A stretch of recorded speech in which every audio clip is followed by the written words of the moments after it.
Foreword. His Holiness Pope Paul VII was introduced in The Confessor, the third book of the Gabriel Allon series. Subsequently, he appeared in The Messenger and The Fallen Angel, born Pietro Lucchesi.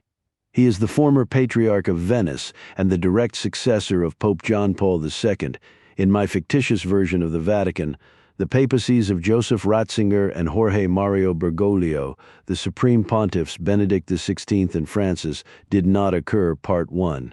Interregnum. 1. Rome. The call arrived at 11:42 p.m.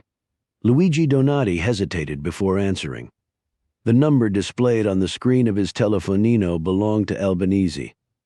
There was only one reason why he would ring at such an hour. "Where are you, Excellency?" "Outside the walls." "Ah, yes. It's a Thursday, isn't it? Is there a problem?" Better not to say too much on the phone. One never knows who might be listening. The night into which Donati stepped was damp and cold. He was dressed in a black clerical suit and Roman collar, not the fuchsia-trimmed cassock and simar he wore around the office, which was how men of his ecclesiastical rank referred to the apostolic palace. And Archbishop Donati served as private secretary to His Holiness Pope Paul VII. Tall and lean, with rich dark hair and movie idol features, he had recently celebrated his 63rd birthday. Age had done nothing to diminish his good looks. Vanity Fair magazine had recently christened him Luscious Luigi. The article had caused him no end of embarrassment inside the backbiting world of the Curia. Still, given Donati's well-deserved reputation for ruthlessness, no one had dared to mention it to his face. No one but the Holy Father, who had teased him mercilessly. Better not to say too much on the phone. Donati had been preparing himself for this moment for a year or more, ever since the first mild heart attack, which he had concealed from the rest of the world and even much of the Curia. But why tonight of all nights? The street was oddly quiet. Deathly quiet, thought Donati suddenly. It was a palazzo-lined avenue just off the Via Veneto, the sort of place a priest rarely set foot, especially a priest educated and trained by the Society of Jesus, the intellectually rigorous and sometimes rebellious order to which Donati belonged. His official Vatican car with its SCV license plates waited curbside. The driver was from the Corpo della Gendarmeria, the Vatican's 130-member police force. He headed westward across Rome at an unhurried pace. He doesn't know. On his mobile phone, Donati scanned the websites of the leading Italian newspapers. They were in the dark. So were their colleagues in London and New York. "Turn on the radio, Johnny. Music, Excellency? News, please?" It was more drivel from Saviano, another rant about how Arab and African immigrants were destroying the country, as if the Italians weren't more than capable of making a fine mess of things themselves. Saviano had been badgering the Vatican for months about a private audience with the Holy Father. Donati, with no small amount of pleasure, had refused to grant it. "That's quite enough, Gianni." The radio went blessedly silent. Donati peered out the window of the luxury German-made sedan. It was no way for a soldier of Christ to travel. He supposed this would be his final journey across Rome by chauffeured limousine. For nearly 2 decades he had served as something like the chief of staff of the Roman Catholic Church. It had been a tumultuous time, a terrorist attack on St. Peter's, a scandal involving antiquities in the Vatican museums, the scourge of priestly sexual abuse, and yet Donati had relished every minute of it. Now, in the blink of an eye, it was over. He was once again a mere priest. He had never felt more alone. The car crossed the Tiber and turned onto the Via della Conciliazione, the broad boulevard Mussolini had carved through Rome's slums. The floodlit dome of the basilica, restored to its original glory, loomed in the distance.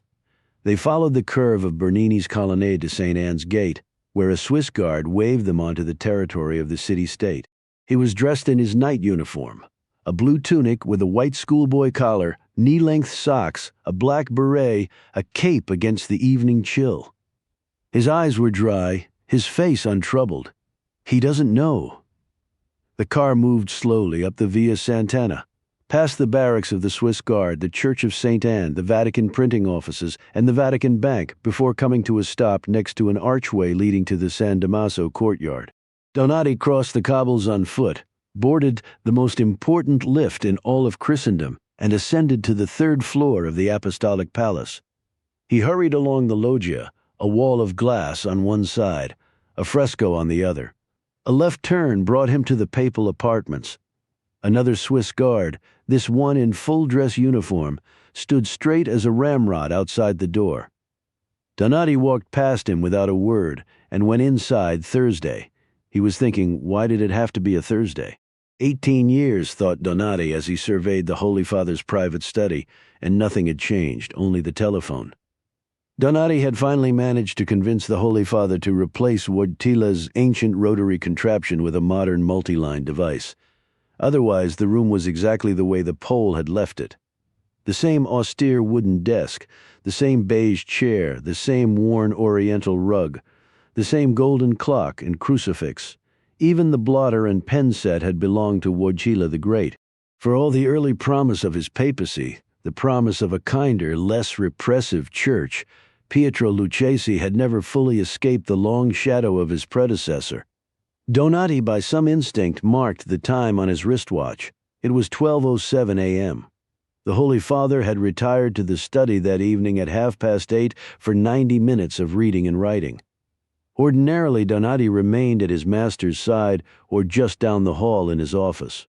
But because it was a Thursday, the one night of the week he had to himself, he had stayed only until 9 o'clock. "Do me a favor before you leave, Luigi." Lucchesi had asked Donati to open the heavy curtains covering the study's window. It was the same window from which the Holy Father prayed the Angelus each Sunday at noon. Donati had complied with his master's wishes. He had even opened the shutters so His Holiness could gaze upon St. Peter's Square while he slaved over his curial paperwork. Now the curtains were tightly drawn. Donati moved them aside. The shutters were closed too. The desk was tidy, not Lucchesi's usual clutter. There was a cup of tea half empty, a spoon resting on the saucer that had not been there when Donati departed. Several documents in manila folders were stacked neatly beneath the old retractable lamp. A report from the Archdiocese of Philadelphia regarding the financial fallout of the abuse scandal. Remarks for next Wednesday's general audience. The first draft of a homily for a forthcoming papal visit to Brazil. Notes for an encyclical on the subject of immigration that was sure to rile Saviano and his fellow travelers in the Italian far right. One item, however, was missing. "You'll see that he gets it, won't you, Luigi?" Donati checked the wastebasket. It was empty, not so much as a scrap of paper. "Looking for something, Excellency?" Donati glanced up and saw Cardinal Domenico Albanese eyeing him from the doorway. Albanese was a Calabrian by birth and by profession a creature of the Curia. He held several senior positions in the Holy See, including president of the Pontifical Council for Interreligious Dialogue and archivist and librarian of the Holy Roman Church. None of that, however, explained his presence in the papal apartments at 7 minutes past midnight. Domenico Albanese was the Camerlengo. It was his responsibility alone to issue the formal declaration that the throne of St. Peter was vacant. "Where is he?" asked Donati. "In the kingdom of heaven," intoned the cardinal. "And the body?" Had Albanese not heard the sacred calling, he might have moved slabs of marble for his living or hurled carcasses in a Calabrian abattoir. Donati followed him along a brief corridor into the bedroom. 3 more cardinals waited in the half-light: Marcel Gobert, José Maria Navarro, and Angelo Francona. Gobert was the Secretary of State, effectively the Prime Minister and Chief Diplomat of the world's smallest country. Navarro was prefect of the Congregation for the Doctrine of the Faith, guardian of Catholic orthodoxy, defender against heresy. Francona, the oldest of the 3, was the dean of the College of Cardinals. As such, he would preside over the next conclave. It was Navarro, a Spaniard of noble stock, who addressed Donati first. Though he had lived and worked in Rome for nearly a quarter-century, he still spoke Italian with a pronounced Castilian accent. "Luigi, I know how painful this must be for you. We were his faithful servants, but you were the one he loved the most." Cardinal Gaubert, a thin Parisian with a feline face, nodded profoundly at the Spaniard's curial bromide, as did the 3 laymen standing in the shadow at the edge of the room. Dr. Octavio Gallo, the Holy Father's personal physician, Lorenzo Vitale, chief of the Corpo della Gendarmeria, and Colonel Alois Metzler, commandant of the Pontifical Swiss Guard. Donati, it seemed, was the last to arrive. It was he, the private secretary, who should have summoned the senior princes of the church to the bedside of the dead pope, not the Camerlengo. Suddenly he was racked by guilt. But when Donati looked down at the figure stretched upon the bed, his guilt gave way to overwhelming grief. Lucchesi was still wearing his white soutane, though his slippers had been removed and his zucchetto was nowhere to be seen. Someone had placed the hands upon the chest. They were clutching his rosary. The eyes were closed, the jaw slack, but there was no evidence of pain on his face. Nothing to suggest he had suffered indeed. Donati would not have been surprised if His Holiness woke suddenly and inquired about his evening. He was still wearing his white soutane. Donati had been the keeper of the Holy Father's schedule from the first day of his pontificate. The evening routine rarely varied. Dinner from 7 to 8:30. Paperwork in the study from 8:30 until 10, followed by 15 minutes of prayer and reflection in his private chapel. Typically, he was in bed by 10:30, usually with an English detective novel, his guilty pleasure, Devices and Desires by P.D. James, lay on the bedside table beneath his reading glasses. Donati opened it to the page marked 45 minutes later. Rickards was back at the scene of the murder. Donati closed the book. The Supreme Pontiff, he reckoned, had been dead for nearly 2 hours, perhaps longer. Calmly he asked, "Who found him? Not one of the household nuns, I hope."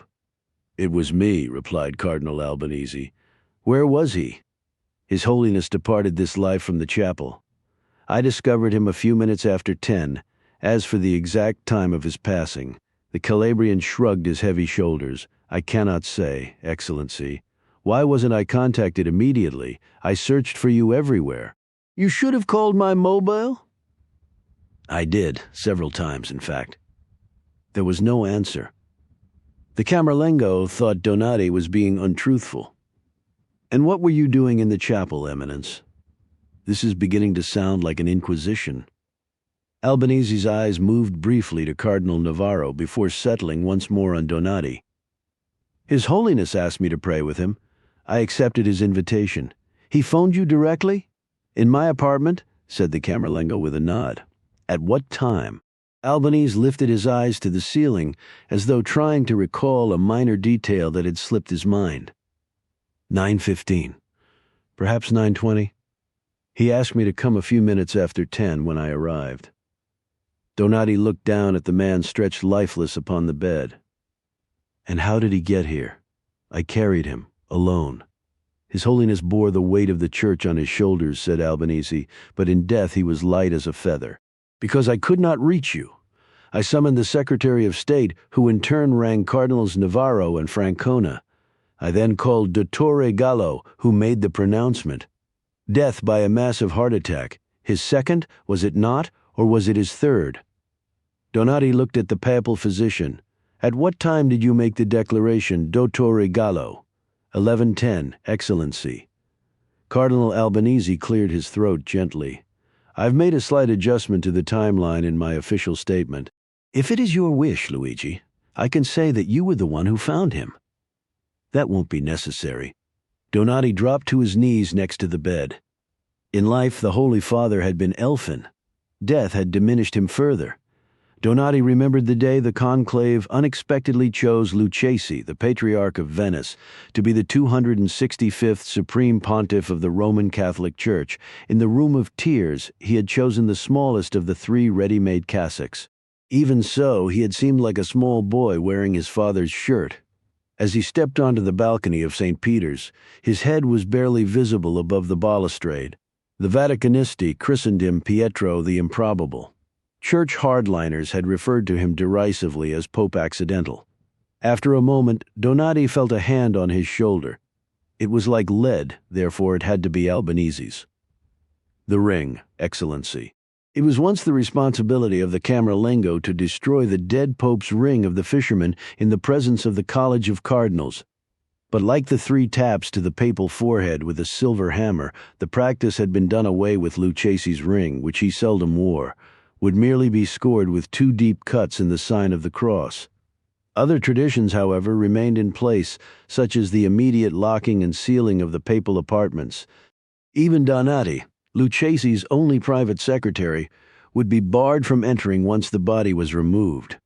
Still on his knees, Donati opened the drawer of the bedside table and grasped the heavy golden ring.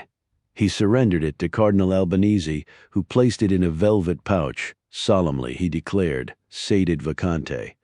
The throne of St. Peter was now empty. The Apostolic Constitution dictated that Cardinal Albanese would serve as temporary caretaker of the Roman Catholic Church during the interregnum, which ended with the election of a new pope. Donati, a mere titular archbishop, would have no say in the matter.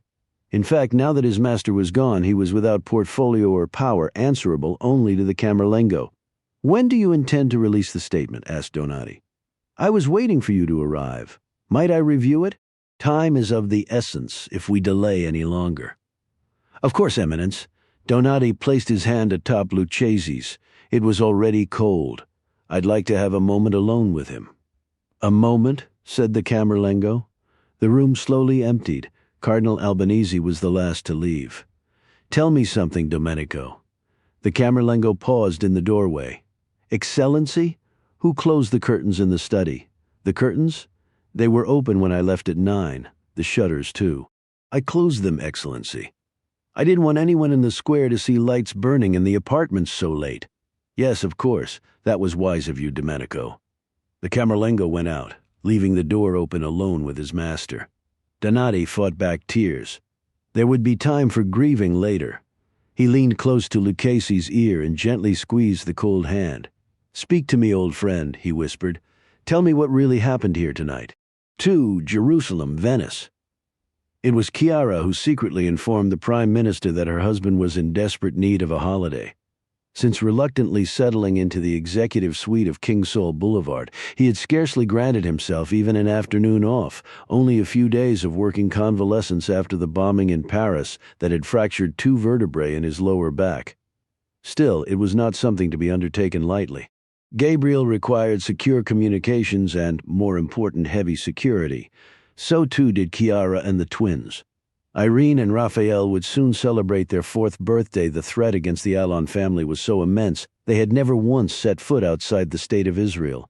But where would they go? Exotic travel to a distant destination was not an option.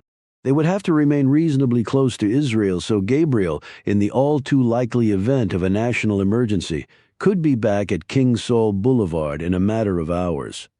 There was no South African safari in their future, no trip to Australia or the Galapagos. It was probably for the best. Gabriel had a troubled relationship with wild animals. Besides, the last thing Chiara wanted was to exhaust him with yet another long flight. Now that he was the Director General of the office, he was constantly shuttling to Washington to consult with his American partners at Langley. What he needed most was rest. Then again, recreation did not come naturally to him. He was a man of enormous talent but few hobbies. He did not ski or snorkel, and he had never once wielded a golf club or a tennis racket, except as a weapon. Beaches bored him unless they were cold and windblown. He enjoyed sailing, especially in the challenging waters off the west of England, or strapping a rucksack to his back and pounding across a barren moorland. Even Chiara, a retired office field operative, was incapable of matching his breakneck pace for more than a mile or two.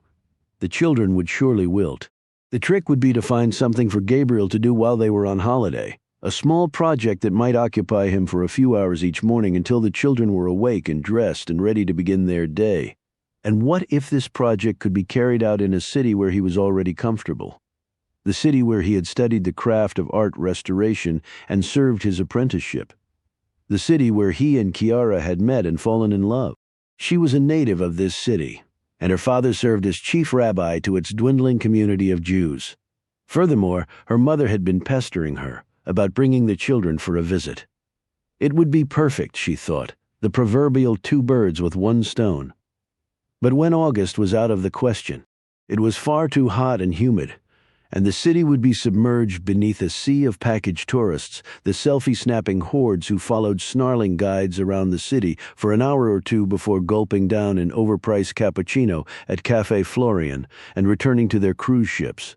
But if they waited until, say, November, the weather would be cool and clear, and they would have the Sestiere largely to themselves.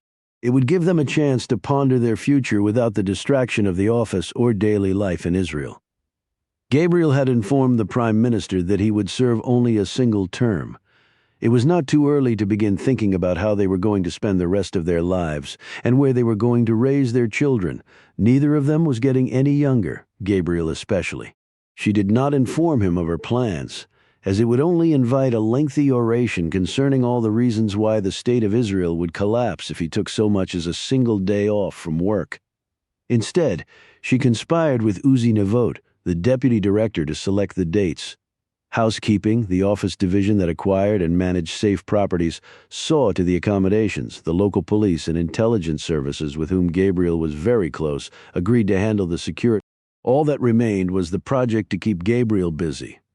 In late October, Chiara rang Francesco Tiepolo, owner of the region's most prominent restoration firm. "I have just the thing. I'll email a photo." 3 weeks later, after a particularly contentious meeting of Israel's fractious cabinet, Gabriel returned home to find the Allon family's bags packed. "You're leaving me?" "No," said Chiara. "We're going on vacation, all of us." "I can't possibly. It's taken care of, darling." "Does Uzi know?" Chiara nodded. "And so does the Prime Minister." "Where are we going and for how long?" She answered. "What will I do with myself for 2 weeks?" Chiara handed him the photograph. "There's no way I can possibly finish it. You'll do as much as you can, and let someone else touch my work. It won't be the end of the world. You never know, Chiara. It just might be." The apartment occupied the piano nobile of a crumbling old palazzo in Cannaregio, the northernmost of Venice's 6 traditional sestieri. It had a grand salon, a large kitchen filled with modern appliances, and a terrace overlooking the Rio della Misericordia. In one of the 4 bedrooms, housekeeping had established a secure link to King Sol Boulevard, complete with a tent-like structure in the jargon of the office. It was known as a shupa, that allowed Gabriel to speak on the phone without fear of electronic eavesdropping. Carabinieri officers in plain clothes kept watch outside on the Fondamenta dei Ormesini. With their consent, Gabriel carried a 9mm Beretta pistol. So did Chiara, who was a much better shot than he. A few paces along the embankment was an iron bridge, the only one in Venice, and on the opposite side of the canal was a broad square called the Campo di Ghetto Nuovo. There was a museum, a bookstore, and the offices of the Jewish community. The Casa Israelitica di Riposo, a rest home for the elderly, occupied the northern flank. Next to it was a stark bas-relief memorial to the Jews of Venice who in December 1943 were rounded up, interned in concentration camps, and later murdered at Auschwitz.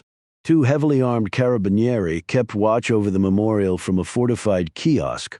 Of the 250,000 people who still made the sinking islands of Venice their home, only the Jews required round-the-clock police protection. The apartment buildings lining the Campo were the tallest in Venice, for in the Middle Ages their occupants had been forbidden by the church to reside anywhere else in the city. On the uppermost floors of several of the buildings were small synagogues, now meticulously restored, that had once served the communities of Ashkenazi and Sephardic Jews who dwelled beneath the ghettos.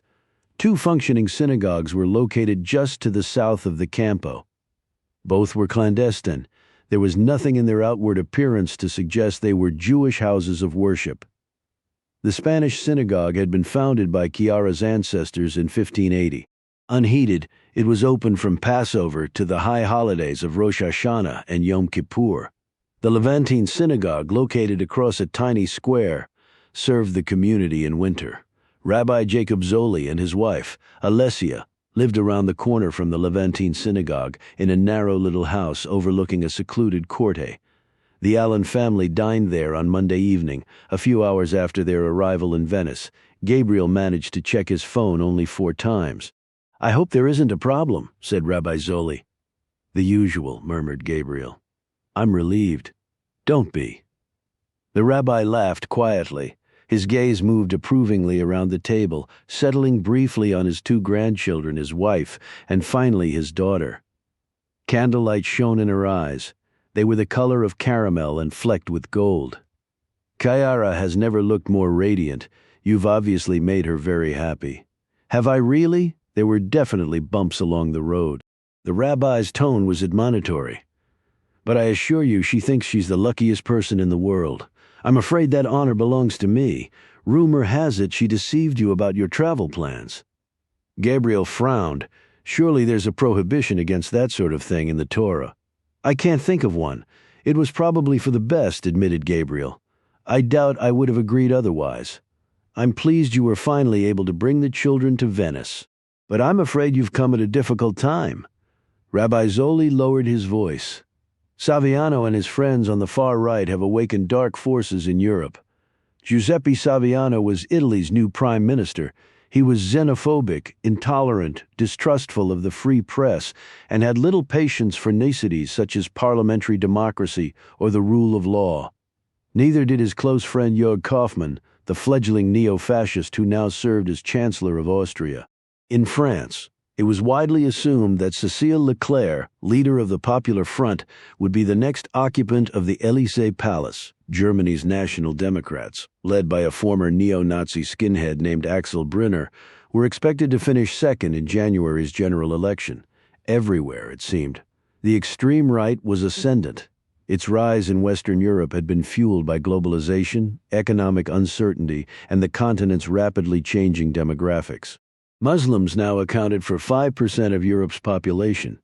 A growing number of native Europeans regarded Islam as an existential threat to their religious and cultural identity. Their anger and resentment, once restrained or hidden from public view, now coursed through the veins of the internet like a virus. Attacks on Muslims had risen sharply, so too had physical assaults and acts of vandalism directed against Jews. Indeed, anti-Semitism in Europe had reached a level not seen since World War II. "Our cemetery on the Lido was vandalized again last week," said Rabbi Zoli. "Gravestones overturned, swastikas. The usual my congregants are frightened. I try to comfort them, but I'm frightened too. Anti-immigrant politicians like Saviano have shaken the bottle and removed the cork. Their adherents complain about the refugees from the Middle East and Africa, but we are the ones they despise the most. It is the longest hatred here in Italy. It is no longer frowned upon to be an anti-Semite. One can wear one's contempt for us quite openly now, and the results have been entirely predictable. The storm will pass," said Gabriel with little conviction. "Your grandparents probably said the same thing. So did the Jews of Venice. Your mother managed to walk out of Auschwitz alive. The Jews of Venice weren't so fortunate." Rabbi Zoli shook his head. "I've seen this movie before, Gabriel. I know how it ends. Never forget the unimaginable can happen. But let's not spoil the evening with unpleasant talk. I want to enjoy the company of my grandchildren." Next morning, Gabriel woke early and spent a few hours beneath the shelter of the Chuppah, talking to his senior staff at King Saul Boulevard. Afterward, he hired a motorboat and took Chiara and the children on a tour of the city and the Lagoon Islands. It was far too cold to swim on the Lido, but the children removed their shoes and chased gulls and terns along the beach. On the way back to Cannaregio, they stopped at the church of San Sebastiano in Dorsoduro to see Veronese's Virgin and Child in Glory with saints, which Gabriel had restored during Chiara's pregnancy. Later, as the autumn light faded in the Campo di Ghetto Nuovo, the children joined in a noisy game of tag while Gabriel and Chiara looked on from a wooden bench outside the Casa Israelitica di Riposo. "This might be my favorite bench in the world," said Chiara. "It's where you were sitting the day you came to your senses and begged me to take you back. Do you remember, Gabriel? It was after the attack on the Vatican. I'm not sure which was worse, the rocket-propelled grenades and the suicide bombers, or the way you treated me. You deserved it, you dolt. I should have never agreed to see you again." "And now our children are playing in the Campo," said Gabriel. Chiara glanced at the Carabinieri post, watched over by men with guns. The next day, Wednesday, Gabriel slipped from the apartment after his morning phone calls, and with a varnished wooden case beneath his arm walked to the Church of the Madonna d'Orlando.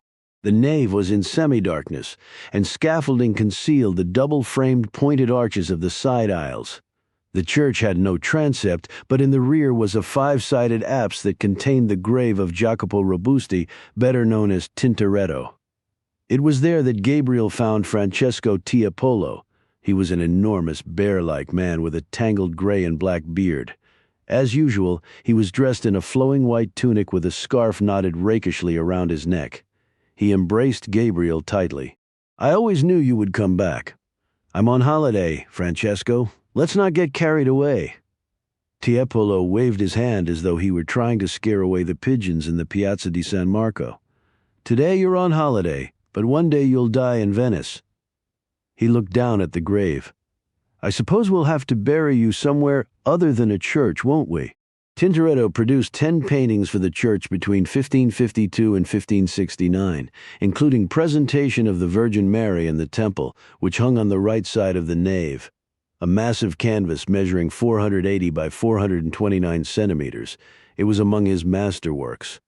The first phase of the restoration, the removal of the discolored varnish, had been completed. All that remained was the in-painting, the retouching of those portions of the canvas lost to time and stress. It would be a monumental task. Gabriel reckoned it would take a single restorer a year, if not longer. What poor soul removed the varnish? Antonio Politi, I hope. It was Paulina, the new girl. She was hoping to observe you while you worked. I assume you disabused her of that notion, in no uncertain terms. She said you could have any part of the painting you wanted, except for the Virgin. Gabriel lifted his gaze toward the upper reaches of the towering canvas. Miriam, the 3-year-old daughter of Joachim and Anne, Jews from Nazareth, was hesitantly climbing the 15 steps of the Temple of Jerusalem toward the high priest. A few steps below reclined a woman robed in brown silk. She was holding a young child, a boy or girl. It was impossible to tell her, said Gabriel. And the child? Are you sure they need a great deal of work? Gabriel smiled sadly, his eyes on the canvas. It's the least I can do for them. He remained in the church until 2 o'clock, longer than he had intended. That evening he and Chiara left the children with their grandparents and dined alone in a restaurant on the other side of the Grand Canal in San Polo.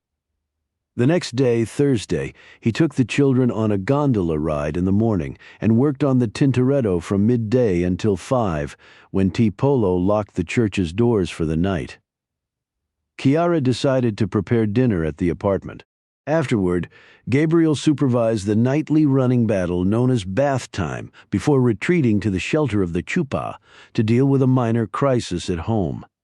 It was nearly 1 by the time he crawled into bed. Chiara was reading a novel, oblivious to the TV, which was muted. On the screen was a live shot of St. Peter's Basilica. Gabriel raised the volume and learned that an old friend had died. 3 Canarecchio, Venice. Later that morning, the body of His Holiness, Pope Paul VII, was moved to the Sala Clementina on the 2nd floor of the Apostolic Palace.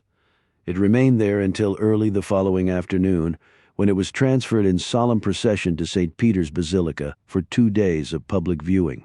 4 Swiss guards stood watch around the dead pontiff, halberds at the ready. The Vatican press corps made much of the fact that Archbishop Luigi Donati, the Holy Father's closest aide and confidant, rarely left his master's side. Church tradition dictated that the funeral and burial of the Pope occur 4 to 6 days after his death. Cardinal Camerlengo Domenico Albanese announced that it would take place the following Tuesday and that the conclave would convene 10 days after that. The Vaticanisti were predicting a hard-fought and divisive contest between reformers and conservatives. The smart money was on Cardinal José María Navarro, who had used his position as the Church's doctrinal gatekeeper to build a power base within the College of Cardinals that rivaled even the dead popes in Venice, where Pietro Lucchesi had reigned as patriarch. The mayor declared 3 days of mourning. The bells of the city were silent, and a moderately attended prayer service was held in St. Mark's Basilica. Otherwise, life went on as normal. A minor acqua alta flooded a portion of Santa Croce. A colossal cruise ship plowed into a wharf on the Udeca Canal. In the bars where locals gathered for coffee or a glass of brandy against the autumn chill, one rarely heard the dead pontiff's name. Cynical by nature, few Venetians bothered to attend Mass on a regular basis, and fewer still lived their lives in accordance with the teachings of the men from the Vatican. The churches of Venice, the most beautiful in all of Christendom, were places where foreign tourists went to gawk at Renaissance art. Gabriel, however, followed the events in Rome with more than a passing interest. On the morning of the Pope's funeral, he arrived at the church early and worked without interruption until 12:15, when he heard the hollow echo of footfalls in the nave. He raised his magnifying visor and cautiously parted the tarpaulin shroud that covered his platform. General Cesare Ferrari, commander of the Carabinieri's Division for the Defense of Cultural Patrimony, better known as the Art Squad, returned his gaze without expression. Uninvited, the general stepped behind the shroud and contemplated the enormous canvas, which was awash in the searing white light of two halogen lamps. One of his better ones, don't you think? He was under enormous pressure to prove himself. Veronese had been publicly recognized as the successor of Titian and the finest painter in Venice. Poor Tintoretto was no longer receiving the sort of commissions he once did. This was his parish church. You don't say. He lived around the corner on the Fondamenta di Mori. The general swept aside the tarpaulin and went into the nave. There used to be a Bellini in this church, Madonna with Child. It was stolen in 1993. The Art Squad has been looking for it ever since. He peered at Gabriel over his shoulder. You haven't seen it, have you?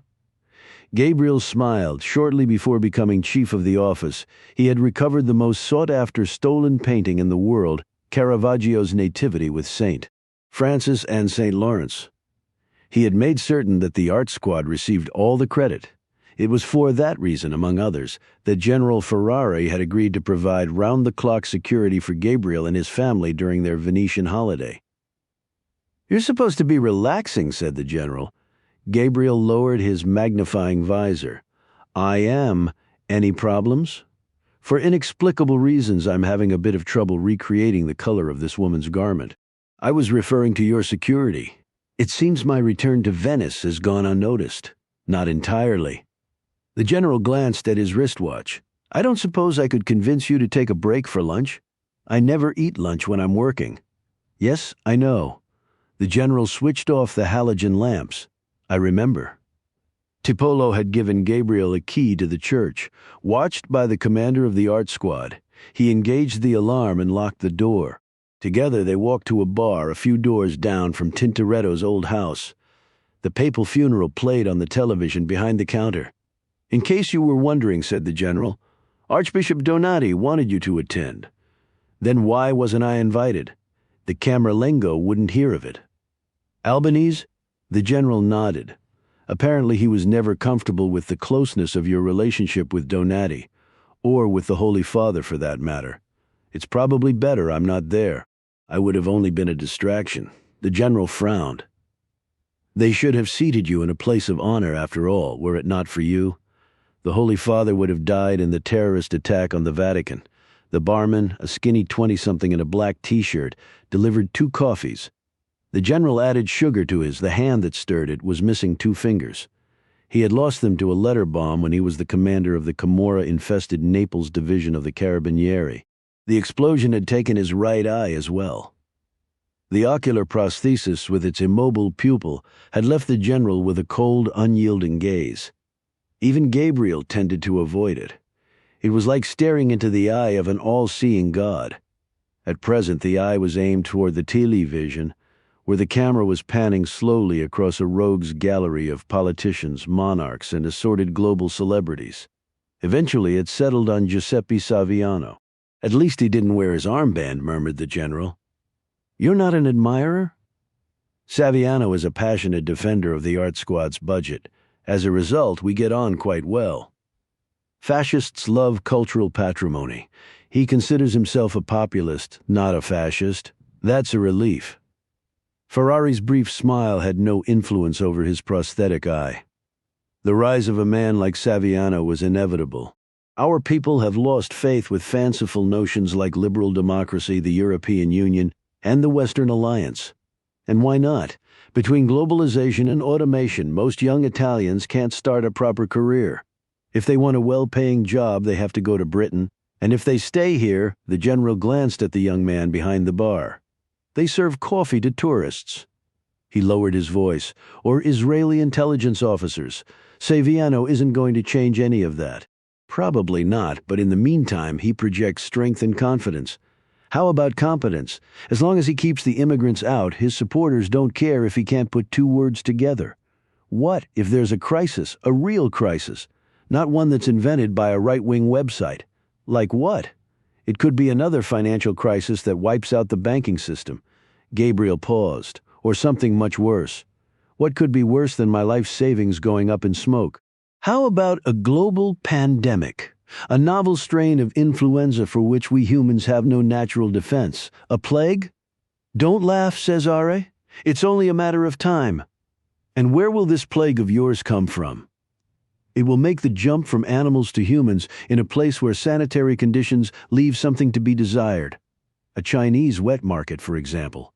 It will start slowly, a cluster of local cases, but because we are so interconnected, it will spread around the globe like wildfire. Chinese tourists will bring it to Western Europe in the early stages of the outbreak, even before the virus has been identified. Within a few weeks, half of Italy's population will be infected, perhaps more. What happens then, Cesare? You tell me?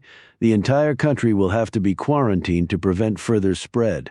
Hospitals will be so overwhelmed they'll be forced to turn away everyone but the youngest and the healthiest. Hundreds will die every day, perhaps thousands. The military will have to resort to mass cremation to prevent further spread. It will be a holocaust. Gabriel nodded slowly. And how do you suppose an incompetent subliterate like Saviano will react under those conditions? Will he listen to medical experts, or will he think he knows better? Will he tell his people the truth, or will he promise that a vaccine and life-saving treatments are just around the corner? He'll blame the Chinese and the immigrants and emerge stronger than ever. Ferrari looked at Gabriel seriously. Is there something you know that you're not telling me? Anyone with half a brain knows we're long overdue for something on the scale of the great influenza of 1918. I've told my Prime Minister that of all the threats facing Israel, a pandemic is by far the worst. I'm thankful that my only responsibility is to find stolen paintings. The general watched as the TV camera panned across a sea of red vestments. There sits the next pontiff. They say it's going to be Cardinal Navarro. That's the rumor. Do you have any insight? General Ferrari answered, as though addressing a roomful of reporters. The Carabinieri make no effort to monitor the papal succession process, nor do the other agencies of Italian security and intelligence. Spare me. The general laughed quietly. And what about you? The identity of the next pope is of no concern to the state of Israel. It is now. What are you talking about? I'll let him explain. General Ferrari nodded toward the television, where the camera had found Archbishop Luigi Donati, private secretary to His Holiness Pope Paul VII. He was wondering whether you might have a spare moment or two to speak to him. Why didn't he just call me? It's not something he wanted to discuss on the phone. Did he tell you what it was? The general shook his head, only that it was a matter of the utmost importance. He was hoping you were free for lunch tomorrow. Where? Rome. Gabriel made no reply. It's an hour away by plane. You'll be back in Venice in time for dinner, will I? Judging by the Archbishop's tone of voice, I rather doubt it. He's expecting you at 1 o'clock at Paperno. He says you're familiar with it. It rings a distant bell. He'd like you to come alone. And don't worry about your wife and children. I'll take very good care of them during your absence. Absence? It was not the word Gabriel would have chosen to describe a day-long excursion to the Eternal City. The general was staring at the television again. Look at those princes of the church, all robed in red. The color symbolizes the blood of Christ. Ferrari's good eye blinked with surprise. How on earth did you know that?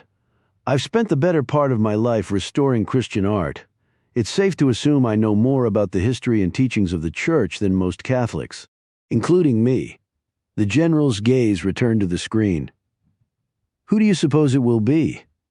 They say Navarro is already ordering new furniture for the apartamento.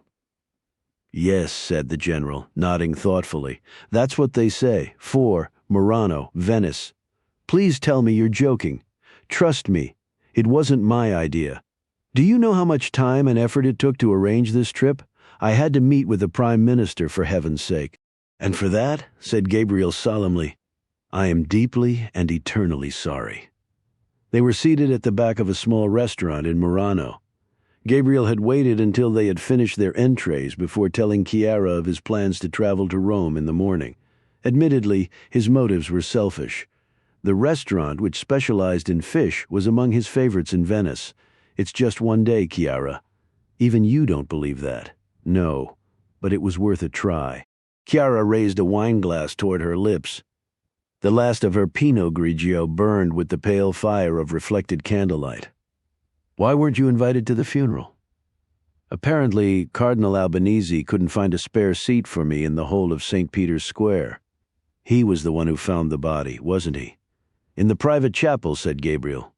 Do you really think it happened that way? Are you suggesting the Vatican press office might have issued an inaccurate bulletino? You and Luigi collaborated on quite a few misleading statements over the years. But our motives were always pure. Chiara placed her wineglass on the bone-white tablecloth and rotated it slowly. Why do you suppose he wants to see you? It can't be good. What did General Ferrari say? As little as possible. How unlike him. He might have mentioned that it had something to do with the selection of the next Supreme Pontiff of the Roman Catholic Church. The wineglass went still. The conclave? He didn't go into specifics. Gabriel nudged his phone to life and checked the time. He had been forced at long last to part company with his beloved BlackBerry Key 2. His new device was an Israeli-made Solaris, customized to his unique specifications. Larger and heavier than a typical smartphone, it had been built to withstand remote attack from the world's most sophisticated hackers, including the American NSA and Israel's Unit AT-200. All of Gabriel's senior officers carried one, as did Chiara. It was her second. Raphael had tossed her first Solaris from the terrace of their apartment in Jerusalem. For all its inviolability, the device had not been designed to survive a fall of 3 floors and a collision with a limestone walkway. It's late, he said. We should rescue your parents. We don't have to rush. They love having the children around. If it were up to them, we would never leave Venice. King Saul Boulevard might notice my absence. The Prime Minister, too. She was silent for a moment. I must admit, I'm not looking forward to going home. I've enjoyed having you to myself. I only have 2 years left on my term. 2 years and 1 month. But who's counting? Has it been terrible? She made a face. I never wanted to play the role of the complaining wife. You know the type, don't you, Gabriel? They're so annoying, those women. We always knew it would be difficult. Yes, she said vaguely. If you need help. Help? An extra pair of hands around the house. She frowned. I can manage quite well on my own, thank you. I just miss you, that's all. 2 years will go by in the blink of an eye, and you promise you won't let them talk you into a second term? Not a chance. Her face brightened. So how do you plan to spend your retirement? You make it sound as though I should start looking for an assisted living facility. You are getting on in years, darling. She patted the back of his hand. It didn't make him feel any younger. Well, she asked, I plan to devote my final years on this earth to making you happy, so you'll do anything I want? He regarded her carefully, within reason, of course. She cast her eyes downward and picked at a loose thread in the tablecloth. I had coffee with Francesco yesterday. He didn't mention it. I asked him not to. That explains it. And what did you talk about? The future. What does he have in mind? A partnership. Francesco and me? Chiara made no reply. You? She nodded.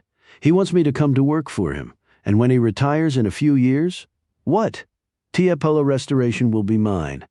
Gabriel recalled the words Tiepolo had spoken while standing over the tomb of Tintoretto. Today you're on holiday, but one day you'll die in Venice. He doubted this scheme had been hatched over coffee yesterday. A nice Jewish girl from the ghetto will be caring for the churches and school of Venice. Is that what you're saying? Rather remarkable, isn't it? And what will I do? I suppose you can spend your days wandering the streets of Venice, or, she smiled beautifully. You can work for me this time. It was Gabriel who looked down. His phone was aglow with an incoming message from King Saul Boulevard. He turned the device over. It might be controversial, Chiara. Working for me. Leaving Israel the minute my term is over. Do you intend to run for a seat in the Knesset? He rolled his eyes. Write a book about your exploits? I'll leave that chore to someone else. So, he made no reply. If you stay in Israel, you'll be within easy reach of the office, and if there's a crisis, they'll drag you back in to right the ship, just like they did to Ari. Ari wanted back in. I'm different. Are you really? Sometimes I'm not so sure about that. In fact, you're getting more like him every day. What about the children, he asked. They adore Venice. School?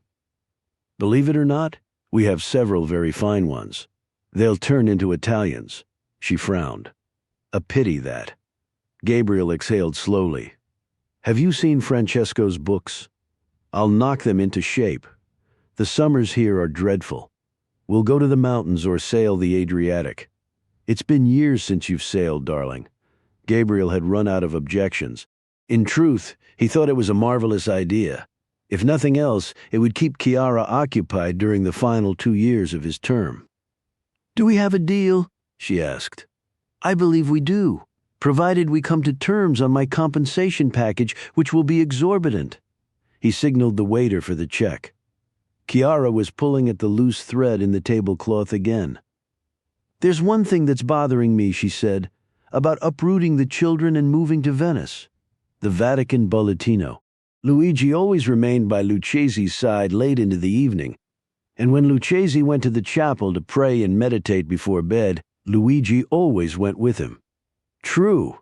So why was Cardinal Albanese the one who found the body? "I suppose we'll never know," Gabriel paused. "Unless I have lunch with Luigi in Rome tomorrow. You can go on one condition." "What's that? Take me with you." "What about the children? My parents can look after them." "And who's going to look after your parents?" "The Carabinieri, of course. But don't make me ask twice, Gabriel. I really hate playing the role of the complaining wife. They're so annoying, those women." 5. Venice, Rome. Next morning they dropped the children at the Zoli house after breakfast and hurried over to Santa Lucia in time to make the 8 o'clock train to Rome. As the rolling plains of central Italy slid past their window, Gabriel read the newspapers and exchanged a few routine emails and texts with King Saul Boulevard. Chiara leafed through a thick stack of home design magazines and catalogs, licking the tip of her index finger with each turn of the page. Occasionally, when the combination of shadows and light was favorable, Gabriel caught sight of their reflection in the glass. He had to admit they were an attractive couple. He in his fashionable dark suit and white dress shirt, Chiara in her black leggings and leather jacket. Despite the pressure and long hours of his job, and his many injuries and brushes with death, Gabriel judged he had held up rather well. Yes, the lines around his jade-colored eyes were a bit deeper, but he was still trim as a cyclist, and he had retained all his hair. It was short and dark but very gray at the temples. It had changed color almost overnight, not long after the first assassination he carried out at the behest of the office. The operation had taken place in the autumn of 1972, in the city where they would soon be arriving. As they were approaching Florence, Chiara thrust a catalog beneath his nose and asked his opinion of the couch and coffee table displayed on the open page. His indifferent response earned him a glance of mild rebuke. It seemed Chiara had already begun scouring the real estate listings for their new home, adding still more evidence to support his theory that a return to Venice had been in the works for some time. For now she had narrowed her search to 2 properties, one in Cannareccio and a second in San Polo overlooking the Grand Canal. Both would substantially diminish the small fortune Gabriel had accumulated through his labors as a restorer, and both would require Chiara to commute to Tiepolo's offices in San Marco. The San Polo apartment was much closer, a few stops by Vaporetto. It was also twice the price. "If we sell Narcus Street, we are not selling it," said Gabriel. "The San Polo apartment has an incredible room with high ceilings where you can build a proper studio, which means I can supplement the starvation wages I'll make working for you by taking private commissions." "Exactly." Gabriel's phone pinged with the tone reserved for urgent messages from King Saul Boulevard. Chiara watched uneasily as he read it. "Are we going home?" "Not yet." "What is it?" "A car bombing in the Potsdamer Platz in Berlin. Casualties? Probably. But there's no confirmation yet. Who did it?" "The Islamic State is claiming responsibility. Do they have the capability to carry out a bombing in Western Europe?" "If you'd asked me that question yesterday, I would have told you no." Gabriel followed the updates from Berlin until the train pulled into Roma Termini. Outside, the sky was cerulean blue and cloudless. They walked through canyons of terracotta and sienna, keeping to the side streets and alleyways where watchers were easier to spot. While dawdling in the Piazza Navona, they agreed they were not being followed, Ristorante Piperno was a short distance to the south, in a quiet campo near the Tiber. Chiara entered first and was shown by a dazzled white-jacketed waiter to a prized table near the window. Gabriel, who arrived 3 minutes later, sat outside in the warm autumnal sunlight. He could see Chiara's thumbs working furiously over the keypad of her phone. He drew his own device from the breast pocket of his suit jacket and typed something wrong. Chiara's reply arrived a few seconds later. "Your son just broke my mother's favorite vase. I'm sure it was the vase's fault, not his. Your lunch date is here." Gabriel watched a worn-out Fiat sedan creeping hesitatingly over the cobbles of the tiny campo. It had ordinary Roman registration, not the special SCV plates reserved for cars from the Vatican. A tall, handsome cleric emerged from the back seat. His black cassock and simar were trimmed in amaranth red, the plumage of an archbishop. His arrival at Ristorante Piperno provoked only slightly less tumult than Chiara's. "Forgive me," said Luigi Donati as he sat down opposite Gabriel. "I never should have agreed to speak to that reporter from Vanity Fair. I can't go anywhere in Rome these days without being recognized." "Why did you do the interview?" "She made it clear she was going to write the article with or without my cooperation." "And you fell for it?" "She promised it would be a serious profile of the man who helped to guide the church through troubled waters. It didn't turn out as promised." "I assume you're referring to the part about your physical appearance. Don't tell me you actually read it. Every word." Donati frowned. "I must say the Holy Father rather liked it. He thought it made the church seem cool. His exact word, by the way. My rivals in the Curia didn't agree." He abruptly changed the subject. "I'm sorry about interrupting your holiday. I hope Chiara wasn't angry." "Quite the opposite. Are you telling me the truth? Have I ever misled you?" "Do you really want me to answer that?" Donati smiled. "It was an effort." "How are you holding up?" asked Gabriel. "I'm mourning the loss of my master and adjusting to my reduced circumstances and status loss. Where are you staying?" "The Jesuit Curia. It's just down the street from the Vatican on the Borgo Santo Spirito. My rooms aren't as nice as my apartment in the Apostolic Palace, but they're quite comfortable. Have they found something for you to do?" "I'm going to be teaching canon law at the Gregoriana. I'm also designing a course on the Church's troubled history with the Jews." He paused. "Perhaps someday I can convince you to deliver a guest lecture. Can you imagine?" "I can, actually. The relationship between our two faiths has never been better, and it is because of your personal friendship with Pietro Lucchesi." "I sent you a text the night he died," said Gabriel. "It meant the world to me." "Why didn't you respond?" "For the same reason I didn't challenge Cardinal Albanese when he refused to allow you to attend the funeral. I needed your help on a sensitive matter, and I didn't want to cast any unnecessary light on the closeness of our relationship." "And the sensitive matter?" "It concerns the death of the Holy Father. There were certain irregularities beginning with the identity of the person who discovered the body." "You noticed that?" "Actually, it was Chiara. She's a smart woman." "Why did Cardinal Albanese find the body?" "Why wasn't it you, Luigi?" Donati looked down at his menu. "Perhaps we should order something to start. How about the fried artichoke leaves and zucchini flowers and the filetti di bacala?" The Holy Father always swore they were the best in Rome. 6 Ristorante Piperno, Rome. The maitre d' insisted on sending over a bottle of complimentary wine. It was something special, he promised. A fine white from a small producer in Abruzzo. He was certain His Excellency would find it more than satisfactory. Donati, with considerable ceremony, declared it divine. Then, when they were alone again, he described for Gabriel the final hours of the papacy of Pope Paul VII. The Holy Father and his private secretary had shared a meal, a last supper, said Donati gravely, in the dining room of the papal apartments. Donati had taken only a bit of consommé. Afterward, the two men had adjourned to the study, where Donati, at the Holy Father's request, had opened the curtains and the shutters of the window overlooking St. Peter's Square. It was the penultimate act of service he would perform for his master, at least while His Holiness was still alive. And the final act, asked Gabriel. I laid out the Holy Father's nightly dose of medication. What was he taking?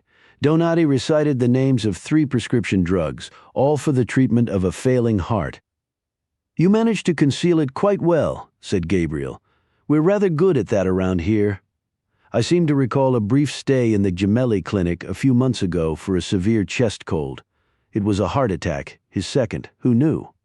Dottore Gallo, of course, and Cardinal Gobert, the Secretary of State. Why so much secrecy? Because if the rest of the Curia had known about Lucchese's physical decline, his papacy would have been effectively over. He had much work to do in the time he had left. What sort of work? He was considering calling a Third Vatican Council to address the many profound issues facing the Church. The conservative wing is still coming to terms with Vatican II, which was completed more than a half-century ago. A third council would have been divisive, to put it mildly. What happened after you gave Lucchese his medicine? I went downstairs where my car and driver were waiting. It was 9 o'clock, give or take a few minutes. "Where did you go?" Donati reached for his wineglass. "You really should try some of this. It's quite good." The arrival of the antipasti granted Donati a second reprieve.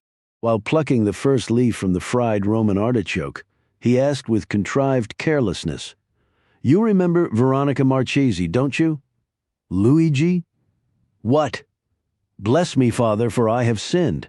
"It's not like that, isn't it?" Dr. Veronica Marchesi was the director of the Museo Nazionale Etrusco and Italy's foremost authority on Etruscan civilization and antiquities. During the 1980s, while working on an archaeological dig near the Umbrian village of Montecucco, she fell in love with a fallen priest, a Jesuit, a fervent advocate of liberation theology, who had lost his faith while serving as a missionary in the Morazan province of El Salvador. The affair ended abruptly when the fallen priest returned to the church to serve as the private secretary to the Patriarch of Venice. Heartbroken, Veronica married Carlo Marchesi, a wealthy Roman businessman from a noble family with close ties to the Vatican.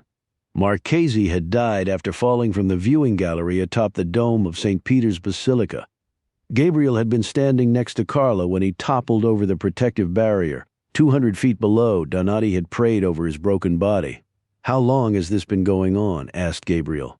"I've always loved that song," replied Donati archly. "Answer the question." "Nothing is going on.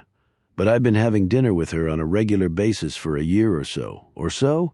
Maybe it's more like 2 years. I assume you two don't dine in public." "No," answered Donati, "only in Veronica's home. Gabriel and Chiara had attended a party there once. It was an art and antiquity-filled palazzo near the Villa Borghese. How often, he asked. Barring a work emergency, every Thursday evening. The first rule of illicit behavior is to avoid a pattern.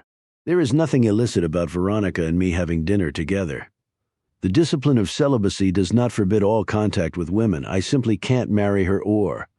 Are you allowed to be in love with her?" "Strictly speaking, yes." Gabriel stared at Donati with reproach. "Why willingly place yourself in such close proximity to temptation?" Veronica says, "I do it for the same reason I used to climb mountains, to see whether I can maintain my footing, to see whether God will reach down and catch me if I fall." I assume she's discreet. "Have you ever met anyone more discreet than Veronica Marchesi? And what about your colleagues at the Vatican?" asked Gabriel. "Did anyone know? It is a small place filled with sexually repressed men who love nothing more than to exchange a good piece of gossip, which is why you find it suspicious that a man with a failing heart died on the one night of the week you weren't in the Apostolic Palace." Donati said nothing. "Surely there's more than that." "Yes," said Donati as he plucked another leaf from the artichoke. "Much more. 7, Ristorante Piperno, Rome." There was, for a start, the phone call from Cardinal Albanese. It arrived nearly 2 hours after the Camerlengo said he had found the Holy Father dead in the private chapel. Albanese claimed to have called Donati several times without receiving an answer. Donati had checked his phone. There were no missed calls. "Sounds like an open and shut case. Next."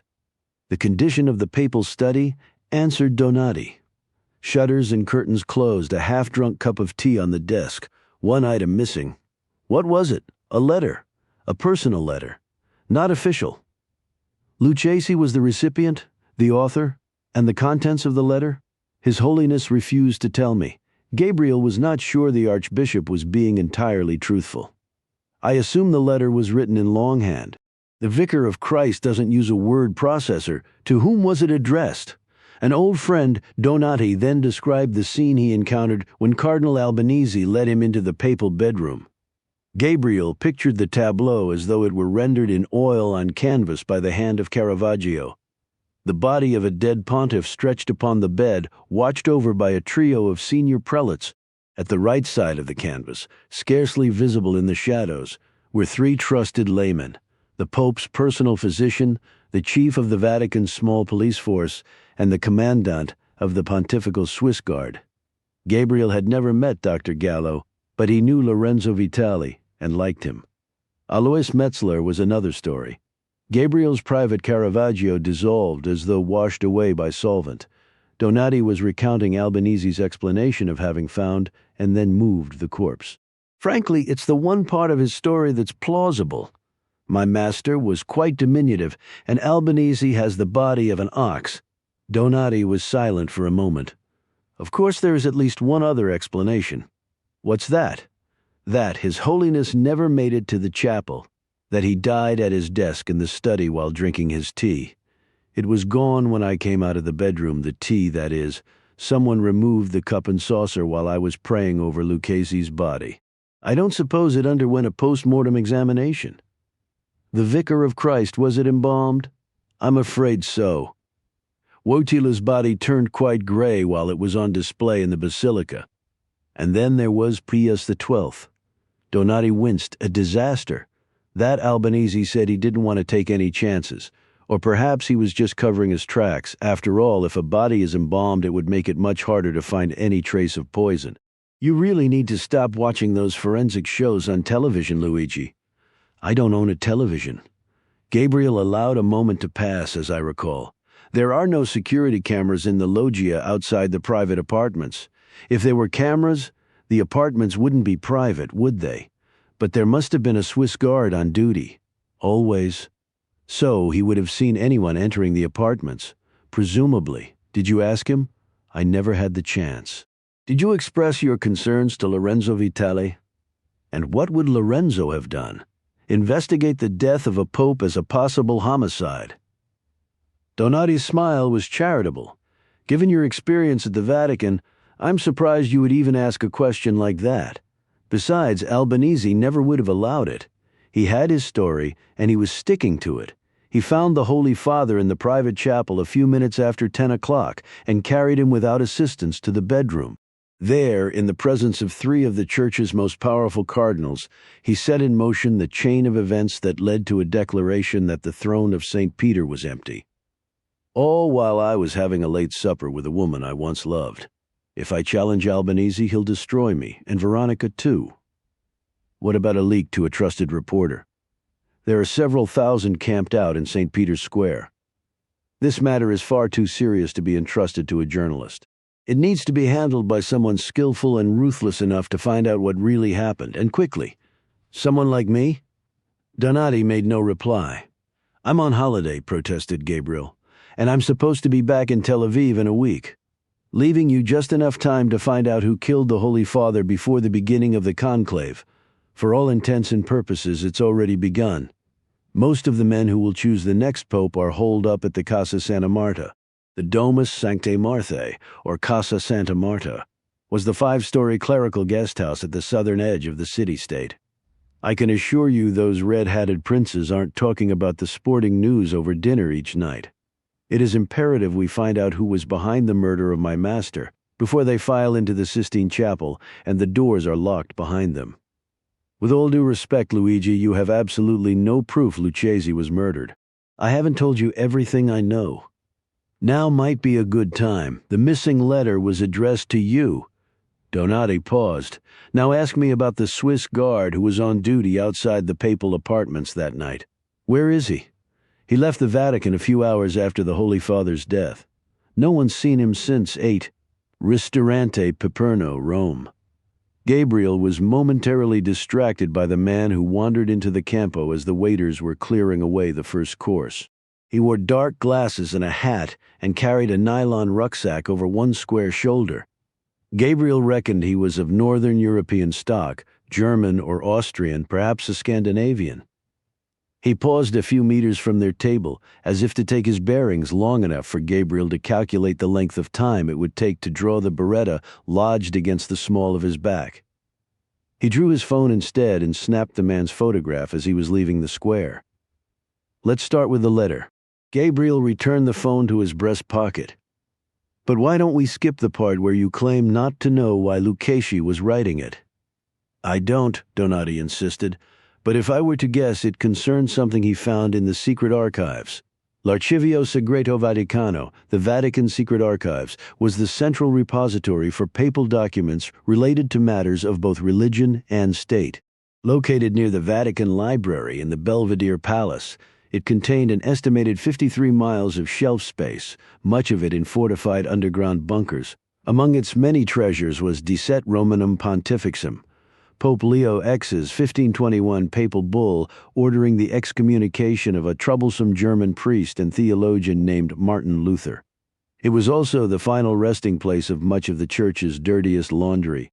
Early in Lucchesi's papacy, Gabriel had worked with Donati and the Holy Father to release diplomatic and other documents related to Pope Pius XII's conduct during World War II, when 6 million Jews were systematically murdered, often by Roman Catholics, with scarcely a word of protest from the Holy See. "The archives are regarded as the personal property of the papacy," Donati continued, "which means a pope is allowed to see anything he wants. The same is not true for his private secretary. In fact, I wasn't always allowed to know the nature of the documents he was reviewing. Where did he do his reading?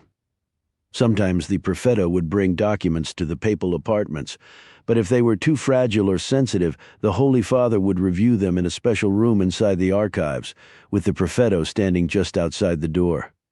Perhaps you've heard of him. His name is Cardinal Domenico Albanese." Donati nodded. So Albanese was aware of every document that passed through the Holy Father's hands. Not necessarily an unrepentant smoker. Donati removed a cigarette from an elegant gold case and tapped it against the cover before lighting it with a matching gold lighter. As you might recall, His Holiness developed serious sleeping problems late in his papacy. He was always in bed at the same time each evening, about 10:30, but he rarely stayed there long.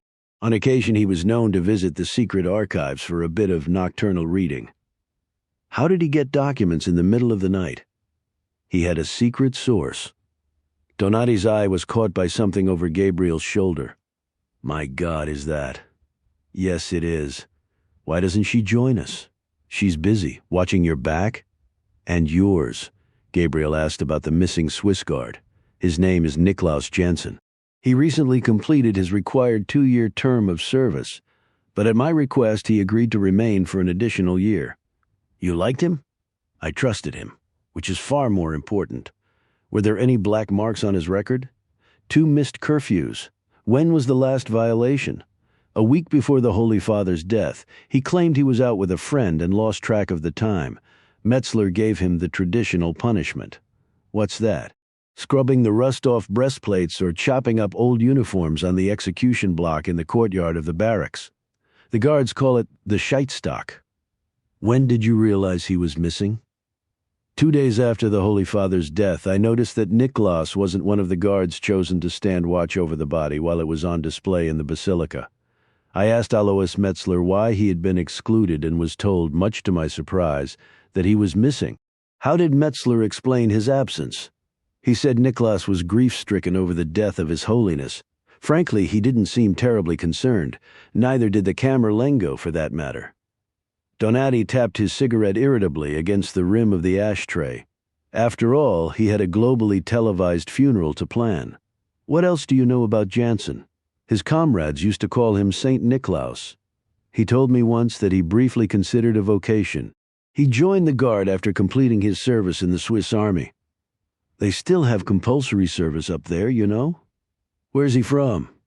"A little village near Fribourg. It's a Catholic canton.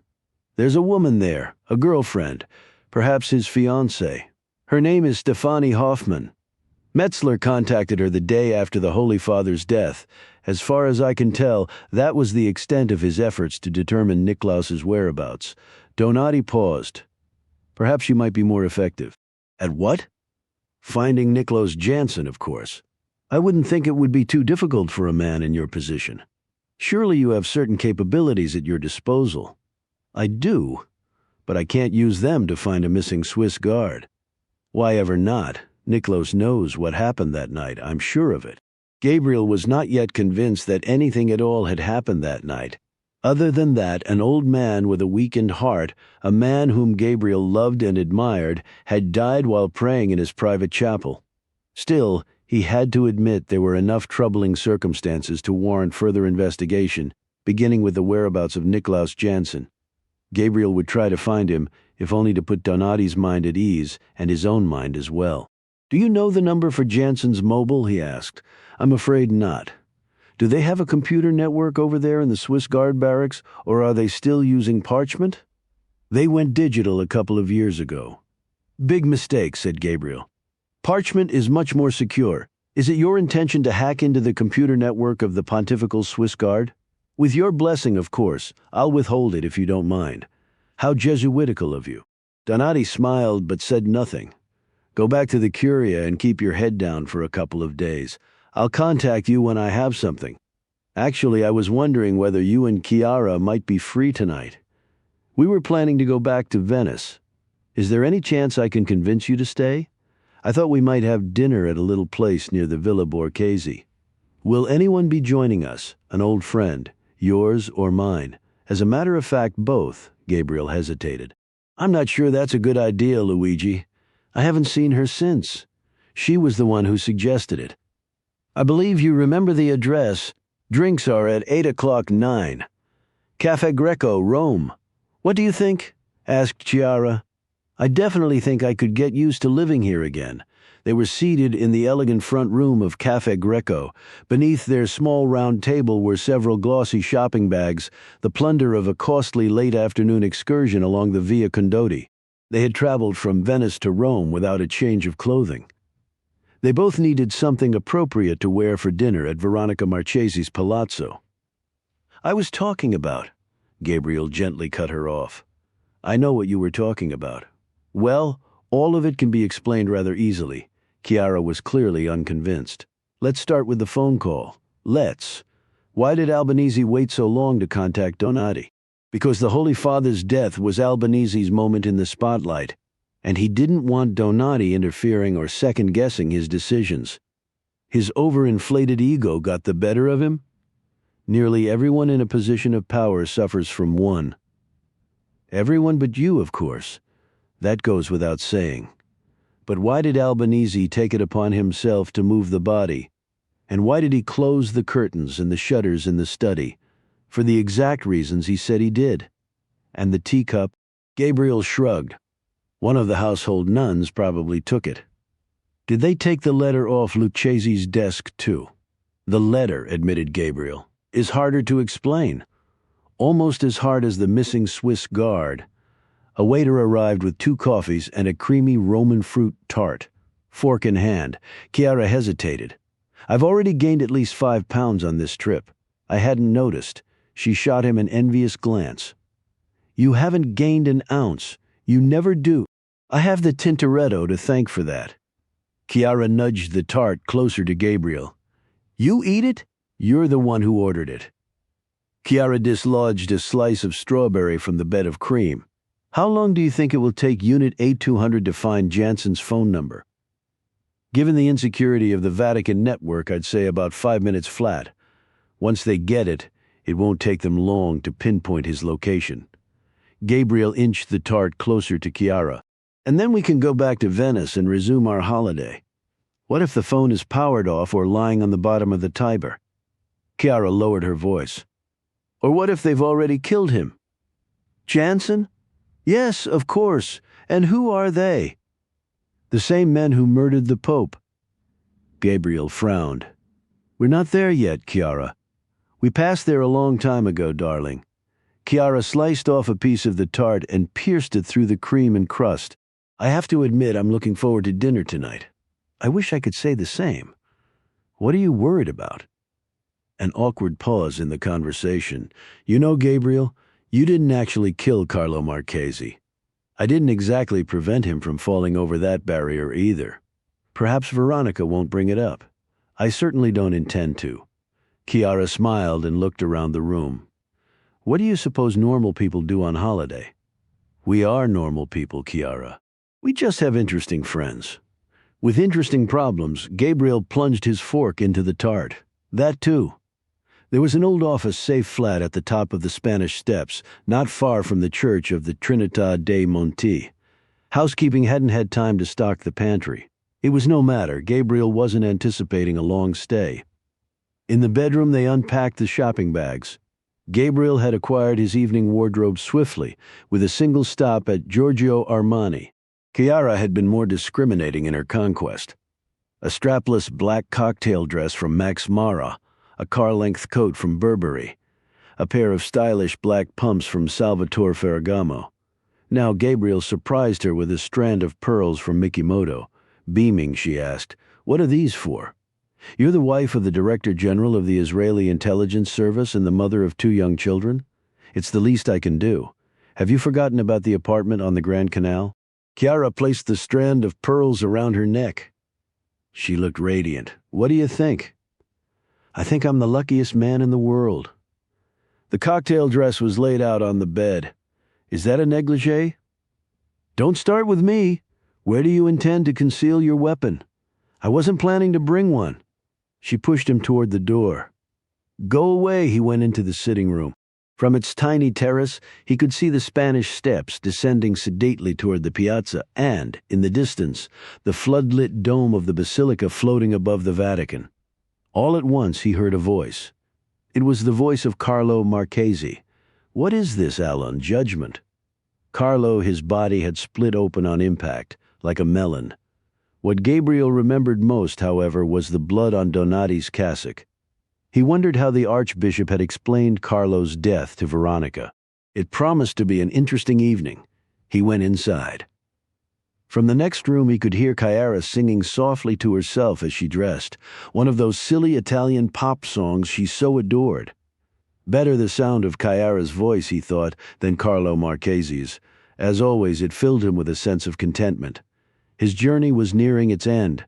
Chiara and the children were his reward for somehow having survived. Still, Leah was never far from his thoughts. She was watching him now from the shadows, at the corner of the room, burned and broken, her scarred hands clutching a lifeless child, Gabriel's private pietà. "Do you love this girl?" Yes, he thought. He loved everything about her. The way she licked her finger when she turned the page of a magazine, the way she swung her handbag when she walked along the Via Condati, the way she sang to herself when she thought no one was listening. He switched on the TV. It was tuned to the BBC. Remarkably, there had been no fatalities in the Berlin bombing, though 12 people had been wounded, 4 critically.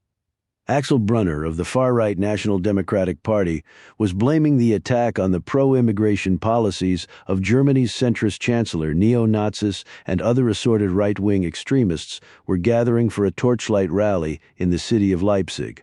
The Bundespolizei were bracing for a night of violence. Gabriel changed the channel to CNN. The network's premier foreign affairs correspondent was broadcasting live from St. Peter's Square. Like her competitors, she was unaware of the fact that a letter addressed to the Director General of the Israeli Secret Intelligence Service had mysteriously vanished from the Pope's study the night of his death. Nor did she know that the Swiss guard who had been standing watch outside the papal apartments was missing too. If Niklaus Janssen's phone was powered on and broadcasting a signal, the cyber warriors at Unit 8T200 would find it, perhaps before the night was out. Gabriel switched off the television as Chiara came into the sitting room. He took his time with his appraisal, the pearls, the strapless black dress, the pumps. She was a masterpiece. "Well," she asked at last, "you look," he faltered, "like a mother of 2 who's gained 8 pounds. I thought you said 5. I just stepped on the bathroom scale." She gestured toward the bedroom door. "It's all yours." Gabriel quickly showered and dressed. Downstairs they climbed into the back of a waiting embassy car. As they raced up the Via Veneto, his phone pulsed with an incoming message from King Saul Boulevard. "What is it?" The unit just breached the outer wall of the Swiss Guard's computer network. They're searching the database for Jansen's personnel file and contact information. What if they've deleted it already? Who? The same men who murdered the Pope, of course. We're not there yet, Chiara. Not yet, she agreed, but we will be soon. 10. Casa Santa Marta. Under normal circumstances, Swiss guards did not stand watch outside the Casa Santa Marta. But at 8:15 that same evening there were two. The clerical guest house was now occupied by several dozen princes of the church, mainly from the distant corners of the realm. On the eve of the conclave, the remaining cardinal electors would join them. After that, no one but the Casa Santa Marta's staff, nuns from the Daughters of St. Vincent de Paul, would be allowed to enter.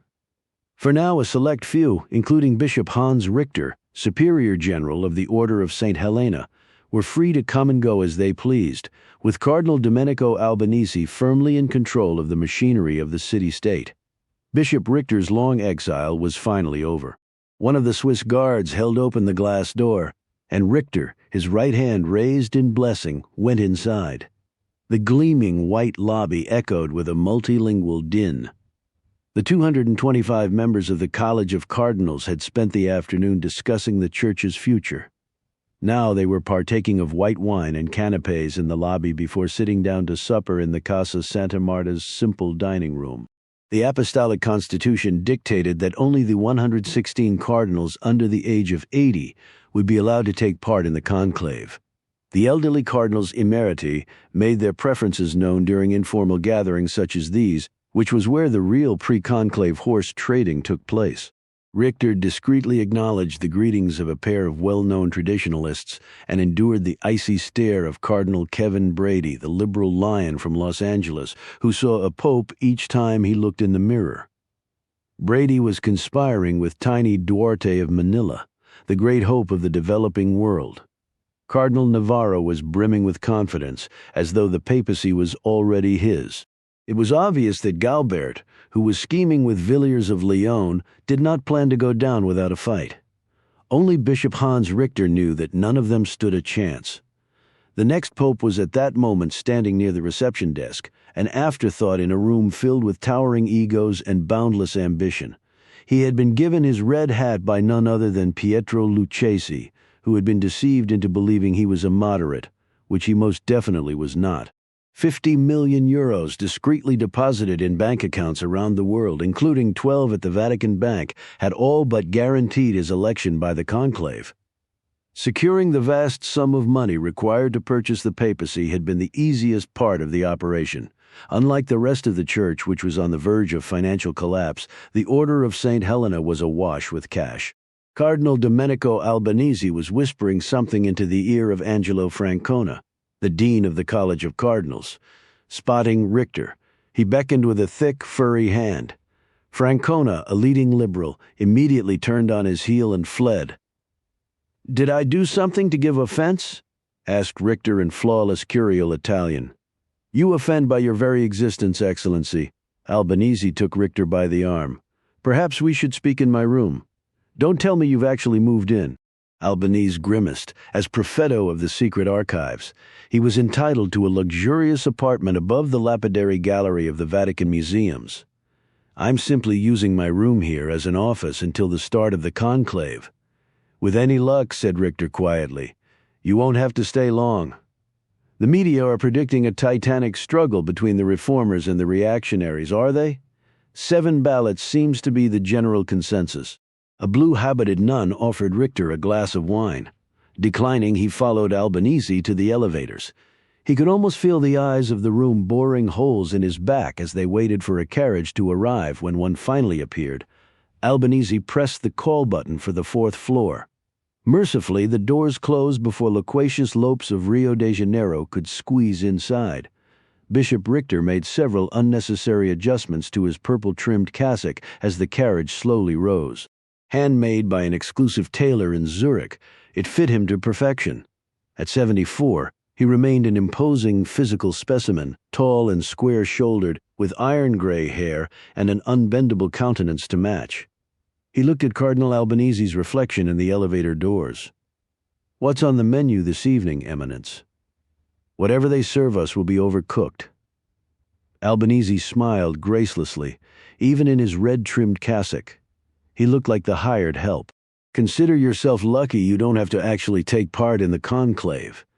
In the nomenclature of the Roman Catholic Church, the Order of St. Helena was a personal prelature, in effect, a global diocese without borders. As superior general of the order, Richter held the rank of bishop. Nevertheless, he was among the most powerful men in the Roman Catholic Church. Several dozen cardinals, all secret members of the order, were obliged to obey his every command, including Cardinal Domenico Albanese. The elevator doors opened. Albanese led Bishop Richter along an empty corridor. The room they entered was in darkness. Albanese found the light switch. Richter surveyed his surroundings. "I see you've assigned yourself one of the suites." The rooms were assigned by lottery, Excellency. "Lucky you?" Bishop Richter held out his right hand, the wrist cocked slightly. Albanese dropped to his knees and placed his lips against the ring on Richter's third finger. It was identical in size to the ring of the fisherman that Albanese had recently removed from the papal apartments. "I swear to you, Bishop Richter, my eternal obedience." Richter withdrew his hand, resisting the urge to reach for the small bottle of sanitizer in his pocket. Richter was a germaphobe. Albanese always struck him as a carrier. He moved to the window and parted the gauzy curtain. The suite was on the north side of the guest house, overlooking the Piazza Santa Marta and the facade of the basilica. The dome was aglow with floodlights. The wounds from the Islamic terrorist attack had healed nicely. If only the same could be said for the Holy Mother Church. She was a shadow of her former self, barely breathing, close to death. Bishop Hans Richter had appointed himself her savior. He had been prepared to wait out Lucchesi's disastrous papacy before putting his plan into action. But His Holiness had given Richter no choice but to take matters into his own hands. It was Lucchesi who had erred, Richter assured himself, not he. Besides, God had been knocking on Lucchesi's door for some time. To Richter's way of thinking, he had merely given Pope Accidental an early start on the inevitable process of canonization. Richter's thoughts were interrupted by a thunderous flush of the commode. When Albanese emerged, he was wiping his big hands on a towel like a ditch digger, thought Richter. And to think he actually regarded himself as a potential pope, the one Richter would choose to be his puppet pontiff. He was no intellectual giant, Albanese, but he had played the curial insider's game well enough to secure two critical papal appointments. As Camerlengo, Albanese had shepherded Lucchesi's body from the papal apartments to his tomb beneath St. Peter's with no hint of scandal.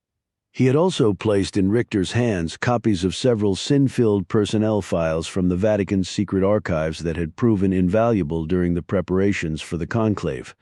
For his reward, Albanese would soon be the Secretary of State, the second most powerful position in the Holy See. He dried his pitted face and then tossed the towel over the back of a chair. "With all due respect, Excellency, do you think it was wise to come here this evening? Are you forgetting that many of those cardinals downstairs are now wealthy men because of me? All the more reason you should keep a low profile until the conclave is over. I can only imagine what the likes of Francona and Kevin Brady are saying right now." Francona and Brady are the least of our problems. The simple wooden armchair into which Albanese lowered himself groaned beneath his weight. "Is there any sign of the Jansen boy?" Richter shook his head. "He was obviously distraught that night. It's possible he took his own life. We should be so lucky." "Surely you don't mean that, Excellency. If Jansen committed suicide, his soul would be in grave peril." "It already is, as is mine," said Albanese quietly. Richter placed a hand on the Camerlengo's thick shoulder. "I granted you absolution for your actions, Domenico. Your soul is in a state of grace, and yours, Excellency." Richter removed his hand. "I sleep well at night knowing that in a few days' time the Church will be in our control. I will allow no one to stand in our way, and that includes a pretty little peasant boy from Canton Fribourg. Then I suggest you find him, Excellency, the sooner the better." Bishop Richter smiled coldly. "Is that the type of incisive and analytical thinking you intend to bring to the Secretariat of State?" Albanese suffered the rebuke from his superior general in silence. "Rest assured," said Bishop Richter, "the order is using all of its considerable resources to find Jansen. Unfortunately, we are no longer the only ones looking for him. It appears Archbishop Donati has joined the search. If we can't find Jansen, what hope does Donati have?" "Donati has something much better than hope." "What's that?" Bishop Richter gazed at the dome of the basilica. "Gabriel Allon, 11. Via Sardegna, Rome." The palazzo was often mistaken for an embassy or a government ministry, for it was surrounded by a formidable steel fence and watched over by an array of outward-aimed security cameras. A Baroque fountain splashed in the forecourt, but the 2,000-year-old Roman statue of Pluto that had once adorned the entrance hall was absent. In its place stood Dr. Veronica Marchesi, director of Italy's National Etruscan Museum. She wore a stunning black pantsuit and a thick band of gold at her throat. Her dark hair was swept straight back and held in place by a clasp at the nape of her neck. A pair of cat's eye spectacles gave her a faintly academic air. Smiling, she kissed Chiara on both cheeks. She offered Gabriel only her hand guardedly. "Director Allon, I'm so pleased you were able to come. I'm only sorry we didn't do this a long time ago." The ice broken, she led them along a gallery hung with Italian old master paintings, all of museum quality. The works were but a small portion of her late husband's collection. "As you can see, I've made a few changes since your last visit." "Spring cleaning?" asked Gabriel. She laughed. "Something like that." The exquisite Greek and Roman statuary that once had lined the gallery was gone. Carlo Marchesi's business empire, nearly all of it illegitimate, had included a brisk international trade in looted antiquities.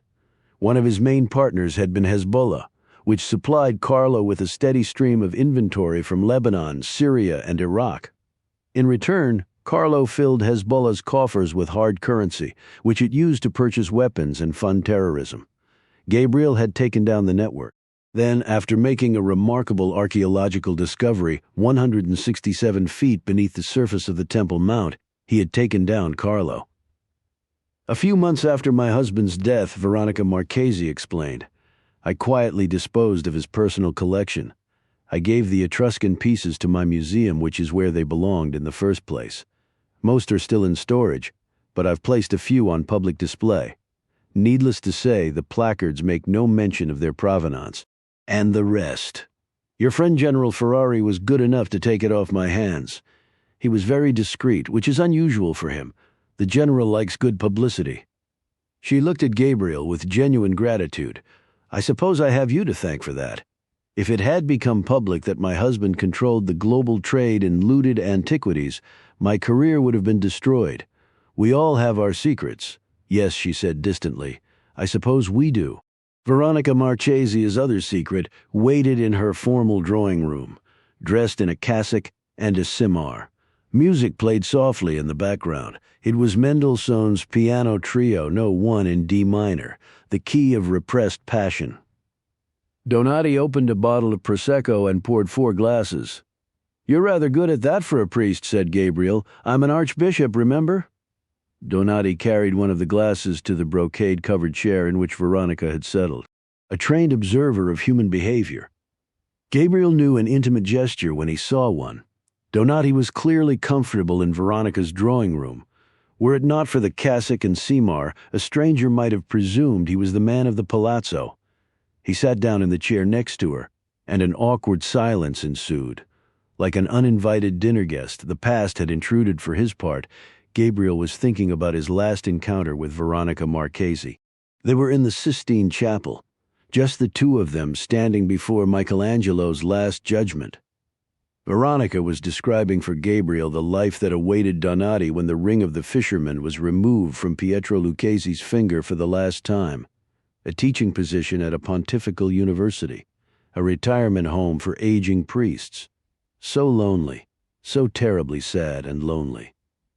It occurred to Gabriel that Veronica, widowed and available, might have other plans. At length, she complimented Chiara on her dress and pearls. Then she asked about the children and about Venice before lamenting the condition into which Rome, once the center of the civilized world, had fallen. These days it was a national obsession. 80% of the city's streets were riddled with unrepaired potholes, making driving, even walking, a perilous undertaking. Children carried toilet paper in their book bags because the school bathrooms had none. Rome's buses ran perpetually behind schedule, if at all. An escalator at a busy subway stop had recently amputated the foot of a tourist, and then, said Veronica, there were the overflowing dumpsters and mounds of uncollected rubbish. The most popular website in the city was Roma fa schifo, Rome is gross, and who is to blame for this deplorable state of affairs? A few years ago, Rome's chief prosecutor discovered that the mafia had gained control of the municipal government and was steadily draining the city's finances. A mafia-owned company was awarded the contract to collect the garbage. The company didn't bother to collect garbage, of course, because doing so would cost money and reduce its profit margin. The same was true of street repairs. Why bother to repair a pothole? Repairing potholes costs money. Veronica shook her head slowly. The mafia is Italy's curse. Then, with a glance at Gabriel, she added, mine too. It will all be better now that Saviano is prime minister. Veronica made a face. Have we learned nothing from the past? Apparently not. She sighed. He visited the museum not long ago. He was perfectly charming, as most demagogues are. It's easy to see why he appeals to Italians who don't live in palazzos near the Via Veneto. She placed her hand briefly on Donati's arm. Or behind the walls of the Vatican. Saviano hated the Holy Father for his defense of immigrants and his warnings about the dangers posed by the rise of the far right. He saw it as a direct challenge orchestrated by the Holy Father's leftist private secretary. Was it? Asked Gabriel. Donati sipped his wine thoughtfully before answering. The Church remained silent the last time the extreme right seized power in Italy and Germany. In fact, powerful elements within the Curia supported the rise of fascism and National Socialism. They saw Mussolini and Hitler as a bulwark against Bolshevism, which was openly hostile to Catholicism. The Holy Father and I resolved that this time we would not make the same mistake. And now, said Veronica Marchesi, the Holy Father is dead and a Swiss guard is missing. She looked at Gabriel. Luigi tells me you've agreed to find him. Gabriel frowned at Donati, who was suddenly brushing lint from the front of his spotless cassock. Did I speak out of turn? Asked Veronica. No, the Archbishop did. Don't be angry with him. Life in the gilded cage of the Apostolic Palace can be very isolating. The Archbishop often seeks my advice on temporal matters. As you know, I'm rather well connected in Roman political and social circles. A woman in my position hears all sorts of things. Such as rumors, she replied. What kind of rumors? About a handsome young Swiss guard who was spotted at a gay nightclub with a curial priest. When I told the Archbishop, he warned me that unproven allegations can do irreparable harm to a person's reputation and advised me not to traffic in them. The Archbishop would know, remarked Gabriel, but one wonders why he didn't mention any of this at lunch this afternoon. Perhaps he didn't think it was relevant. Or perhaps he thought it would make me reluctant to help him if I thought I was going to get involved in a Vatican sex scandal. Gabriel's phone pulsed against his heart. It was a message from King Saul Boulevard. Something wrong? Asked Donati. It appears as though Jansen's file was deleted from the Swiss Guard's computer network a few hours after the Holy Father's death. Gabriel exchanged a glance with Chiara, who was suppressing a smile. My colleagues at Unit 8200 are now searching the system's backup. Will they find anything? Computer files are a bit like sin, Excellency. How so? They can be absolved, but they never really go away. They had dinner on the palazzo's magnificent rooftop terrace, beneath gas heaters that burned the chill from the night air. It was a traditional Roman meal, spinach ravioli topped with butter and sage, followed by roasted veal and fresh vegetables. The conversation flowed as easily as the 3 bottles of vintage Brunello that Veronica unearthed from Carlo's cellar. Donati seemed perfectly at ease in his black clerical armor, with Veronica at his right hand, and the lights of Rome glowing softly behind him. It might have been broken and filthy and hopelessly corrupt, but viewed from Veronica Marchesi's terrace, with the air clear and crisp and scented with the aroma of cooking, Gabriel thought it was the most beautiful city in the world. Carlo's name was never spoken over dinner, and there was no hint of the violence and scandal that bound them. Donati speculated on the outcome of the conclave, but avoided the subject of Lucchese's death. Mainly he seemed to hang on Veronica's every word. The affection between them was painfully obvious. Donati was walking along the edge of an alpine crevasse, for now at least, God was watching over him. Only Gabriel's phone served as a reminder of why they had gathered that night. Shortly after 10 o'clock, it shivered with an update from Tel Aviv. The cyber sleuths at Unit 8200 had retrieved Niklaus Jansen's original application to join the Swiss Guard. The next update came at 10:30, when the unit found his complete service file. It was written in Swiss German, the official language of the Guard. It contained a reference to the 2 missed curfews, but there was nothing about a sexual relationship with a curial priest. What about his phone number? It has to be there.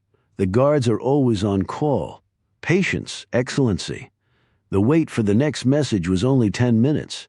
They found an old contact file, one that included an entry for Lance Corporal Niklaus Jansen. It has a phone number and 2 email addresses, a Vatican account and a personal account at Gmail. What now? Asked Donati. We find out where the phone is and whether Niklaus Jansen is still in possession of it, and then we call him. 12 Rome, Florence. Donati was awakened by the tolling of church bells. Slowly he opened his eyes. Daylight rimmed the edges of the tightly drawn shade he had overslept. He placed a hand to his brow. His head was heavy with Carlo Marchese's wine. His heart was heavy, too. He didn't dare dwell on the reason why.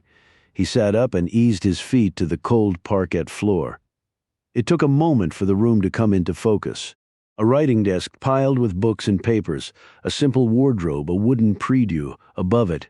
Faintly visible in the gloom was the crucifix, heavy and oaken, given to him by his master a few days after the conclave. It had hung in Donati's apartment in the Apostolic Palace. Now it hung here in his room at the Jesuit Curia. How different it was from Veronica's lavish palazzo. It was the room of a poor man, he thought. The room of a priest. The prie-dieu beckoned. Rising, Donati pulled on his dressing gown and crossed the room. He opened his breviary to the appropriate page, and on his knees recited the first words of Lauds, the morning prayer. God, come to my assistance. Lord, make haste to help me. Behind him on his bedside table his phone purred. Ignoring it, he read that morning's selection of psalms and hymns, along with a brief passage from Revelation. And I saw another angel ascending from the rising of the sun. Only when Donati had repeated the final line of the closing prayer did he rise and retrieve the phone. The message that awaited him was composed in colloquial Italian. The wording was ambiguous and full of misdirection and double meaning. Nevertheless, the instructions were clear. Had Donati not known better, he would have assumed the author was a creature of the Roman Curia. He was not. And I saw another angel ascending from the rising of the sun. Donati tossed the phone onto his unmade bed and quickly shaved and showered. Wrapped in a towel, he opened the doors of his wardrobe. Hanging from the rod were several cassocks and clerical suits, along with his choir dress. His civilian wardrobe was limited to a single sport jacket with elbow patches, 2 pairs of tan chinos, 2 white dress shirts, 2 crewneck pullovers, and a pair of suede loafers. He dressed in one of the outfits and packed the spare in his overnight bag. Next, he added a change of undergarments, toiletries, a stole, an alb, a cincture, and his traveling mass kit. The mobile phone. He slipped into his jacket pocket. The corridor outside his rooms was empty. He heard the faint tinkle of glass and cutlery and earthenware emanating from the communal dining hall and, from the chapel, sonorous male voices at prayer. Unnoticed by his Jesuit brethren, he hurried downstairs and went into the autumn morning. An E-Class Mercedes sedan waited in the Borgo Santo Spirito. Gabriel was behind the wheel, Chiara in the passenger seat. When Donati slid into the back, the car shot forward. Several pedestrians, including a curial priest whom Donati knew in passing, scurried for cover. "Is there a problem?" he asked. Gabriel glanced into the rearview mirror. "I'll know in a few minutes." The car swerved to the right, narrowly missing a flock of gray-habited nuns, and raced across the Tiber. Donati fastened his safety belt and closed his eyes. "God, come to my assistance. Lord, make haste to help me." They sped north along the Lungotvir to the Piazza del Popolo, then south to Piazza Venezia. Even by Rome's lofty standards, it was a hair-raising ride. Donati, a veteran of countless papal motorcades, marveled at the skill with which his old friend handled the powerful German-made car, and at the apparent calm with which Chiara occasionally offered directions or advice. Their route was indirect and full of sudden stops and abrupt turns, all designed to reveal the presence of motorized surveillance in a city like Rome, where scooters were a common form of transport. It was a daunting task. Donati tried to be of help, but in time he gave up and watched the graffiti-spattered buildings and mountain ranges of uncollected garbage flashing past his window. Veronica was right. Rome was beautiful, but it was gross. By the time they reached Ostiense, a chaotic working-class quarter in Municipio 8, Gabriel appeared satisfied they were not being followed. He made his way to the A90, Rome's orbital motorway, and headed north to the E35 Autostrada, a toll road stretching the length of Italy to the Swiss border. Donati eased his grip on the armrest. "Do you mind telling me where we're going?" Gabriel pointed toward a blue and white sign at the side of the road. Donati permitted himself a brief smile. It had been a long time since he had been to Florence. Unit 8200 had located the phone on the Florence cellular grid shortly before 5 that morning. It was north of the Arno in San Marco, the quarter of the city where the Medici, the banking dynasty that transformed Florence into the artistic and intellectual heart of Europe, had stabled their menagerie of giraffes, elephants, and lions. Thus far, the unit had been unable to penetrate the device and gain control of its operating system. It was merely monitoring the phone's approximate position using geolocation techniques. "In layman's language, please?" asked Donati. "Once we're inside a phone, we can listen to the owner's calls, read his email and text messages, and monitor his browsing on the internet. We can even take photographs and videos with the camera and use the microphone as a listening device. It's as though you're God. Not quite, but we certainly have the power to peer into someone's soul. We can learn their darkest fears and their deepest desires." Gabriel gave a rueful shake of his head. The telecommunications industry and their friends in Silicon Valley promised us a brave new world of convenience, all at our fingertips. They told us not to worry. Our secrets would be safe. None of it was true. They intentionally lied to us. They stole our privacy, and in the process they've ruined everything. Everything. Newspapers, movies, books, music, everything. I never knew you were such a Luddite. I'm an art restorer who specializes in Italian old masters. I'm a charter member of the club. And yet you carry a mobile phone, a very special mobile phone. Even my friends at the American NSA can't crack it." Donati held up a Nokia 9 Android. "And mine? I'd feel much better if you threw it out the window. My life is on this phone. Therein lies the problem, Excellency." At Gabriel's request, Donati surrendered his phone to Chiara. After switching off the power, she removed the SIM card and the battery and placed both in her handbag. The soulless chassis she returned to Donati.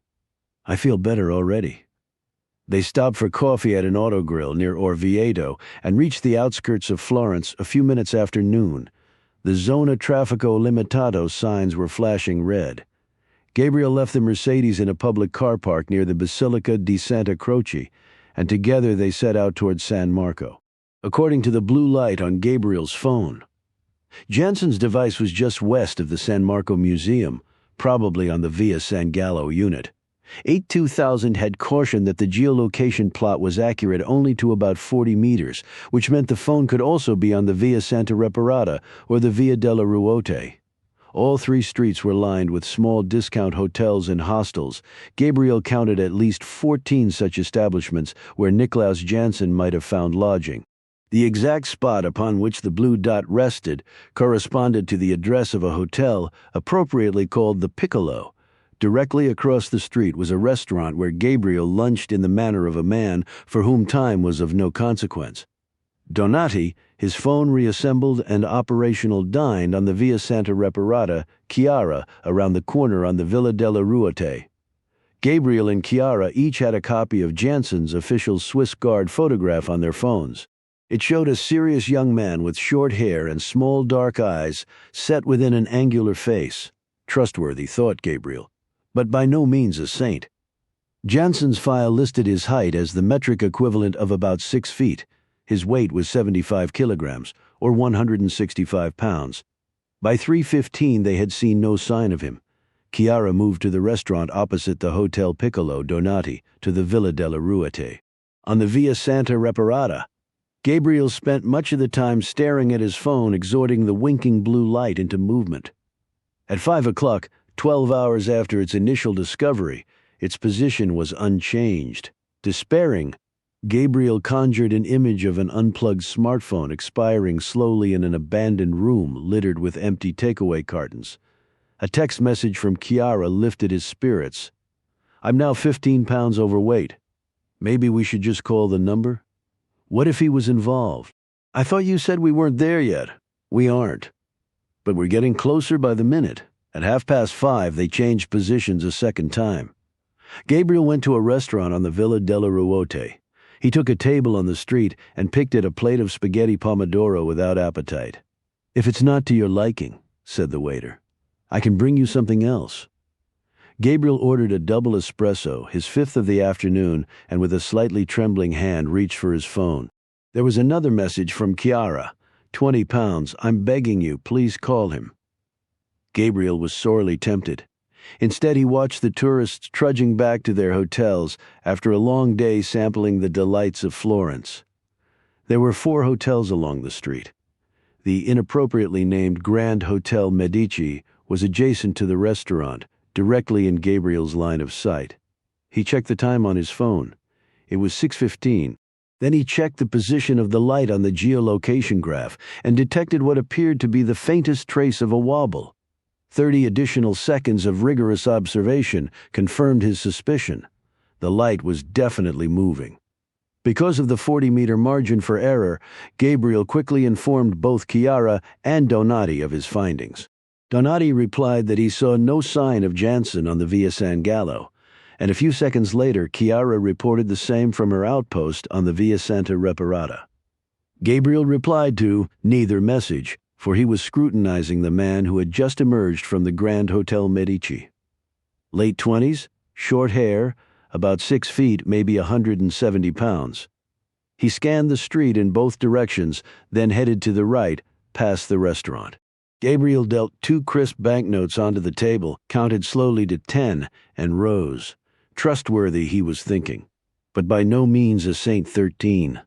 Florence, Chiara, and Donati waited on the Via Ricasoli, buffeted by the outbound flow of patrons from the Galleria dell'Accademia. Without warning, she threw her arms around Donati's neck and drew him close. "Is this really necessary? We don't want him to see your face. At least not yet." She held Donati tightly as Niklaus Jansen sliced through the crowds and passed them without a glance. Gabriel came along the street a moment later. "Is there something you two would like to tell me?" Donati freed himself and deliberately straightened his jacket. "Shall I call him now?" "First, we follow him, then we call." "Why wait?" "Because we need to know whether anyone else is following him." "What happens if you see someone?" "Let's hope it doesn't come to that." Gabriel and Donati set off along the street, trailed by Chiara. Before them was the Campanile di Giotto. Jansen melted into the sea of tourists in the Piazza del Duomo and disappeared from view. When Gabriel finally spotted him again, the Swiss guard was leaning against the octagonal baptistry, the mobile phone in his right hand. After a moment his thumb began tapping at the screen. "What do you suppose he's doing?" asked Donati. "Looks as though he's sending a text. To whom?" "Good question." Jansen slipped the phone into the back pocket of his jeans and, rotating slowly, scanned the crowded square. His gaze swept directly across Gabriel and Donati. His face registered no sign of recognition. "He's looking for someone," said Donati. "It could be the person who just sent him the text, or maybe he's afraid someone is following him." "Someone is following him?" At length, Jansen left the piazza and set out along a shopping street called the Via Martelli. This time it was Chiara who followed in his wake. After about 100 meters, he turned into a slender alleyway. It brought him to yet another church square, the Piazza di San Lorenzo. The unfinished facade of the basilica loomed over the eastern flank. It was the color of sandstone and looked like a giant wall of exposed brick. Jansen, After briefly consulting his phone, climbed the 5 steps and went inside. On the western flank of the piazza was a parade of clothing vendors that catered to tourists. On the northern side was a gelateria. Chiara and Donati joined the queue at the counter. Gabriel crossed the square and entered the basilica. Jansen stood before the tomb of Cosimo de' Medici, thumbs working over the screen of his phone, seemingly oblivious to the florid-faced Englishwoman who was addressing a tour group as though they were hard of hearing. The Swiss guard sent a final text and went into the square, where he paused once again to survey his surroundings. Clearly, he was expecting someone. The person at the other end of the text messages reckoned Gabriel, the person who had led him first to the Piazza del Duomo and then the Basilica di San Lorenzo. Jansen's gaze alighted briefly on Gabriel. Then he left the piazza along the Borgo San Lorenzo. No one in the square or the surrounding shops or restaurants appeared to follow him. Gabriel walked over to the gelateria, where Donati and Chiara were balanced atop tall stools at a zinc-topped table. They hadn't touched their orders. "Can we make contact with him now?" asked Donati. "Not yet." "Why not?" "Because they're here, Excellency." "Who?" Gabriel turned without answering and set off after Nicolaus Jansen. A moment later, Chiara and Donati tossed their uneaten gelato into a rubbish bin and set off after Gabriel. Jansen passed through the Piazza del Duomo a second time, all but confirming Gabriel's suspicion that the Swiss guard was being guided by a hidden hand. Somewhere in Florence, he thought, someone was waiting for him. Jansen went next to the Piazza della Repubblica and from there made his way to the Ponte Vecchio.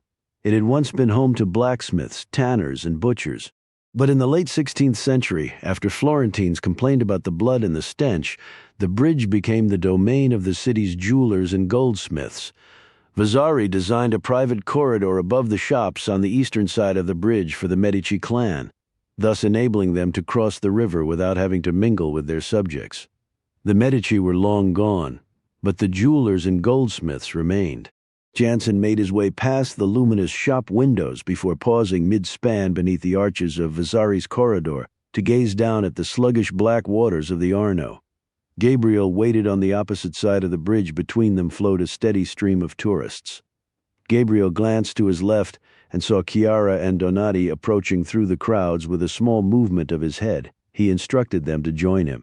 They stood side by side along the balustrade, Gabriel and Chiara facing Nicolaus Jansen, Donati facing the river. "Well?" he asked. Gabriel watched Jansen for another moment. His back was turned toward the center of the span. Nevertheless, it was obvious that he was typing something on his phone again. Gabriel wanted to know the identity of the person, man or woman, with whom Jansen was in contact, but it had gone on long enough. "Go ahead, Luigi, call him." Donati drew his Nokia. Jansen's number was already loaded into his contacts. With a touch of the screen, he dialed. A few seconds passed, then Nicolaus Jansen hesitantly raised the phone to his ear. 14 Ponte Vecchio, Florence. Good evening, Nicolaus. Do you recognize my voice? Donati tapped the speaker icon on the touchscreen of the Nokia in time for Gabriel to hear Jansen's startled reply. "Excellency, yes. Where are you? I was wondering the same about you." There was no response from the young man on the opposite side of the bridge. "I need to speak to you, Nicolaus." "About what?" "The night the Holy Father died." Once again there was no answer. "Are you still there, Nicolaus?" "Yes, Excellency. Tell me where you are. It's urgent. I see you at once. I'm in Switzerland. It's not like you to lie to an archbishop. I'm not lying. You're not in Switzerland. You're standing in the middle of the Ponte Vecchio in Florence. How do you know that?" "Because I'm standing behind you." Jansen wheeled round, the phone to his ear. "I don't see you." Donati turned as well, slowly. "Excellency, is that you?" "Yes, Nicolaus. Who's the man standing next to you?" "A friend. He's been following me. He was acting on my behalf. I was afraid he was going to kill me. Why would anyone want to kill you?" "Forgive me, Excellency," he whispered. "For what? Grant me absolution." "I have to hear your confession first." He looked to his left. "There isn't time, Excellency." Jansen lowered the phone and started horizontally across the bridge. In the center of the span, he stopped abruptly and spread his arms wide. The first shot struck him in the left shoulder, spinning him like a top. The second punched a hole through his chest and dropped him penitentially to his knees there, with his arms now hanging limply at his sides. He received a third shot. It struck him above the right eye and sheared away a large portion of his skull. On the ancient bridge, the shot sounded like cannon fire. Instantly, a maelstrom of panic erupted. Gabriel spotted the assassin briefly as he fled the bridge to the south. Then turning, he saw Chiara and Donati kneeling over Niklaus Jansen. The final shot had driven him backward, with his legs trapped beneath him. Despite the terrible wound to his head, he was still alive, still conscious. Gabriel crouched over him. He was whispering something. His phone was lying on the paving stones. Its screen shattered. Gabriel slipped the device into his coat pocket. Along with a nylon billfold he plucked from the back pocket of Jansen's jeans. Donati was praying softly. The thumb of his right hand resting near the entrance wound in Jansen's forehead. With two small movements, one vertical, the other horizontal, he absolved the Swiss guard of his sins. By then an anguished crowd had gathered around them. Gabriel heard expressions of shock and horror in a dozen different languages, and in the distance the scream of approaching sirens. Rising, he pulled Chiara to her feet, then Donati as they stepped away from the body. The crowd surged forward. Calmly, they walked north into the flashing blue light of the 1st Polizia di Stato unit. "What just happened?" asked Donati. "I'm not sure," said Gabriel, "but we'll know in a minute." At the foot of the Ponte Vecchio, they joined the exodus of frightened tourists fleeing through the archways of the Vasari corridor. When they reached the entrance of the Uffizi Gallery, Gabriel dug Jansen's phone from his pocket. It was an iPhone, unlocked, 84% charged. His darkest fears, his deepest desires, his very soul, all at Gabriel's fingertips. "Let's hope I was the only one who saw you take it," said Donati reproachfully. "And his wallet. You were. But try not to look so guilty. I just fled the scene of a murder. What on earth do I have to feel guilty about?" Gabriel pressed the home button. Several applications were open, including a stream of text messages. He scrolled to the top of the exchange. There was no name, only a number. Written in English, the first text had arrived at 4:47 p.m. the previous afternoon. "Please tell me where you are, Niklaus." "We've got him." "Who?" asked Donati. "The person who was sending text messages to Jansen while we were following him." Donati peered over Gabriel's right shoulder, Chiara over his left, their faces lit by the glow of the iPhone. All at once the light was extinguished. Gabriel pressed the home button again, but there was no response. The phone had not drifted off to sleep. It had shut down entirely. Gabriel squeezed the power button and waited for the ubiquitous white apple to appear on the screen. Nothing. The phone was as dead as its owner. "Perhaps you touched something by mistake," suggested Donati. "Are you referring to the magic icon that instantly blows up the operating system and shreds the memory?" Gabriel looked up from the darkened screen. It was erased remotely, so we couldn't see what was on it. "By whom?" "The same men who deleted his personnel file from the Swiss Guard computer network." Gabriel looked at Chiara. "The same men who murdered the Holy Father." "Do you believe me now?" asked Donati. 10 minutes ago I had my doubts. Not anymore." Gabriel stared at the Ponte Vecchio. It was ablaze with flashing blue lights. "Were you able to make out what he was whispering before he died?" "He was speaking in Aramaic. Eli lama sabachthani, it means, my God, why have you forsaken me?" Donati nodded slowly. They were the last words Jesus cried out before dying on the cross. Why would he say such a thing? "Maybe the other guards were right," said Donati. "Maybe Niklaus was a saint after all." 15 Venice, Fribourg, Switzerland. They returned to Venice, collected 2 sleeping children from a house in the ancient ghetto, and carried them across the city's only iron bridge to an apartment on the Rio della Misericordia. There they passed a largely sleepless night, Donati in the spare room. At breakfast the following morning he could scarcely take his eyes off Raphael, who bore a striking resemblance to his famous father. The child had even been cursed with Gabriel's unnaturally green eyes. Irene looked like Gabriel's mother, never more so than when she was annoyed with him. "It will only be a day or 2, he assured her. "That's what you always say, Abba." They said their goodbyes downstairs on the Fondamenta dei Armesini. Chiara's final kiss was decorous. "Do try not to get yourself killed," she whispered into Gabriel's ear. "Your children need you, and so do I." Gabriel and Donati settled into the aft seating compartment of a waiting motoscafo and skimmed across the gray-green waters of the lagoon to Marco Polo Airport. In the crowded concourse, passengers were gathered beneath the TV monitors. Another bomb had exploded in Germany. This time the target was a market in the northern city of Hamburg. A claim of responsibility had appeared on social media along with a professionally edited video from the purported mastermind. In perfect colloquial German, his face concealed behind an Arab headdress, he promised the bombings would continue until the black flag of the Islamic State flew over the Bundestag. Having suffered 2 terrorist attacks in just 48 hours, Germany was now on high alert. The bombing immediately snarled air travel across Europe, but somehow the late-morning Alitalia flight to Geneva departed on time. Despite the increased security at Switzerland's second busiest airport, Gabriel and Donati cleared passport control with no delay. Transport had left a BMW sedan in the short-term car park with the key taped beneath the front bumper. In the glove box, wrapped in a protective cloth, was a 9mm Beretta. "It must be nice," remarked Donati. "I always have to pick up my gun at the counter. Membership has its privileges." Gabriel followed the airport exit ramp to the E62 and headed northwest along the shore of the lake. Donati took note of the fact he was driving without the aid of a navigation device. "Come to Switzerland often?" "You might say that. They say it's going to be another bad year for snow." "The state of Switzerland's winter tourism industry is the least of my concerns. You don't ski? Do I look like a skier to you? I never saw the point of it." Donati pondered the mountain peaks rising above the opposite shore of the lake. "Any fool can slide down a mountain, but it takes someone of character and discipline to walk up one. I prefer to walk along the sea. It's rising, you know. Apparently Venice will soon be uninhabitable. At least it will discourage the tourists." Gabriel switched on the radio in time to catch the hourly newscast on SFR1. The death toll in Hamburg stood at 4 with another 25 wounded, several critically.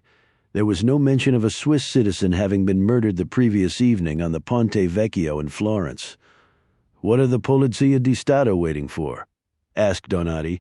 "If I had to guess, they're giving the Vatican a chance to get its story straight." "Good luck with that."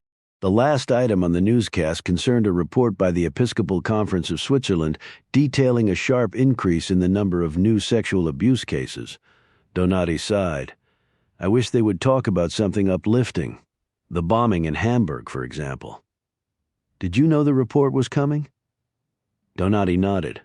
"The Holy Father and I reviewed the first draft a few weeks before his death. How is it possible there are still new cases of abuse?" "Because we apologized and asked for forgiveness, but we never addressed the root causes of the problem. And the Church has deservedly paid a terrible price. Here in Switzerland, Roman Catholicism is on life support. Baptisms, church weddings, and mass attendance have all fallen to extinction levels. And if you had it to do over again? Despite what my enemies used to say about me, I was not the Pope. Pietro Lucchesi was, and he was an innately cautious man." Donati paused. "Too cautious, in my opinion." "And if you were the one with the ring of the fisherman on his finger?" Donati laughed. "What's so funny? The very idea is preposterous. Humor me." Donati considered his answer carefully.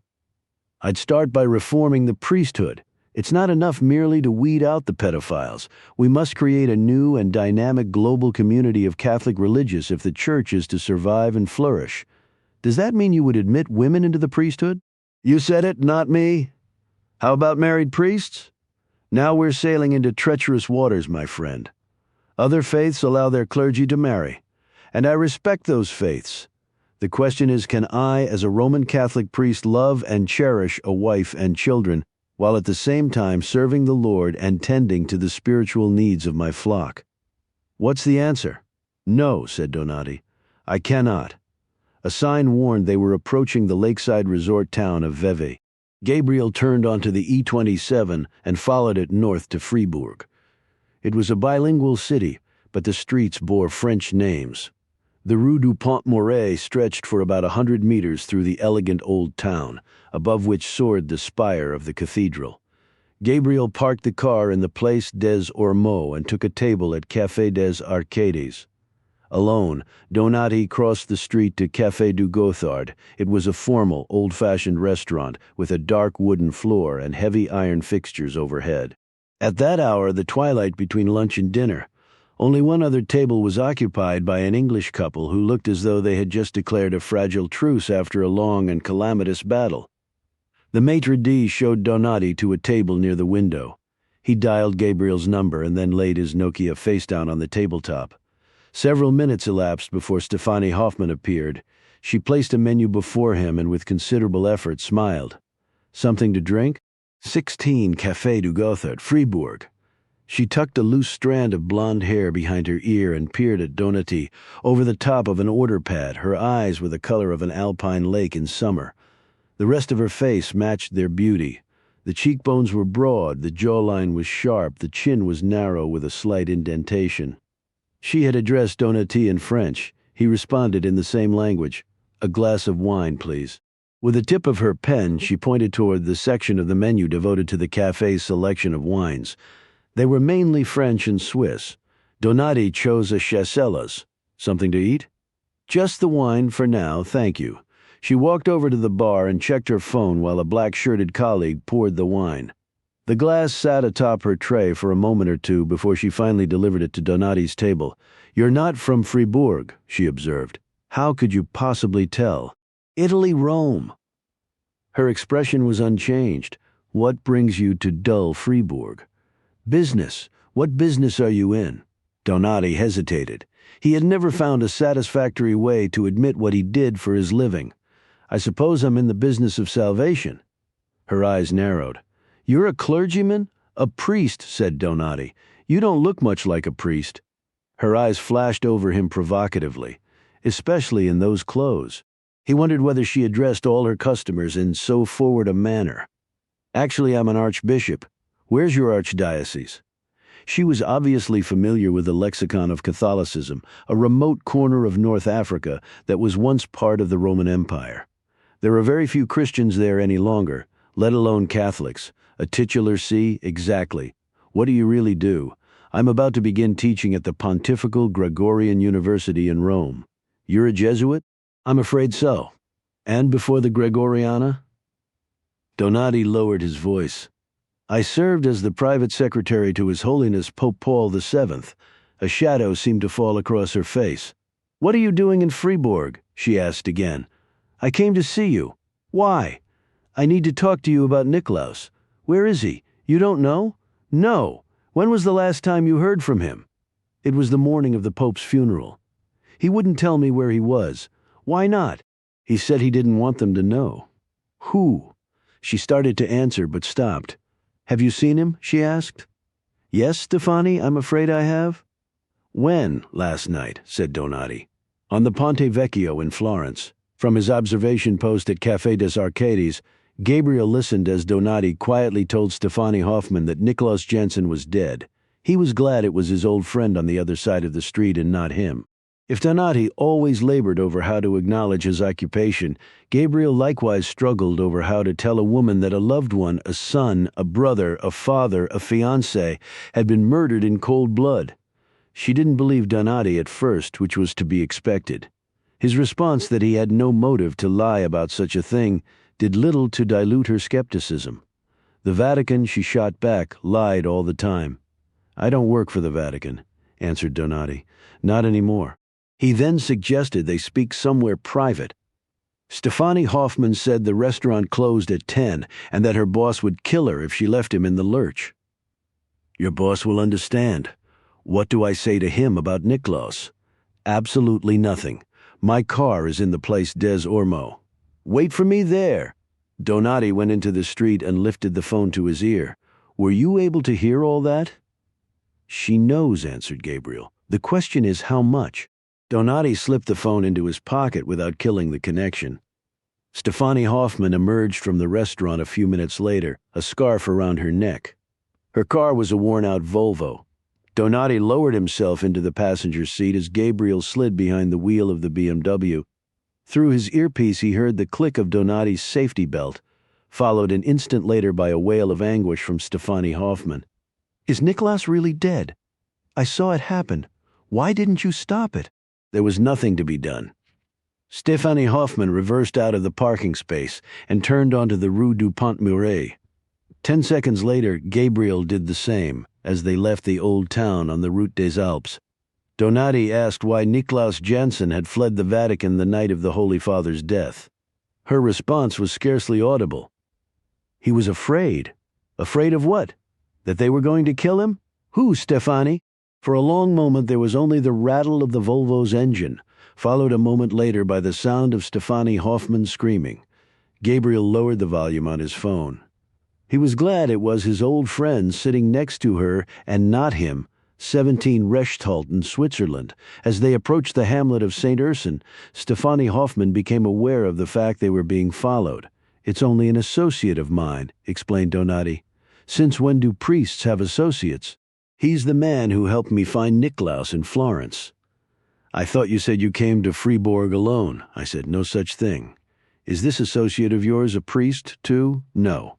"Vatican intelligence?"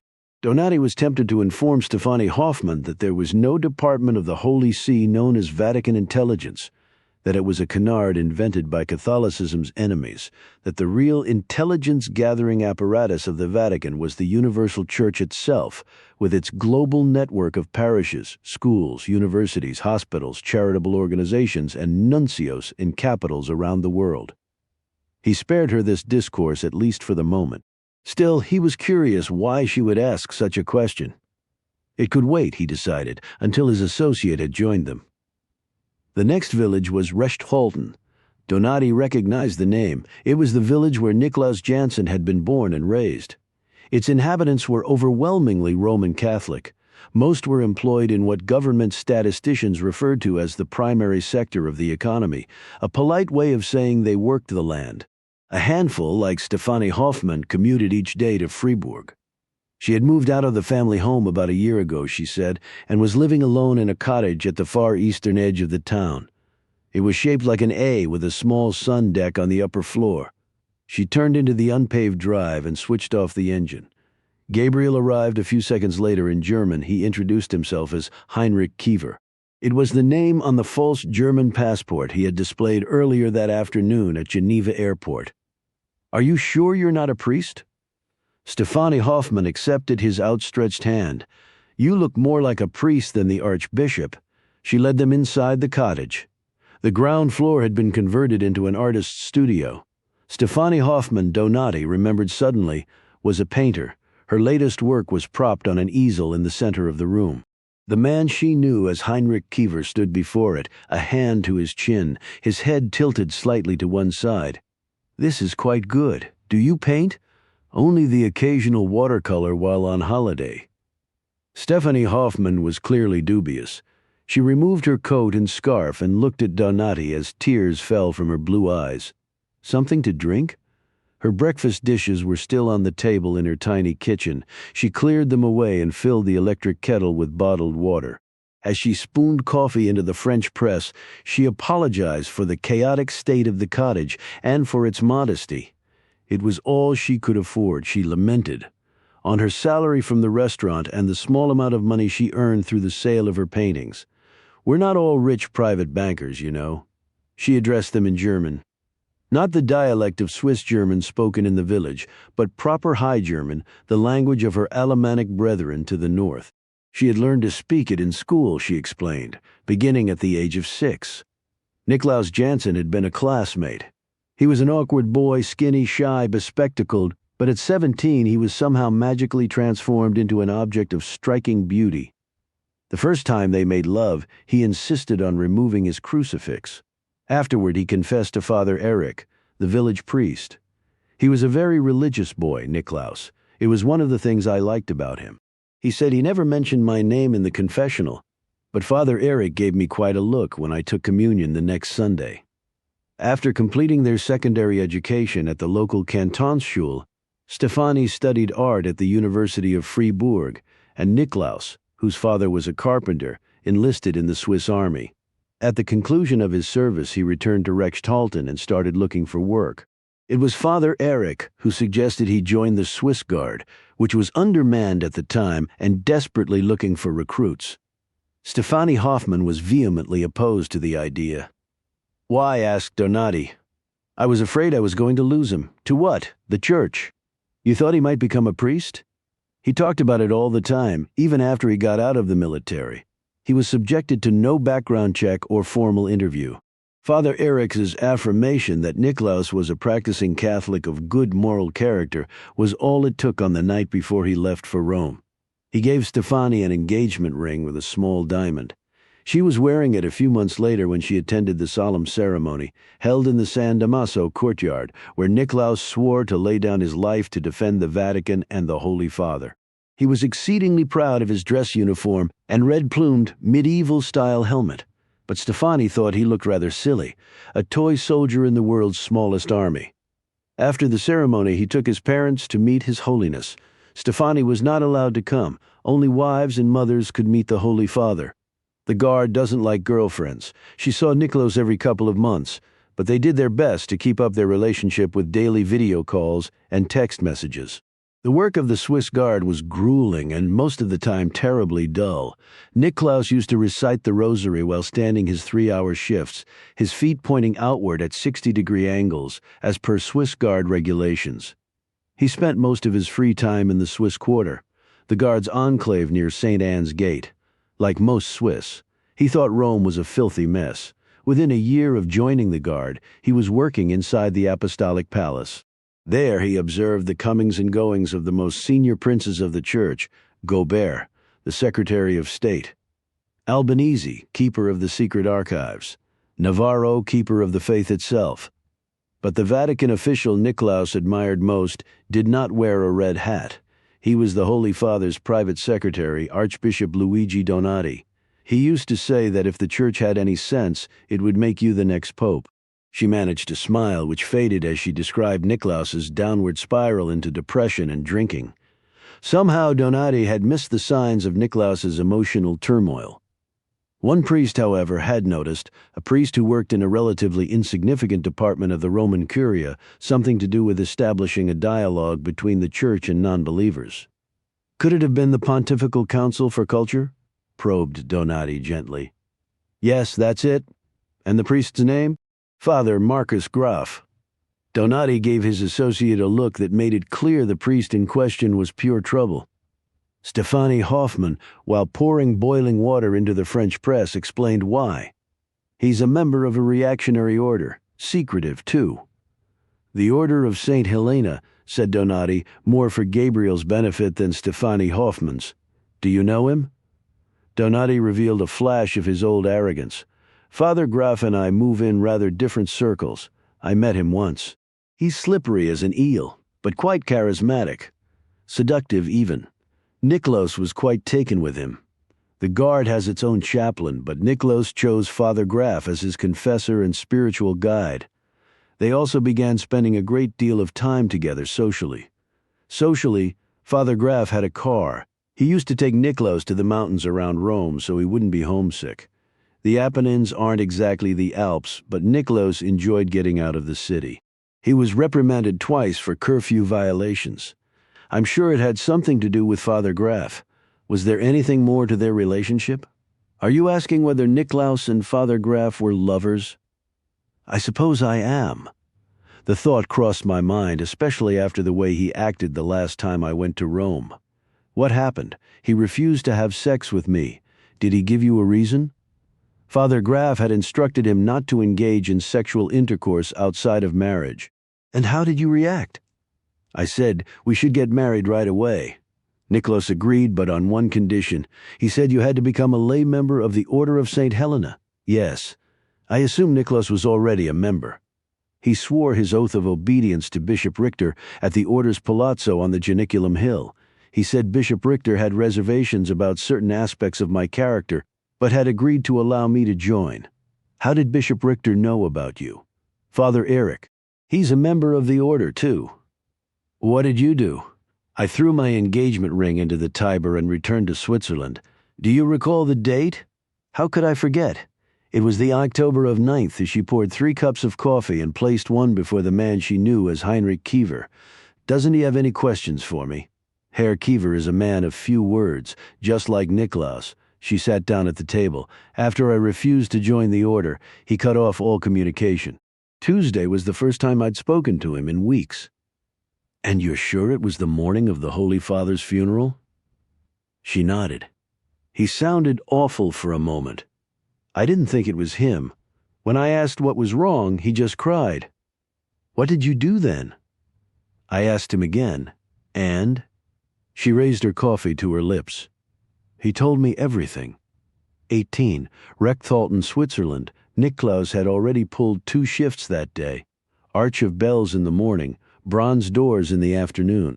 When he arrived at the papal apartments at 9 p.m., his legs were shaking with fatigue. The first person he saw was the Holy Father's private secretary. He was on his way out. Did he know where I was going? Dinner with a friend outside the walls. Did he know the friend's name? A rich woman who lived near the Villa Borghese. Her husband died in a fall from the dome of the basilica. Niklaus said you were there when it happened. Where did he hear a thing like that? Where do you think? Father Graf? She nodded. She was holding her mug of coffee with both hands. A nimbus of steam swirled about her flawless face. What happened after I left? Cardinal Albanese arrived around 9:30. The cardinal told me he didn't arrive until 10. That was his second visit, said Stefani Hoffman. Not the first. Cardinal Albanese had not told Donati about an earlier visit to the appartamento, nor had he included it in the official Vatican timeline. That single inconsistency, were it ever to become public, would be enough to plunge the church into scandal. Did Albanese tell Niklaus why he was there? No, but he was carrying an attaché case with the coat of arms of the archives on the side. How long did he stay? Only a few minutes. Did he have the attaché case when he left? She nodded, and when he came back at 10 o'clock, he told Niklaus that the Holy Father had invited him to pray in the private chapel. Who arrived next? 3 cardinals, Navarro, Gobert, and Francona. The time? 10:15. When did Dottore Gallo arrive? 11 o'clock. Colonel Metzler and a Vatican cop showed up a few minutes after that. She lowered her voice. Then you, Archbishop Donati, you were the last. Did Niklaus know what was happening inside? He had a pretty good idea, but he wasn't certain until the ambulance attendants arrived with the gurney. A few minutes after they entered the apartment, she continued. Metzler came out. He confirmed the obvious. The Holy Father was dead. He warned Niklaus that he was never to speak of what he had witnessed that evening. Not to his comrades in the guard, not to his friends and family, and certainly not to the media. Then he ordered Niklaus to remain on duty until the Holy Father's body was removed and the apartment sealed. The Camerlengo performed the ritual at 2:30. Did Cardinal Albanese remove anything from the apartment when he left? One item. He said he wanted something to help him remember the saintliness of the Holy Father, something he had touched. What was it? A book. Donati's heart banged against his rib cage. What kind of book? An English murder mystery. Stefani Hoffman shook her head. Can you imagine that? By the time Niklaus left the Apostolic Palace, the press office had announced the Holy Father's death. St. Peter's Square was ablaze with the spectral light of the TV crews, and in the cloisters and courtyards of the Vatican, nuns and priests were gathered in small groups, praying, weeping. Niklaus was weeping too. Alone in his room in the barracks, he changed into civilian clothing and tossed a few things into his duffel bag. He slipped out of the Vatican around 5:30 that morning. Why did he go to Florence instead of coming home to Switzerland? He was afraid they would find him. The guard, the order, and you had no other contact other than the single phone call, no texts or emails? Only the package. It arrived the day after I spoke to him. What was it? A dreadful devotional painting of Jesus in the Garden of Gethsemane. I can't imagine why he would send me such a thing. Was there anything else in the package? Niklaus's rosary. She paused, then added, And a letter? A letter? She nodded. To whom was it addressed? Me. Who else? What did it say? He apologized for joining the Order of St. Helena and breaking off our engagement. He said it was a terrible mistake. He said they were evil. especially Bishop Richter. May I read it? No, she said. Some parts are too private. Donati let it go for now. Colonel Metzler told me he spoke to you. He called me the day after the Holy Father died. He said Niklaus had left the barracks without authorization. He asked whether I'd spoken to him. I told him I hadn't, which was true at the time. Was Metzler the only person who contacted you? No. I heard from someone else the next day. Who? Herb Bauer, the man from Vatican intelligence. There it was again, thought Donati. Vatican intelligence? Did Herr Bauer show you any identification? She shook her head. Did he say what division of Vatican intelligence he worked for? Papal security? First name? Maximilian? Swiss? German? Probably from Bavaria, judging by the accent. He phoned you? No. He showed up at the restaurant unannounced, like you and Herr Kiever. What did he want? The same thing Metzler wanted. Where was Niklaus? And when you told him you didn't know? I'm not sure he believed me. Describe him, please. It was Gabriel who had posed the question. Stefanie Hoffmann lifted her eyes to the ceiling, tall, well-dressed, late 40s, maybe early 50s. With his expression, Gabriel made it clear her answer was a disappointment. Come now, Stefanie, you can do better than that. You're an artist, after all. I'm a contemporary painter who reveres Rothko and Pollock. Portraits aren't my specialty, but surely you could produce one in a pinch. Not a good one, and not from memory. Perhaps I can be of help. How? Bring me your sketch pad and a box of acrylic pencils and I'll show you. They worked without pause for the better part of the next hour, side by side at the kitchen table, with Donati watching anxiously over their shoulders. As Gabriel suspected, Stefanie Hoffmann's memory of the man she knew as Maximilian Bauer was far sharper than even she had imagined. All it took were the right sort of questions posed by an expert draftsman and student of human anatomy, a gifted restorer who could mimic the brushstrokes of Bellini and Titian and Tintoretto, a healer who had repaired the tattered face of Mary in the pierced hand of Christ. It was a noble face she described.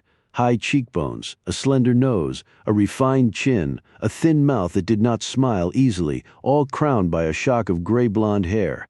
He was a worthy opponent, thought Gabriel. A man not to be trifled with. A man who never lost at games of chance. So much for the occasional watercolor on holiday, said Stefanie Hoffmann. You're obviously a professional. But I'm afraid the eyes are all wrong. I drew the eyes the way you described them. Not quite. She took the pad and on a blank page sketched a pair of humorless eyes set deeply beneath the ledge of a prominent brow. Gabriel then sketched the rest of the face around them. That's him. That's the man who came to see me. Gabriel looked over his shoulder at Donati. Do you recognize him? I'm afraid not. Stefanie Hoffmann took the sketch from Gabriel and deepened the lines around the mouth. Now it's perfect, she said. But what are you going to do with it? I'm going to find out who he really is. She looked up from the sketch pad. But who are you? I'm an associate of the Archbishop. Are you a priest? No, said Gabriel. I'm a professional. Which left only the letter in which Niklaus Jansen had described the Order of St. Helena as evil. 3 times Donati asked to see it. 3 times Stefanie Hoffmann refused. The letter was of an intensely personal nature, written by an emotionally distressed man whom she had known since childhood. A man who had been publicly murdered on the most famous bridge in Italy. She would not show such a letter to her closest friend and confidante, she insisted, let alone a Roman Catholic archbishop. In that case, said Donati, might I at least see the picture? Jesus in the Garden of Gethsemane. You don't get enough of that sort of thing at the Vatican? I have my reasons. It was propped against the wall behind Stefanie Hoffmann's chair, still entombed in a shallow cardboard box. Donati checked the waybill. It was from a DHS Express near Roma Termini. Niklaus must have shipped it before boarding the train to Florence. Donati removed the picture from the box and freed it from its cocoon of bubble wrap. It was about 14 inches by 12. The illustration itself was a rather shop-worn depiction of Jesus on the night before his torture and execution at the hands of the Romans. The frame, museum glass, and matting were of high quality. Bishop Richter gave it to him the day he swore his oath of allegiance to the order. Explained Stefanie Hoffmann. If you turn it over, you'll see the order's coat of arms." Donati was still staring at the image of Jesus. "Don't tell me you actually like it." "It's not exactly Michelangelo," he admitted, "but it's nearly identical to a picture that hung in my parents' bedroom in the little house in Umbria where I was raised." Donati did not tell Stefani Hoffman that after his mother's death he found several thousand euros hidden inside the picture. His mother justifiably had distrusted Italian banks. He turned over the picture. The Order of St. Helena's coat of arms was embossed on the back of the matting, which was held in place by 4 metal brackets. One of the clasps, however, was loose. Donati removed the other 3 and attempted to pry away the matting. Failing, he turned over the frame and allowed the weight of the glass panel to do the task for him. It landed on the tabletop without shattering. Donati separated the matting from the picture and found a cream-colored envelope, also of high quality. It too was decorated with a coat of arms, the private papal armorial of His Holiness, Pope Paul VII. Donati lifted the flap. Inside were 3 sheets of rich stationery, almost like fine linen. He read the first lines. Then he returned the letter to the envelope and pushed it across the table toward Gabriel. "Forgive me," he said. "I believe this belongs to you, 19. Les Armures, Geneva. It was approaching 9 o'clock by the time Gabriel and Donati arrived in Geneva, too late to make the last flight to Rome. They checked into adjacent rooms at a small hotel near the St. Pierre Cathedral, and then walked to Les Armures, a wood-paneled restaurant in the old town. After placing his order, Gabriel rang a friend who worked for the NDB, Switzerland's small but capable foreign intelligence and internal security service. The friend, whose name was Christoph Bettel, was the head of the counterterrorism division, he answered guardedly. Gabriel had a long and distinguished track record in Switzerland. Bettel was still cleaning up the mess from his last visit. "Where are you?" Gabriel answered truthfully. "I'd order the veal cutlet if I were you. I just did." "How long have you been in the country?" "A few hours." "I don't suppose you arrived on a valid passport." "Define valid." Biddle sighed before inquiring as to the reason for Gabriel's call. "I'd like you to place a Swiss citizen under protective surveillance." "How unusual. What's the Swiss citizen's name?" Gabriel told him, then recited her address and place of work. "Is she an ISIS terrorist? A Russian assassin?" "No, Biddle. She's a painter. Anyone in particular you're worried about?" "I'll send you a composite. But whatever you do, don't give the job to that kid who watched my back in Bern a couple of years ago. He's one of my best men. He's also a former Swiss guard." "Does this have something to do with Florence?" "Why do you ask?" "The Polizia di Stato just released the name of the victim in that shooting last night. He was a Swiss guard. Come to think of it, he was from Rechtshalten, too." Gabriel killed the connection and checked the website of Corriere della Sera, Italy's premier newspaper. Donati went straight to the Twitter feed of the Vatican press office. There was a brief bulletino 5 minutes old. It expressed the Holy See's shock and sorrow over the senseless and random act of gun violence that had claimed the life of Lance Corporal Niklas Jansen of the Pontifical Swiss Guard. It made no mention of the fact that Jansen was on duty outside the papal apartments the night of the Holy Father's death. Nor did it explain why he was in Florence while his comrades were working overtime in preparation for the conclave. "It's a masterpiece of curial doublespeak," said Donati. "On its face, the statement is entirely accurate. But the lies of omission are glaring. Clearly, Cardinal Albanese has no intention of allowing Niklaus's murder to delay the opening of the conclave. Perhaps we can convince him to see the error of his ways. With what a tawdry tale of sex and secretive religious orders told by a woman who was bitter over the dissolution of her engagement to a handsome young Swiss guard. You don't believe her story? I believe every word of it. But that doesn't change the fact that it's pure hearsay, or that every element can be denied, except for this." Gabriel displayed the envelope. The high-quality cream-colored envelope embossed with the private papal armorial of His Holiness Pope Paul VII. "Do you really expect me to believe you didn't know what was in this letter?" "I didn't." Gabriel removed the 3 sheets of stationery from the envelope. The letter had been composed in pale blue ink. The salutation was informal. First name only. "Dear Gabriel," there were no preliminaries or pleasantries. "While researching in the Vatican secret archives, I came upon a most remarkable book. The book, he continued, had been given to him by a member of the archives staff without the knowledge of the prefetto. It was stored in what was known as the collezione, a secret archive within the secret archives, located on the lower level of the manuscript depository. The material in the collezione was highly sensitive. Some of the books and files were political and administrative in nature. Others were doctrinal. None were referenced in the 1,000 directories and catalogs housed in the index room. Indeed, nowhere within the archives was there a written inventory of the material. The knowledge was passed down through the centuries verbally, prefetto to prefetto. The letter did not identify the book in question, only that it had been suppressed by the Church during the Middle Ages and had circulated secretly until the Renaissance, when it was finally hunted out of existence. The copy contained in the secret archives was thought to be the last. The Holy Father had concluded it was authentic and accurate in its depiction of an important historical event. It was his intention to place the book in Gabriel's hands at the earliest possible date. Gabriel would be free to do with it as he pleased. His Holiness asked only that he treat the material with the utmost sensitivity. The book would ignite a global sensation. Its unveiling would have to be carefully managed. Otherwise, the Holy Father warned, it would be dismissed as a hoax. The letter was unfinished. The final sentence was a fragment, the last word incomplete. Archie, Gabriel reckoned the Holy Father had been interrupted mid-sentence by the appearance of his killer. Donati did not disagree. His prime suspect was Cardinal Camerlengo Domenico Albanese, prefetto of the Vatican secret archives. Gabriel politely informed Donati that he was mistaken. Then why did Albanese lie to me about his earlier visit to the appartamento? I'm not saying he wasn't involved in the Holy Father's murder, but he wasn't the actual killer. He was only the bagman. Gabriel held up the letter.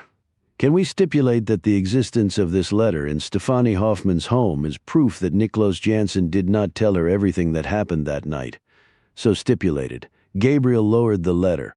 When Albanese arrived at 9:30, the Holy Father was already dead. That's when he removed the book from the papal study. He came back to the papal apartments at 10 o'clock and carried the Holy Father's body from the study into the bedroom. But why didn't he remove the letter when he removed the book? Because it wasn't there. It was in Niklas Jansen's pocket. He removed it before Albanese arrived the first time. Why? If I had to guess, Niklas was feeling guilty about letting the murderer into the papal apartments. After the killer left, he went inside to investigate. That was when he found the Holy Father dead and an unfinished letter lying on the desk blotter. Why would Niklas Jansen have let a murderer into the papal apartments? He loved the Holy Father. That's the easy part. The killer was someone he knew, someone he trusted.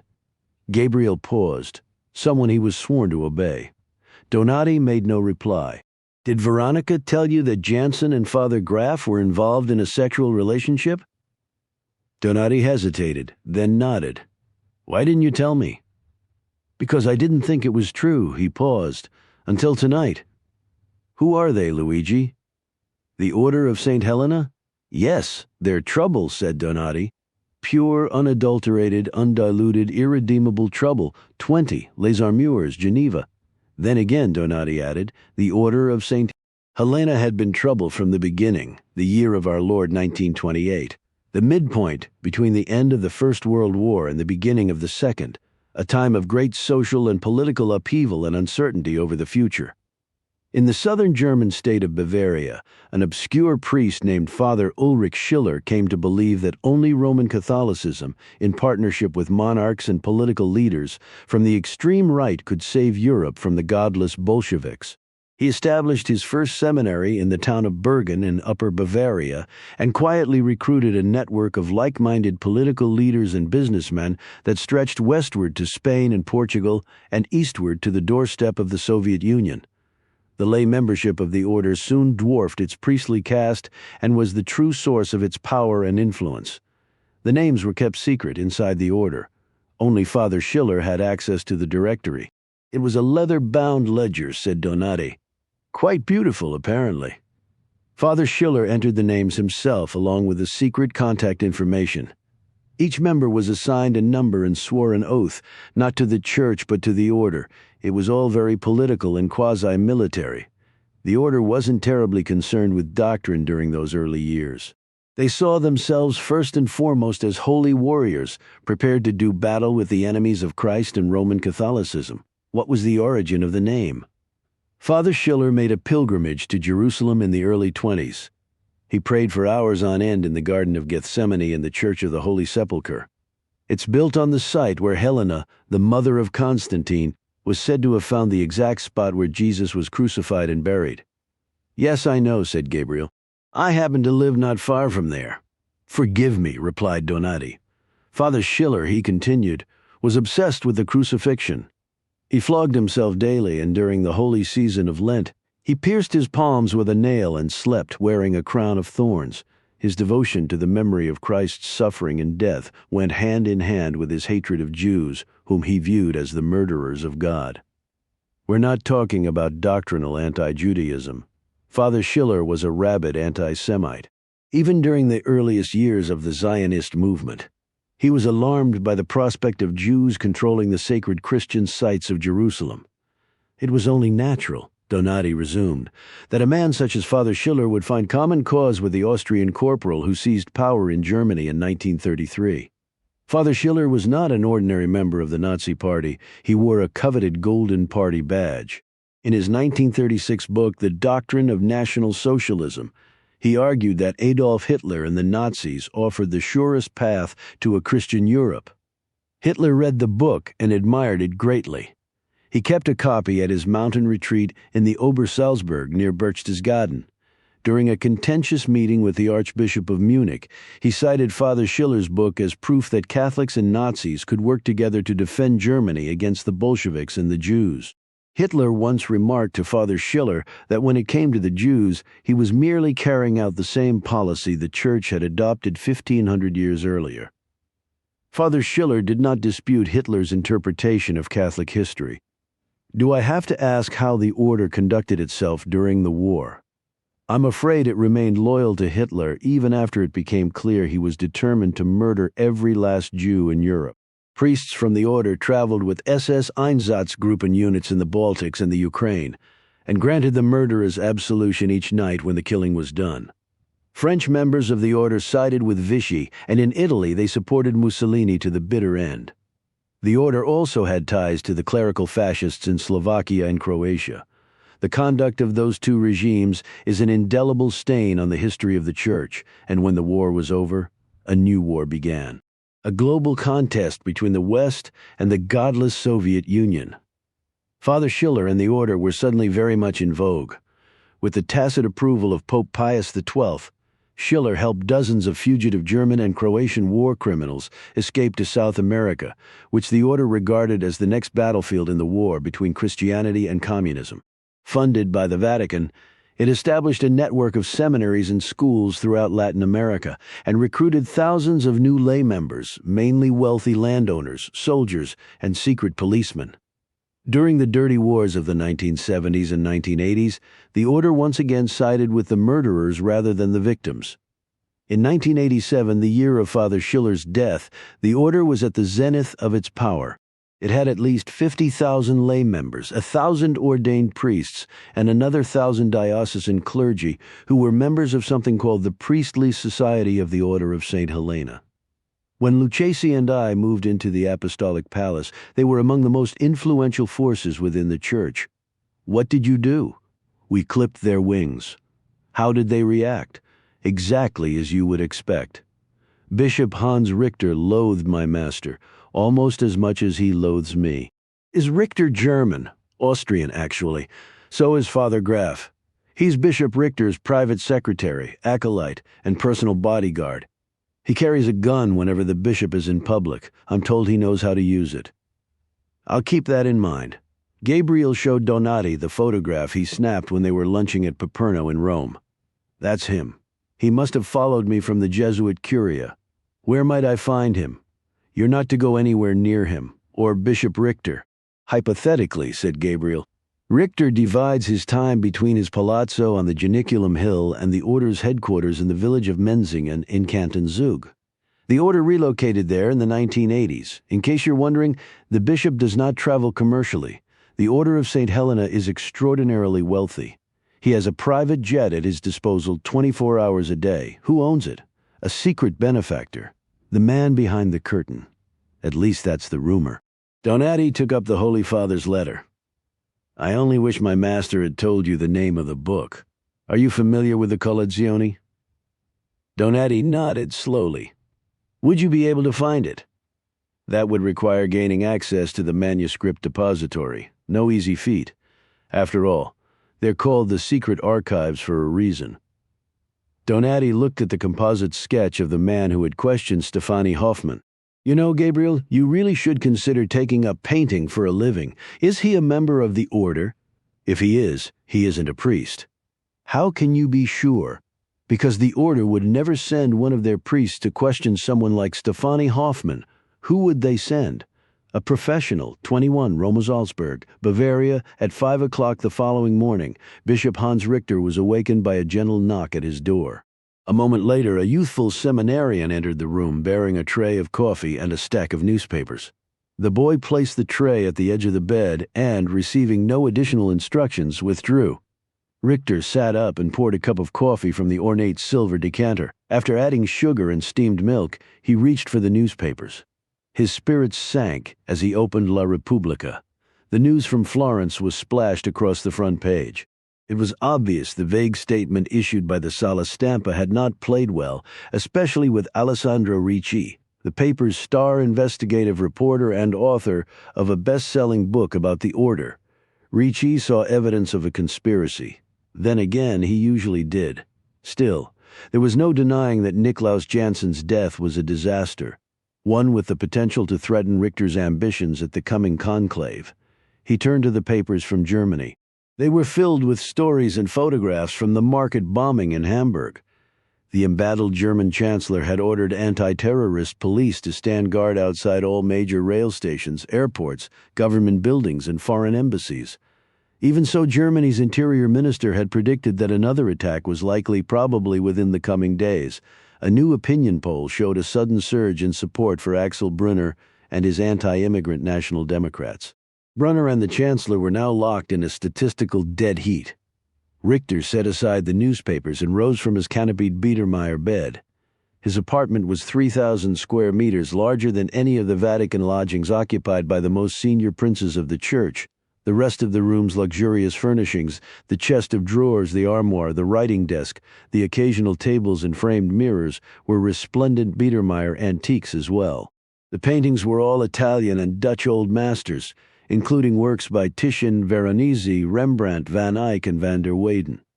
They were but a small portion of the order's massive collection, most of which had been acquired for investment purposes. The collection was hidden in a vault beneath the Paradeplatz in downtown Zurich, along with much of Bishop Richter's vast personal fortune. He entered his luxurious bathroom complex. It featured a shower with 4 heads, a large jacuzzi, a steam room, a sauna, and a built-in audiovisual system. To the accompaniment of Bach's Brandenburg concertos, he bathed and shaved and moved his bowels. Afterward, he dressed not in his usual magenta-trimmed cassock, but in a tailored business suit. Then he pulled on an overcoat and a scarf and headed downstairs. Father Graf was waiting outside in the forecourt, next to an elegant Mercedes-Maybach limousine. He was a trim, athletic priest of 42, with an angular face, neatly combed blonde hair, and bright blue eyes, like Bishop Richter. He was of noble Austrian descent. Indeed, the blood that flowed through both their veins was midnight blue. He, too, was dressed in business rather than clerical attire. He looked up from his mobile phone as Richter approached, and in German bade him a pleasant morning. The rear door of the Maybach was open. Richter slid into the back seat. Father Graf joined him. The car passed through the order's formidable stone and steel security gate and turned into the street. The umbrella pines were silhouettes in the first sienna light of dawn.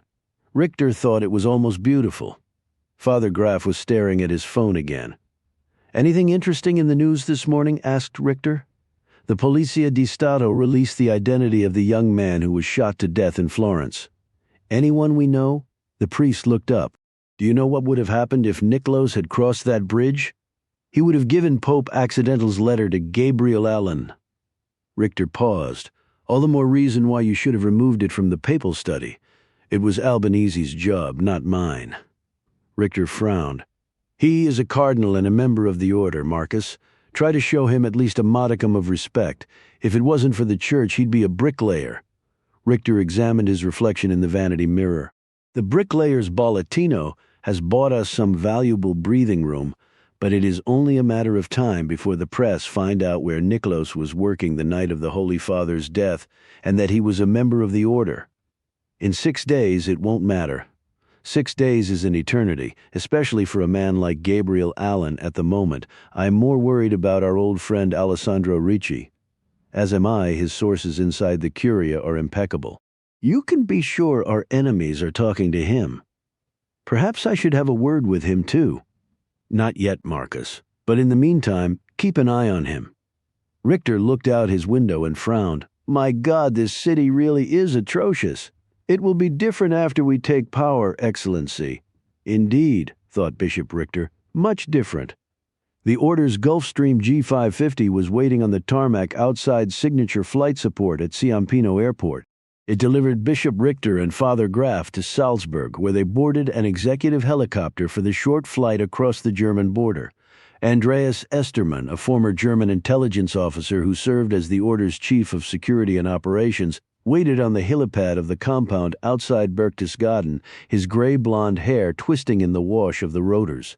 He pressed his lips to the ring on Bishop Richter's proffered right hand, then gestured toward a waiting Mercedes sedan. We should hurry, Excellency. I'm afraid you're the last to arrive. The car bore them smoothly up the private valley to the chalet, a modern citadel of stone and glass set against the base of the towering mountains. A dozen other vehicles lined the drive, watched over by a small battalion of armed security men. All wore black ski jackets emblazoned with the logo of the Wolf Group, a Munich-based conglomerate.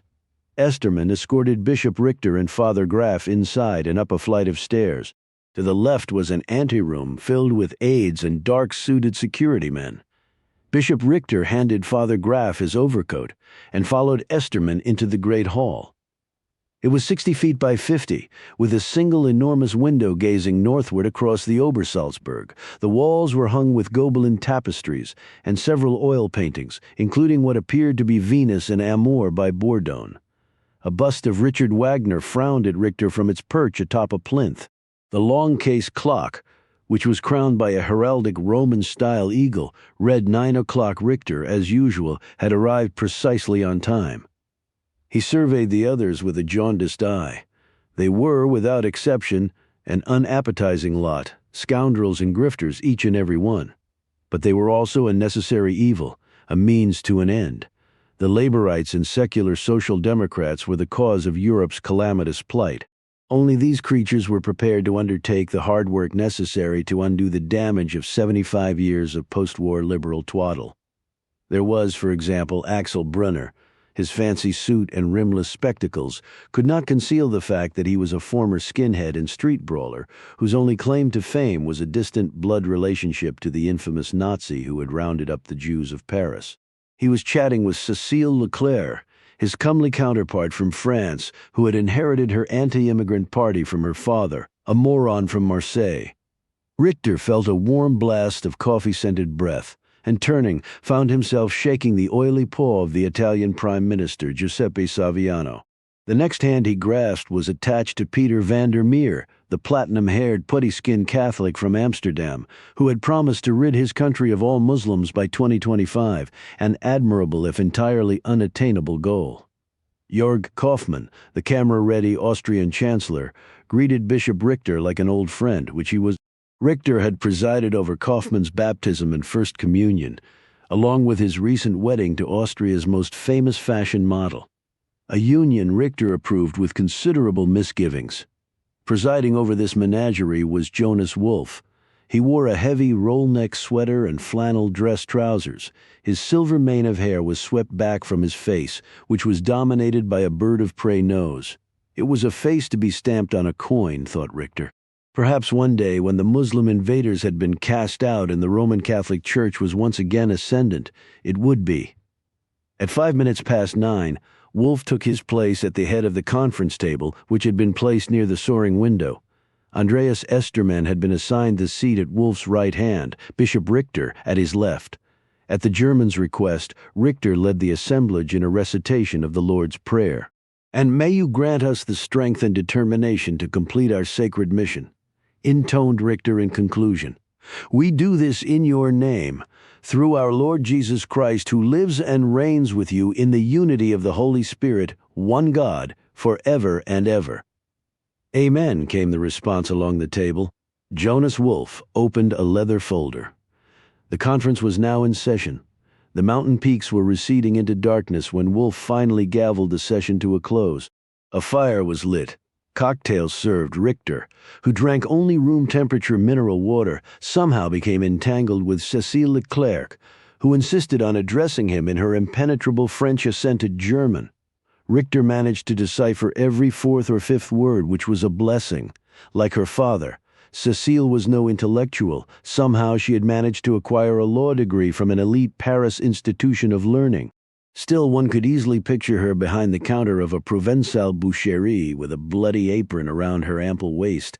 Therefore, Richter was relieved when Jonas Wolfe, perhaps sensing his discomfort, cut in like a dancer on a ballroom floor and asked whether they might have a word in private. Followed by Andreas Esterman, they walked through the unpopulated rooms of the chalet to Wolfe's chapel. It was the size of a typical parish church. The walls were hung with German and Dutch old master paintings.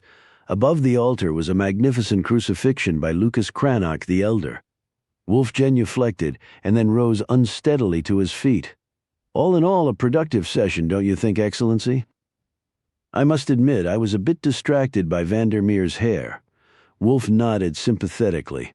"I've spoken to him about it. He insists it's part of his branding." "Branding?" "It's a modern word used to describe one's image on social media." Wolfe gestured toward Esterman. "Andreas is our expert on that sort of thing. He's convinced Vandermeer's hair is a political asset. He looks like Kim Novak in Vertigo. And that ridiculous comb-over. How on earth does he maneuver it all into place? Apparently it takes a great deal of time and effort. He buys hairspray by the case. He's the only man in Holland who doesn't go outside when it rains. It conveys a sense of vanity and deep insecurity. Our candidates must be above reproach. They can't all be as polished as Jörg Kaufmann. Brunner has his problems too. Fortunately, the bombings in Berlin and Hamburg have given his campaign a badly needed boost. The new polls are encouraging. But can he win? If there is another attack, said Wolfe, his victory will be all but assured. He sat down in the first pew. Richter joined him. There followed a companionable silence. Richter might have despaired of the rabble upstairs, but Jonas Wolfe he truly admired. Wolfe was one of the few men who had been a member of the order longer than Richter. He was its most prominent layman, a co-superior general in everything but name. For more than a decade, he and Richter had been engaged in a clandestine crusade to transform Western Europe and the Church of Rome. Sometimes even they were astounded by the speed with which they had succeeded. Italy and Austria were already theirs. Now the German federal chancellery was within their grasp, as was the Apostolic Palace. The seizure of power was nearly complete.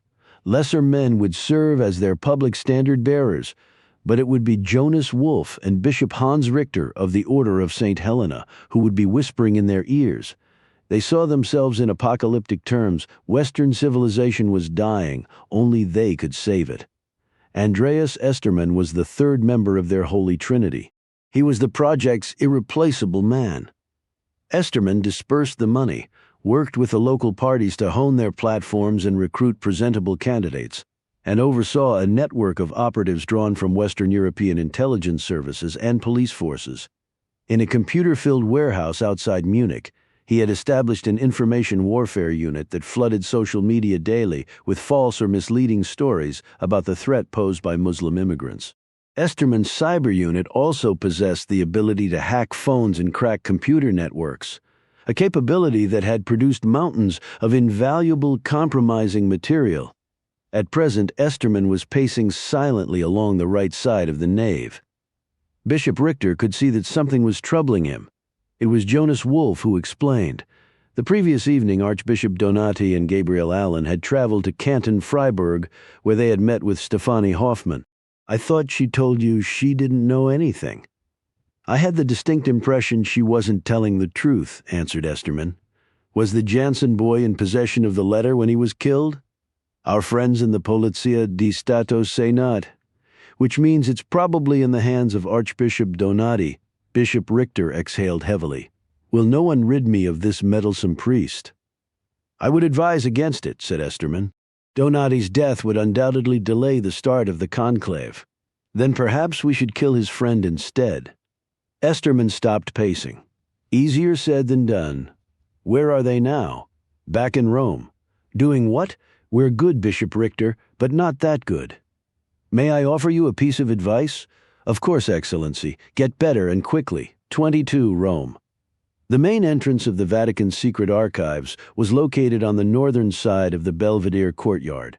Only accredited historians and researchers were granted access, and only after a thorough vetting, presided over by none other than the Prefetto, Cardinal Domenico Albanese. Visitors were not permitted to venture beyond the Sala di Studio, a reading room furnished with 2 long rows of ancient wooden desks, recently upgraded with electrical outlets for laptop computers. With rare exceptions, only members of the staff went down to the manuscript depository, which was reached via a cramped lift in the index room. Even Donati had never been there. Try as he might, he could fathom no set of circumstances, no reasonable-sounding cover story that would allow him to wander the depository unaccompanied, let alone with the Director General of Israel's Secret Intelligence Service at his side. It was for that reason Gabriel and Donati went straight to the Israeli embassy after their return to Rome. There they descended to a secure communications room known as the Holy of Holies, where Gabriel conducted a conference call with Uzi Navot and Yuval Gershon. The director of Unit 8200 Navot was appalled by the operation Gabriel had in mind. Gershon, however, could not believe his good fortune. Having cracked the data network of the Pontifical Swiss Guard, he was now being asked to seize control of the power supply and security system of the Vatican secret archives. For a cyber warrior, it was a dream assignment. Can it be done? Asked Gabriel. You're joking, right? How long will it take? 48 hours to be on the safe side. I can give you 24, but 12 would be better. It was dusk when Gabriel and Donati finally slipped from the Israeli compound in the back of an embassy car. After dropping Donati at the Jesuit Curia, the driver took Gabriel to the safe flat near the top of the Spanish Steps. Exhausted, he crawled into the unmade bed and plunged into a dreamless sleep. His phone woke him at 7 the next morning. It was Yuval Gershon. I'd feel better if we did a few dry runs, but we're ready when you are. Gabriel showered and dressed, then walked through the cold Roman morning to the Borgo Santo Spirito. Donati met him at the entrance of the Jesuit Curia and escorted him upstairs to his rooms. It was 8:30. You can't possibly be serious. Would you prefer to dress as a nun? Gabriel looked at the clothing laid out on the bed, a clerical suit, a black shirt with a Roman collar. He had utilized many disguises during his long career, but never had he concealed himself beneath the mantle of a priest. Who am I supposed to be? Donati handed him a Vatican pass. Father Franco Benedetti. It has a certain flair, don't you think? That's because it's a Jewish name. So is Donati. Gabriel frowned at the photograph. I look nothing like him. Consider yourself lucky, but don't worry, the Swiss guards probably won't even bother to check it. Gabriel did not disagree. While restoring Caravaggio's Deposition of Christ for the Vatican museums, he had been issued a pass that granted him access to the conservation labs. The Swiss guard at St. Anne's Gate had rarely given it more than a cursory glance before waving him onto the territory of the city-state. Most members of Rome's large religious community seldom bothered to display their credentials. Annona, the name of the Vatican supermarket, worked like a secret password. Gabriel held the clerical suit against his body. Stefanie Hoffmann was right, said Donati. You really do look like a priest. Let's hope no one asks for my blessing. Donati waved his hand dismissively. There's nothing to it. Gabriel went into the bathroom and changed. When he emerged, Donati straightened the Roman collar. How do you feel? Gabriel slipped a beretta into the waistband of his trousers at the small of his back. Much better. Donati grabbed his briefcase on the way out the door and led Gabriel downstairs to the street. They walked to Bernini's colonnade, then turned to the right. The Piazza Papa Pio XII was jammed with satellite trucks and reporters, including a correspondent from French television who pressed Donati for a comment on the approaching conclave. She relented when the Archbishop shot her a curial glare. "Very impressive," said Gabriel, sotto voce. "I have something of a reputation." They passed beneath the Pasetto, the elevated escape route last utilized by Pope Clement VII in 1527 during the sack of Rome, and walked along the pink facade of the Swiss Guard barracks. A halberdier in a simple blue uniform stood watch at St. Anne's Gate. Donati crossed the invisible border without slowing, waving Father Benedetti's pass. Gabriel did the same. Together they headed up the Via Sant'Anna toward the Apostolic Palace. "Do you suppose that nice Swiss boy is watching us?" "Like a hawk," murmured Donati. "How long before he tells Metzler you're back in town?" "If I had to guess, he already has." Cardinal Domenico Albanese, prefect of the Vatican's secret archives and camerlengo of the Holy Roman Church, was sampling the global TV coverage of the pending conclave when the power suddenly failed in his apartment above the lapidary gallery. It was not an altogether unusual occurrence. The Vatican received most of its electricity from Rome's notoriously fickle grid. Consequently, the denizens of the Curia spent much of their time in the dark, which surely would not have come as a surprise to their critics. Most curial cardinals scarcely noticed the periodic outages. Domenico Albanese, however, was the ruler of a climate-controlled empire of secrets, much of it underground. Electricity was necessary for the smooth administration of his realm. Because it was a Sunday, the archives were officially closed, thus reducing the likelihood of a priceless Vatican treasure walking out the door. Still, Albanese preferred to err on the side of caution. He lifted the receiver of the phone on his desk and dialed the archive's control room. There was no answer. In fact, there was no sound at all. Albanese rattled the switch. Only then did he realize there was no dial tone. It appeared the Vatican's phone system was down as well. He was still dressed in his nightclothes. Fortunately, he lived above the store. A private corridor overlooking the Belvedere courtyard delivered him to the upper level of the secret archives. There was not a light burning anywhere. In the control room, a pair of security guards sat staring at a wall of darkened video monitors. The entire network appeared frozen. "Why haven't you switched over to auxiliary power?" asked Albanese. "It's not functioning, Eminence. Is there anyone inside the archives?" "The Sala di Studio and the index rooms are empty. So is the manuscript depository." "Go downstairs and have a look, just to be sure. Right away, Eminence." Satisfied his kingdom was safe from danger, Albanese returned to his apartment and drew his morning bath, unaware of the two men walking along the Via Sant'Anna, past the entrance of the Vatican Bank. One of the men had a gun concealed beneath his ill-fitting clerical suit and an unusually large mobile phone pressed to his ear. Highly secure. It was connected to an operations room in North Tel Aviv, where a team of the world's most formidable hackers awaited his next command. Needless to say, Albanese's realm was far from secure. Indeed, at that moment, it was in mortal peril. Before reaching the entrance to the Belvedere courtyard, Gabriel and Donati turned to the right and wound their way through the business quarter of Vatican City to a seldom-used service door at the base of the antiquity-filled Chiaramonti Museum. It was adjacent to a complex of industrial air conditioners that controlled the climate in the manuscript depository, which lay several meters beneath their feet. Gabriel stared directly into the lens of the security camera. "Can you see me?" "Nice outfit," said Yuval Gershon. "Just open the door." The deadbolt thumped. Donati pulled the latch and led Gabriel into a small foyer. Directly before them was a second door and another security camera.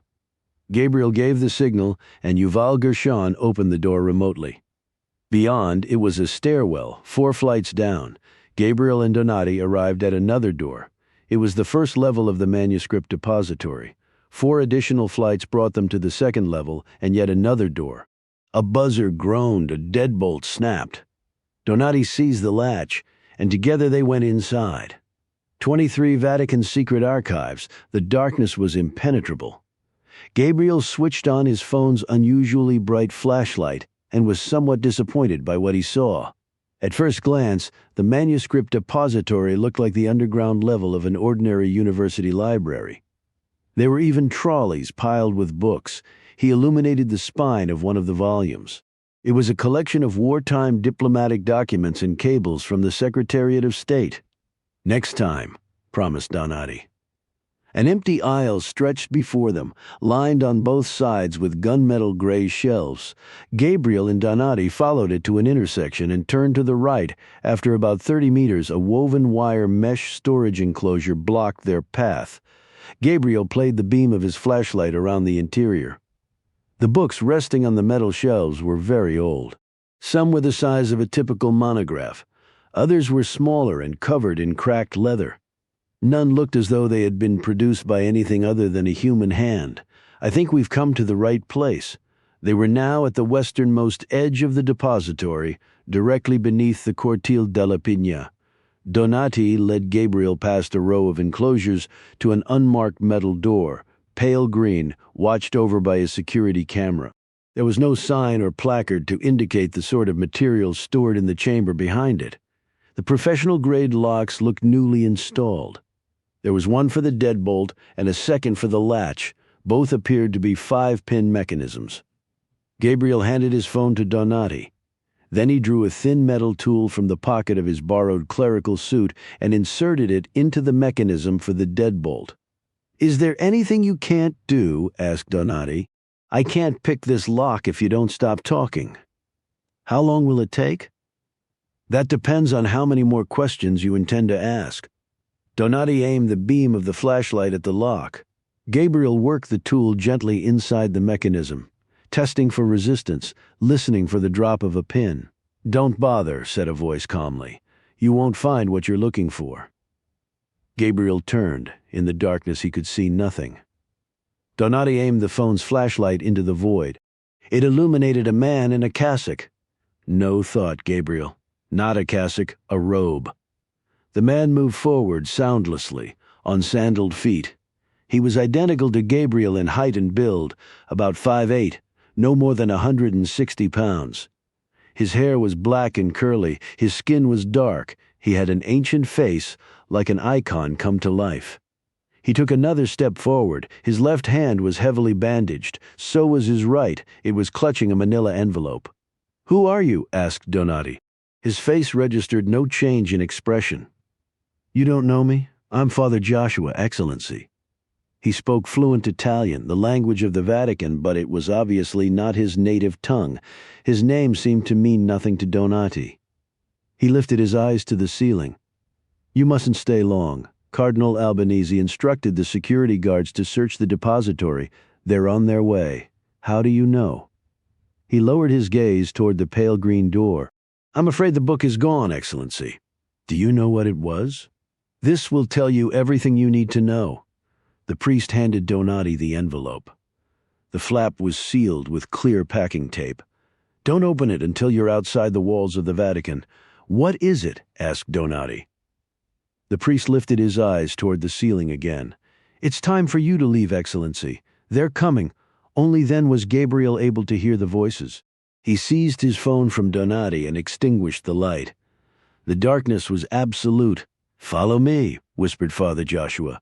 "I know the way."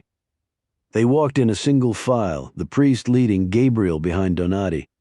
They made a right turn, then a left, and a moment later they were back at the door through which they had entered the depository. It opened to Father Joshua's touch. He raised a hand in farewell and then melted once more into the gloom. They entered the stairwell and climbed the 8 flights of steps. Gabriel's phone had lost its connection to Unit 8200. When he redialed, Yuval Gershon answered instantly. "I was getting worried. Can you see us?" "I can now." Gershon unlocked the last 2 doors simultaneously. Outside, the sharp Roman sunlight dazzled their eyes. Donati slipped the envelope into his briefcase and reset the combination locks. "Maybe I should carry that," said Gabriel as they set off toward the Via Sant'Anna. I outrank you, Father Benedetti. That's true, Excellency, but I'm the one with the gun. It was at that instant the lights flickered to life in Cardinal Domenico Albanese's apartment. Dripping wet, he lifted the receiver of his internal Vatican phone and heard the pleasing pulse of a dial tone. The duty officer in the archives control room answered on the first ring. Yes, he said, the power had been restored. The computer network was in the process of rebooting, and the security cameras and automatic doors were once again functioning normally. Is there any evidence of an intrusion? None, Emmons. Relieved. Albanese placed the receiver gently in its cradle and took a moment to ponder the view from the window of his private study. It lacked the grandeur of the vista from the papal apartments. He could not see St. Peter's Square or even the dome of the basilica, but it allowed him to monitor the comings and goings at St. Anne's Gate. At present, the Via Sant'Anna was deserted except for a tall archbishop and a smallish priest in a slightly ill-fitting clerical suit. They were headed toward the gate at a parade ground clip. The priest's hands were empty, but in the right hand of the archbishop was a fine leather briefcase. Albanese recognized it. Indeed, he had often expressed admiration for the bag. He recognized the archbishop as well, but who was the priest? Albanese had but one suspect. He reached for his phone and made one final call.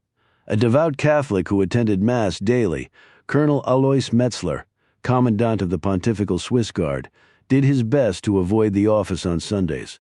But because it was the Sunday before the start of a conclave, a most sacred undertaking that would be watched by billions around the world, he was at his desk in the Swiss Guard barracks when Cardinal Albanese telephoned. The camerlengo was molto agitato. In frenetic Italian, which Metzler spoke fluently, if reluctantly, he explained that Archbishop Luigi Donati and his friend Gabriel Allon had just broken into the secret archives and were at that moment headed toward St. Anne's Gate. Under no circumstances, shouted the cardinal, were they to be allowed to leave the territory of Vatican City. If the truth be told, Metzler was in no mood to tangle with the likes of Donati and his friend from Israel, whom Metzler had seen in action on more than one occasion. But because the throne of St. Peter was empty, he had no choice but to obey a direct order from the camerlengo. Rising, he hurried through the barracks to the lobby, where a duty officer sat behind a half-moon desk, his eyes on a bank of video monitors. In one, Metzler saw Donati marching toward St. Anne's Gate, a priest at his side. Good God, Metzler murmured. The priest was Allon. Through the open door of the barracks, Metzler saw a young halberdier standing in the Via Sant'Anna, hands clasped behind his back. He shouted at the sentry to block the gate, but it was too late. Donati and Allon strode across the invisible border in a black blur and were gone. Metzler hastened after them. They were now walking swiftly through the crowds of tourists along the Via di Porta Angelica. Metzler called Donati's name. The archbishop stopped and turned. Allon kept walking. Donati's smile was disarming. What is it, Colonel Metzler? Cardinal Albanese believes you just entered the secret archives without authorization. And how would I have done that? The archives are closed today. The cardinal believes you had help from your friend, Father Benedetti? I saw him in the monitor, Excellency.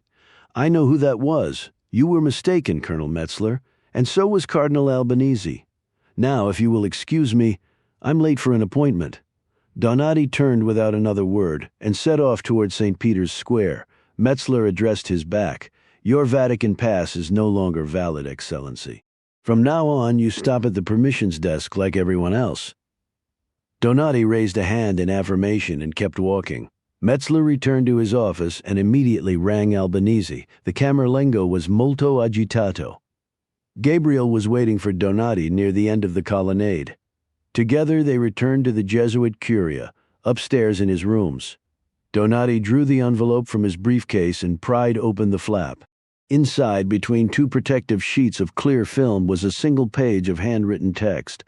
The left edge of the page was clean and straight, but the right was tattered and frayed. The characters were Roman.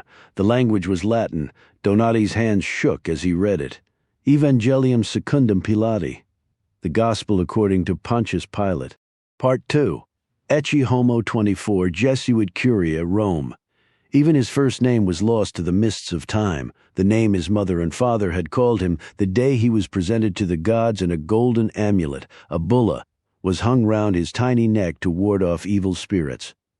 Later in life he would have answered to his cognomen, the third name of a Roman citizen, a hereditary label used to distinguish one branch of a family from the others. His had 3 syllables, not 2, and sounded nothing like the version that would follow him down through the ages and into infamy.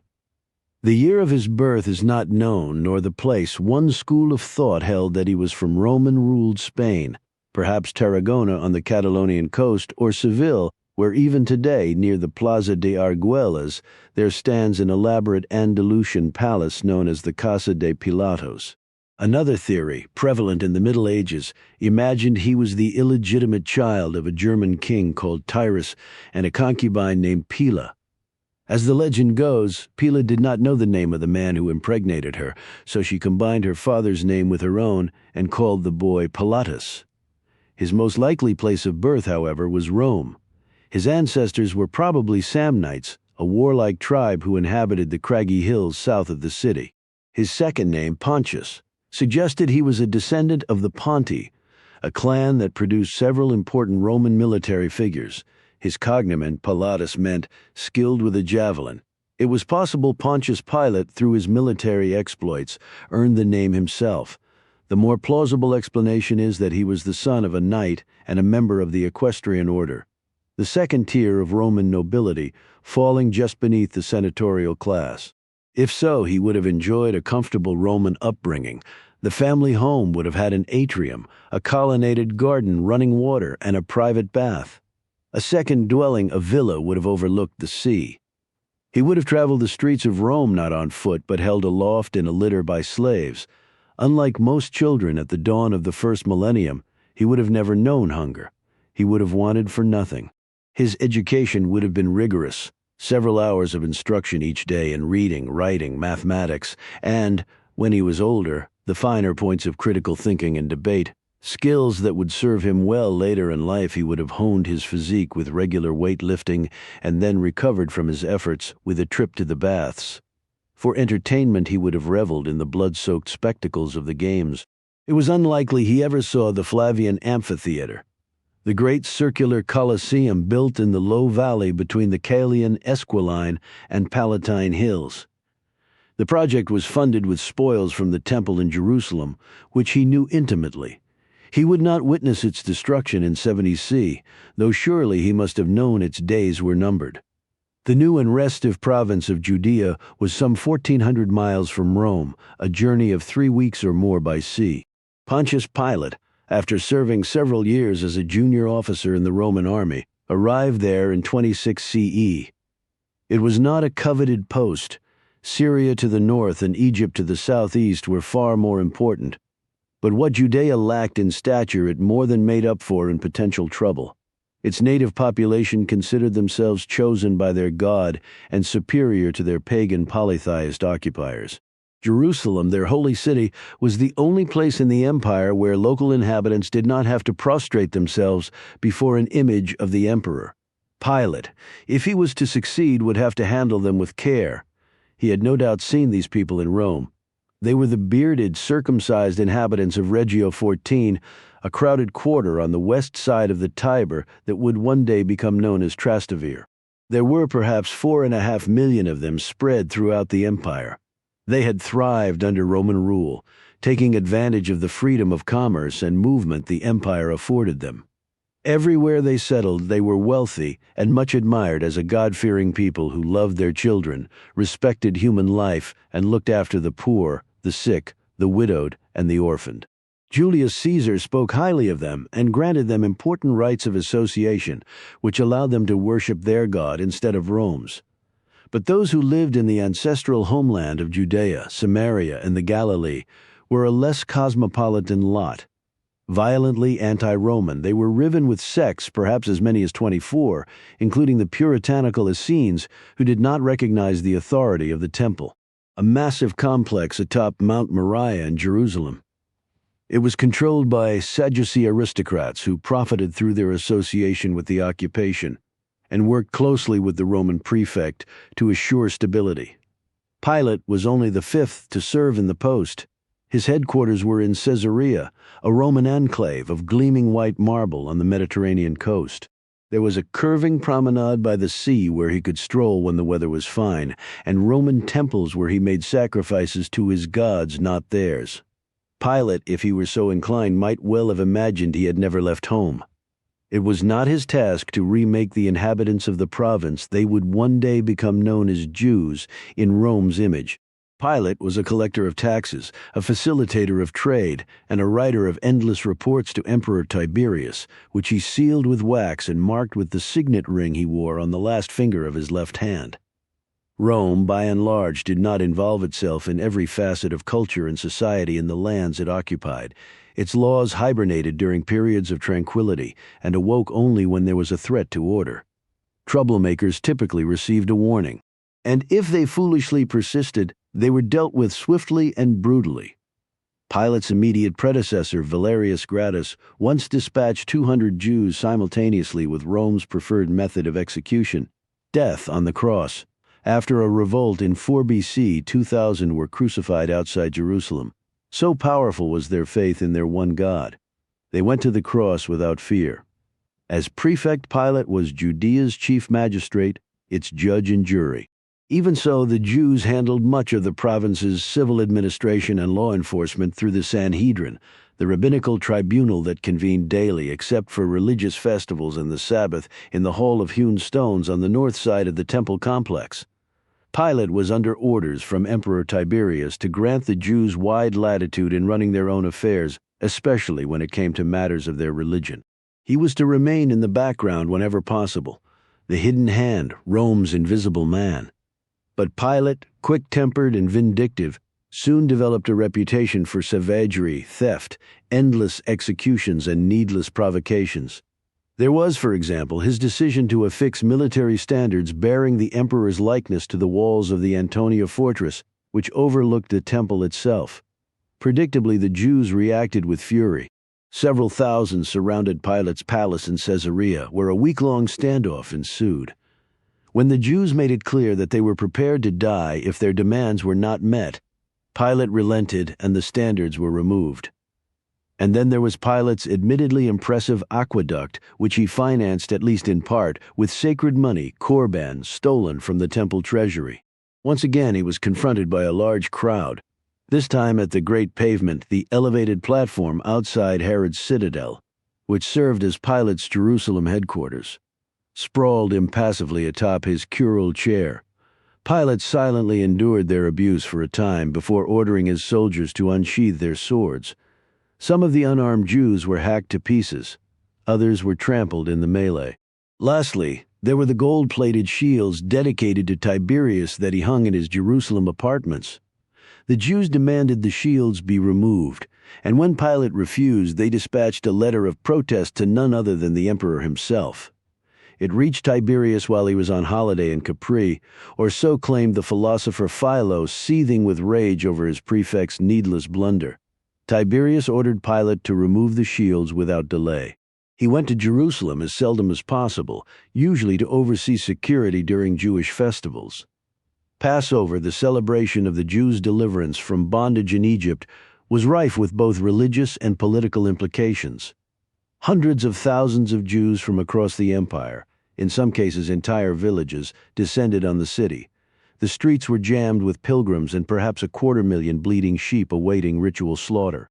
Lurking in the shadows were the Sicarii, cloaked Jewish zealots who killed Roman soldiers with their distinctive daggers and then disappeared into the crowds. At the center of this pandemonium was the temple. Roman soldiers kept watch on the celebrations from their garrison at the Antonia Pilate, from his splendid private chambers in Herod's citadel. Any hint of unrest, a challenge to Roman rule or to the collaborative temple authorities, would have been dealt with ruthlessly lest the situation spin out of control. One spark, one agitator, and Jerusalem might erupt.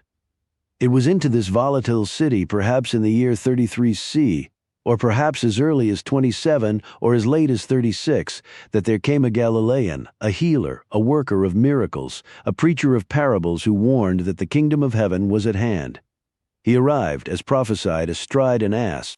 It is possible Pilate already knew of this Galilean and that he witnessed his tumultuous entrance into Jerusalem. There were many such messianic figures in first-century Judea, men who called themselves the Anointed One and promised to rebuild David's kingdom. Pilate viewed these preachers as a direct threat to Roman rule and extinguished them without mercy. Invariably, their adherents suffered the same fate. Historians disagree on the nature of the incident that led to the Galilean's earthly demise. Most concur that a crime was committed, perhaps a physical attack on the currency traders in the royal portico, perhaps a verbal tirade against the temple elite. It is possible Roman soldiers witnessed the disturbance and took the Galilean into custody straight away. But tradition holds that he was arrested by a joint Roman-Jewish force on the Mount of Olives after sharing a final Pesach meal with his disciples. What happened next is still less clear.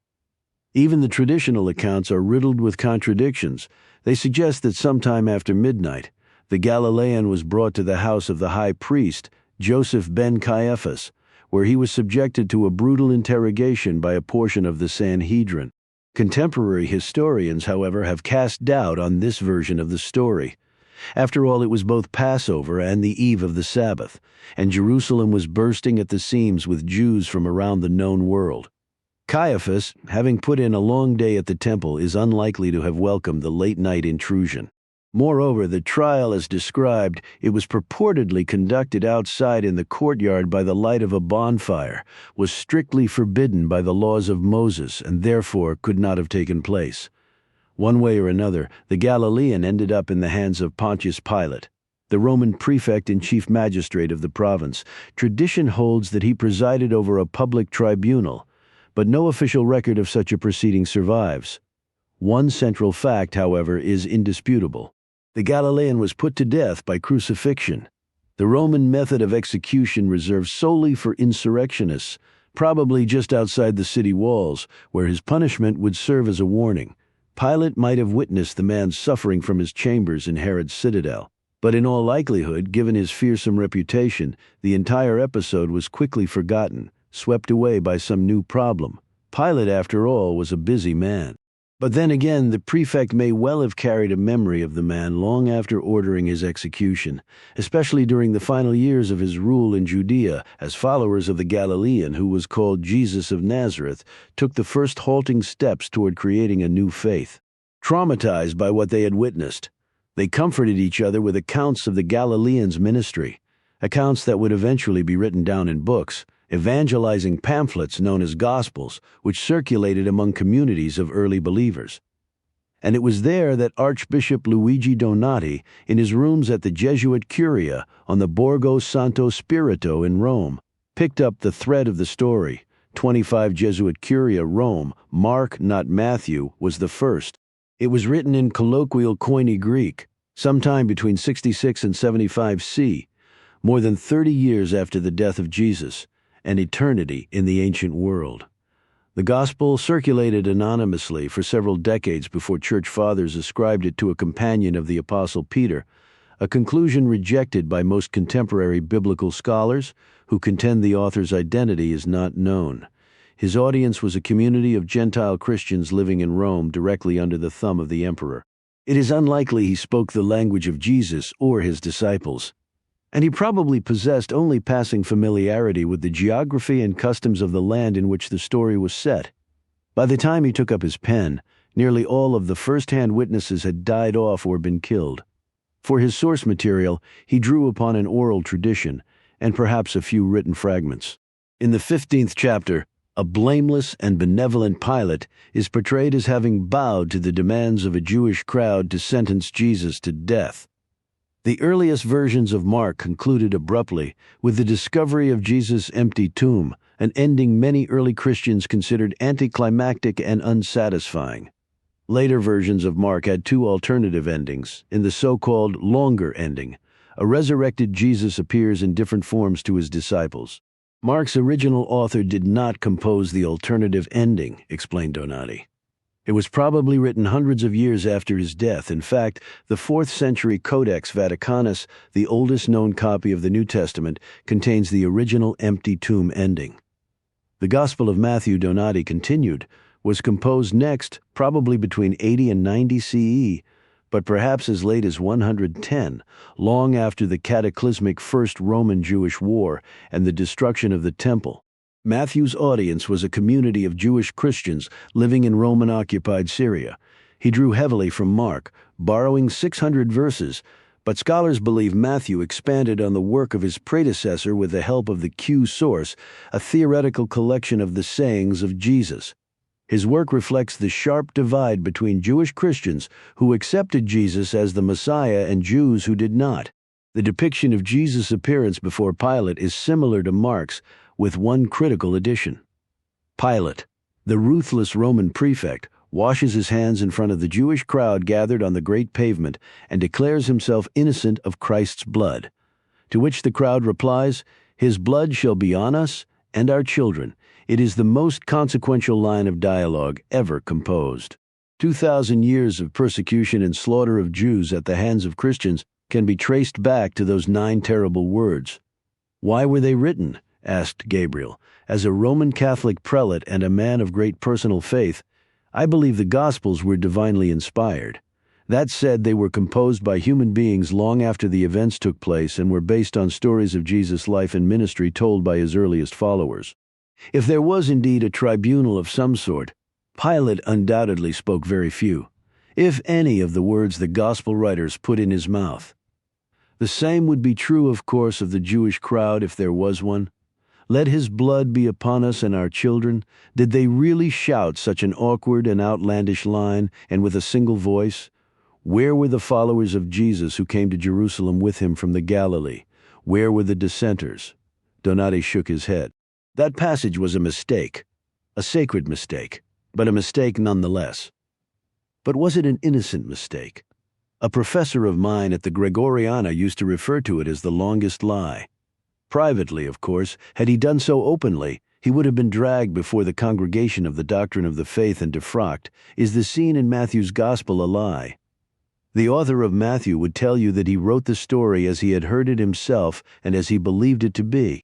That said, there is no doubt that his Gospel, like Mark's, shifted the blame for Jesus' death from the Romans to the Jews. Why?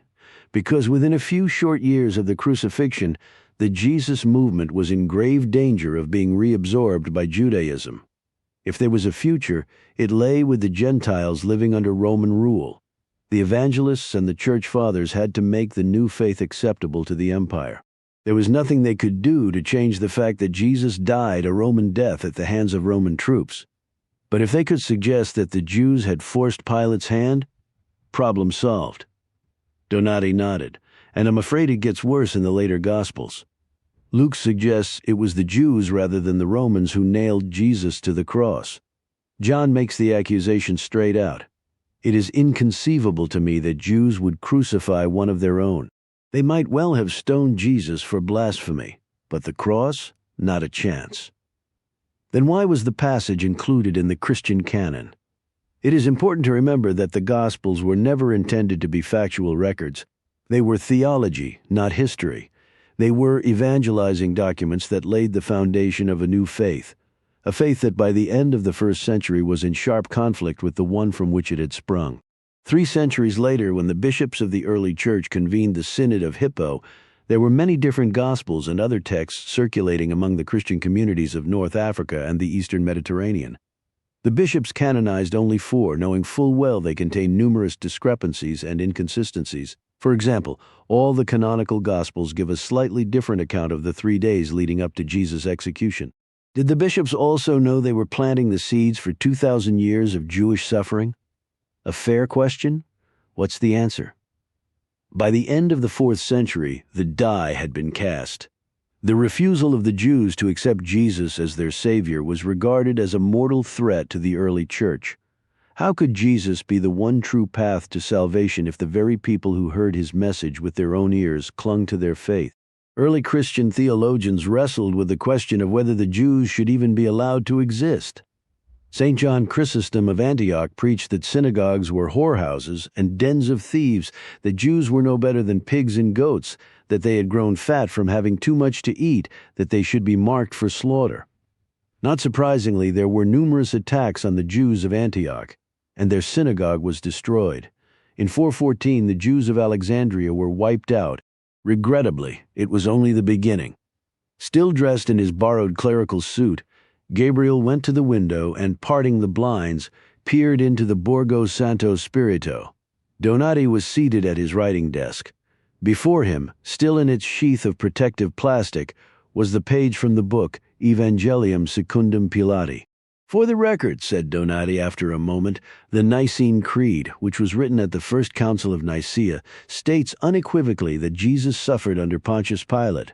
Furthermore, the Church declared in Nostra Aetate in 1965 that the Jews as a people are not collectively responsible for the death of Jesus, and 23 years after that, Pope Wojtyla issued We Remember, his statement on the Church and the Holocaust. I remember it too. It went to great pains to suggest that 2,000 years of church teaching that Jews were the murderers of God had absolutely nothing to do with the Nazis and the final solution. It was a whitewash, Excellency. It was curial word salad, which is why my master stood at the bimah in the great synagogue of Rome and begged the Jews for forgiveness." Donati paused. "You remember that too, don't you? You were there, if I recall." Gabriel took down a copy of the Bible from Donati's bookcase and opened it to the 27th chapter of Matthew. "What about this?" He pointed out the relevant passage. "Am I personally guilty of the murder of God? Or are the writers of the four Gospels guilty of the most vicious slander in history? The Church has declared that you are not, and I thank the Church for belatedly making that clear." Gabriel tapped the page with this fingertip. "But the book still says I am. Scripture cannot be changed. The Codex Vaticanus would suggest otherwise." Gabriel returned the Bible to its place on the shelf and resumed his study of the street. "And the other Gospels? The ones bishops rejected at the Synod of Hippo. They were deemed apocryphal. For the most part, they were literary elaborations on the four canonical Gospels, ancient fan fiction, if you will. There were books like the Infancy Gospel of Thomas that focused on the early life of Jesus. There were Gnostic Gospels, Jewish, Christian Gospels, the Gospel of Mary, even the Gospel of Judas. There was also a significant body of Passion Apocrypha, stories devoted to Jesus' suffering and death. One was called the Gospel of Peter. Peter didn't write it, of course. It was pseudepigrapha, or falsely inscribed.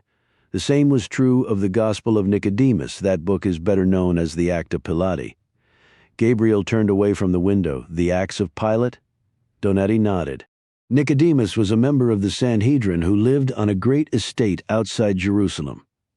He was said to have been a secret disciple of Jesus and a confidant of Pilate. He's depicted in Caravaggio's Deposition of Christ, the figure in the sienna-colored garment grasping Jesus' legs. Caravaggio gave him Michelangelo's face, by the way. "Really?" asked Gabriel archly. "I never knew." Donati ignored the remark.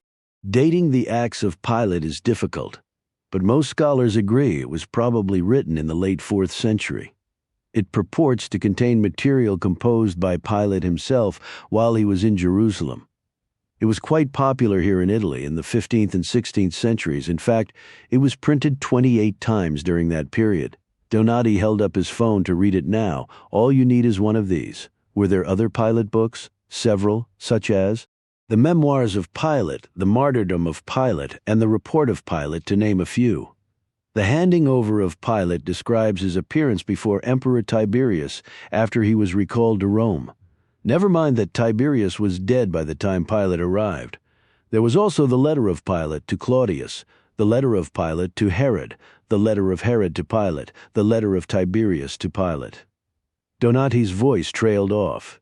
"You get the point. What about the Gospel of Pilate? I am unfamiliar with an apocryphal piece of Christian writing by that name. Are any of the other books considered credible?" "No," said Donati. "They're all forgeries, and they all attempt to exonerate Pilate for Jesus' death while at the same time implicating the Jews. Just like the canonical Gospels, the bells of St. Peter's Basilica told midday. What do you suppose is going on behind the walls of the Vatican? If I had to guess, Cardinal Albanese is desperately searching for Father Joshua. I fear what will happen if he finds him. As Camerlengo, Albanese has enormous authority. Practically speaking, the Order of St. Helena is running the Roman Catholic Church. The question is, do they intend to relinquish their power, or do they have a plan to keep it? We still can't prove that the order killed Lucchesi. Not yet, but we have 5 days to find the evidence." Donati paused. "And the Gospel of Pilate, of course. Where do we start? Father Robert Jordan? Who is he? My professor from the Gregoriana? Is he still in Rome?" Donati shook his head. "He entered a monastery a few years ago. He doesn't use a phone or email. We'll have to drive up there, but there's no guarantee he'll see us. He's quite brilliant and difficult, I'm afraid." "Where's the monastery?" "A small town of considerable religious importance on the slopes of Monte Subasio in Umbria. I'm sure you've heard of it. In fact, I believe you and Chiara used to live not far from there." Gabriel permitted himself a brief smile. It had been a long time since he had been to Assisi, 26 Rome Assisi. Transport required a minimum of 4 hours to acquire an untraceable car, so Gabriel, after changing into his own clothing, walked to a Hertz outlet near the Vatican walls and rented an Opel Corsa hatchback. He was followed there inexpertly by a man on a motorcycle. Black trousers, black shoes, a black nylon coat, a black helmet with a tinted visor. The same motorcyclist followed Gabriel back to the Jesuit Curia where he collected Donati. "That's him," said Donati, peering into the side view mirror. "That's definitely Father Graf. I think I'll pull over and have a quiet word with him. Perhaps you should just lose him instead. He put up a good fight, especially in the traffic-clogged streets of central Rome. But by the time they reached the autostrada, Gabriel was confident they were not being followed. The afternoon had turned cloudy and cold. So had Gabriel's mood. He leaned his head against the window, a hand balanced atop the wheel. "Was it something I said?" asked Donati at last. "What's that? You haven't uttered a word in 10 minutes." "I was enjoying the remarkable beauty of the Italian countryside." "Try again," said Donati. "I was thinking about my mother, and about the number tattooed on her arm, and about the candles that burned day and night in the little house where I grew up in Israel. They were for my grandparents who were gassed upon arrival at Auschwitz and fed into the fires of the crematoria. They had no other grave but those candles. They were ashes on the wind." Gabriel was silent for a moment. "That's what I was thinking about, Luigi. I was thinking about how differently the history of the Jews might have unfolded if the Church hadn't declared war on us in the Gospels." "Your characterization is unfair. Do you know how many Jews there should be in the world? 200 million. We could be more numerous than the populations of Germany and France combined. But we were wiped out time and time again, culminating with the pogrom to end all pogroms." Quietly, Gabriel added, "All because of those 9 words. It must be said that throughout the Middle Ages the Church intervened on countless occasions to protect the Jews of Europe." "Why did they need protecting in the first place?" Gabriel answered his own question. "They needed protection because of what the Church was teaching, and it also must be said, Excellency, that long after Jews were emancipated in Western Europe, they remained ghettoized in the city controlled by the papacy. Where did the Nazis get the idea of making the Jews wear the Star of David? They had to look no further than Rome. One has to distinguish between religious anti-Judaism and racial anti-Semitism. That is a distinction without a difference. Jews were resented because they were shopkeepers and moneylenders. And do you know why they were shopkeepers and moneylenders? Because for more than a millennium they were forbidden to do anything else. And yet even now, after the horrors of the Holocaust, after all the films and books and memorials and attempts to change hearts and minds, the longest hatred endures. Germany admits it cannot protect its Jewish citizens from harm. French Jews are moving to Israel in record numbers to escape anti-Semitism. In America, neo-Nazis march openly while Jews are being shot and killed in their synagogues. What is the source of this irrational hatred? Could it be that for nearly 2,000 years, the Church taught that the Jews were collectively guilty of deicide, that we were the very murderers of God? "Yes," admitted Donati, "but what shall we do about it?" "Find the Gospel of Pilate." South of Orvieto, they turned off the autostrada and headed into the rolling hills and thick forests of Donati's native Umbria. By the time they reached Perugia, the sun had burned a hole in the clouds. To the east, at the base of Monte Subasio, glowed the distinctive red marble of Assisi. "There's the Abbey of St. Peter. Donati pointed out the bell tower at the northern end of the city.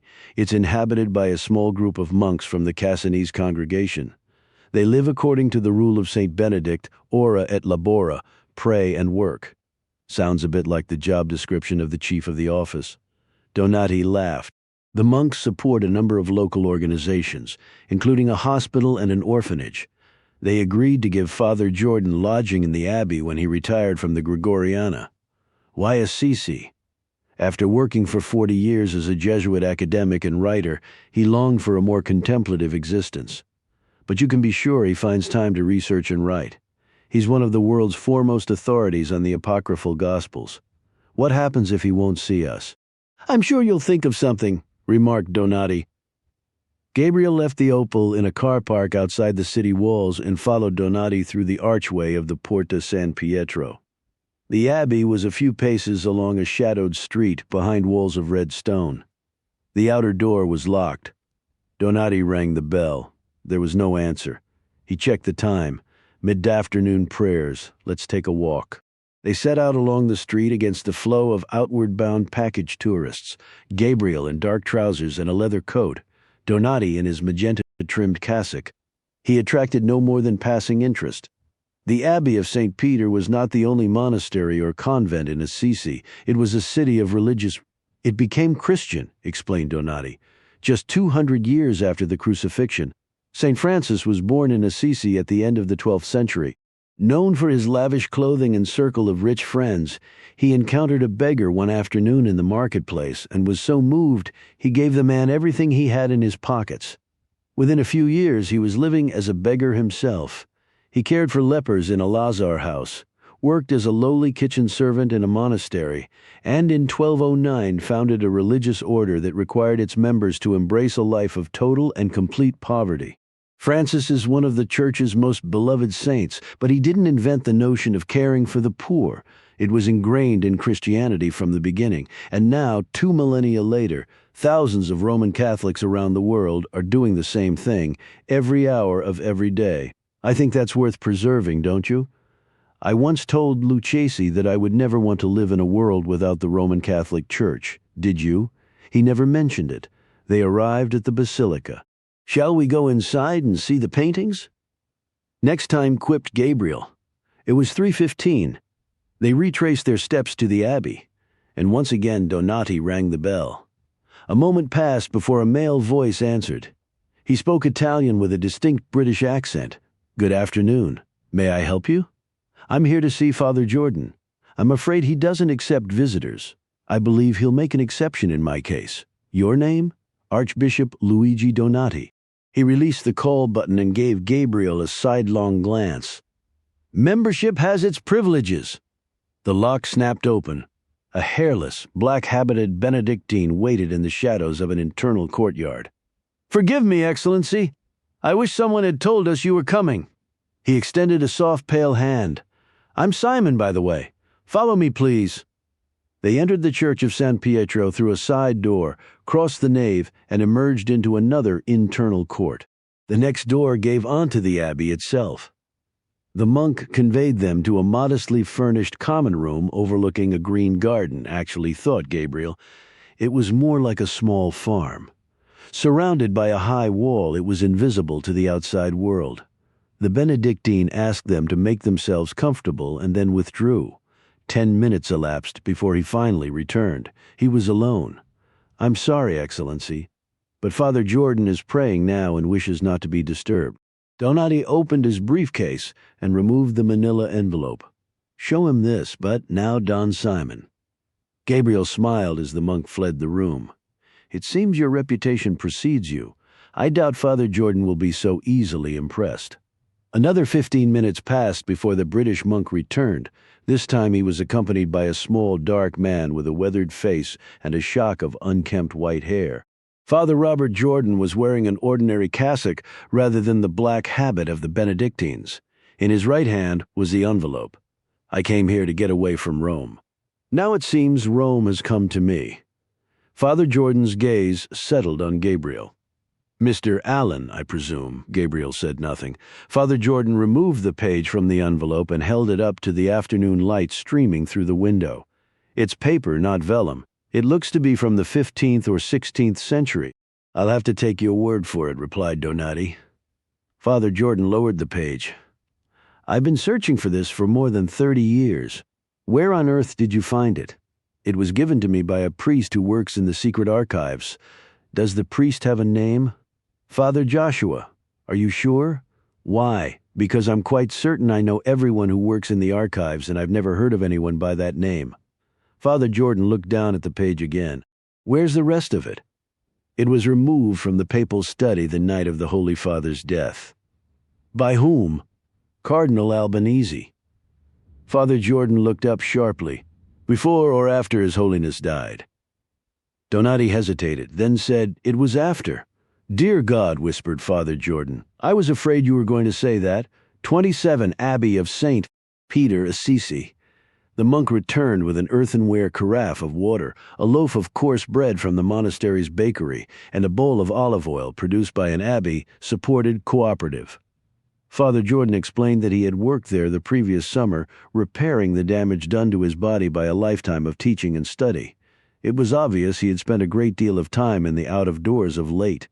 His sun-baked face was the color of terracotta. His Italian was animated, flawless. Indeed, were it not for his name and his American accented English, Gabriel would have assumed that Robert Jordan had lived his entire life in the hills and valleys of Umbria. In truth, he had been raised in the comfortable Boston suburb of Brookline. A brilliant Jesuit academic, he served on the faculties at Fordham and Georgetown before coming to the Pontifical Gregorian University, where he taught history and theology. His private research, however, focused on the apocryphal Gospels. A particular interest to Father Jordan were the Passion Apocrypha, especially the Gospels and letters focusing on Pontius Pilate. They were, he said, depressing reading, for they seemed to have but one purpose, to acquit Pilate of the death of Jesus and place the blame squarely on the heads of the Jews and their descendants.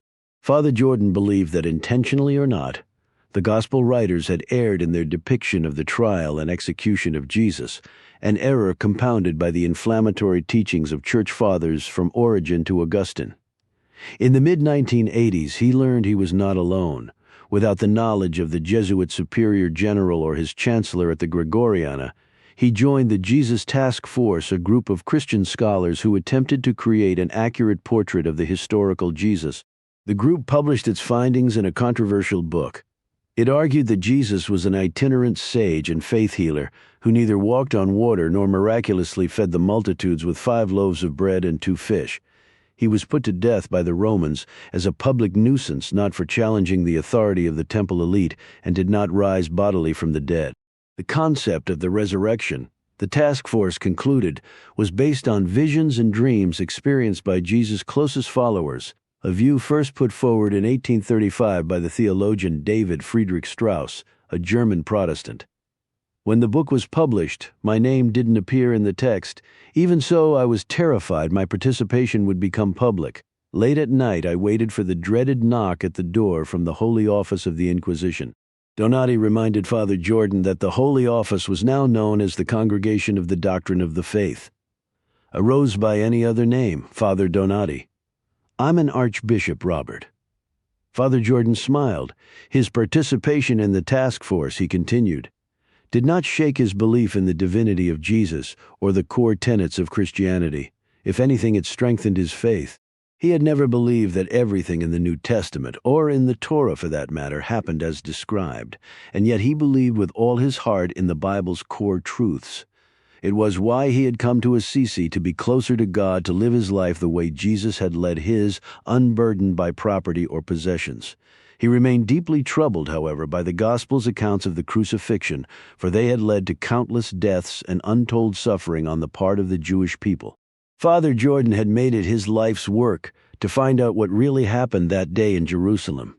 He was convinced that somewhere there was a first-hand account, not an apocryphal document, but a genuine eyewitness report written by an actual participant in the proceedings. Pontius Pilate? Asked Donati. Father Jordan nodded. I'm not alone in my belief that Pilate wrote about the crucifixion. Tertullian, the very founder of Latin Christianity, the first theologian to use the word Trinity, was convinced that Pilate sent a detailed report to Emperor Tiberius. None other than Justin Martyr shared his opinion. With all due respect to Tertullian and Justin, they couldn't possibly have known whether that was true. I concur, in fact, I believe they were wrong on at least one key point. What's that? Pilate didn't write about the crucifixion until long after Tiberius was dead. Father Jordan looked down at the page. But I'm afraid we're getting ahead of ourselves. To understand what happened, it's necessary to go back in time. How far? Asked Donati. 36C, 3 years after the death of Jesus, which is where Father Robert Jordan, in the common room of the Abbey of St. Peter in the sacred city of Assisi, picked up the thread of the story. 28, Abbey of St. Peter, Assisi. It was the Samaritans who finally did Pilate in. They had a holy mountain of their own, Mount Gerizim, where it was said that Moses had placed the Ark of the Covenant after the arrival of the Jews in the Promised Land. Jewish rebels had dealt the Romans a humiliating defeat there, 80 years earlier. Pilate, in one final act of brutality, evened the score. Untold numbers were massacred or crucified, but a few survived. They informed the Roman governor of Syria of Pilate's savagery, and the governor told Tiberius, who ordered Pilate to return to Rome at once. His decade-long reign as prefect of Judea was over. He was given 3 months to put his affairs in order, say his goodbyes, and brief his successor. Some of his personal records he undoubtedly destroyed, but some he surely carried back to Rome, where Tiberius waited to pass judgment on his conduct. It promised to be an unpleasant encounter. The best he could hope for was exile. The worst was death, either at the emperor's hand or his own. He was certainly in no hurry to get home. By December of 36C, he was finally ready to leave. A journey by sea was not possible, not in the dead of winter, the season of storms, so he traveled by Roman roads. Fortuna, however, was smiling on him. By the time he arrived, Tiberius was dead. It's possible Pilate appeared before Tiberius's successor, said Father Jordan, but there's no record of it. Besides, the new emperor was probably too busy consolidating his own power to waste time on a disgraced prefect from a distant province. Perhaps you've heard of him. His name was Caligula. It is at this point, Father Jordan continued, that Pontius Pilate vanishes from the pages of history and enters the realm of legend and myth. In addition to the fabricated accounts of the apocryphal Gospels, countless stories and folk tales circulated throughout Europe during the Middle Ages. According to the 13th century Golden Legend, a compendium of stories about the lives of saints, Pilate was allowed to live out his days in relative peace as an exile in Gaul. The author of a popular 14th century chivalric romance disagreed. Pilate, went the tale, was cast by his enemies into a deep well near Lausanne, where he spent 12 years alone in the darkness, weeping inconsolably. Much of the lore depicted him as a deathless soul condemned to wander the countryside for all eternity, his hands soaked with the blood of Jesus. One legend claimed he was living atop a mountain near Lucerne. The story was so persistent that in the 14th century, the mountain's name was changed to Pilatus. It was said that on Good Fridays, Pilate could be seen sitting atop the chair of judgment in the middle of a foul-smelling lake. Other times he was seen perched on a rock writing. Richard Wagner scaled Pilatus in 1859 to have a look for himself. 9 years later, accompanied by a royal party, Queen Victoria did the same. I actually hiked up it once myself, confessed Donati. Did you see him? No. That's because he was never there. Where was he? Most of the church fathers believed he committed suicide not long after his return to Rome, but Origen, the early church's first great theologian and philosopher, was convinced that Pilate had been allowed to live out the remainder of his life in peace on this matter, at least. I side with Origen. That said, I suspect we might disagree over how Pilate spent his retirement. You believe he wrote? No, Luigi. I know that Pontius Pilate wrote a detailed memoir of his tumultuous years as prefect of the Roman province of Judea, including his role in the most portentous execution in human history.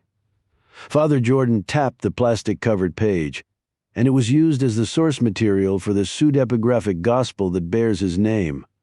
Who was the real author? If I were to hazard a guess, he was a highly educated Roman, fluent in Latin and Greek, with a deep knowledge of Jewish history and the laws of Moses. Was he a Gentile or a Jew? Probably a Gentile. But what's important is that he was a deeply committed Christian. Are you suggesting that Pilate became a Christian as well? Pilate, heavens, no. That's apocryphal nonsense.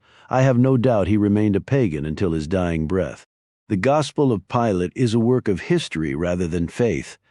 Unlike the authors of the canonical Gospels, Pilate had seen Jesus with his own eyes. He knew what he looked like, how he spoke. More important, he knew exactly why Jesus was put to death. After all, he was the one who sent him to the cross. Why did he write about it? Asked Gabriel. A good question, Mr. Allon. Why does any public servant or political figure write about his role in an important event? To make money, quipped Gabriel. Not in the first century? Father Jordan smiled. Besides, Pilate had no need of money. He had used his position as prefect to enrich himself. In that case, said Gabriel, I suppose he would have wanted to tell his side of the story. Correct, said Father Jordan. Remember, Pilate was only a few years older than Jesus. If he had lived for 15 years after the crucifixion, he would have known that the followers of the man he executed in Jerusalem were in the early stages of forming a new religion. Had he lived to the age of 70, not unheard of in the first century, he would have been hard-pressed not to notice the flourishing early church in Rome itself. When do you think Pilate wrote his account? Asked Donati. That's impossible to know. But I believe the book that became known as the Gospel of Pilate was written at approximately the same time as Mark. Would the author of Mark have known of its existence? Possibly. It's also possible that the author of the Gospel of Pilate knew of Mark's existence. But the more relevant question is, why was Mark canonized and the Gospel of Pilate ruthlessly suppressed? And the answer? Because the Gospel of Pilate offers a completely different account of Jesus' final days in Jerusalem, one that contradicts church doctrine and dogma. Father Jordan paused. Now ask the next obvious question, Luigi. If the Gospel of Pilate was suppressed and hunted out of existence by the church, how do you know about it? Ah, yes, said Father Jordan, that's the truly interesting part of the story. 29. Abbey of St. Peter Assisi to tell the story of how he had learned of the existence of the Gospel of Pilate. Father Jordan first had to explain how the book was disseminated and how it was suppressed. It was written for the first time, he said, in the same fashion as the canonical Gospels on papyrus, though in Latin rather than Greek. He reckoned it was copied and recopied perhaps 100 times in this fragile, unstable form, and that it circulated among the Latin literate portion of the early church. Around the dawn of the second millennium, it was produced in book form for the first time, almost certainly at a monastery on the Italian peninsula, like the Acta Pilati. The Gospel of Pilate was read widely during the Renaissance. The Acta was translated into several languages and circulated throughout the Christian world. But the Gospel of Pilate was never translated out of its original Latin. Therefore, its readership was far more elite, for example, asked Donati. Artists, intellectuals, noblemen, and the daring priest or monk who was willing to risk Rome's wrath before Donati could pose his next question. His phone pinged with an incoming text message. Father Jordan glared at him with reproach. Those things aren't allowed in here. Forgive me, Robert, but I'm afraid I live in the real world. Donati read the message, expressionless. Then he switched off the phone and asked Father Jordan when the Gospel of Pilate was suppressed. Not until the 13th century, when Pope Gregory IX launched the Inquisition. He was more concerned about the threat to orthodoxy posed by the Cathars and Waldensians, but the Gospel of Pilate was high on his list of heresies. I found 3 references to the book in the files of the Inquisition. No one seems to have noticed them but me. I suppose His Holiness gave the job to the Dominicans. Who else? Did they happen to keep any copies? Trust me, I asked. And Father Jordan laid his hand on the page. In all likelihood, this is the last one, but at the time, I was convinced there had to be another copy out there somewhere. Probably hidden away in the library or archives of a noble family. I wandered the length and breadth of Italy for years, knocking on the doors of crumbling old palazzi, sipping espresso and wine with faded counts and countesses, even the odd prince and principessa. And then, late one afternoon in the leaky cellar of a once grand palace in Trastevere, I found it. The book. A letter, said Father Jordan. It was written by a man called Tedeschi. He went into considerable detail about an interesting book he had just read, a book called The Gospel of Pilate. There were direct quotes, including a passage regarding the decision to execute a man named Jesus of Nazareth, a troublesome Galilean who had ignited a disturbance in the royal portico of the temple during Passover. "Did the family let you keep it?" "I didn't bother to ask, Robert." Father Jordan gave a mischievous smile. "Where is it now?" "The letter? Somewhere safe, I assure you." "I want it. You can't have it. Besides, I've told you everything you need to know." The Gospel of Pilate calls into question the New Testament's account of the seminal event in Christianity. For that reason, it is a most dangerous book. The Benedictine appeared in the doorway. "I'm afraid I have kitchen duty tonight," said Father Jordan. "What's on the menu?" "Stone soup, I believe." Donati smiled, my favorite. "It's the specialty of the house. You're welcome to join us if you like. Perhaps another time." Father Jordan rose. "It was wonderful to see you again, Luigi. If you ever want to get away from it all, I'll put in a good word with the abbot. My world is out there, Robert." Father Jordan smiled, spoken like a true liberation theologian. Donati waited until they were outside the walls of the abbey before switching on his phone. Several unread text messages flowed onto the screen. All were from the same person, Alessandro Ricci, the Vatican correspondent for La Repubblica. He's the one who texted me while we were talking to Father Jordan. About what, he didn't say, but apparently it's urgent. We should probably hear what he has to say. Ricci knows more about the inner workings of the church than any reporter in the world. "Have you forgotten that I'm the Director General of the Israeli Secret Intelligence Service?" Donati didn't answer. He was typing furiously on his phone. He was lying, you know.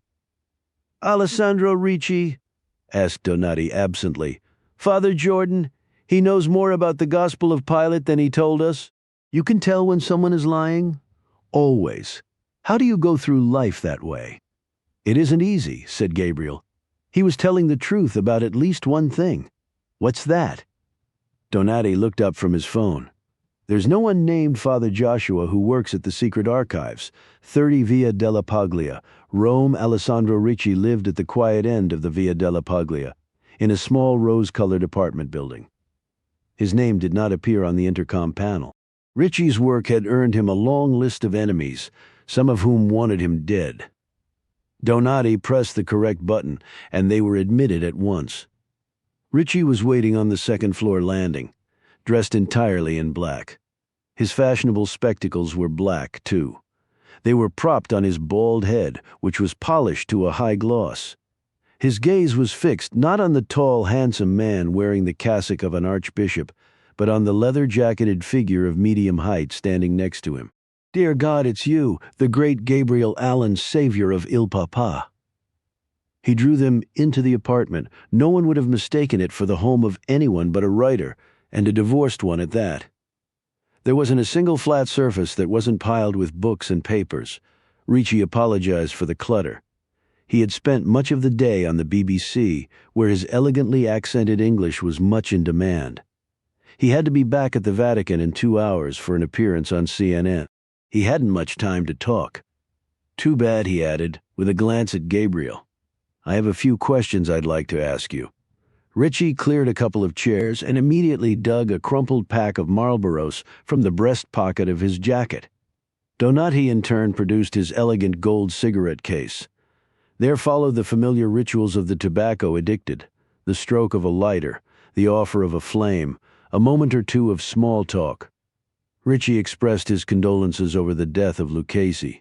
Donati asked about Ricci's mother, who had been unwell. The letter from the Holy Father meant the world to her, Excellency. It didn't stop you from writing a rather nasty piece about how much money the Vatican was spending renovating the apartments of certain curial cardinals. Did I make any mistakes? Not one. The conversation turned to the coming conclave. Ricci mined Donati for a nugget of gold, something he might reveal to his American audience later that evening. It didn't need to be earth-shattering, he said. A juicy piece of curial gossip would suffice. Donati failed to oblige him. He claimed he had been too busy putting his affairs in order to give much thought to the selection of Lucchesi's successor. At this, Ricci smiled. It was the smile of a reporter who knew something. "Is that why you went to Florence last Thursday to find the missing Swiss guard?" Donati didn't bother with a denial. "How did you know?" "The Polizia have pictures of you on the Ponte Vecchio." Ricci looked at Gabriel. "You too. Why haven't they tried to contact me?" asked Donati. "The Vatican asked them not to, and for some reason the Polizia agreed to keep you out of it." Donati stabbed out his cigarette. "What else do you know?" "I know that you were having dinner with Veronica Marchesi the night the Holy Father died. Wherever did you hear a thing like that?" "Come on, Archbishop Donati." "You know I can't divulge." "Where?" asked Donati evenly. "A source close to the Camerlengo." "That means it came directly from Albanese." The reporter said nothing, all but confirming Donati's suspicions. "Why haven't you reported the story?" he asked. "I've written it, but I wanted to give you a chance to comment before I push the button." "Respond to what exactly?" "Why were you having dinner with the wife of a dead mobster the night the Holy Father died? And why were you standing a few meters from Nicolaus Jansen when he was assassinated on the Ponte Vecchio?" "I'm afraid I can't help you, Alessandro." "Then let me help you, Excellency." Cautiously, Donati asked, "How? Tell me what really happened that night in the Apostolic Palace, and I'll make sure no one ever finds out where you were. Are you blackmailing me?" "I wouldn't dream of it. An old man died in his bed," said Donati after a moment. "That's all that happened. Lucchesi was murdered, and you know it. That's why you came here tonight." Donati was slow in rising. "You should be aware of the fact that you're being used." "I'm a reporter. I'm used to it." Donati beckoned Gabriel with a nod. "Before you leave," said Ricci, "there's one more thing you need to know. A couple of hours ago, I told a global TV audience that I thought Cardinal Jose Maria Navarro would be the next Supreme Pontiff of the Roman Catholic Church. A daring choice on your part." "I was being untruthful, Excellency. I'm sure it wasn't the first time." Donati immediately regretted his words. "Forgive me, Alessandro. It's been a long day. Don't bother to get up. We'll see ourselves out." "Aren't you going to ask me the name of the next pope, Excellency?" "You can't possibly. It's Cardinal Franz von Emmerich, the Archbishop of Vienna." Donati frowned. "Emmerich? He's not on anyone's list. He's on the only list that matters." "Whose is that?" "The one in Bishop Hans Richter's pocket." "He's planning to steal the papacy? Is that what you're saying?" Rishi nodded. "How?" "With money, Excellency. How else? Money makes the world go round." "The Order of St. Helena, too. 31 Via della Paglia Trastevere." Alessandro Ricci began by reminding Donati that during the final year of the Wojtyla papacy, he had published a best-selling book on the Order of St. Helena that the state of his apartment notwithstanding had made him a wealthy man. Not hedge fund wealthy, he hastened to add, but enough money to look after his mother and a brother who had never worked a day in his life. The Pole had not liked the book. Neither had Bishop Hans Richter, who had agreed to be interviewed for the project. It was the last time he would ever submit to questioning by a journalist. Donati granted himself the luxury of a smile at Bishop Richter's expense. "You were rather unkind to him." "You read it?" Donati deliberately removed another cigarette from his case. "Go on." "The book," explained Ricci, "shone a harsh light on the Order's close relationship with Hitler and the Nazis during World War II. It also explored the Order's finances. It was not always so wealthy. Indeed, during the Depression of the 1930s, the Order's founder, Father Ulrich Schiller, was forced to wander Europe, hat in hand, seeking donations from wealthy patrons. But as the continent drifted toward war, Father Schiller developed a far more lucrative method of filling his coffers. He extorted cash and valuables from wealthy Jews in exchange for promises of protection. One of Father Schiller's victims lived here in Trastevere. He owned several factories up north. In exchange for false baptismal records for himself and his family, he gave the Order several 100,000 lire in cash, along with numerous Italian old master paintings and a collection of rare books. "Do you happen to remember his name?" asked Gabriel. "Why do you ask?" replied Ricci, displaying the sharp ear of a seasoned journalist. "I'm just curious, that's all. Stories about art intrigue me. It's all in my book. You wouldn't have a copy lying around, would you?" Ricci inclined his head toward a wall of books. "It's called The Order." Catchy. Gabriel wandered over to the shelves and craned his neck sideways. Second shelf near the end. Gabriel took down the book and reclaimed his seat. Chapter 4, said Richie. Or maybe it's 5. Which is it? 5. Definitely 5. Gabriel leafed through the pages of the book while its author resumed his lecture on the finances of the Order of St. Helena. By the end of the war, he said, it had burned through its cash reserves. Its fortunes changed with the outbreak of the Cold War, when Pope Pius XII, an anti-communist crusader, showered Father Schiller and his right-wing priests with money. Pope John XXIII put the order on a tight budget, but by the early 1980s it was not only financially independent, it was fabulously rich. Alessandro Ricci had not been able to pinpoint the source of the order's financial turnaround, at least not to the satisfaction of his risk-averse publisher, who feared a lawsuit. But Ricci was now confident he knew the identity of the order's main benefactor. He was a reclusive German billionaire named Jonas Wolff. Wolff is a traditionalist Catholic who celebrates the Tridentine Latin Mass daily in his private chapel. He's also the owner of a German conglomerate known as the Wolff Group. The company is opaque, to put it mildly, but in my opinion, it's nothing more than the Order of St. Helena Incorporated. Jonas Wolff is the one who supplied the money to buy the papacy. And you're sure it's Emmerich? Asked Donati. I've got it cold by next Saturday evening at the latest. Franz von Emmerich will be standing on the balcony of St. Peter's, dressed in white. The real pope, however, will be Bishop Hans Richter. Ricci shook his head with disgust. It seems the church hasn't changed so much after all. Remind me, Excellency, how much did Rodrigo Borgia give Sforza to secure the papacy in 1492? If memory serves, it was 4 mule loads of silver. That's a pittance compared to what Wolff and Richter paid.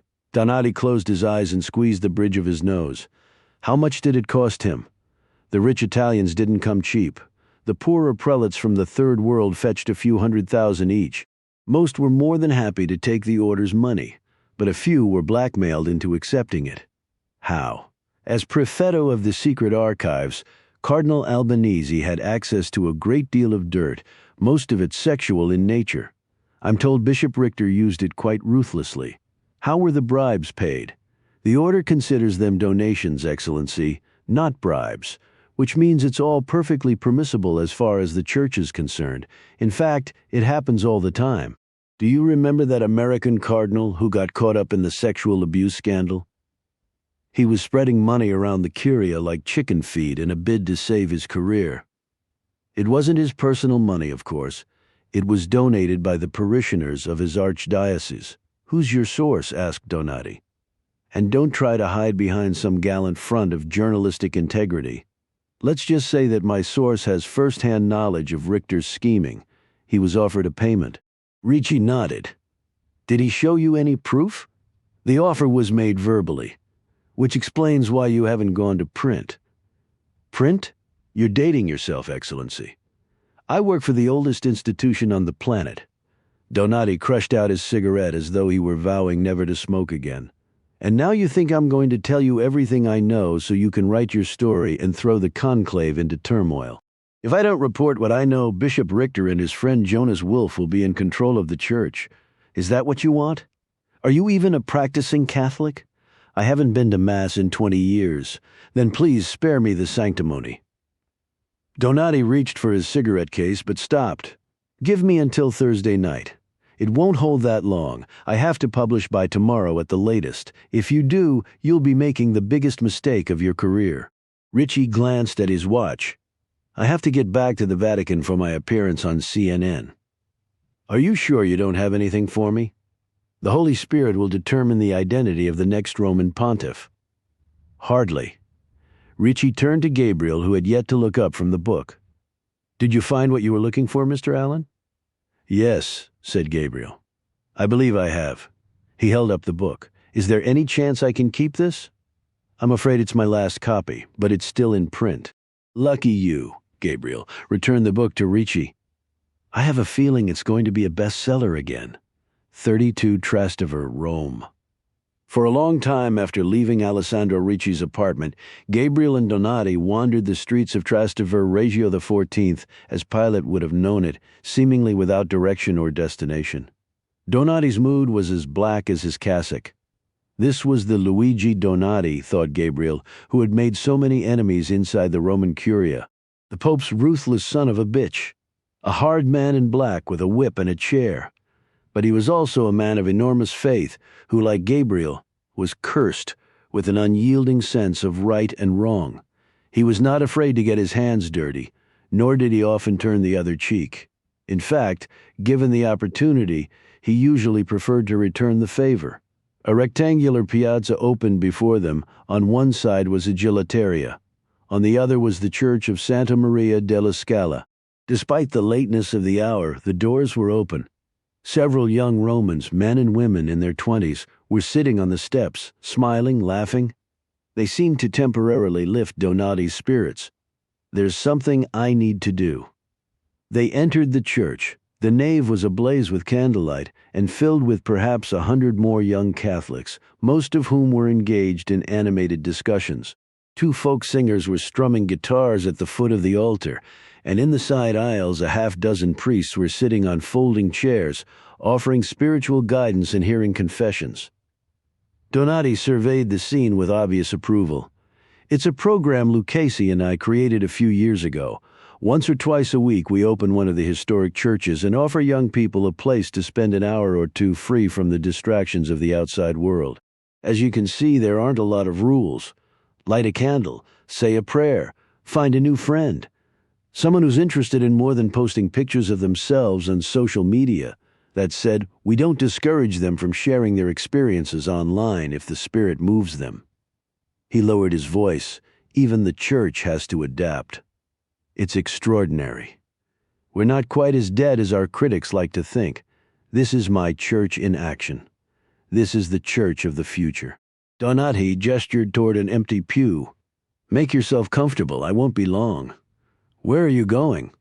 "When I lost Lucchese, I lost my confessor." Donati went to the side aisle and sat down before a startled young priest. Once the initial awkwardness of the encounter faded, the young priest adopted a serious expression as he listened to the former papal private secretary unburdening his soul. Gabriel could only wonder what transgressions his old friend might have committed while cloistered in the apostolic palace.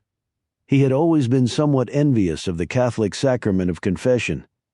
It was far less cumbersome than the day-long ordeal of hunger and atonement that the Jews had inflicted upon themselves. Donati was leaning forward, elbows on his knees.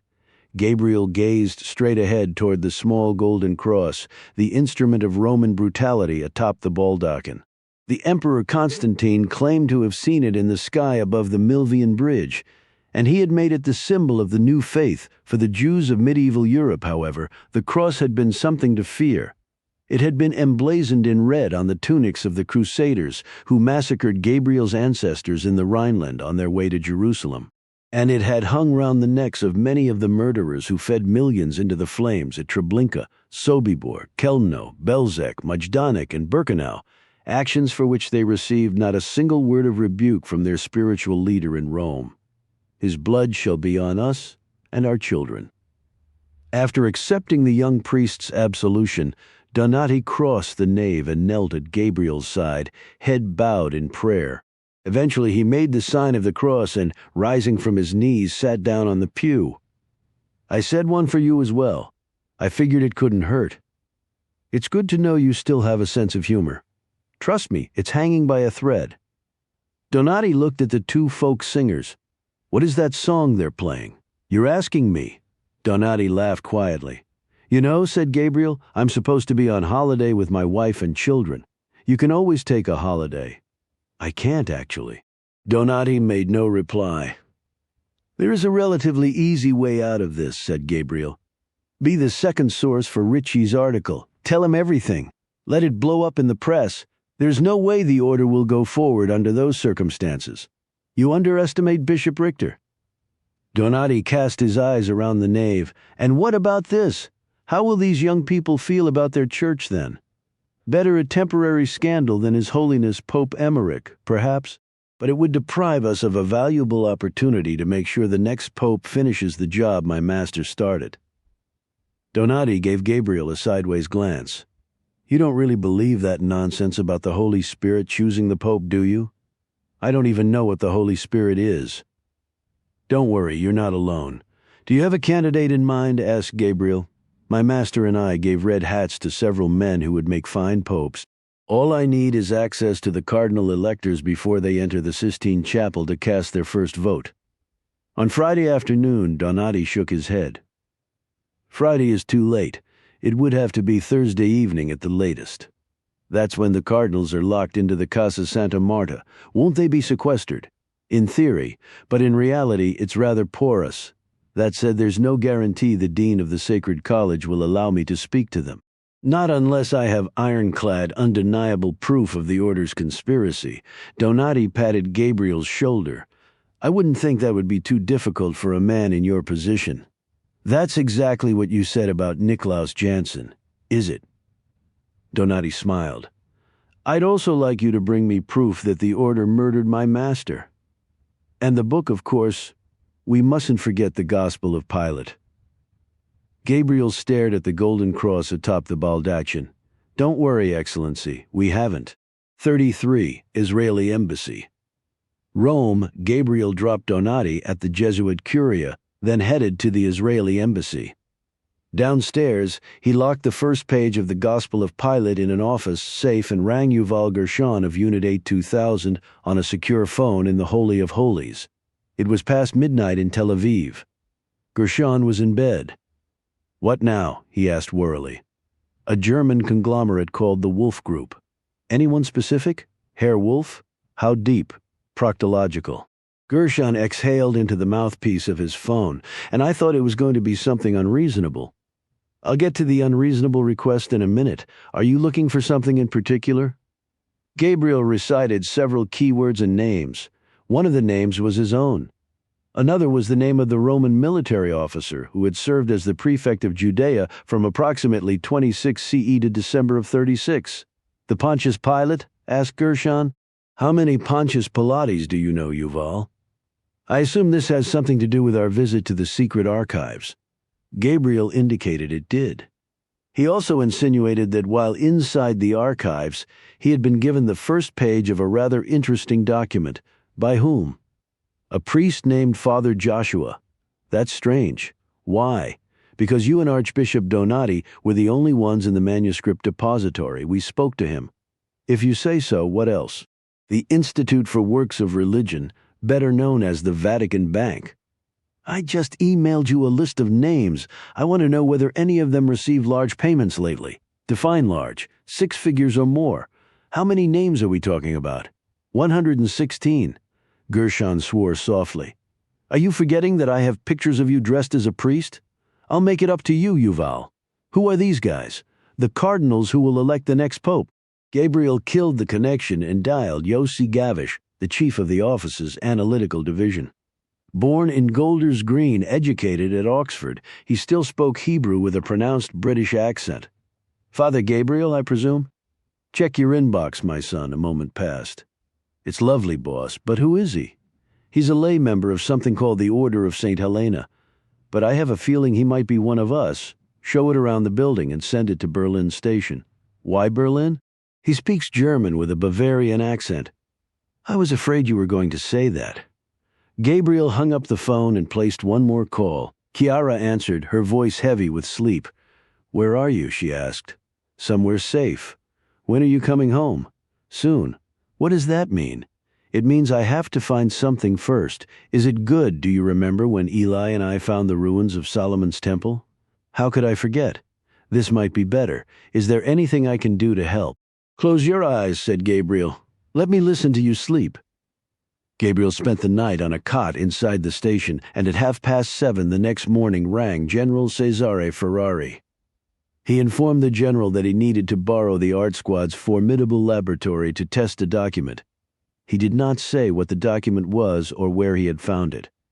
Why do you need our labs? Yours are the best in the world. I don't have time to send it to Israel. What sort of tests are we talking about? Analysis of the paper and ink. I'd also like you to establish the age. It's old, this document? Several centuries, said Gabriel. You're sure it's paper and not vellum? So I've been told. I have a staff meeting at the Palazzo at 10:30. The Palazzo was the art squad's elegant cream-colored headquarters in the Piazza di Sant'Ignazio. If, however, you were to wander into the back room of Cafe Greco at 9:15, you might find me enjoying a cappuccino and a cornetto. And by the way, he said before ringing off, I have something to show you as well. Gabriel arrived a few minutes early. General Ferrari had the back room to himself. From his old leather briefcase he removed a manila folder, and from the folder 8 large photographs which he arrayed on the table. The last depicted Gabriel removing the wallet from Niklaus Jansen's pocket. Since when does the commander of the art squad get to see surveillance photos from a murder investigation? The chief of the Polizia wanted you to have a look at them. He was hoping you might be able to identify the assassin. The general laid another photograph on the table. A man in a motorcycle helmet and leather jacket, right arm extended, a gun in his hand. A woman nearby had noticed the weapon and had opened her mouth to scream. Gabriel only wished he had seen it too. Niklaus Jansen might still be alive. Gabriel examined the gunman's clothing. I don't suppose you have one without the helmet. I'm afraid not. Ferrari returned the photographs to the manila folder. Perhaps you should show me this document of yours? It was locked inside a stainless steel attaché case. Gabriel removed it and handed it wordlessly across the table. The general scrutinized it through the protective plastic cover. The Gospel of Pilate. He looked up at Gabriel. Where did you get this? The Vatican secret archives. They gave it to you? Not exactly. What does that mean? It means Luigi and I broke into the archives and took it. General Ferrari looked down at the document again. I assume this has something to do with the Holy Father's death. Murder, said Gabriel quietly. General Ferrari's expression remained unchanged. You don't seem terribly surprised by the news, Cesare. I assume that Archbishop Donati was suspicious about the circumstances of the Holy Father's death when he asked me to make contact with you in Venice. Did he mention a missing Swiss guard? He might have. And a missing letter, too. The general held the page aloft.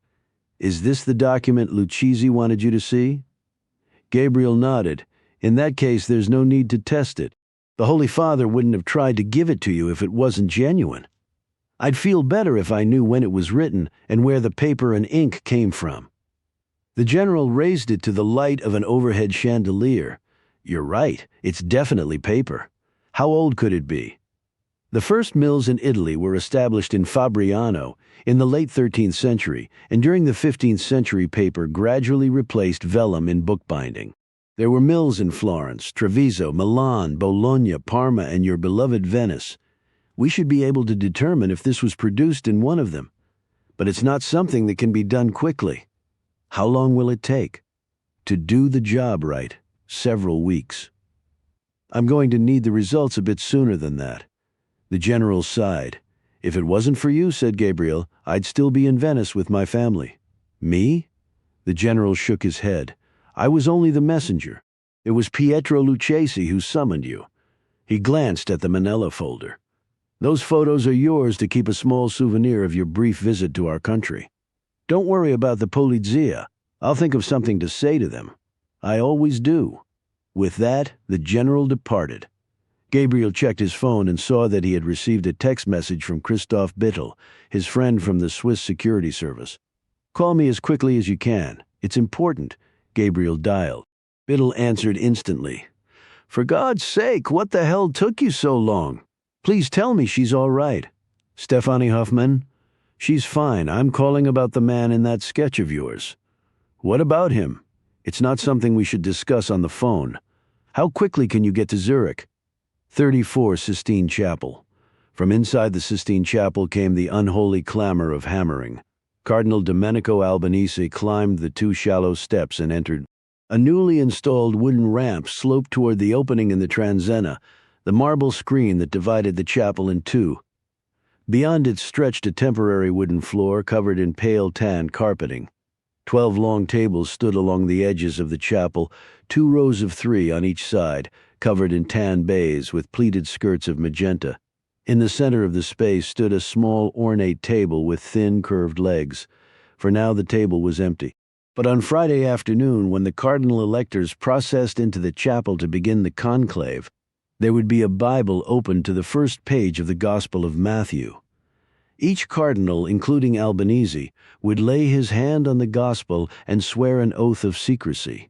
He would also swear not to conspire with any group of people or individuals who might wish to intervene in the election of the next Roman pontiff. To break such a sacred vow would be a grievous sin. A cardinal sin, thought Albanese. The sound of hammering intruded on his reverie. The workmen were constructing a camera platform near the stoves. The first hour of the conclave, the opening procession, the singing of Veni Creator Spiritus, the swearing of the oath would be televised.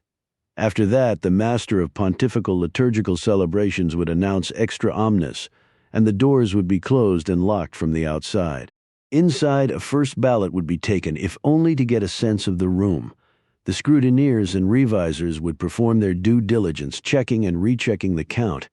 If the pre-conclave hype was to be believed, Cardinal José María Navarro would emerge as the early frontrunner. The ballots would then be burned in the older of the two stoves. The second stove would simultaneously release a chemically enhanced plume of black smoke, and thus the faithful gathered in St.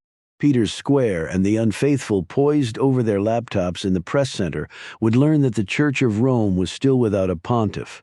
Cardinal Navarro's lead would shrink on the second ballot, and on the third a new name would emerge. Cardinal Franz von Emmerich, the Archbishop of Vienna and a secret member of the Order of St. Helena.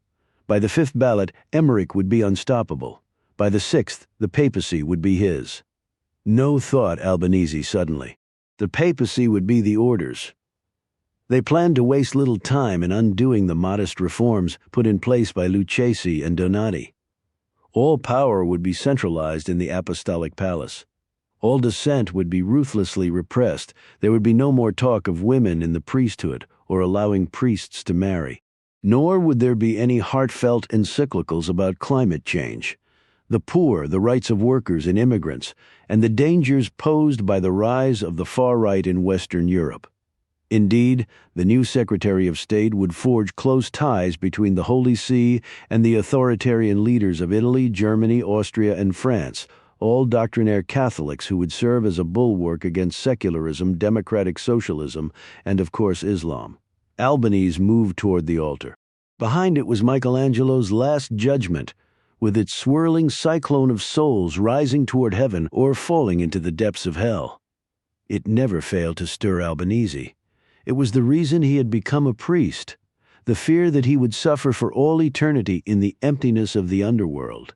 That fear, after lying dormant within Albanese for many years, had risen again. It was true that Bishop Richter had granted him absolution for his role in the murder of Pietro Lucchesi. But in his heart, Albanese did not believe such a mortal sin could truly be forgiven. Granted, it was Father Graf who had done the deed, but Albanese had been an accessory before and after the fact. He had played his role flawlessly. With one exception, he had failed to find the letter Lucchesi was writing to Gabriel Allon about the book he had found in the secret archives. The only explanation was that the Jansen boy had taken it. Father Graf had killed him as well. 2 murders. 2 black marks on Albanese's soul. All the more reason why the conclave had to go precisely as planned.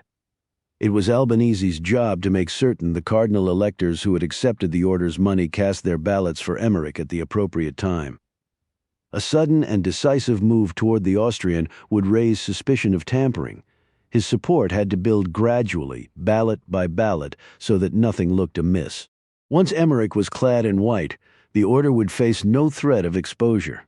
The Vatican was one of the world's last absolute monarchies, a divine dictatorship. There would be no investigation, no exhumation of the dead pontiff's body. It would almost be as though it had never happened, unless, thought Albanese, there was another unexpected development like the one that had occurred the previous morning at the secret archives. Gabriel Allon and Archbishop Donati had undoubtedly found something. What it was, Albanese could not say. He only knew that after leaving the archives, Allon and Donati had traveled to Assisi, where they had met with a certain Father Robert Jordan, the Church's foremost expert on the apocryphal Gospels. Afterward, they had returned to Rome, where they had met with one Alessandro Ricci, the world's foremost expert on the Order of St. Helena. It was hardly an encouraging sign. Truly magnificent, is it not? Albanese turned with a start. "Forgive me," said Bishop Richter. "I didn't mean to disturb you." Albanese addressed his superior general with a cool and distant formality. "Good morning, Excellency. What brings you to the Sistina? I was told I might find the Camerlengo here. Is there a problem?" "Not at all. In fact, I have rather good news." "What's that?" Richter smiled. "Gabriel Allon just left Rome. 35 Zurich. It was 4:30 when Gabriel arrived in Zurich. He rode in a taxi to the Paradeplatz, the St. Peter's Square of Swiss banking, and then walked along the stately Bahnhofstrasse to the northern tip of the Zurich Sea. A BMW sedan drew alongside him on the General Gisson Quay. Behind the wheel was Christoph Bittel, bald and bespectacled. He looked like just another gnome heading home to the lakeside suburbs after a long day spent tabulating the hidden riches of Arab sheikhs and Russian oligarchs. Gabriel dropped into the passenger seat. "Where were we?" "The man in the sketch." Bittel eased into the rush-hour traffic. "I'm sorry it took me so long to make the connection. It's been a few years since I've seen him." "What's his name?" "Esterman," said Bittel. "Andreas Esterman." As Gabriel suspected, Esterman was a professional. For 30 years he had worked for the BFV, Germany's internal security service. Not surprisingly, the BFV maintained close links with its sister service in Switzerland, the NDB. Early in his career, Bittel had traveled to Cologne to brief his German counterparts on Soviet espionage activity in Bern and Geneva. Esterman was his contact. When the meeting was over, he invited me for a drink, which was odd. Why? Esterman doesn't touch alcohol. Does he have a problem? He has lots of problems, but alcohol isn't one of them. In the years that followed their first meeting, Bittel and Esterman bumped into each other from time to time, as practitioners of the secret trade are prone to do. Neither one of them was what you might describe as an action figure. They were not operatives. They were glorified policemen. They conducted investigations, wrote reports, and attended countless conferences where the primary challenge was keeping one's eyes open. They shared lunches and dinners whenever their paths crossed. Esterman often funneled intelligence to Bittel outside normal channels. Bittel reciprocated whenever possible, but always with the approval of the top floor. His superiors considered Esterman a valuable asset. And then the planes crashed into the World Trade Center, and everything changed, especially Esterman. How so? He had moved from counterintelligence to counterterrorism a couple of years before 9/11, just like me. He claimed he was on to the Hamburg cell from the beginning. He swore he could have stopped the plot in its tracks if his superiors had allowed him to do his job properly. Was any of it true? That he could have single-handedly prevented the worst terrorist attack in history? Bittel shook his head. Maybe Gabriel Allon could have done it, but not Andreas Esterman. How did he change? He became incredibly bitter. At whom? Muslims? Al-Qaeda? Not just Al-Qaeda. Esterman resented all Muslims, especially those who lived in Germany. He was unable to separate the hardcore jihadist from the poor Moroccan or Turk who came to Europe looking for a better life. It got worse after the attack on the Vatican. He lost all perspective. I found his company difficult to bear. But you maintained the relationship? We're a small service. Esterman was a force multiplier. Bittel smiled. Like you, Allon. He turned into the car park of a marina along the western shore of the lake. At the end of the breakwater was a cafe. They sat outside in the blustery evening air. Bittel ordered 2 beers and replied to several text messages he had received during the drive from downtown Zurich. "Sorry. We're a bit on edge at the moment." "About what?"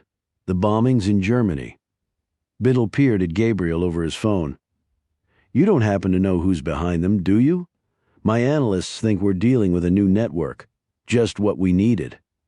The waitress appeared with their drinks. She was a raven-haired woman of perhaps 25, very beautiful. An Iraqi, perhaps a refugee from Syria. When she placed the bottle of beer in front of Gabriel, he thanked her in Arabic. A brief exchange of pleasantries followed, then, smiling, the woman withdrew. "What were you talking about?" asked Bittel. She was wondering why we were sitting out here by the lake instead of inside where it's warm. "What did you tell her?"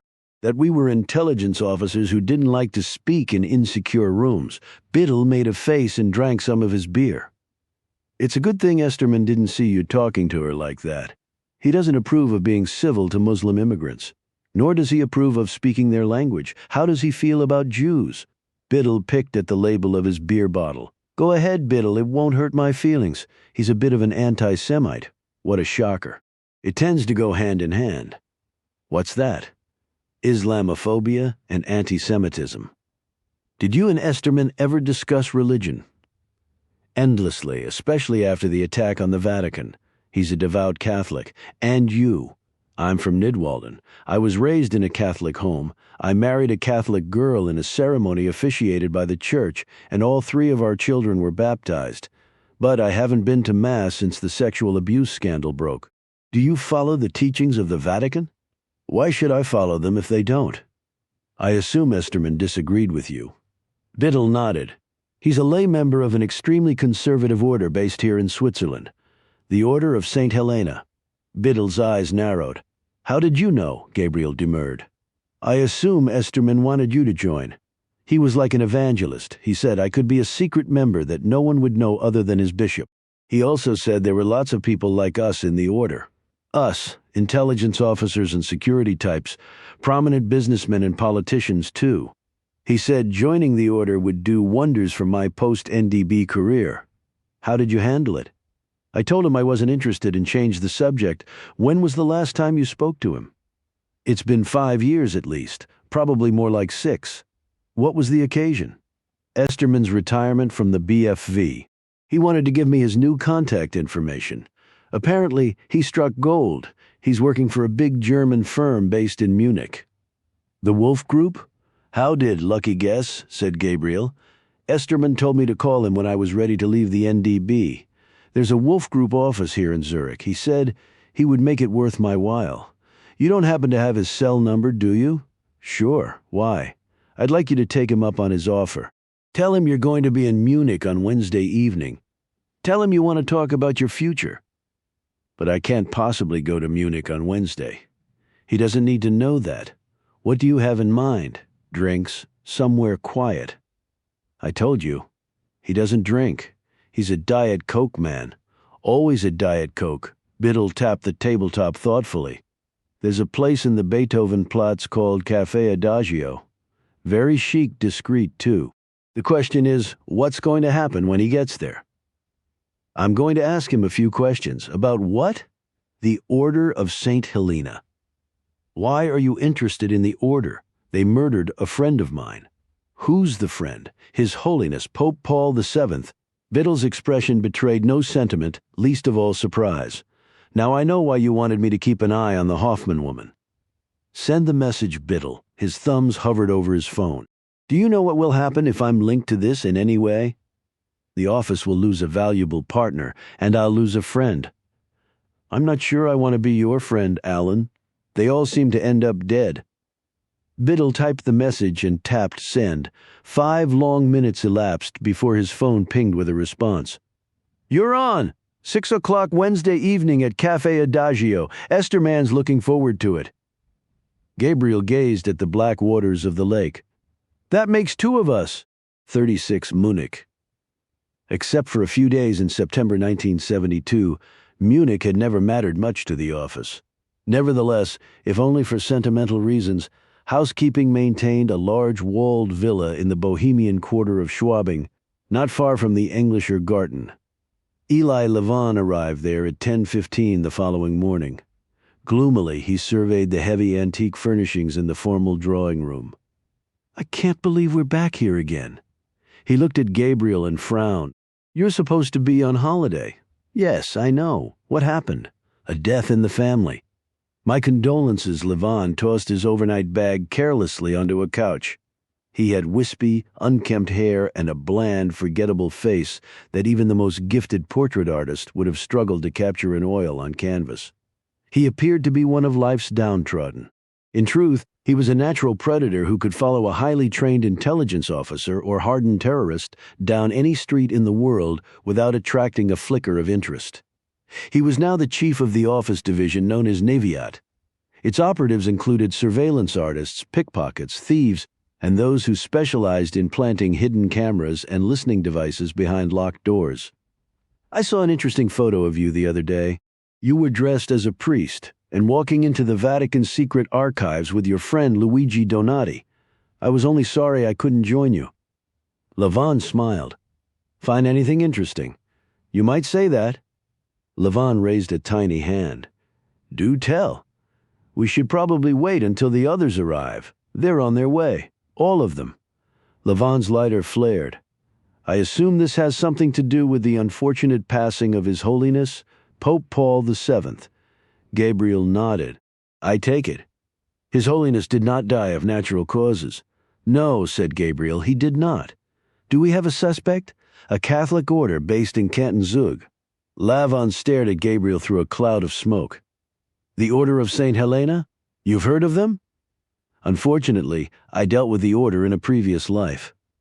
During a lengthy hiatus from the office, Levon had run a small investigative agency in Vienna called Wartime Claims and Inquiries. Operating on a shoestring budget, he had tracked down millions of dollars worth of looted Holocaust assets. He left Vienna after a bomb destroyed his office and killed 2 of his employees, both young women. The perpetrator, a former SS officer named Erich Radek, had died in an Israeli prison cell. Gabriel was the one who put him there. It was a case involving a Viennese family named Feldman, explained Levon. The patriarch was Samuel Feldman, a well-to-do exporter of high-quality textiles. In the autumn of 1937, as storm clouds were gathering over Austria, 2 priests from the order came calling on Feldman at his apartment in the 1st District. One of the priests was the order's founder, Father Ulrich Schiller. And what did Father Schiller want from Samuel Feldman? Money? What else? What was he offering in return? Baptismal certificates. Feldman was desperate, so he gave Father Schiller a substantial sum of cash and other valuables, including several paintings. And when the Nazis rolled into Vienna in March 1938, Father Schiller and the promised baptismal certificates were nowhere to be found. Feldman and most of his family were deported to the Lublin district of Poland, where they were murdered by Einsatzgruppen. One child survived the war in hiding in Vienna, a daughter named Isabel. She came to me after the Swiss banking scandal broke and told me the story. What did you do? I made an appointment to see Bishop Hans Richter, the Superior General of the Order of St. Helena. We met at its medieval priory in Menzingen, a nasty piece of work, the bishop.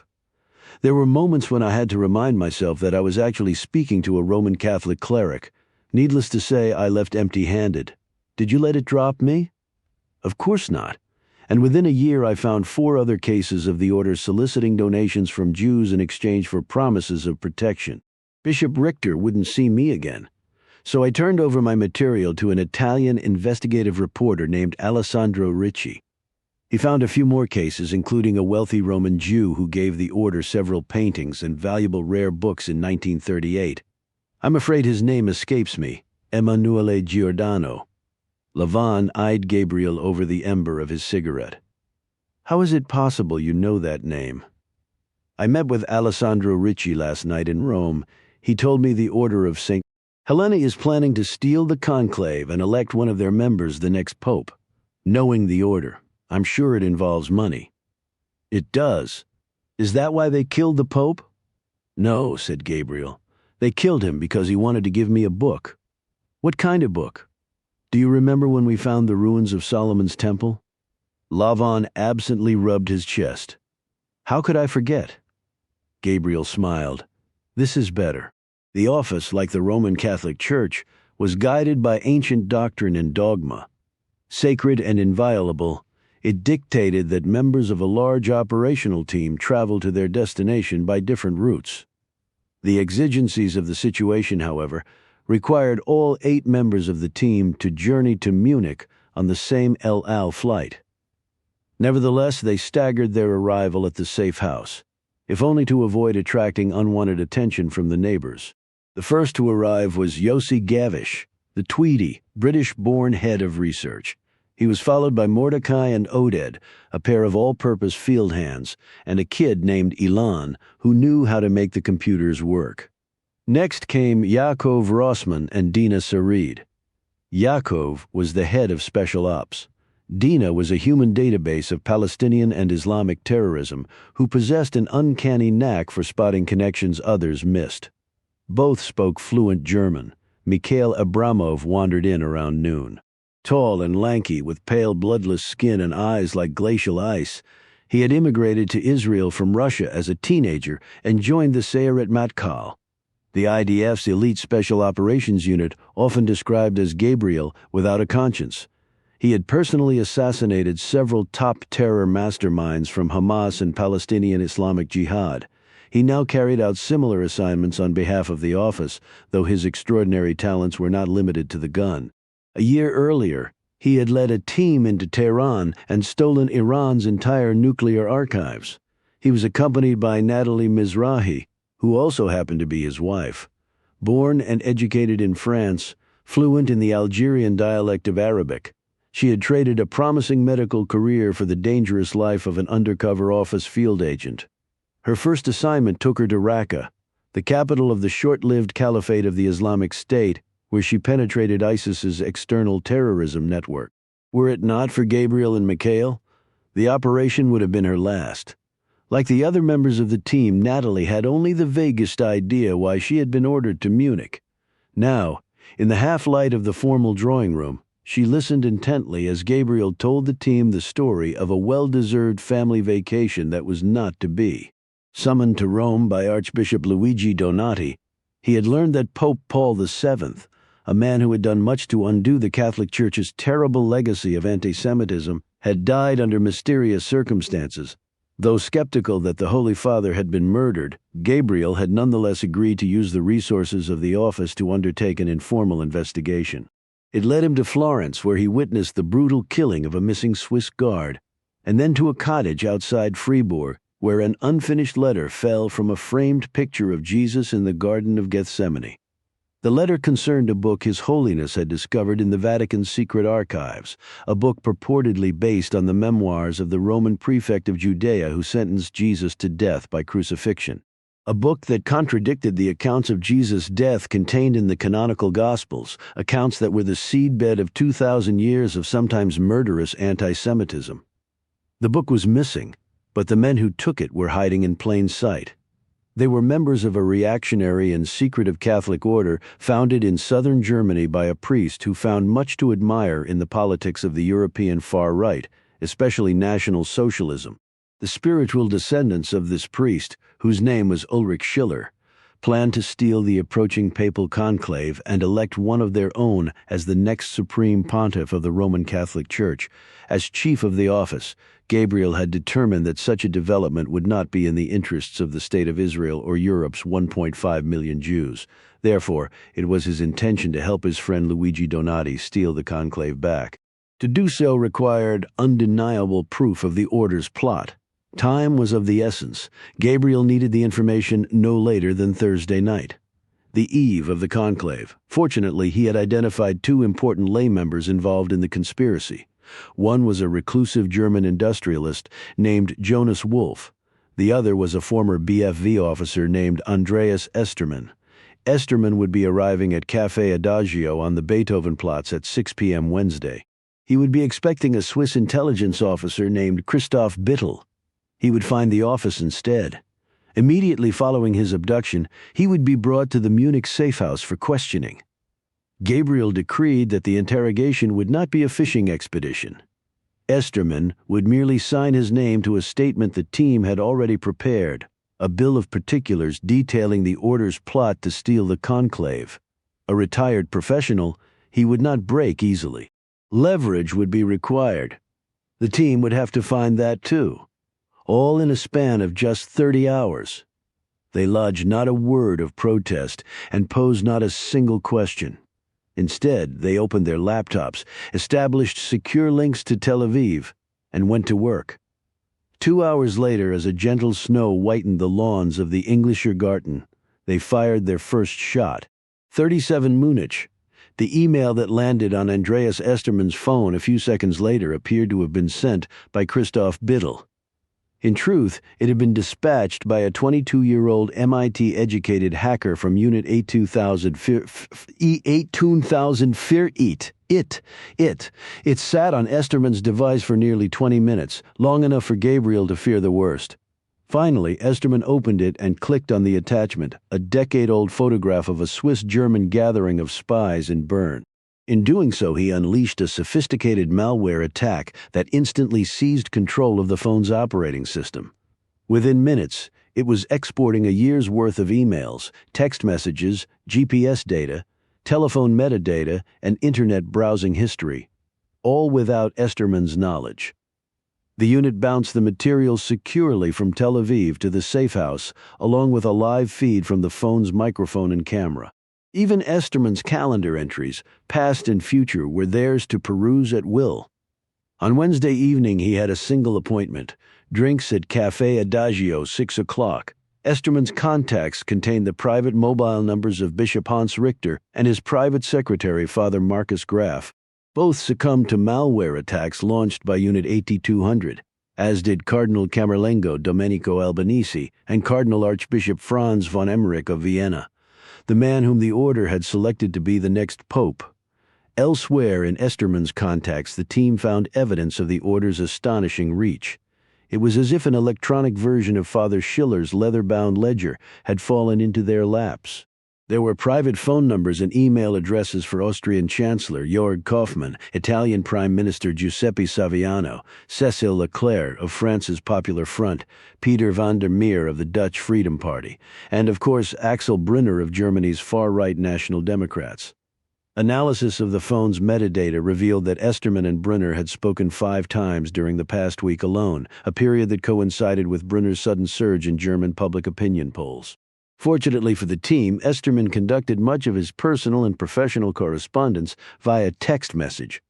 For sensitive communications, he used a service that promised end-to-end encryption and complete privacy, a promise Unit 8200 had long ago rendered empty. Not only was the team able to see his current texts in real time, they were able to review his deleted messages as well. Gabriel's name featured prominently in several exchanges, as did Luigi Donati's. Indeed, Donati had appeared on the order's early warning system within hours of the Holy Father's death. The order had been aware of Gabriel's arrival in Rome and of his presence in Florence. It had learned of his visit to Switzerland from Father Eric, the village priest from Rechthalten. The phone betrayed that Esterman had visited Switzerland as well. GPS data confirmed he spent 49 minutes in Café du Gotthard in Freiburg on the Saturday after the Holy Father's death. Afterward, he had driven to Bonn, where he switched off the phone for a period of 2 hours and 57 minutes. If there was a bright spot, it was the cleanliness of Esterman's personal life. The team found no evidence of a mistress or fondness for pornography. Esterman's consumption of news was broad but tilted decidedly to the right. Several of the German websites he visited daily trafficked in false and misleading stories that inflamed public opinion against Muslim immigrants and the political left.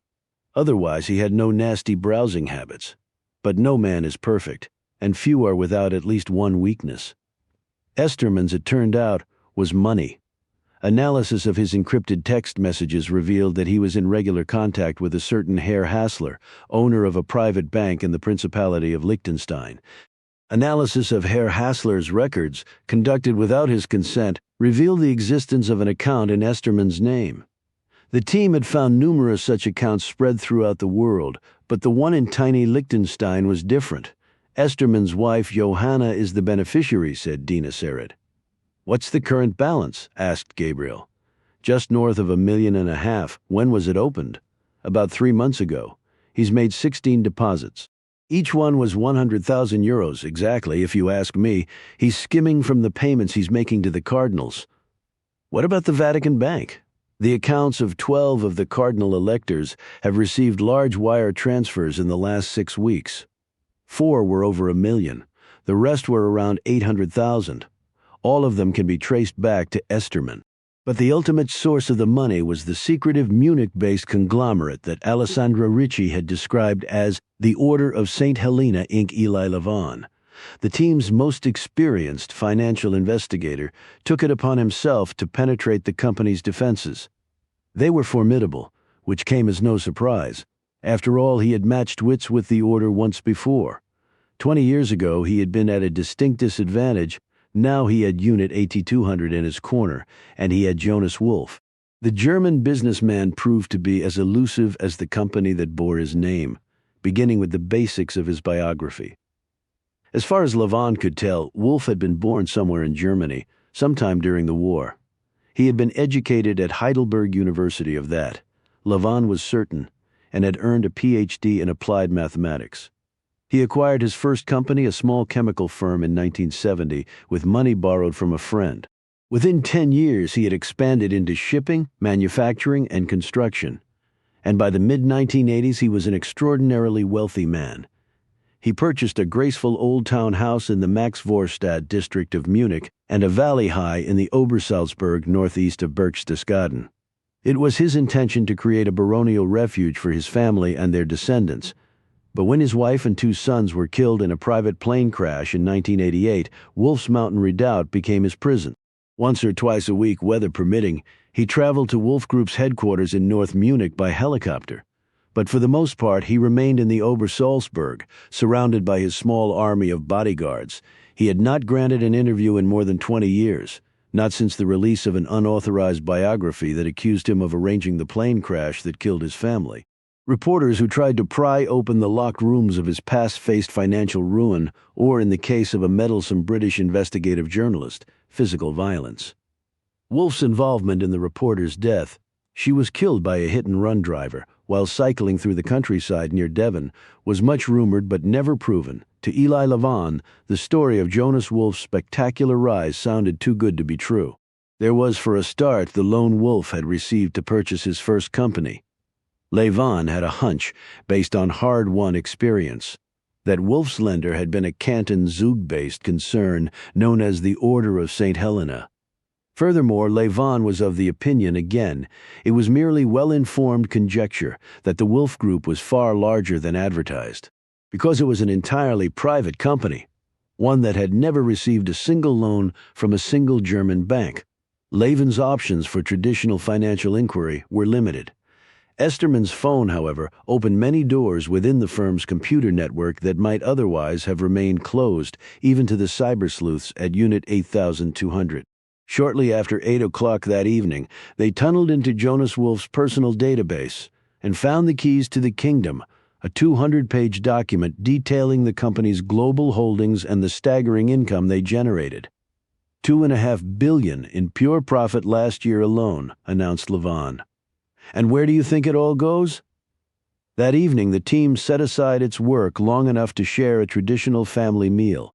Mikhail Abramov and Natalie Mizrahi were absent, however, for they dined at Café Adagio in the Beethovenplatz. It was located in the basement level of a yellow building on the square's northwestern flank. By day, it served bistro fare, but at night it was one of the neighborhood's most popular bars. Mikhail and Natalie pronounced the food mediocre, but judged the likelihood of successfully abducting a patron to be quite high. 3 stars on the Michelin scale, quipped Mikhail upon their return to the safe house. If Esterman comes to Café Adagio alone, he leaves in the back of a van.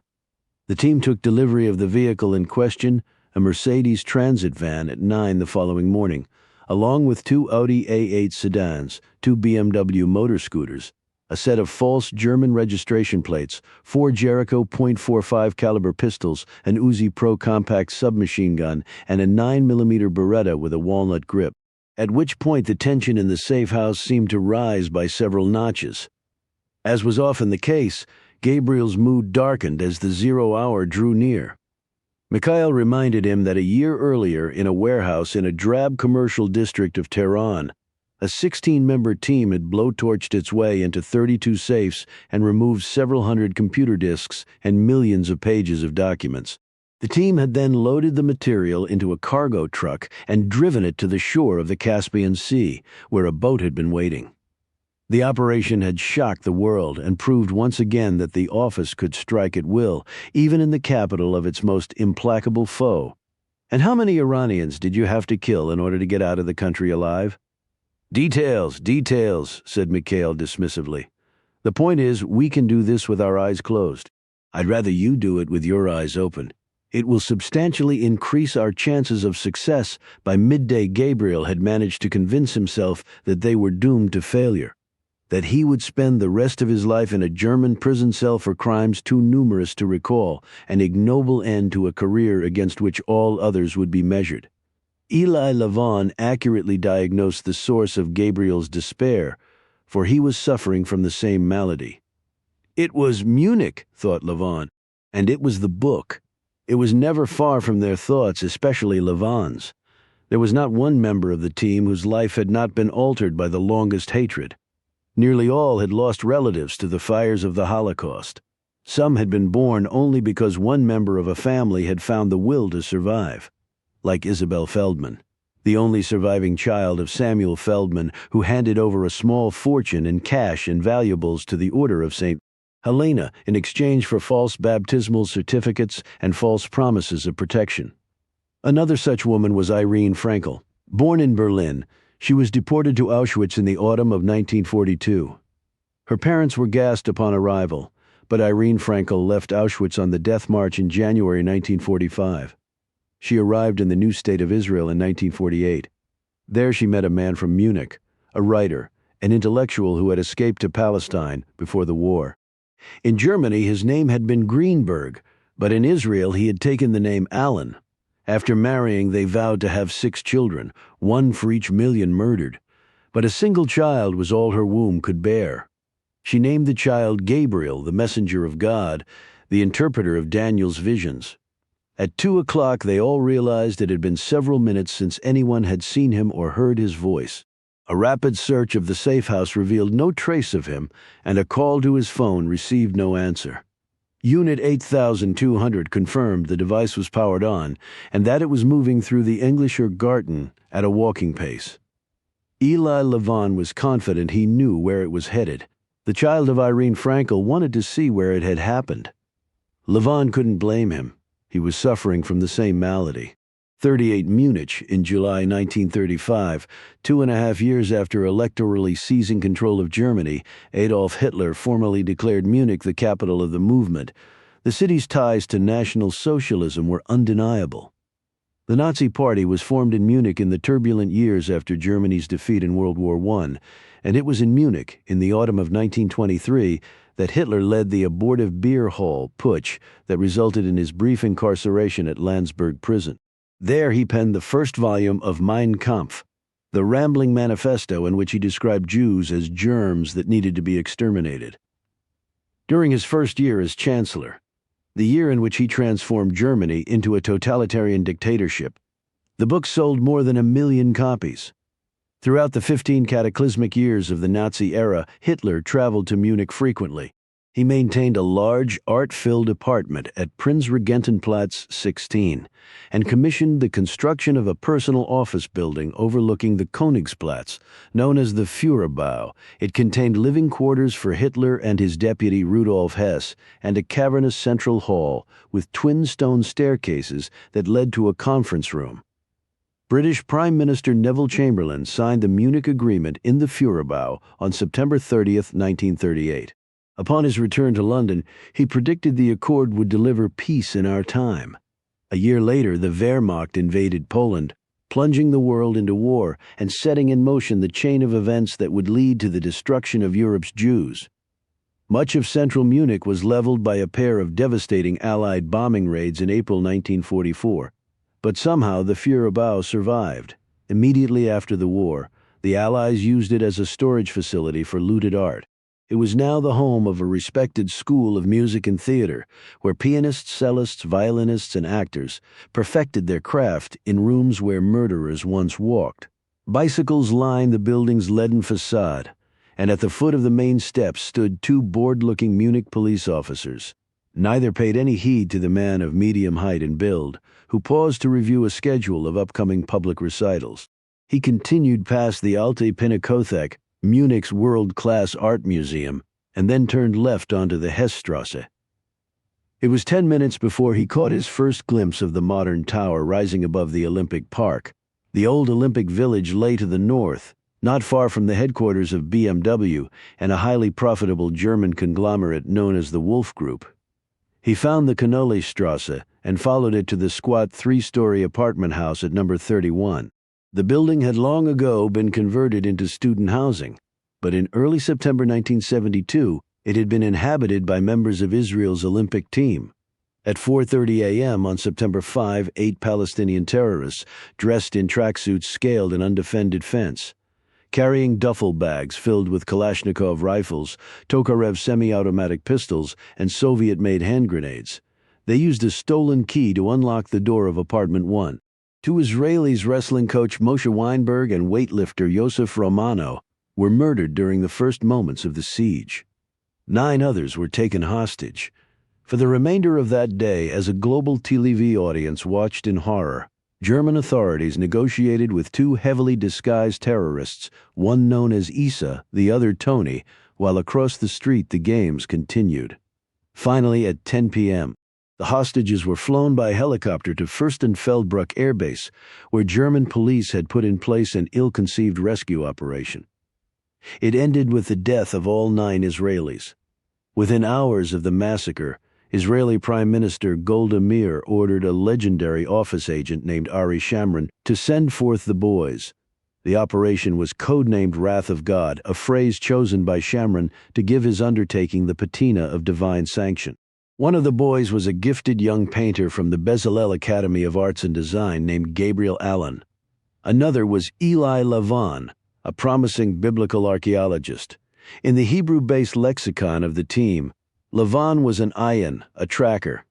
Gabriel was an aleph, an assassin. For 3 years they stalked their prey across Western Europe and the Middle East, killing at night and in broad daylight, living in fear that at any moment they might be arrested by local authorities and charged as murderers. In all, 12 men died at their hands. Gabriel personally killed 6 of the terrorists with a .22 caliber Beretta pistol whenever possible. He shot his victims 11 times, one for each Jew murdered at Munich. When finally he returned to Israel, his temples were gray. Lavon was left with numerous stress disorders, including a notoriously fickle stomach that troubled him to this day. He crept up on Gabriel without a sound and joined him in front of Connolly-Strasse 31. "I wouldn't do that again if I were you, Eli. You're lucky I didn't shoot you." I tried to make a bit of noise. "Try harder next time." Lavon looked up toward the balcony of apartment 1. "Come here often?" "Actually, it's been a while." "How long?" 100 years, said Gabriel distantly. "I come here every time I'm in Munich, and I always think the same thing. What's that, Eli? Our Olympic team should never have been assigned to this building. It was too isolated. We expressed our concerns to the Germans a few weeks before the games began, but they assured us our athletes would be safe. Unfortunately, they neglected to tell us that German intelligence had already received a tip from a Palestinian informant that the Israeli team had been targeted. It must have slipped their minds. Why didn't they warn us? Why didn't they take steps to protect our athletes? You tell me?" "They didn't tell us," said Lavon, "because they didn't want anything to spoil their post-war coming-out party, least of all a threat against the descendants of the same people they had tried to exterminate just 30 years before. Remember, the German intelligence and security services were founded by men like Reinhard Gehlen, men who had worked for Hitler and the Nazis, men of the right who hated communism and Jews in equal measure. It's no wonder they were attracted to someone like Andreas Estermann." He turned to Gabriel. "Did you happen to notice the last job he held before his retirement?" "Head of Department 2, the Counter-Extremism Division." "So why is he spending so much time on the phone with the likes of Axel Brunner? And why does he have the private cell number of every far-right leader in Europe?" Lavon paused. "And why did he turn off his phone for 3 hours in Bonn the other night? Maybe he has a girlfriend there?" "Estermann. He's a choir boy. A doctrinaire choir boy." Lavon lifted his gaze once more toward the facade of the building. A light was burning in the window of apartment 1. "Do you ever imagine how differently our lives would have turned out if it hadn't happened? Munich?" "No," answered Lavon. "All of it. 2,000 years of hatred. We'd be as numerous as all the stars in the sky and the sand on the seashore, just as God promised Abraham. I'd be living in a grand apartment in the first district of Vienna, a leader in my field, a man of distinction. I'd spend my afternoons sipping coffee and eating strudel at Café Sacher, and my evenings listening to Mozart and Haydn. Occasionally I'd visit an art gallery and see works by a famous Berlin painter named Gabriel Frankl, the son of Irene Frankl, the grandson of Viktor Frankl, perhaps the greatest German painter of the 20th century. Who knows? Perhaps I might even be wealthy enough to purchase one or two of his works. I'm afraid life doesn't work that way, Eli. I suppose not. But would it be too much to ask for them to stop hating us? Why is anti-Semitism on the rise again in Europe? Why is it not safe to be a Jew in this country? Why has the shame of the Holocaust worn off? Why won't it ever end? 9 words, said Gabriel. A silence fell between them. It was Levon who broke it. Where do you suppose it is? The Gospel of Pilate? Levon nodded. Up a chimney. How appropriate? Levon's tone was uncharacteristically bitter. He started to light a cigarette but stopped himself. It goes without saying that the Nazis were the ones who annihilated the Jews of Europe, but they could not have carried out the final solution unless Christianity had first plowed the soil. Hitler's willing executioners had been conditioned by centuries of church teachings about the evils of the Jews. Austrian Catholics made up a disproportionate share of the death camp officers, and the survival rates for Jews were far lower in Catholic countries. But thousands of Catholics risked their lives to protect us. Indeed, they did. They chose to act on their own initiative rather than wait for encouragement from their pope. As a result, they saved their church from the moral abyss. Levon's eyes searched the old Olympic village. We should be getting back to the safe house. It will be dark soon. It already is, said Gabriel. Levon finally lit his cigarette. Why do you suppose he switched off his phone for 3 hours the other night? Esterman. Levon nodded. I don't know, answered Gabriel, but I intend to ask him. Maybe you should ask him about the Gospel of Pilate, too. Don't worry, Eli, I will. When Gabriel and Levon returned to the safe house, the members of the snatch team were gathered in the sitting room, dressed for an evening out at a trendy cafe in the Beethovenplatz. There was no outward sign of nerves other than the incessant tapping of Mikhail's forefinger against the arm of his chair. He was listening intently to the voice of Andreas Esterman, who was addressing the members of his senior staff about the need to increase security at all Wolf Group facilities, especially the chemical plants. It seemed Esterman had received a warning from an old contact at the BFV, a warning the team had overheard. The system, apparently, was blinking red. By 5:15 it was blinking red inside the safe house as well. The members of the snatch team took their leave in the same manner they had arrived, intermittently, alone or in pairs, so as not to attract attention from the neighbors. By 5:45 they all had reached their fail-safe points. Their quarry left Wolf Group headquarters 17 minutes later. Gabriel watched his progress on an open laptop computer, a blinking blue light on a map of central Munich, courtesy of the compromised phone. It had already told Gabriel nearly everything he needed to know to prevent the Order of St. Helena from stealing the conclave. Still, there were 1 or 2 matters Andreas Esterman needed to clear up. If he had any sense, he would offer no resistance. Gabriel was in a dangerously bad mood.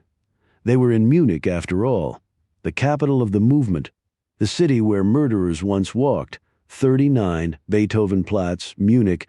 Just north of Munich's central train station, the traffic came to an abrupt halt. It was another police checkpoint. There were several around the city, mainly near transportation hubs and in squares and markets, where large numbers of pedestrians congregated. The entire country was on edge, bracing itself for the next attack. Even the BFV, Andreas Esterman's old service, was convinced another bombing was inevitable. Esterman was of a similar mind, indeed. He had reason to believe the next attack would occur as early as tomorrow morning, probably in Cologne. If successful, the physical destruction and death toll would tear at the very soul of the country, touch an ancient nerve. It would be Germany's 9/11. Nothing would ever be the same. Esterman checked the time on his iPhone, then swore softly. Immediately he pleaded with God for forgiveness. The strictures of the order forbade all forms of profanity, not just those involving the Lord's name. Esterman did not smoke cigarettes or drink alcohol, and regular fasting and exercise helped to keep down his weight, despite a weakness for traditional German cooking. His wife Johanna was a member of the order, too. So were their 6 children. The size of their family was unusual in modern Germany, where birth rates had fallen below replacement level. Esterman again checked the time. 6:04. He dialed Christoph Biddle's number, but received no answer. Then he dashed off a text message explaining that he had left the office later than planned and was now stuck in traffic. Biddle replied instantly. It seemed he was running behind schedule as well, which was not like him. Biddle was usually as punctual as a Swiss timepiece. At last, the traffic inched forward. Esterman saw the reason for the delay. The police were searching a delivery van outside the entrance of the station. The passengers, 2 young men, Arabs or Turks, lay spread-eagled on the pavement. Esterman took no small amount of pleasure in their predicament. When he was a boy growing up in Munich, he rarely saw a foreigner, especially one with brown or black skin. That changed in the 1980s when the floodgates opened. 12 million immigrants now resided in Germany, 15% of the population. The overwhelming majority were Muslims. Unless present trends were reversed, native Germans would soon be a minority in their own land. Esterman turned onto the Goethestrasse, a quiet street lined with elegant old apartment houses, and eased into an empty space along the curb at 10 minutes past 6. He lost 3 additional minutes purchasing a chit from the automatic dispenser and another 2 walking the rest of the way to Café Adagio. It was a dimly lit room with a few tables arranged around a platform where, later that evening, a trio of American jazz musicians would perform. Esterman did not care for jazz, nor did he much like the clientele of Café Adagio at a darkened table in the corner. 2 women, at least Esterman thought they were women, were kissing. A couple of tables away sat 2 men. One had a hard, pitted face. The other was thin as a reed. They looked like Eastern Europeans, maybe Jews. At least they weren't queers. Esterman hated queers even more than he hated Jews and Muslims. Biddle was nowhere to be seen. Esterman sat down at a table as far from the other patrons as possible. At length, a tattooed girl with purple hair wandered over. She looked at Esterman for a moment as though waiting for him to utter the secret password. Diet Coke. The waitress withdrew. Esterman checked his phone. Where the hell was Biddle? And why in God's name had he chosen a place like Café Adagio? Andreas Esterman's discomfort was so transparent that Gabriel waited 10 additional minutes before informing the German that, owing to a work emergency, Christoph Biddle would not be able to meet for a drink as planned. Esterman's face, viewed through the camera lens of his compromised phone, twisted into a grimace. He sent a curt response, tossed a €5 banknote onto the table, and stormed into the street. Fuming, he pounded along the pavements of the Goethestrasse to his car, where his rising anger boiled over. A man was sitting on the hood, his boots resting on the bumper, a girl between his legs. His pale skin was luminous in the lamplight. The girl was very dark, like an Arab. Her hands were resting on the man's thighs. Her mouth was on his. Esterman would have only limited memory of what happened next. There was an exchange of words, followed by an exchange of blows. Esterman threw a single wild punch, but was on the receiving end of several compact, carefully delivered elbows and knees. Incapacitated, he crumpled to the pavement. From somewhere a van materialized. Esterman was hurled into the back like war dead. He felt a sharp pain in his neck, and instantly his vision began to swim. The last thing he remembered before losing consciousness was the face of the woman. She was an Arab. He was sure of it. Esterman hated Arabs, almost as much as he hated Jews. 40 Munich. There is no such thing. Practitioners of the secret trade like to say as a perfect covert operation. The best a careful planner can do is limit the chances of failure and exposure, or, worse still, of arrest and prosecution. Sometimes the planner willingly accepts a modicum of risk when lives are at stake or his cause is just, and sometimes he must resign himself to the fact that a small measure of serendipity, of providence, will determine whether his ship reaches port safely or smashes itself to pieces on the rocks. Gabriel struck just such a bargain with the operational gods that evening in Munich. Yes, he had lured Andreas Esterman to Café Adagio for what he thought was a meeting with an old acquaintance. but it was Esterman, not Gabriel and his team, who had selected the place of his abduction. Fortunately, Esterman chose well. There was no traffic camera to record his disappearance, and no witness other than a dachshund in the window of an adjacent apartment building. 90 minutes later, after a brief stop in the countryside west of Munich for a change of license plates, the van returned to the safe house near the Englischer Garten. Bound and blindfolded, Andreas Esterman was transferred to a makeshift holding cell in the basement. Typically, Gabriel would have left him there for a day or two to ponder his fate while deprived of sight, sound, and sleep. Instead, at 10:30, he instructed Natalie to hasten Esterman's return to consciousness. She injected him with a mild stimulant along with a little something to take the edge off, something to distort his sense of reality, something to loosen his tongue. Consequently, Esterman offered no resistance. When Mordecai and Oded secured him to a metal chair outside the holding cell, on the opposite side of a table, flanked by Yakov Rossman and Eli Levon, sat Gabriel. Behind him was a tripod-mounted Solaris phone. Blindfolded, Esterman knew none of this. He only knew that he was in a great deal of trouble. The matter before him, however, was easily resolved. All that was required was his signature on a statement, a bill of particulars. Names and numbers. At 10:34 p.m., Esterman's inquisitor spoke for the first time. The camera captured the expression on the portion of the German's face not concealed by the blindfold. Later, the video would be analyzed by the specialists at King Saul Boulevard. All were in agreement on one point. It was a look of profound relief. Though cursed with a flawless memory, Gabriel sometimes found it hard to accurately recall his mother's face. 2 of her self-portraits hung in his bedroom in Jerusalem. Each night before he drifted off to sleep, he saw her as she had seen herself, a tormented figure rendered in the manner of the German expressionists. Like many young women who survived the Holocaust, she struggled with the demands of caring for a child. She was prone to melancholia and violent mood swings. She could not show pleasure on festive occasions and did not partake of rich food or drink. She wore a bandage always on her left arm, over the faded numbers tattooed into her skin. 2,935 tun. She referred to them as her mark of Jewish weakness, her emblem of Jewish shame. Painting like motherhood was an ordeal for her. Gabriel used to sit on the floor at her feet, scribbling in his sketchpad while she labored at her easel. To distract herself, she used to tell stories of her childhood in Berlin. She spoke to Gabriel in German, in her thick Berlin accent. It was Gabriel's first language, and even now it was the language of his dreams. His Italian, while fluent, bore the faint but unmistakable trace of a foreigner's intonation. But not his German. No matter where he traveled in the country, no one ever assumed he was anything but a native speaker of the language, one who had been raised in the center of Berlin. Andreas Esterman clearly assumed that was the case as well, which prompted his misplaced expression of relief.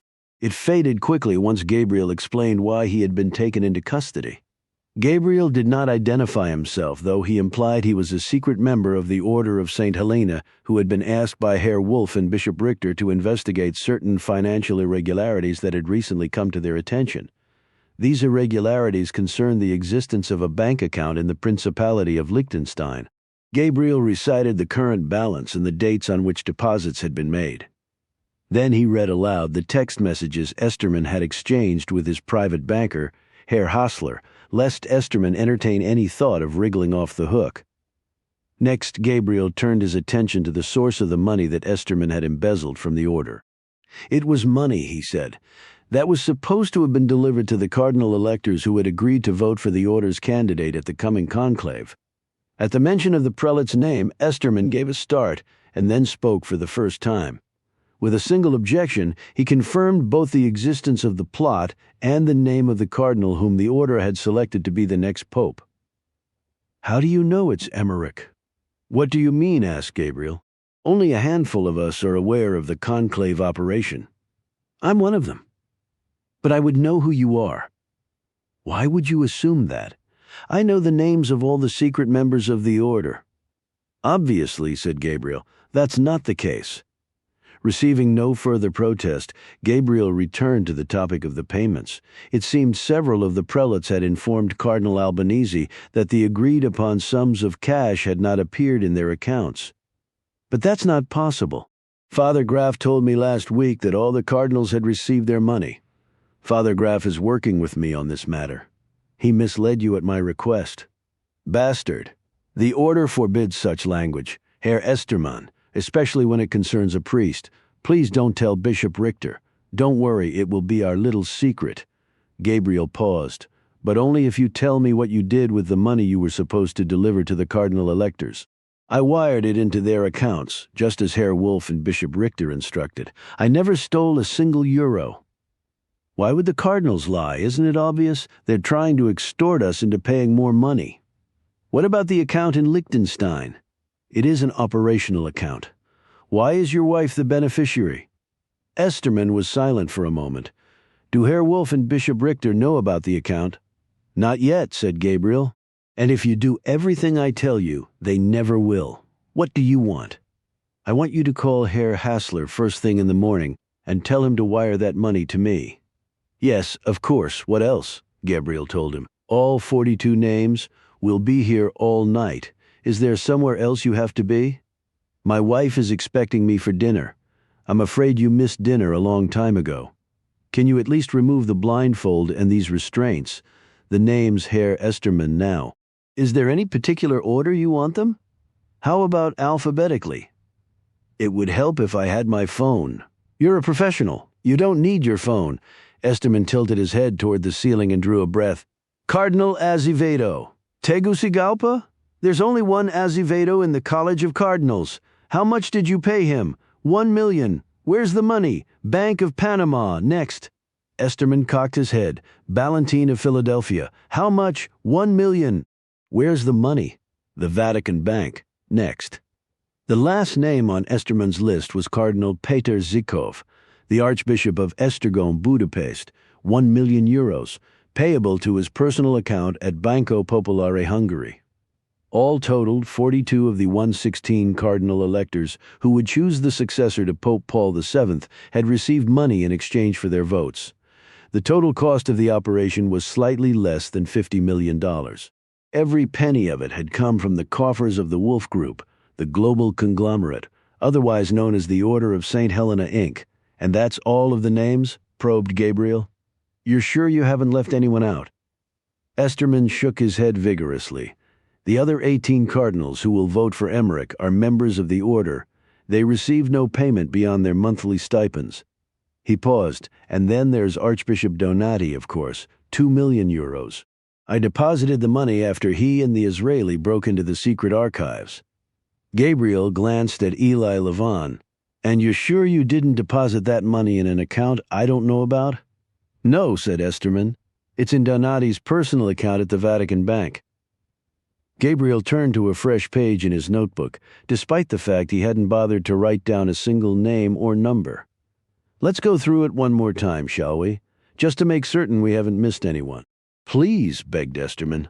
I have a terrible headache from the drugs you gave me. Gabriel looked at Mordecai and Oded, and in German instructed them to return Estermann to the holding cell upstairs in the drawing room. He and Levin reviewed the recording on a laptop computer. That clerical suit you wore into the secret archives the other day must have rubbed off on you. For a moment, even I was convinced you were a member of the order. Gabriel advanced the recording and clicked play. 2 million euros. I deposited the money after he and the Israeli broke into the secret archives.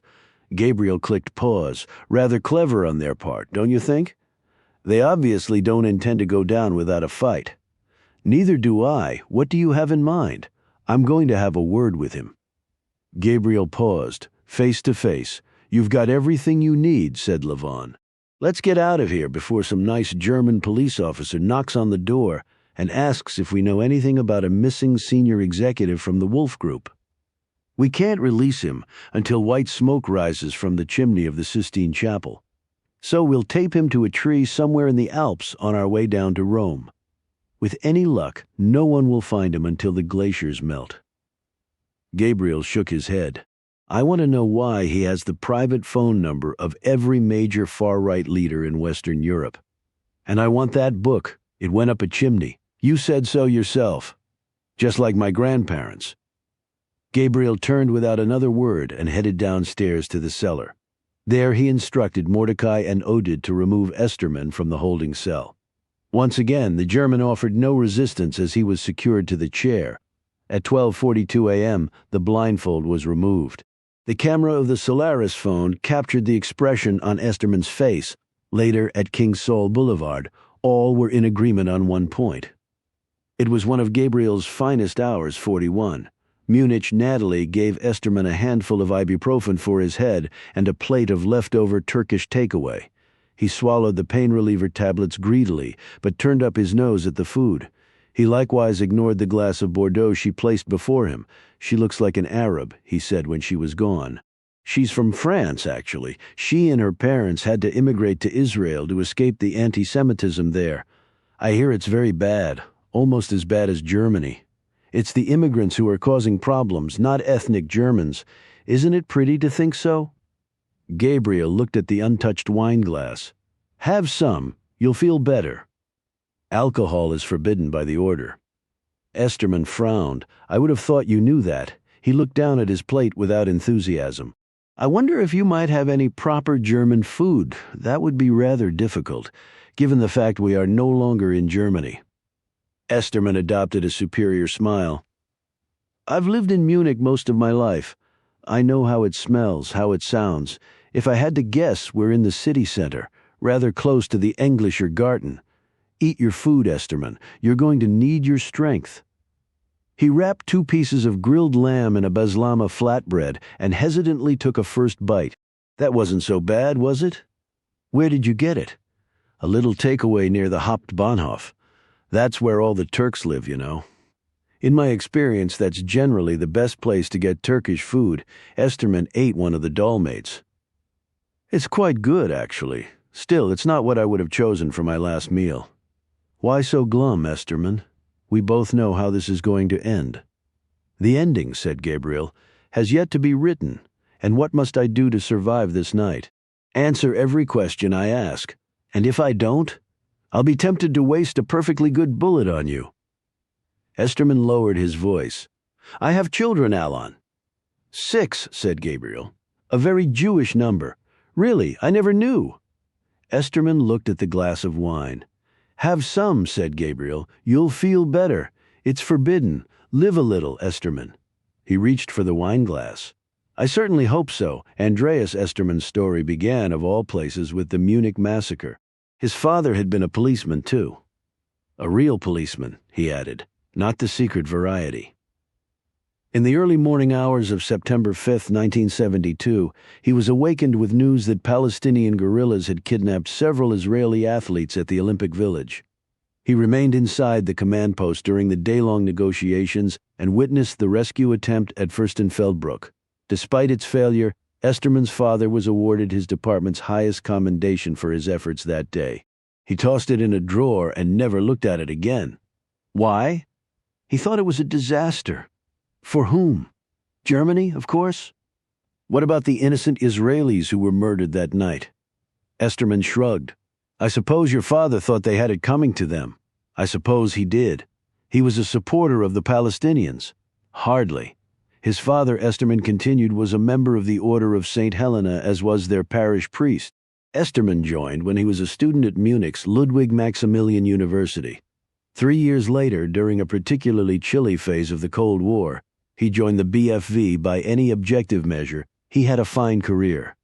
The failure to disrupt the Hamburg cell notwithstanding, in 2008 he left the Counterterrorism Division and took command of Department 2, which monitored neo-Nazis and other right-wing extremists. A bit like the fox guarding the henhouse, don't you think?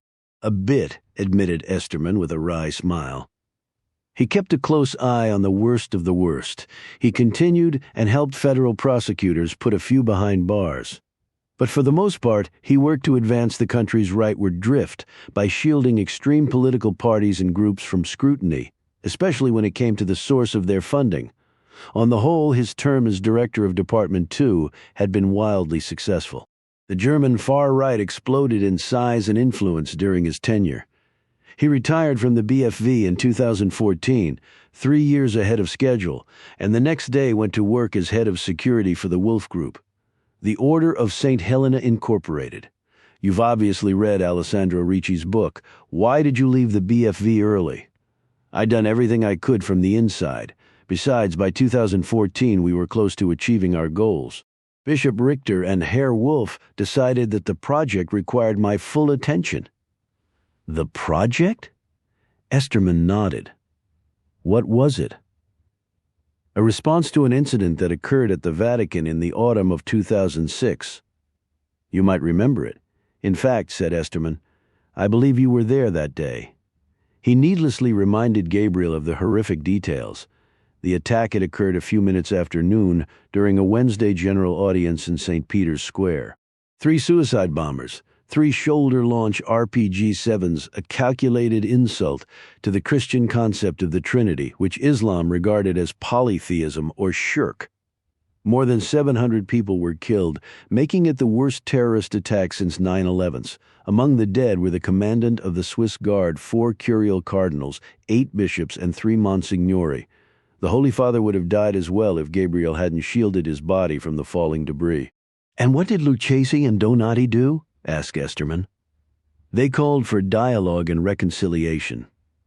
I assume the order had a better idea. Islamic terrorists had just attacked the heart of Christendom. Their goal was to turn Western Europe into a colony of the Caliphate. Let's just say that Bishop Richter and Jonas Wolf were in no mood to negotiate the terms of Christianity's surrender. In fact, when discussing their plan, they borrowed a famous phrase from the Jews. What was that? Never again. How flattering, said Gabriel. And the plan? Radical Islam had declared war on the Church and Western civilization. If the Church and Western civilization could not summon the strength to fight back, the order would do it for them. It was Jonas Wolf, he continued, who chose to call the operation the Project. Bishop Richter had argued for something biblical, something with historical sweep and gravitas, but Wolf insisted on blandness over grandeur. He wanted a harmless-sounding word that could be used in an email or a phone conversation without raising suspicion. And the nature of the project, asked Gabriel.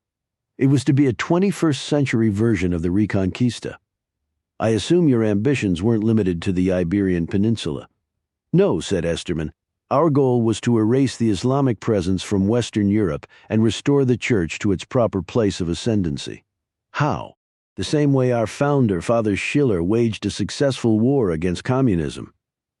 By throwing in your lot with fascists. By supporting the election of traditionalist politicians in the predominantly Roman Catholic heartland of Western Europe. His words had the dryness of a policy paper. Politicians who would take the difficult but necessary steps to reverse current demographic trends. What sort of steps? Use your imagination. I'm trying. And all I can see are cattle cars and smokestacks. No one's talking about that. You're the one who used the word erase, Esterman, not me.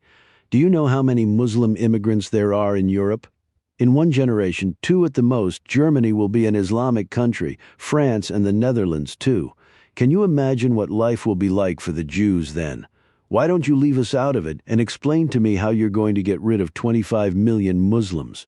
By encouraging them to leave.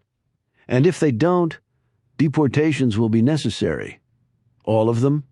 Every last one. What's your role in this? Are you Adolf Eichmann or Heinrich Himmler? I'm the chief of operations. I funnel the order's money to our chosen political parties and run our intelligence and security service.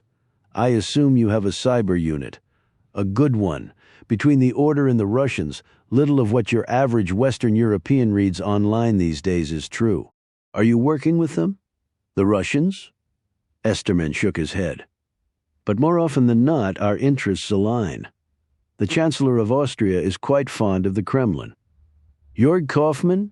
He's our rock star. Even the American president adores him, and he doesn't like anyone. What about Giuseppe Saviano? Thanks to the order, he came from nowhere to win the last election. Cécile Leclerc? A real warrior.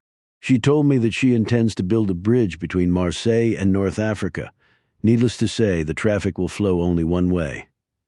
That leaves Axel Brunner. The bombings have given him a real boost in the polls. You wouldn't know anything about them, would you? My old friends at BFV are convinced the cell is based in Hamburg. It's a real mess, Hamburg. Lots of radical mosques. Brunner will clean it up once he's in power. Gabriel smiled.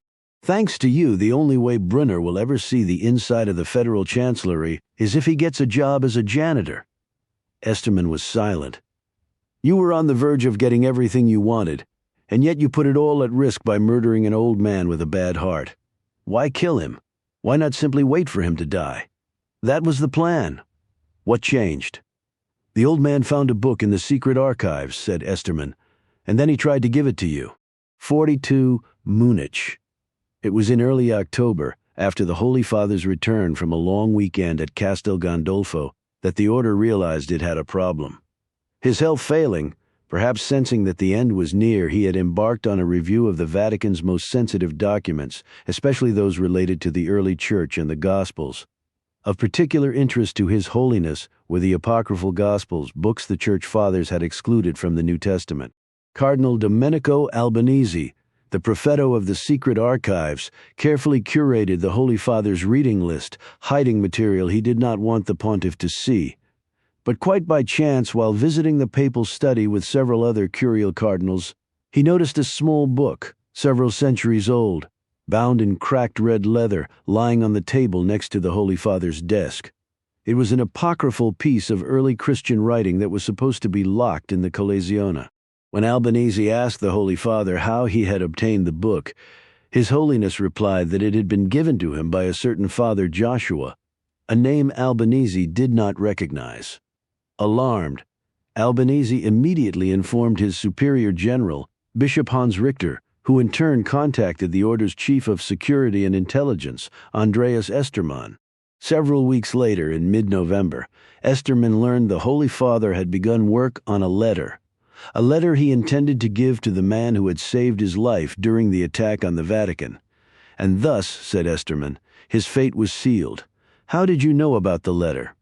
I planted a transmitter in the papal study years ago. I heard the Holy Father telling Donati that he was writing to you. But Lucchesi didn't tell Donati why he was writing to me. I heard the Pope tell someone else. I was never able to determine who he was talking to. In fact, I couldn't hear the other person's voice. Why was the order so worried about the prospect of Lucchesi giving me the book? Let me count the ways. You were afraid it called into question the historical accuracy of the Gospels. Obviously. But you were also concerned about the book's provenance. It was given to the order in 1938 by a wealthy Roman Jew named Emanuele Giordano, along with a large sum of cash and several works of art. Signore Giordano did not make this contribution out of the goodness of his heart. The order was running quite an extortion racket in the 30s. It targeted wealthy Jews who were promised protection and life-saving baptismal certificates in exchange for cash and valuables. That money was the venture capital for the Wolf Group. Gabriel paused. All of which I would have exposed if Lucchesi had placed the book in my hands. Not bad, Allon. I always heard you were good. How did the Gospel of Pilate end up in the secret archives? Father Schiller turned it over to Pius XII in 1954. His Holiness should have burned it.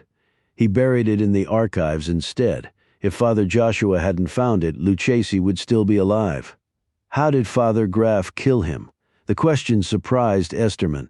After a moment's hesitation, he held up the first two fingers of his right hand and moved his thumb as though squeezing the plunger of a syringe. What was in it? Fentanyl. Apparently the old man put up quite a fight. Father Graf gave him the injection through his soutane and held his hand over his mouth as he was dying. One of the tasks of the Camerlengo is to supervise the preparation of the Holy Father's body for burial. Albanese made certain no one noticed the small hole in his right thigh. I think I'll put a hole in Father Graf the next time I see him. Gabriel laid a photograph on the table. A man in a motorcycle helmet on the Ponte Vecchio in Florence, right arm extended, a gun in his hand. He's a rather good shot. I trained him myself. Did Nikolaus let him into the papal apartments the night of the murder? Estermann nodded. Did he know what Father Graf was planning to do, St. Nikolaus? Estermann shook his head. He loved the Holy Father and Donati. Father Graf manipulated him into opening the door. I heard Niklos go into the study a few minutes after Father Graf left. That's when he took the letter off the desk. Gabriel placed it on the table next to the photograph. Where did you find it? It was in his pocket when he was killed. What does it say? It says you'd better tell me what happened to the Gospel of Pilate after Albanese removed it from the study. He gave it to Bishop Richter. And what did Bishop Richter do with it? He did what Father Schiller and Pius XII should have done a long time ago. He destroyed it. The German nodded. Gabriel drew the beretta from the small of his back. How do you want the story to end? I want to see my children again. Correct answer. Now let's try for 2 in a row. Gabriel leveled the beretta at Esterman's head. Where's the book? There was a heated quarrel, but then no office operation was complete without one. Yakov Rossman appointed himself the spokesman for the opposition.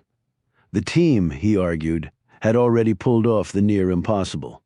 Hastily assembled in a city on high alert, it had succeeded in making a former German intelligence officer disappear without a trace. Under skillful interrogation, he had surrendered the information necessary to prevent the Catholic Church from falling into the hands of a malignant reactionary order with ties to Europe's far right. What was more, the proverbial tree had fallen in the operational forest without a sound. It was better not to push their luck with a risky final gambit, said Yakov. Better to put Esterman on ice and make a leisurely run for Munich airport. I'm not leaving without that book, said Gabriel, and Esterman is going to get it for me. What makes you think he'll agree to do it? Because it's better than the alternative. What if he's lying? Asked Yakov. What if he's sending you on a wild goose chase? He isn't. Besides, his story is easily verifiable. How? The phone. The phone to which Gabriel was referring belonged to Father Marcus Graf. Gabriel ordered Unit 82200, which had gained access to the device after acquiring its number, to check the GPS data stored in the operating system. Shortly after 5 a.m. Munich time, Yuval Gershon called back with the unit's findings. The GPS data matched Esterman's story, at which point all debate ended. There was, however, a minor problem of transport.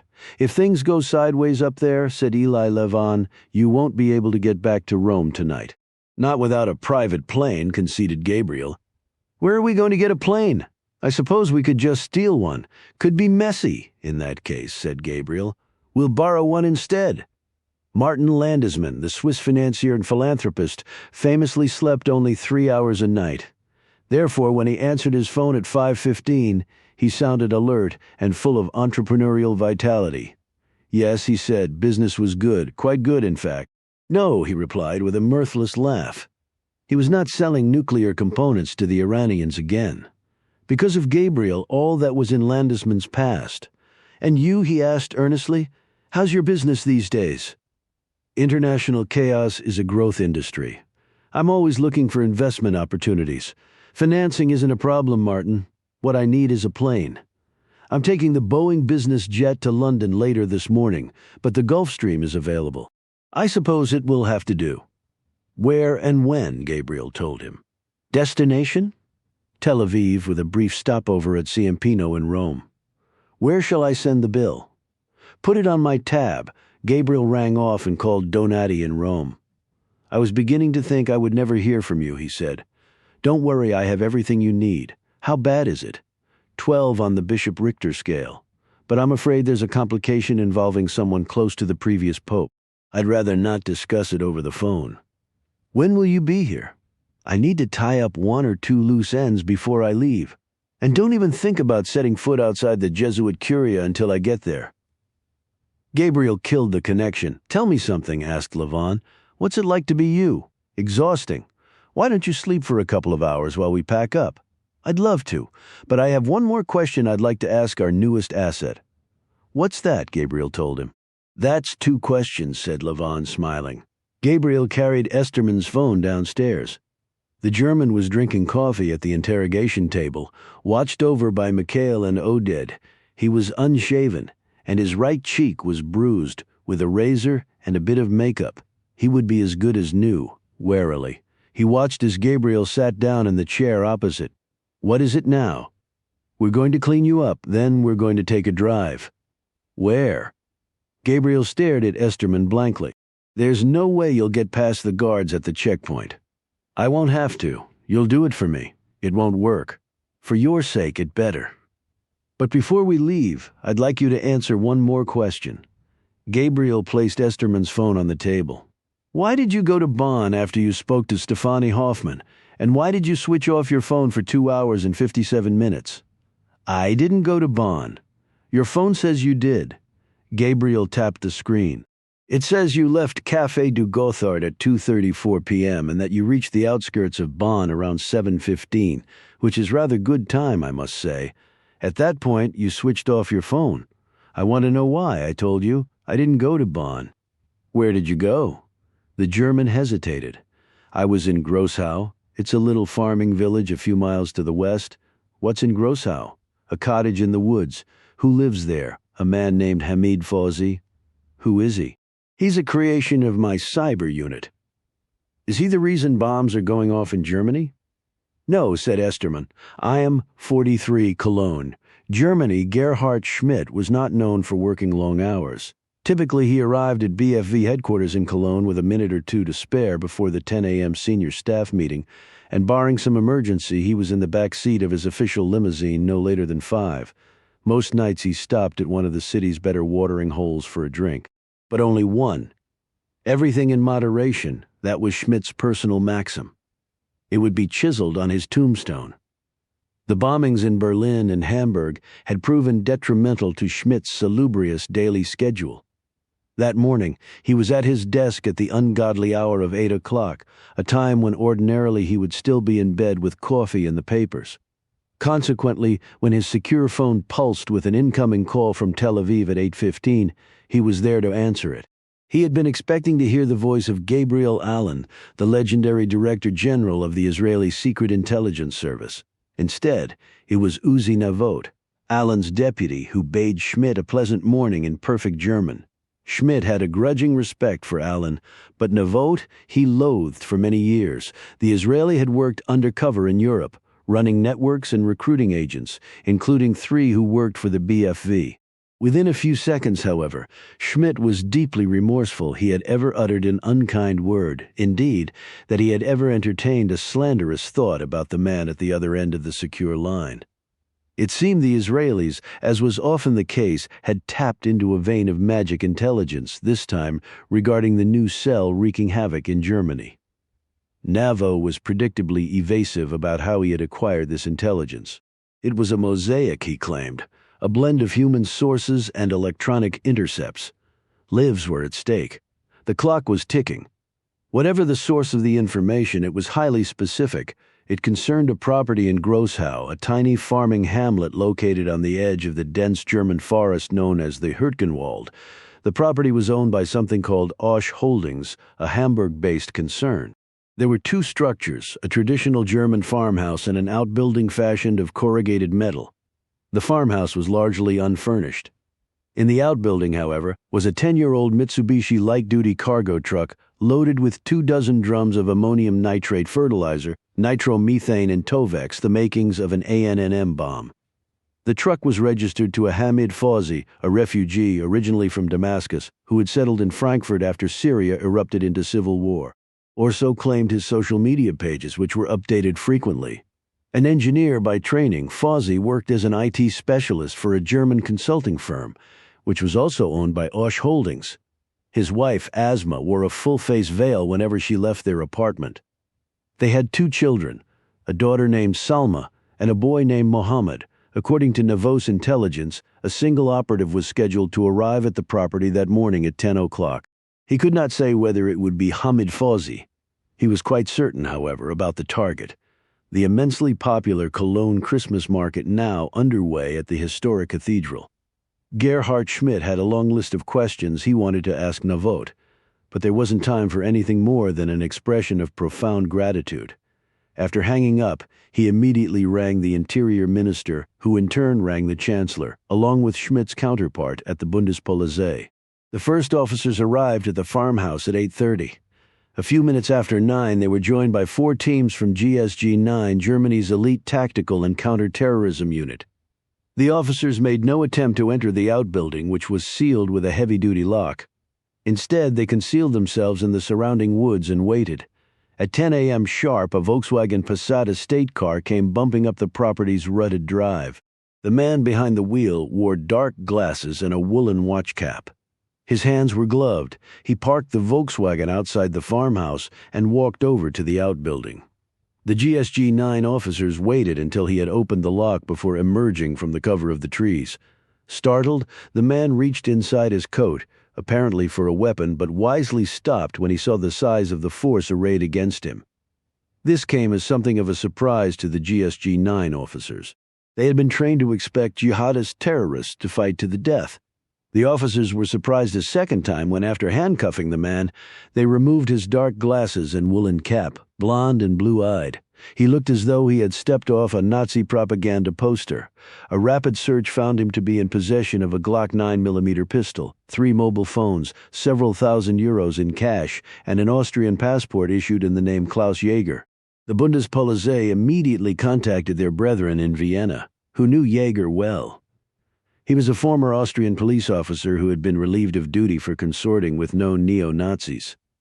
It was at this point at 10:30 that the story broke on the website of Die Welt, Germany's most respected newspaper. Based on an anonymous source, it stated that the Bundespolizei, acting on intelligence developed by BFV Chief Gerhard Schmidt, had arrested one of the men responsible for the bombings in Berlin and Hamburg. He was not a member of the Islamic State as previously suspected, but a known neo-Nazi with ties to Axel Brunner and the far-right National Democratic Party. The attacks, reported Die Welt, were part of a cynical plot to drive up Brunner's support before the general election. Within minutes, Germany was thrown into political turmoil. Gerhard Schmidt, however, was suddenly the most popular man in the country. After hanging up with the chancellor, he rang Uzi Navo in Tel Aviv. Mazel Tov, Gerhard. I just saw the news. I don't know how I'll ever repay you. I'm sure you'll think of something. There's only one problem, said Schmidt. I need to know the name of your source. I'll never tell, but if I were you, I'd take a hard look at Osh Holdings. I suspect it will lead you to an interesting place. Where? I wouldn't want to spoil the surprise. Did you and Allon know that Brunner and the far right were behind the bombings? The far right? Navo sounded incredulous. Who could imagine such a thing? 44 Bavaria, Germany. The source of Uzi Navo's remarkably accurate intelligence left Munich at 10:15 a.m. in the trunk of an Audi sedan. He remained there bound and gagged until the car reached the Bavarian village of Urschenberg, where he was placed in the back seat next to Gabriel. Together they listened to the breaking news on Ard as the car began the ascent toward the Obersalzberg. Something tells me the Brunner boomlet just ended. Gabriel looked down at Esterman's phone, which was vibrating. Speak of the devil, that's the 3rd time he's called. He probably thinks I'm behind the story you planted in Die Welt. Why would he think that? The bombing operation was highly compartmentalized. I was one of 4 people who knew the attacks were part of the Order's efforts to help him win the general election. Talk about fake news, remarked Gabriel. You're the one who engineered that story in Die Welt. But everything I told them was true. In the front passenger seat, Eli Lavon laughed quietly before lighting a cigarette. Mikhail, who spoke only limited German, concentrated on his driving. I really wish your associate would put out that cigarette, protested Esterman. And must the other one tap his fingers like that? It's very annoying. Would you rather he tap on you instead? He did quite enough of that last night. Esterman worked his jaw from side to side. Wolf is probably wondering why he hasn't heard from me. He will in an hour or so. Something tells me he'll be relieved to see you. I wouldn't be so sure about that. How many guards will be at the checkpoint? I told you that already? Yes, I know, but tell me again. 2, said Esterman. Both will be armed. Remind me what happens when someone arrives. The guards call Karl Weber, the chief of security. If the guests are expected, Weber allows the car to proceed. If they're not on the list, he checks in with Wolf. During the day, he's usually in his study. It's on the 2nd floor of the chalet. The gospel is in the safe. What's the combination? 87, 94, 98. Not exactly hard to remember, is it? Wolf requested it. Sentimental reasons. I wouldn't know. Herr Wolf is rather guarded when it comes to his personal life. Esterman pointed toward the Alps. Beautiful, aren't they? There are no mountains like that in Israel. That's true, admitted Gabriel. But there are no people like you either. These days it is common practice for politicians of every ideological stripe to line their pockets by writing or hiring someone to write a book. Some are memoirs, others are clarion. Calls for action on issues near and dear to the politician's heart. Those copies that are not sold in bulk to supporters generally gather dust in warehouses or in the living rooms of journalists who are sent free copies by the publisher with the hope they might murmur something favorable on cable TV or social media. The only winner in this charade is the politician, who typically pockets a large advance. He assures himself he deserves this money because of the enormous personal and financial sacrifice he has made by serving in government. In the case of Adolf Hitler, the book that made him wealthy was written a decade before his rise to power. He used a portion of the royalties to purchase Haus Wachenfeld, a modest holiday chalet in the mountains above Berchtesgaden. He commissioned an ambitious renovation of the dwelling in 1935, based on a rough sketch he made on a board borrowed from Albert Speer, his Minister of Armaments and War Production. The result was the Berghof, a residence Speer described as most impractical for the reception of official visitors. As Hitler's power and paranoia increased, so did the Nazi footprint in the Obersalzberg. Perched atop the summit of the Kehlstein was the Eagle's Nest, a chalet used by senior party officials for meetings and social occasions, and within walking distance of the Berghof was the lavish tea house where Hitler whiled away afternoons with Eva Braun and Blondie, his beloved Alsatian. Several hundred RAF Lancaster bombers attacked the complex on April 25, 1945, inflicting heavy damage on the Berghof. The German government razed the tea house in the 1950s. But the Eagle's Nest remains a popular tourist attraction to this day, as does the village of Berchtesgaden. Andreas Esterman watched the snow falling on the tidy cobblestone streets. It's the first storm of the season. Climate change, replied Gabriel. You don't really believe that nonsense, do you? It's a weather pattern, that's all. Perhaps you should read something other than Der Stürmer now and again. Frowning, Esterman pointed out the postcard-perfect shops and cafes. I think this is worth defending, don't you? Can you imagine what this town would look like with a minaret or a synagogue? Esterman was impervious to Gabriel's irony. There are no Jews down here in the Obersalzberg, Allon. Not anymore. Gabriel glanced over his shoulder. Directly behind them was the second Audi sedan. Yaakov was driving, Yossi and Oded were in the back. Dina and Natalie were following in the Mercedes van. Gabriel dialed Natalie's number and told her to wait in the village. Why can't we come with you? Because things might get ugly. Heaven knows we've never been in an ugly situation before. You can file a complaint with personnel first thing tomorrow morning. Gabriel killed the connection and instructed Mikhail to make a left turn at the end of the street. They sped along the banks of a granite-colored river, past small hotels and holiday cottages. We're less than 3 kilometers away, said Esterman. You do remember what will happen if you try to warn him? You'll drop me down a deep hole, Gabriel returned Esterman's phone. Place the call in speaker mode. Esterman dialed. The phone rang unanswered. He's not picking up. I have a suggestion. What's that? Call him again. 45 Obersalzberg, Bavaria, Jonas Wolf was not a regular watcher of television. He regarded it as the true opiate of the masses and the source of the West's drift into hedonism, secularism, and moral relativism. On that morning, however, he had switched on the news in his comfortable study at 11:15, expecting to see the first reports of a major terrorist attack at Cologne's historic cathedral. Instead, he had learned that a truck bomb had been discovered at a remote compound in western Germany and that a former Austrian police officer with known ties to the extreme right had been taken into custody. Die Welt had linked the man to the bombings in Berlin and Hamburg and, more ominously, to Axel Brunner and the National Democratic Party. The attacks were purportedly part of a ruthless operation by Brunner and the far right to inflame the German electorate on the eve of the general elections. For now, at least, Wolf's name had not been mentioned in the coverage of the unfolding scandal. He doubted he would escape scrutiny for long. But how had the Bundespolizei learned of the compound in Grossau in the first place? And how had the reporter at Die Welt tied the bombings to Brunner's campaign so quickly? Wolf had but one suspect, Gabriel Allon. It was for that reason Wolf did not answer the first call he received from Andreas Estermann's iPhone. Now was not the time, he thought, to be talking to an accomplice who was calling from a cellular device. But when Estermann rang a second time, Wolf lifted the receiver hesitantly to his ear. Estermann's voice sounded an octave higher than normal. It was the voice, thought Wolf, of a man under obvious duress.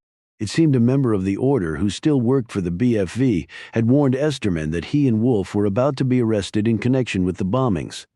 Estermann was approaching the estate with several of his men. He wanted Wolf to be downstairs when he arrived. He had already instructed Platinum Flight Services, the fixed base operator at Salzburg Airport, to prepare one of the Gulfstreams for departure. A flight plan had been filed for Moscow.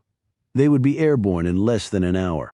Wolf was to bring his passport and as much cash as he could fit in a single briefcase. And the gospel, Herr Wolf. Whatever you do, don't leave it behind. The connection went dead. Wolf replaced the receiver and raised the volume of the TV. A pack of reporters had cornered Brunner outside NDP headquarters in Berlin. His denials of involvement in the bombings had all the credibility of a murderer pleading his innocence while clutching a bloody knife in his hand. Wolf muted the volume. Then he reached for the phone and rang Otto Kessler, the general manager of Platinum Flight Support. After an exchange of pleasantries, Wolf asked if his plane was ready for departure. "Which plane, Herr Wolf?" "A man from my company was supposed to have called you." Kessler assured Wolf that no one had contacted him. "You won't have a problem getting a departure slot, though. There's only one other private aircraft leaving this afternoon." "And who might that be?" asked Wolf indifferently. "Martin Landesman." "The Martin Landesman?" "It's his plane, but I'm not sure he'll be on board." It was empty when it arrived. "Where is it going?" "Tel Aviv with a brief stop in Rome." "Gabriel Allon." "And what time is Landesman scheduled to depart?" asked Wolf. 2 o'clock weather permitting, the snow is forecast to worsen later this afternoon. We've been told to expect a complete ground stop sometime around 4. Wolf rang off and immediately dialed Bishop Richter at the Orders Palazzo on the Janiculum Hill in Rome. "I trust you've seen the news, Excellency." "A troubling development," replied Richter with his typical understatement. "I'm afraid it's about to get worse." "How much worse?" "Germany is lost, at least for now. But the papacy is still within our reach. You must do everything in your power to keep our friend from the Society of Jesus away from the cardinals. He has 2 million reasons to keep his mouth shut." 2,000,001, said Wolf. He hung up the phone and contemplated the river landscape hanging on the wall of his study. Painted by the Dutch old master John van Goyen, it had once belonged to a wealthy Viennese Jewish businessman named Samuel Feldman. Feldman had given it to Father Schiller, the founder of the order, in exchange for a set of false baptismal certificates for himself and his family. Regrettably, the baptismal certificates had not arrived in time to prevent the deportation of Feldman and his kin to the Lublin district of German-occupied Poland, where they were murdered. Concealed behind the landscape was Wolf's safe. He worked the tumbler 879498 and opened the heavy stainless steel door. Inside was 2 million euros in cash, 50 gold ingots, a 70-year-old Luger pistol, and the last remaining copy of the Gospel of Pilate. Wolf removed only the Gospel.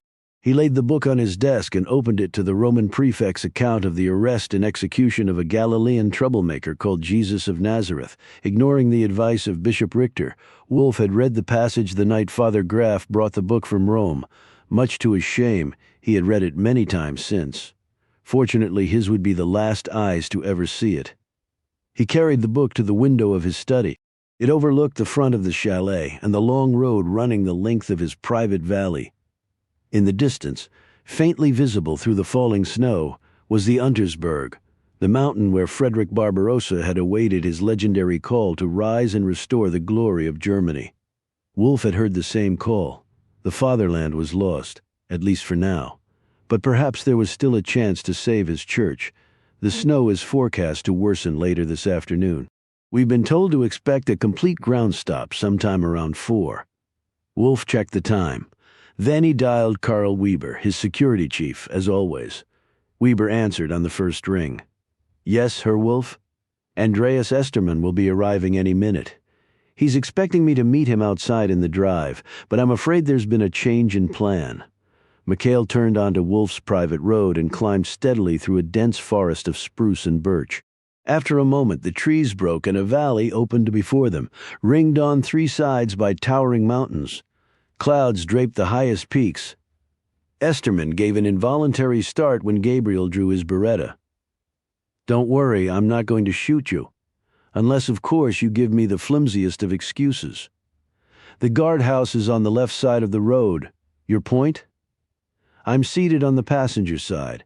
If there's an exchange of gunfire, I might be caught in the crossfire, thus increasing my chances of survival." Behind them, Yaakov flashed his headlamps. "What's his problem?" asked Mikhail. "I imagine he'd like to overtake us before we reach the checkpoint." "What do you want me to do, boss? Can you shoot and drive at the same time? Is the Pope Catholic?" "There is no Pope right now, Mikhail. That's why we're about to have a conclave." The guardhouse appeared before them, veiled by snowfall. 2 security men in black ski jackets stood in the middle of the road, each holding an HK MP5 submachine pistol. They didn't appear concerned by the 2 cars approaching at high speed, nor did they give any indication that they were planning to move out of the way. "Shall I run them over?" asked Mikhail. "Why not?" Mikhail lowered the 2 windows on the passenger side of the car and put his foot to the floor. The 2 security men retreated to the shelter of the guardhouse. One waved cordially as the cars passed. "It looks as though your ruse worked. Allon, they're supposed to stop every car." Mikhail raised the windows. To their left, across a snow-covered meadow, an Airbus executive helicopter stood on its pad with the sadness of an abandoned toy. Wolf's chalet appeared a moment later. A single figure stood in the drive. His black ski jacket was identical to the ones worn by the men at the checkpoint. His hands were empty. "That's Weber," said Esterman. "He's got a 9mm under his jacket. Is he right-handed or left? What difference does it make? It might determine whether he's still alive 30 seconds from now." Esterman frowned. "I believe he's right-handed." Mikhail braked to a halt and climbed out with the Uzi Pro in his hand.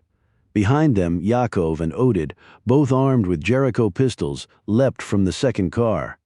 Gabriel waited until Weber had been relieved of his weapon before joining them. Calmly, he approached the German security man and addressed him in the Berlin accent of his mother. "Herr Wolf was supposed to be waiting for us. It is urgent.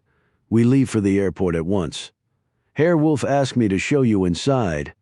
"Where is he?" "Upstairs," said Weber, "in the Great Hall. 46, Obersalzberg, Bavaria."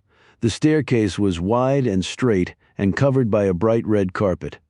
Weber led the way, hands in the air. Mikhail's Uzi Pro pointed at the small of his back.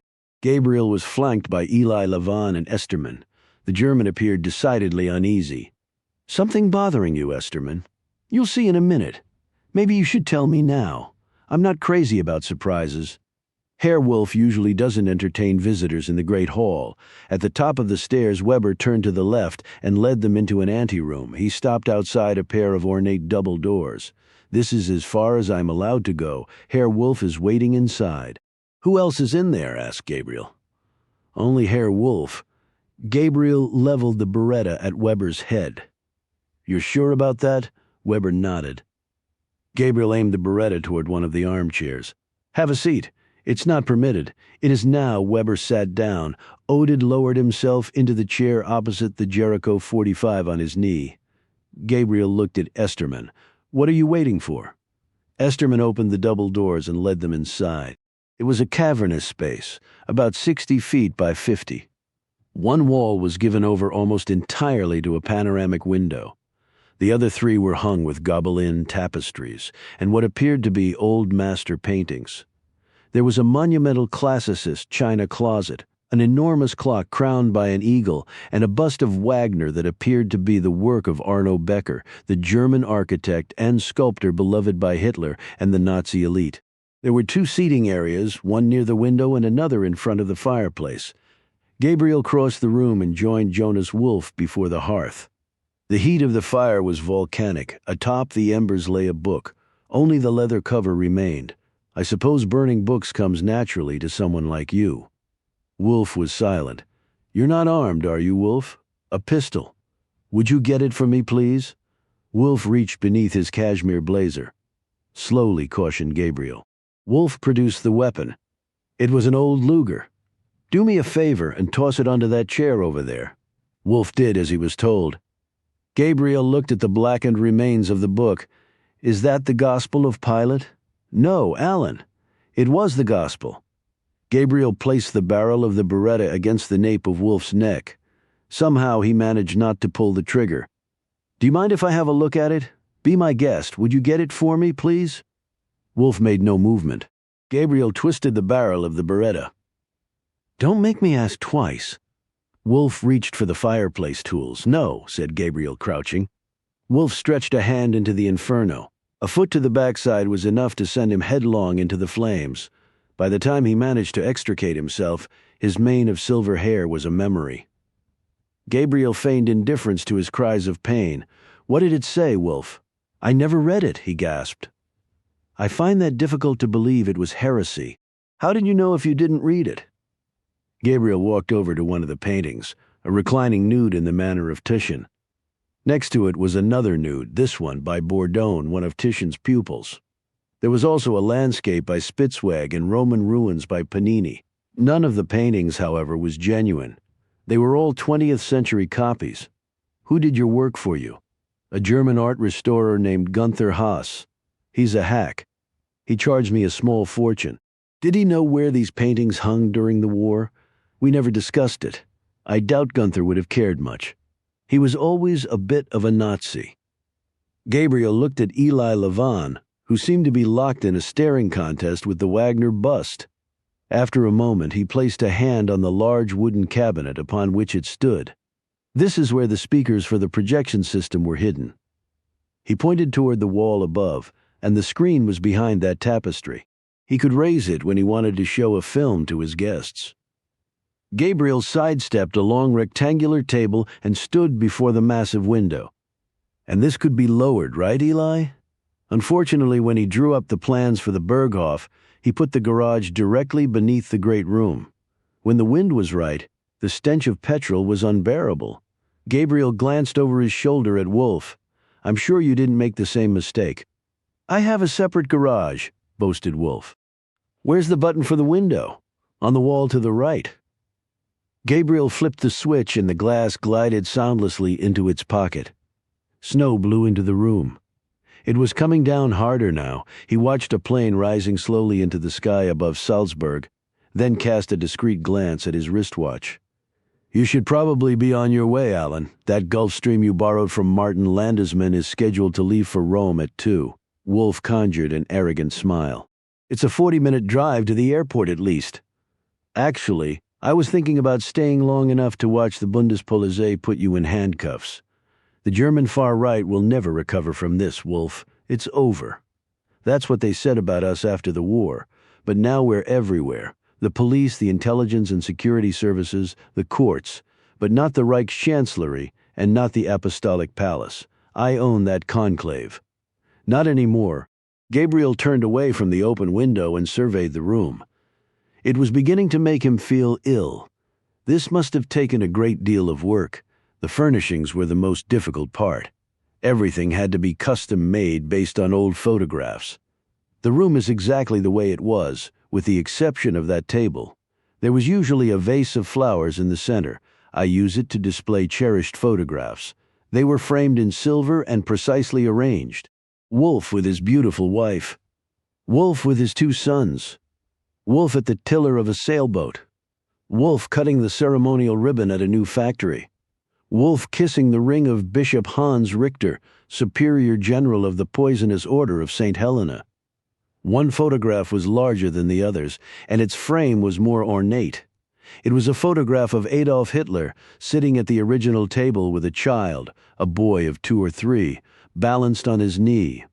The retractable window was open. Hitler looked drawn and gray. The boy looked frightened. Only the man wearing the uniform of a senior SS officer appeared, pleased, smiling. He was standing with his arms akimbo and his head thrown back with obvious delight. "I assume you recognize the Führer," said Wolf. "I recognize the SS officer, too." Gabriel contemplated Wolf for a moment. "The resemblance is quite striking." Gabriel returned the photograph to the table. Another plane was clawing its way skyward above Salzburg. He checked his wristwatch. It was approaching 1 o'clock time enough. He reckoned for one last story. 47 Obersalzberg, Bavaria. Elie Levin recognized Wolf's father. He was Rudolf Fromm, a desk murderer from Department IVB4 of the Reich Main Security Office, the division of the SS that carried out the final solution. Fromm was an Austrian by birth and a Roman Catholic by religion, as was his wife Ingrid. They were both from Linz, the town along the Danube where Hitler was born. Wolf was their only child. His real name was Peter Wolfgang Fromm. The photograph was taken in 1945 during Hitler's last visit to the Berghof. Wolf's mother had been chatting off camera with Eva Braun when it was snapped, exhausted, his hand trembling uncontrollably. Hitler had refused to pose for another.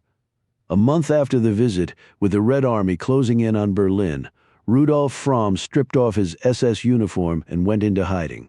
He managed to evade capture and, in 1948, with the help of a priest from the Order of St. Helena, made his way to Rome. There he acquired a Red Cross identification card and passage on a ship bound from Genoa to Buenos Aires. Fromm's son remained in Berlin with his mother until 1950, when she hanged herself in their squalid single-room apartment. Alone in the world, he was taken in by the same priest from the order who had helped his father. He entered the order's seminary in Bergen and studied for the priesthood. At 18, however, he was visited by Father Schiller, who told him that God had other plans for the brilliant, handsome son of a Nazi war criminal. He left the seminary with a new name and entered Heidelberg University, where he studied mathematics. Father Schiller gave him the money to buy his first company in 1964, and within a few years he was one of the richest men in Germany, the very embodiment of the country's post-war economic miracle.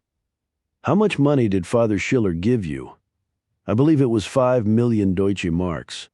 Wolf hauled himself into one of the chairs next to the fire, or perhaps it was 10.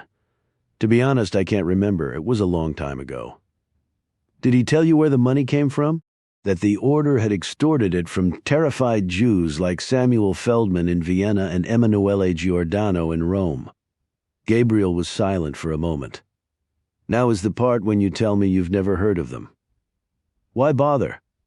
I suppose some of their money was used to help men like your father escape. Rather ironic, don't you think?" Wolf smiled. "My father handled the Feldman case personally. One member of the family slipped through his net. A daughter, I believe. Many years after the war, she told her sad story to a private Jewish investigator in Vienna. His name escapes me. I believe it was Elie Levin. Yes, that's it. He tried to extort money from Bishop Richter." Wolf laughed bitterly. "A fool's errand, if there ever was one. He got what he deserved, too." "I take it you're referring to the bomb that destroyed his office in Vienna." Wolf nodded. 2 members of his staff were killed, both Jews, of course. Gabriel looked at his old friend. He had never once seen him commit an act of violence, but he was certain that Elie Levin, if handed a loaded gun, would have used it to kill Jonas Wolf. The German was inspecting the burns on his right hand. He was quite the tenacious character, this man, Levin, the stereotypical stiff-necked Jew. "He spent several years trying to track down my father. He never found him, of course. He lived quite comfortably in Bariloche. I visited him every 2 or 3 years. Because our names were different. No one ever suspected we were related. He became quite devout in his old age. He was very contented." "He had no regrets?" "For what?" Wolf shook his head. "My father was proud of what he did. I suppose you were proud, too." "Very," admitted Wolf. Gabriel felt as though a knife had been thrust into his heart. He calmed himself before speaking again. "In my experience, Most children of Nazi war criminals don't share the fanaticism of their fathers. Oh, they have no love for the Jews, but they don't dream of finishing the job their parents started? You obviously need to get out more, Allon.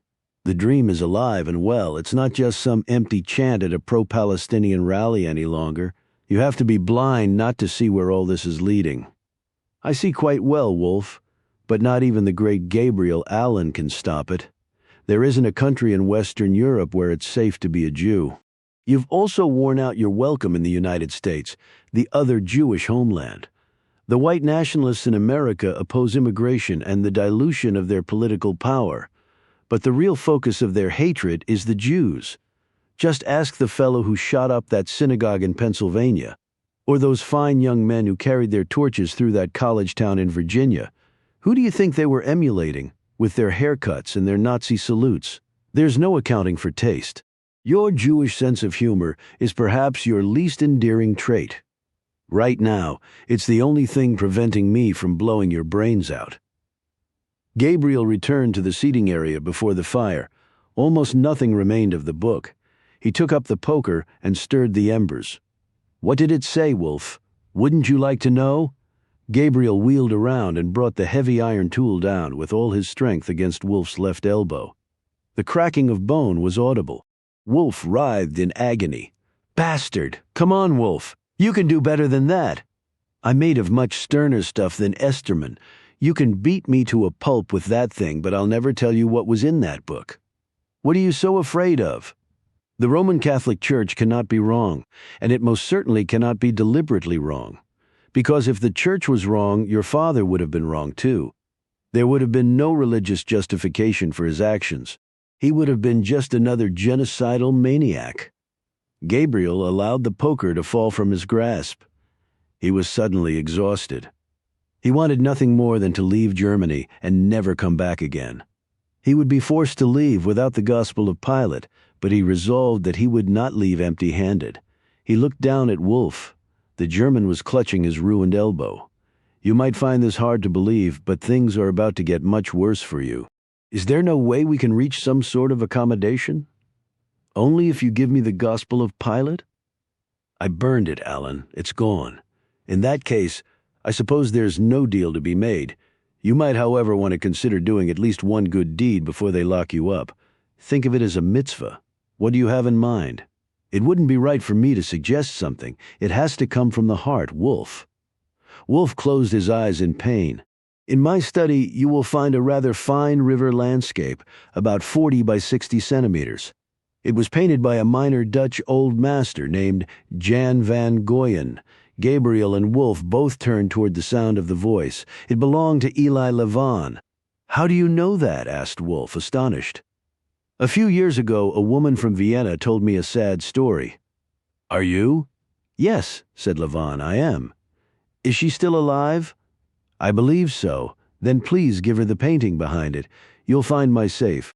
Take as much cash and gold as you can carry. The combination is Gabriel supplied it for him. 87 94 98. Wolf glared at Esterman. Is there anything you didn't tell him? It was Gabriel who answered. He didn't know why you chose such a peculiar combination.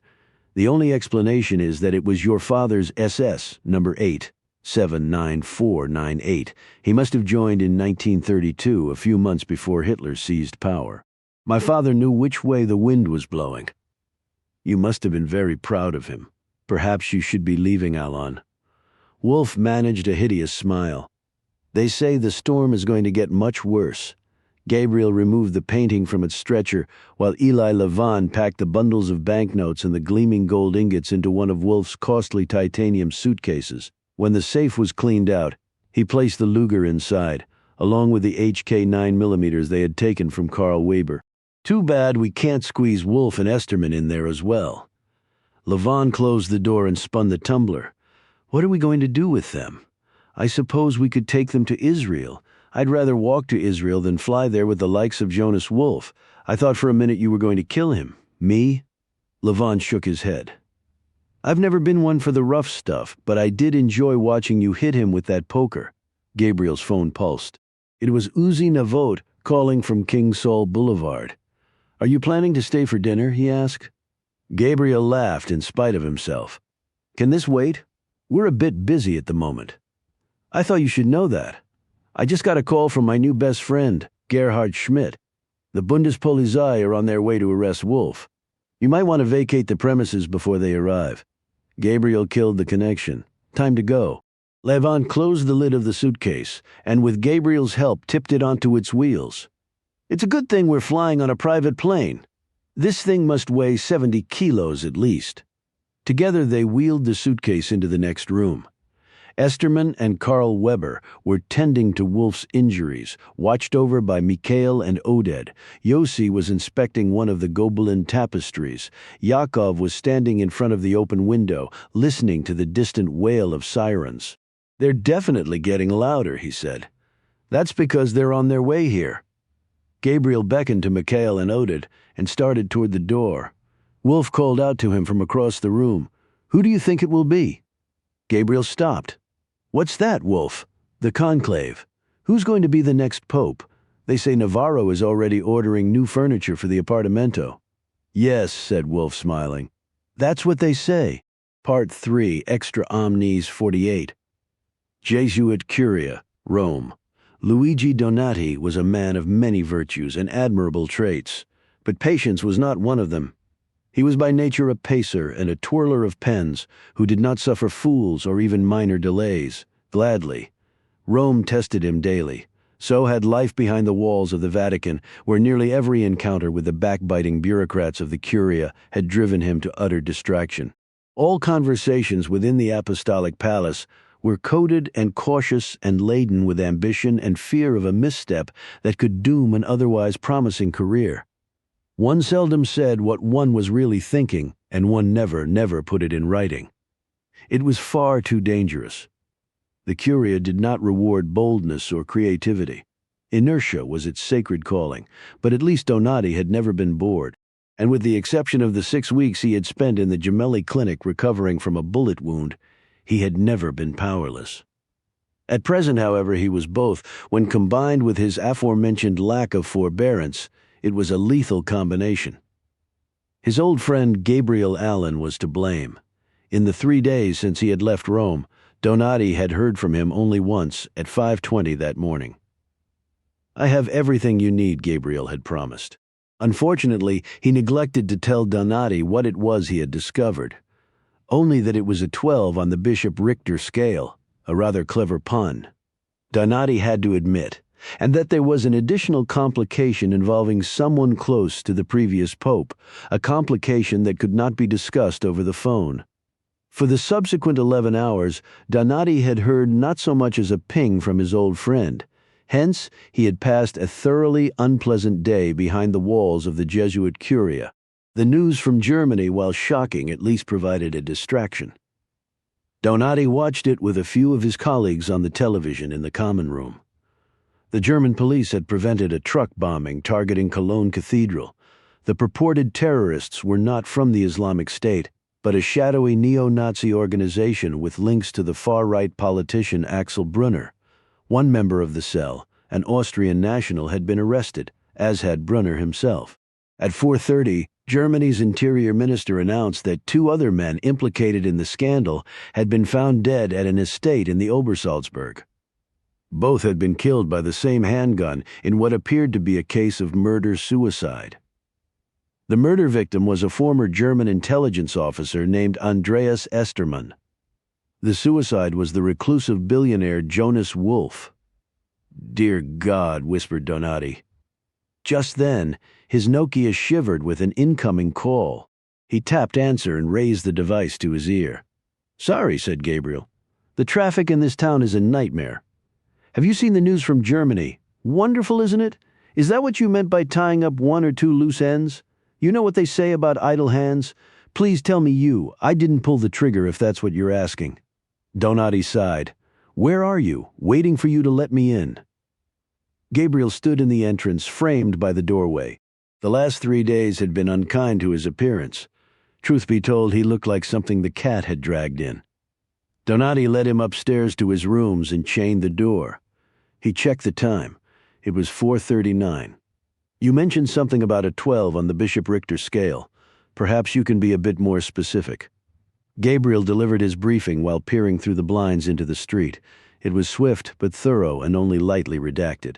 It detailed the order's plan to erase Islam from Western Europe, the circumstances surrounding the murder of His Holiness Pope Paul VII, and the macabre room in which Jonas Wolff, the son of a Nazi war criminal, burned the last copy of the Gospel of Pilate. Central to the order's sweeping political ambitions was control of the papacy. 42 cardinal electors had accepted money in exchange for their votes at the conclave. Another 18 were secret members of the order who planned to cast their ballots for Bishop Richter's proxy supreme pontiff, Cardinal Franz von Emmerich, the Archbishop of Vienna. And the best part is that I have it all on video. Gabriel glanced over his shoulder. Is that specific enough for you? That's only 60 votes. They need 78 to secure the papacy. They're counting on momentum to carry Emmerich over the top. Do you know the names of all 42 cardinals? I can list them alphabetically if you like. I also know how much each was paid and where the money was deposited.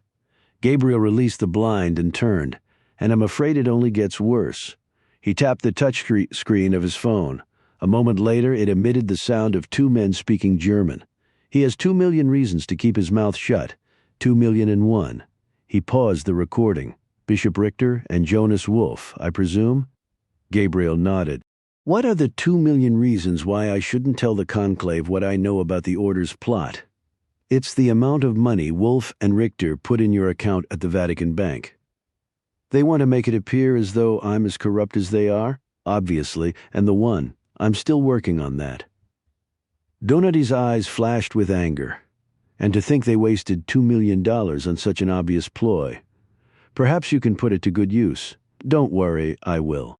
Donati dialed Angelo Francona, Dean of the College of Cardinals. There was no answer. He checked the time again. It was 4:45.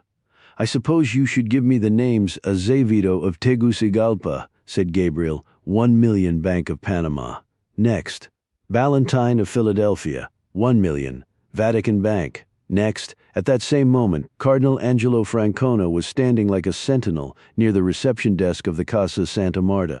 Resting on the white marble floor at his feet was a large aluminum case filled with several dozen mobile phones, tablets, and notebook computers, all carefully labeled with the owner's names. For security reasons, the switchboard of the clerical guest house remained operative, but the phones, televisions, and radios had been removed from its 128 rooms and suites. Francona's telefonino was in the pocket of his cassock, silenced, but still functioning. He planned to switch it off the instant the last cardinal walked through the door. At that point, the men who would select the next Supreme Roman Pontiff would effectively be cut off from the outside world. At present, 112 of the 116 voting-eligible cardinals were safely beneath the Casa Santa Marta's roof. Several were milling about the lobby, including Navarro and Gobert, the two leading contenders to succeed Lucchesi. At last check, Cardinal Camerlengo Domenico Albanese was upstairs in his suite. A migraine or so, he claimed. Francona felt a pre-conclave headache coming on as well. Only once before had he taken part in the election of a pope. It was the conclave that had shocked the Catholic world by choosing a diminutive, little-known patriarch from Venice to succeed Wojtyla the Great. Francona had been among the group of liberals who had tipped the conclave in Lucchesi's favor. Regrettably, Lucchesi's papacy would be remembered for the terrorist attack on the Basilica and the sexual abuse scandal that had left the Church on the brink of moral and financial collapse. Therefore, the conclave that would commence the following afternoon had to be utterly above reproach. Already a cloud was hanging over it. It had been placed there by the murder of that poor Swiss guard in Florence.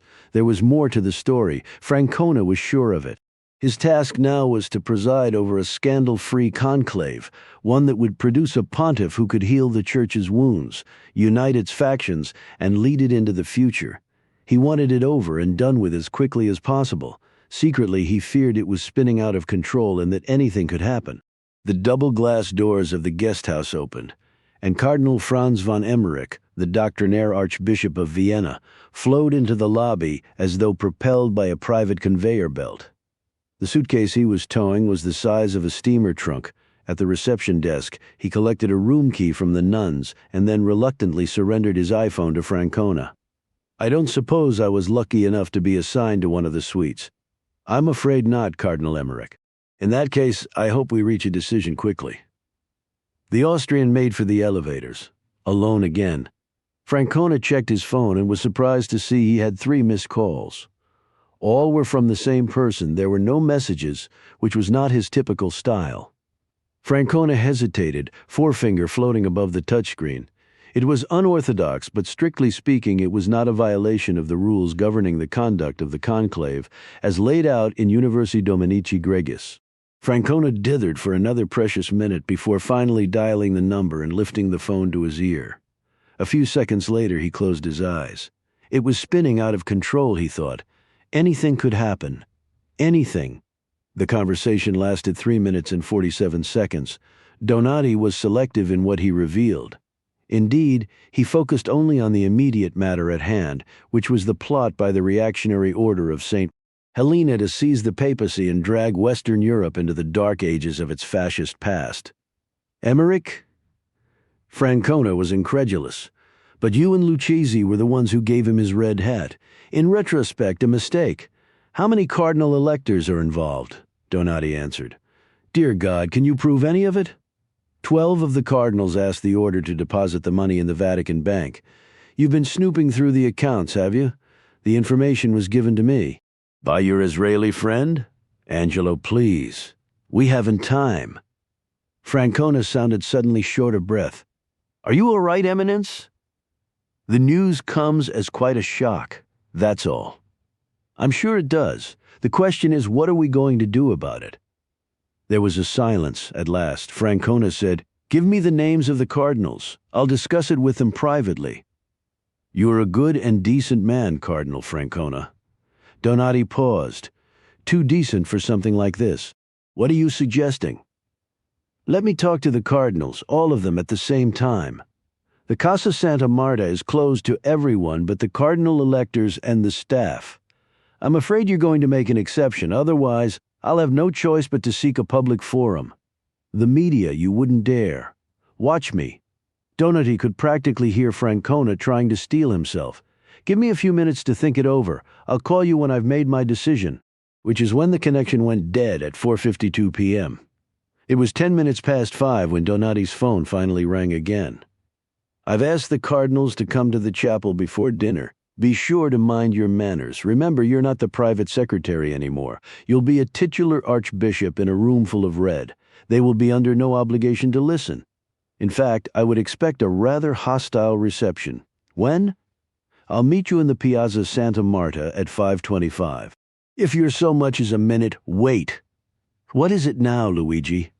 "I no longer have a Vatican pass.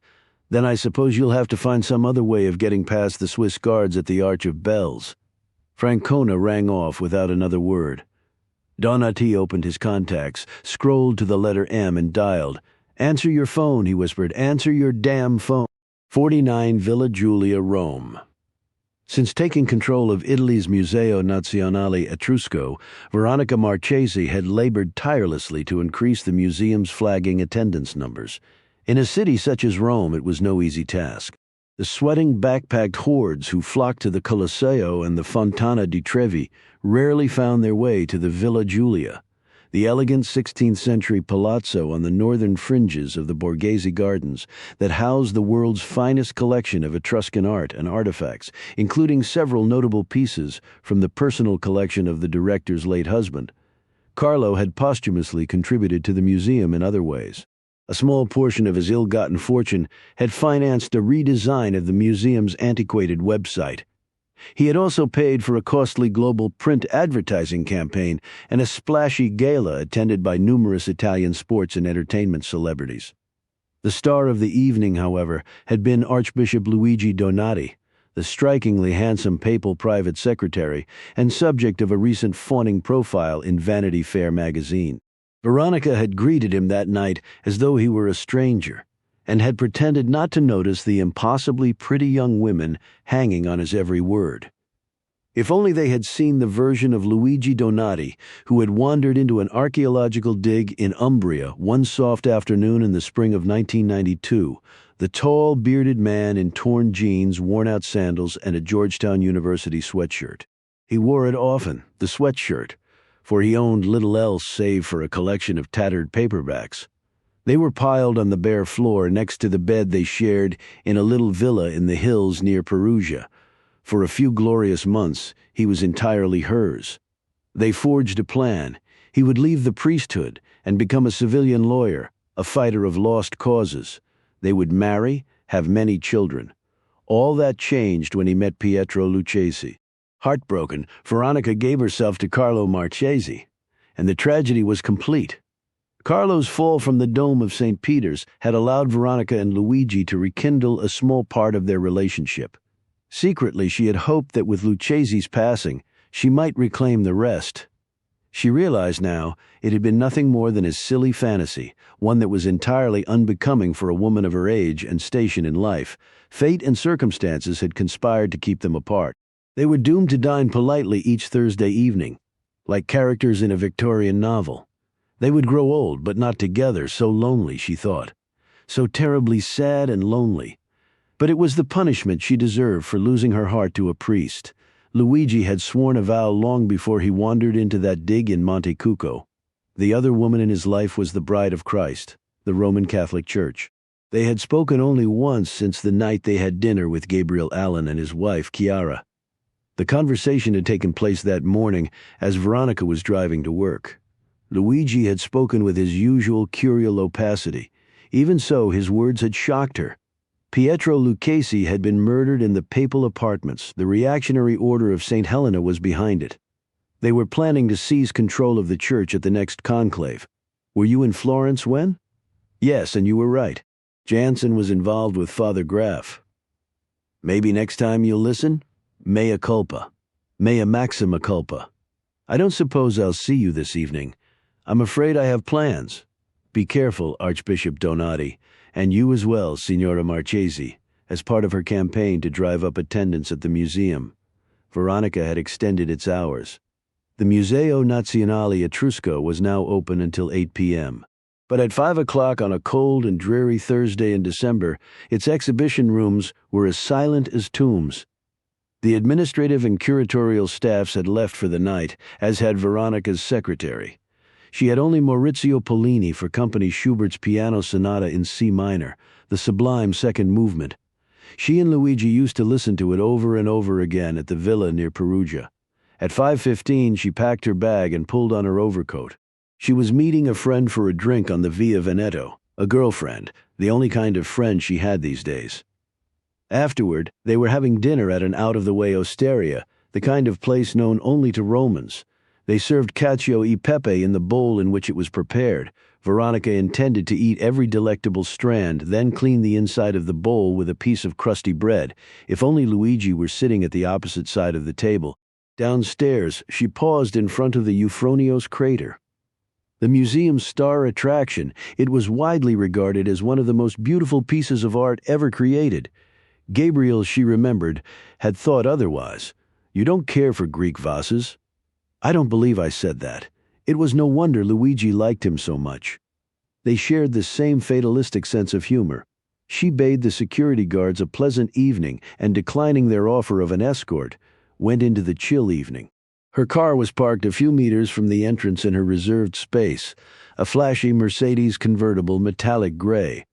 One day she would manage to convince Luigi to actually get into it. She would drive him against his will to a little villa in the hills near Perugia. They would share a bottle of wine and listen to Schubert, or perhaps Mendelssohn's Piano Trio, No. 1 in D minor, the key of repressed passion. It was lying just beneath the surface, dormant but not extinct. The terrible craving.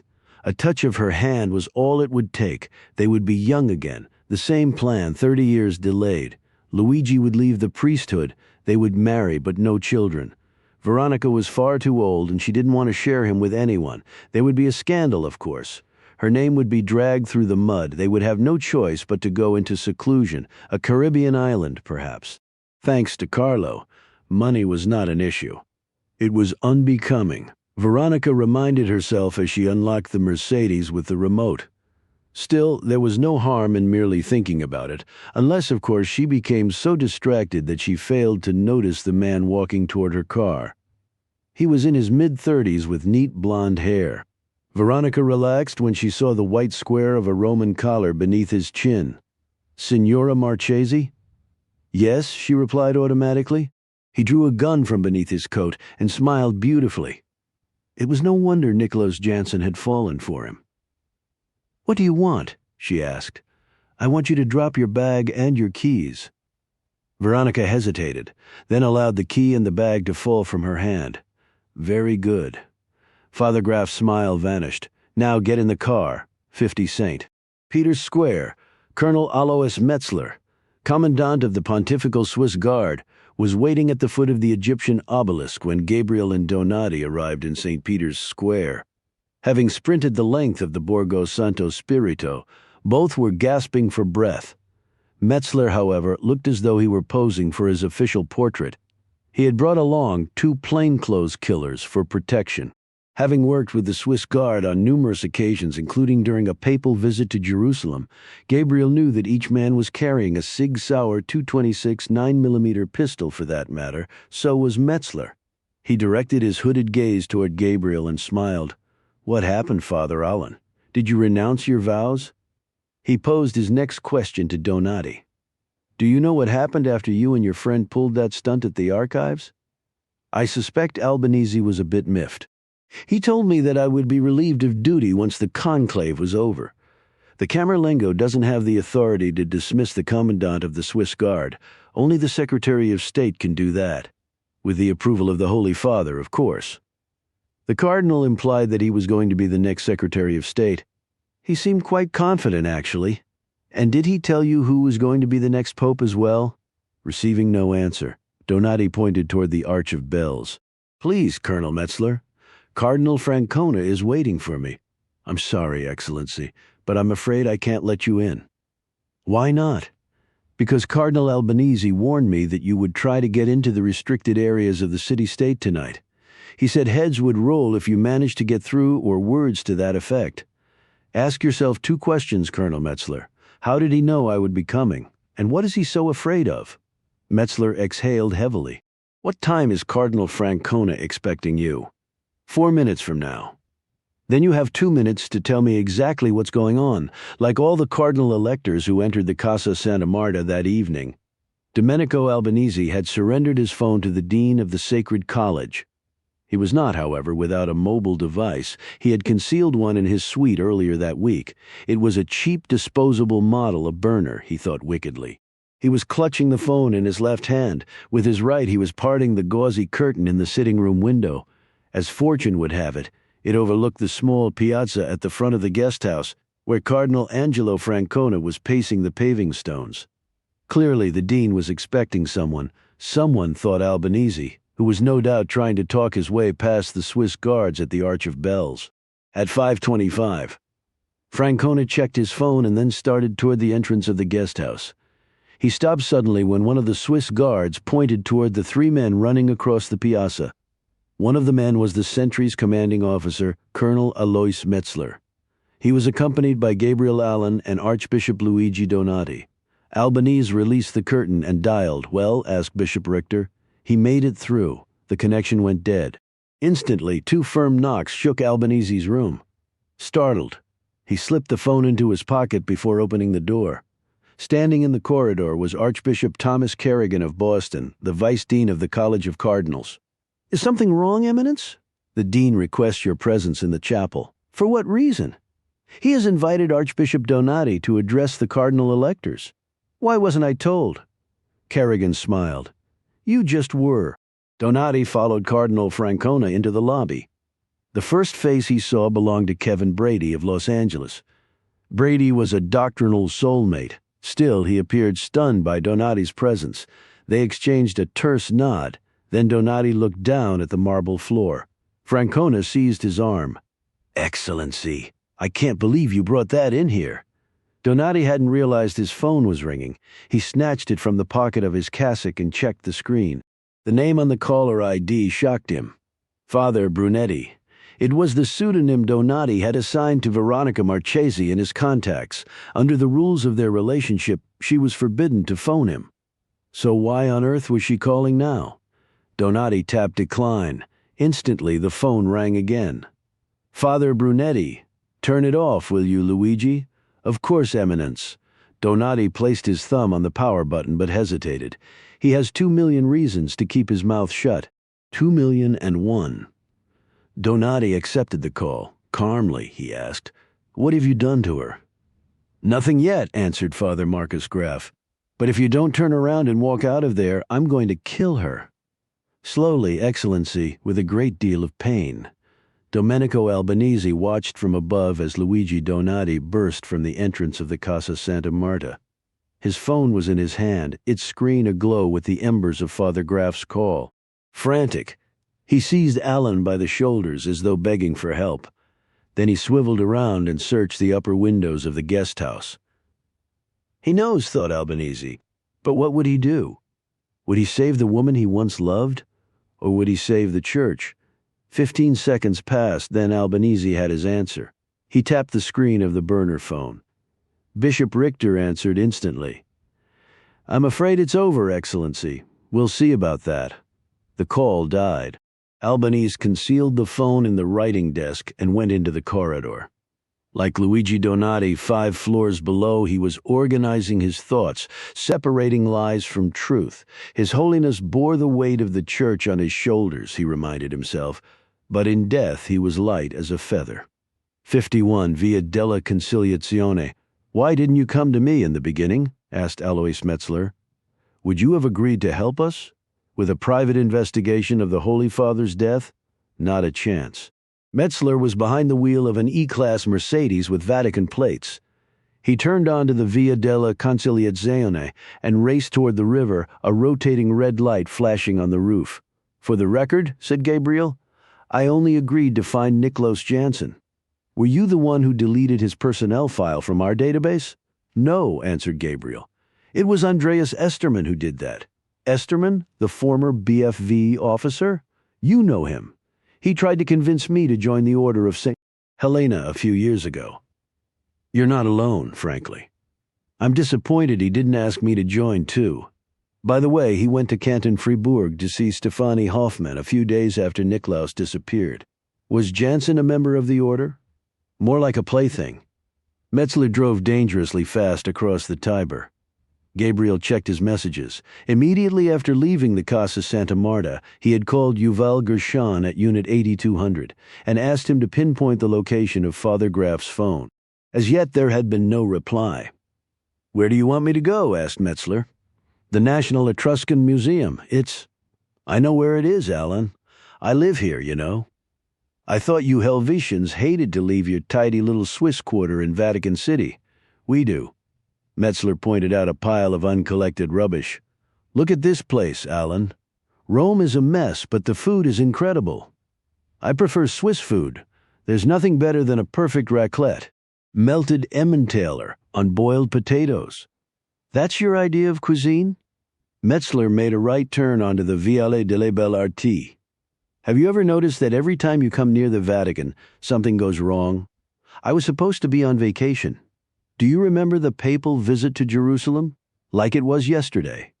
The Holy Father really loved you, Allon. Not many people can say they were loved by a pope." The Villa Giulia appeared on their right. Metzler turned into the small staff car park. Veronica's briefcase was lying on the paving stones. Her flashy Mercedes convertible was gone. "He must have been waiting for her when she came out," said Metzler. "The question is, where did he take her?"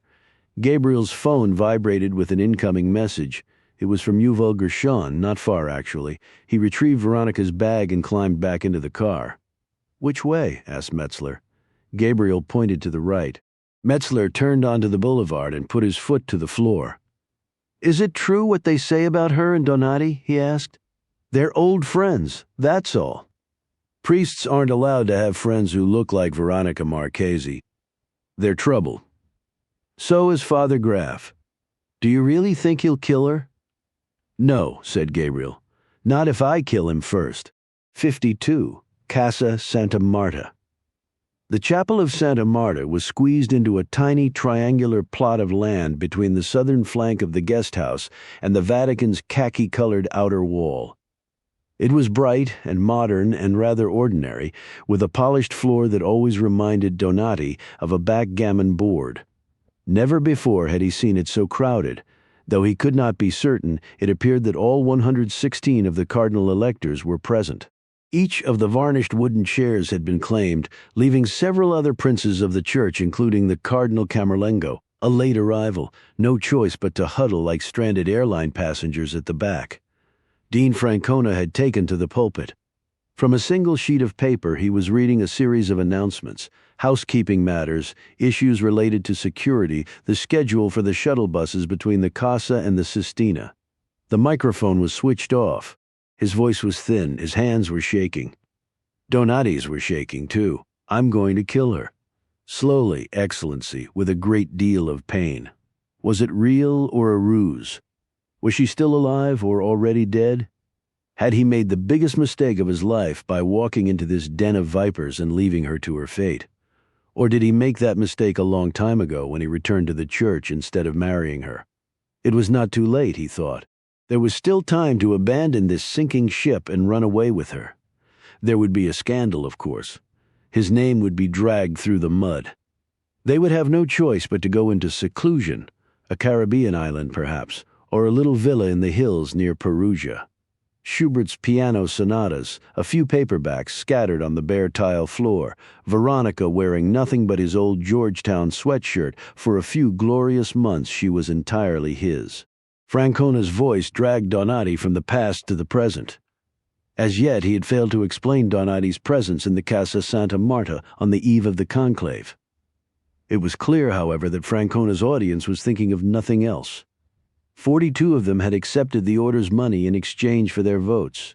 It was a crime against a conclave, the sacred passing of the keys of St. Peter from one pope to the next. For now, at least, it was still a crime in progress.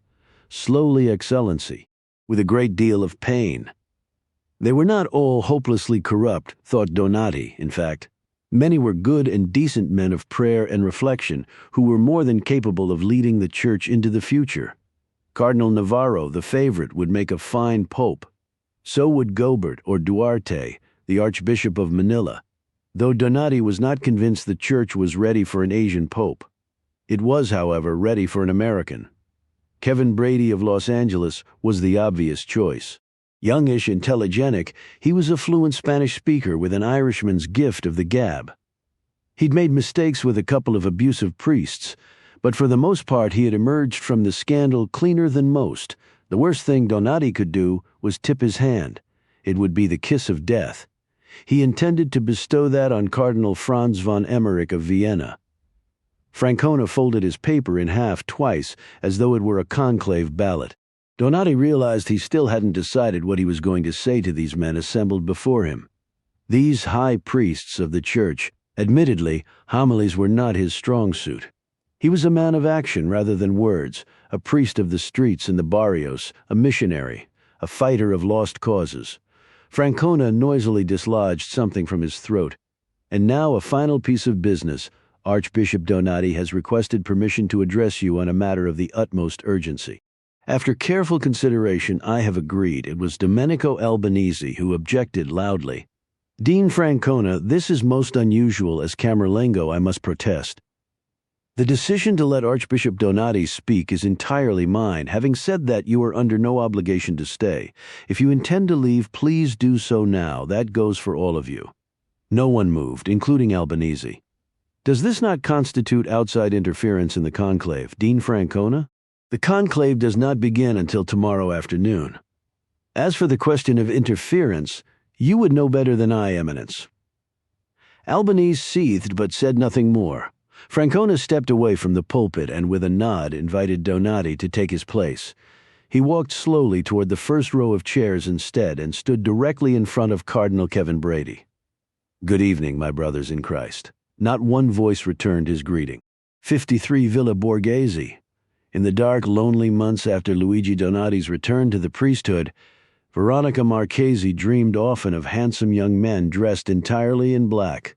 Occasionally they came as lovers, but more often than not they subjected her to all manner of physical and emotional torment. Never once, though, did one lead her through the Borghese Gardens at the point of a gun. Father Marcus Graf had exceeded all expectations. She was in desperate need of a cigarette. Hers were in the handbag she had dropped in the car park of the museum, along with her phone, wallet, laptop, computer, and nearly everything else one needed to survive in modern society. It was no matter, she would soon be dead. She supposed there were worse places to die than the Borghese Gardens. She only wished the priest walking next to her was Luigi Donati, and not this neo-Nazi in clerical garb from the Order of St. Helena. He was quite handsome, though. She would grant him that. Most priests from the order were. She could only imagine how he had looked when he was a boy of 13 or 14. According to the rumors, Bishop Richter used to invite novitiates to his rooms for private instruction. Somehow it had never come out.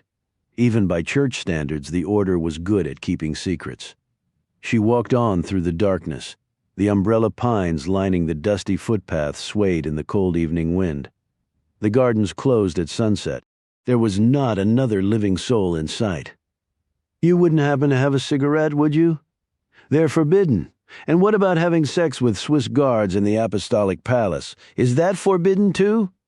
Veronica glanced over her shoulder. You weren't terribly discreet, Father Graf. I told the Archbishop about you and Jansen, but he didn't believe me. He would have been wise to listen to you. How did you kill him? I shot him on a bridge in Florence 3 times. One for the Father, one for the Son, and the last for the Holy Spirit. Your boyfriend saw it all. He was with Allon and his wife. She's even more beautiful than you are. I was talking about the Holy Father. His Holiness died of a heart attack while his private secretary was in bed with his mistress. We're not lovers. How do you spend your evenings reading scripture, or do you save that until the Archbishop has had his fill? Veronica could scarcely believe such words had come from the mouth of an ordained priest. She decided to return the favor. And how do you spend your evenings, Father Graf? Does he still send for you, or does he prefer the blow to the back of her head was preceded by no warning and delivered with the butt of the pistol? The pain was otherworldly. It blinded her. With the tip of her finger she probed her scalp. It was warm and wet. I guess I touched a nerve. Keep talking. It will make it easier for me to kill you. If there was a God, he would let loose a plague upon the world that would kill only members of the Order of St. Helena. Your husband was one of us. Did you know that? No, but it doesn't surprise me. Carlo always was a bit of a fascist. In retrospect, it was his most endearing trait. They had arrived in the Piazza di Siena. Built in the late 18th century, it was named for the hometown of the Borghese clan. Veronica, on those rare occasions when she was inspired to take exercise, sometimes jogged a lap or two around the dusty oval before coming to her senses and lighting a cigarette like most Italians.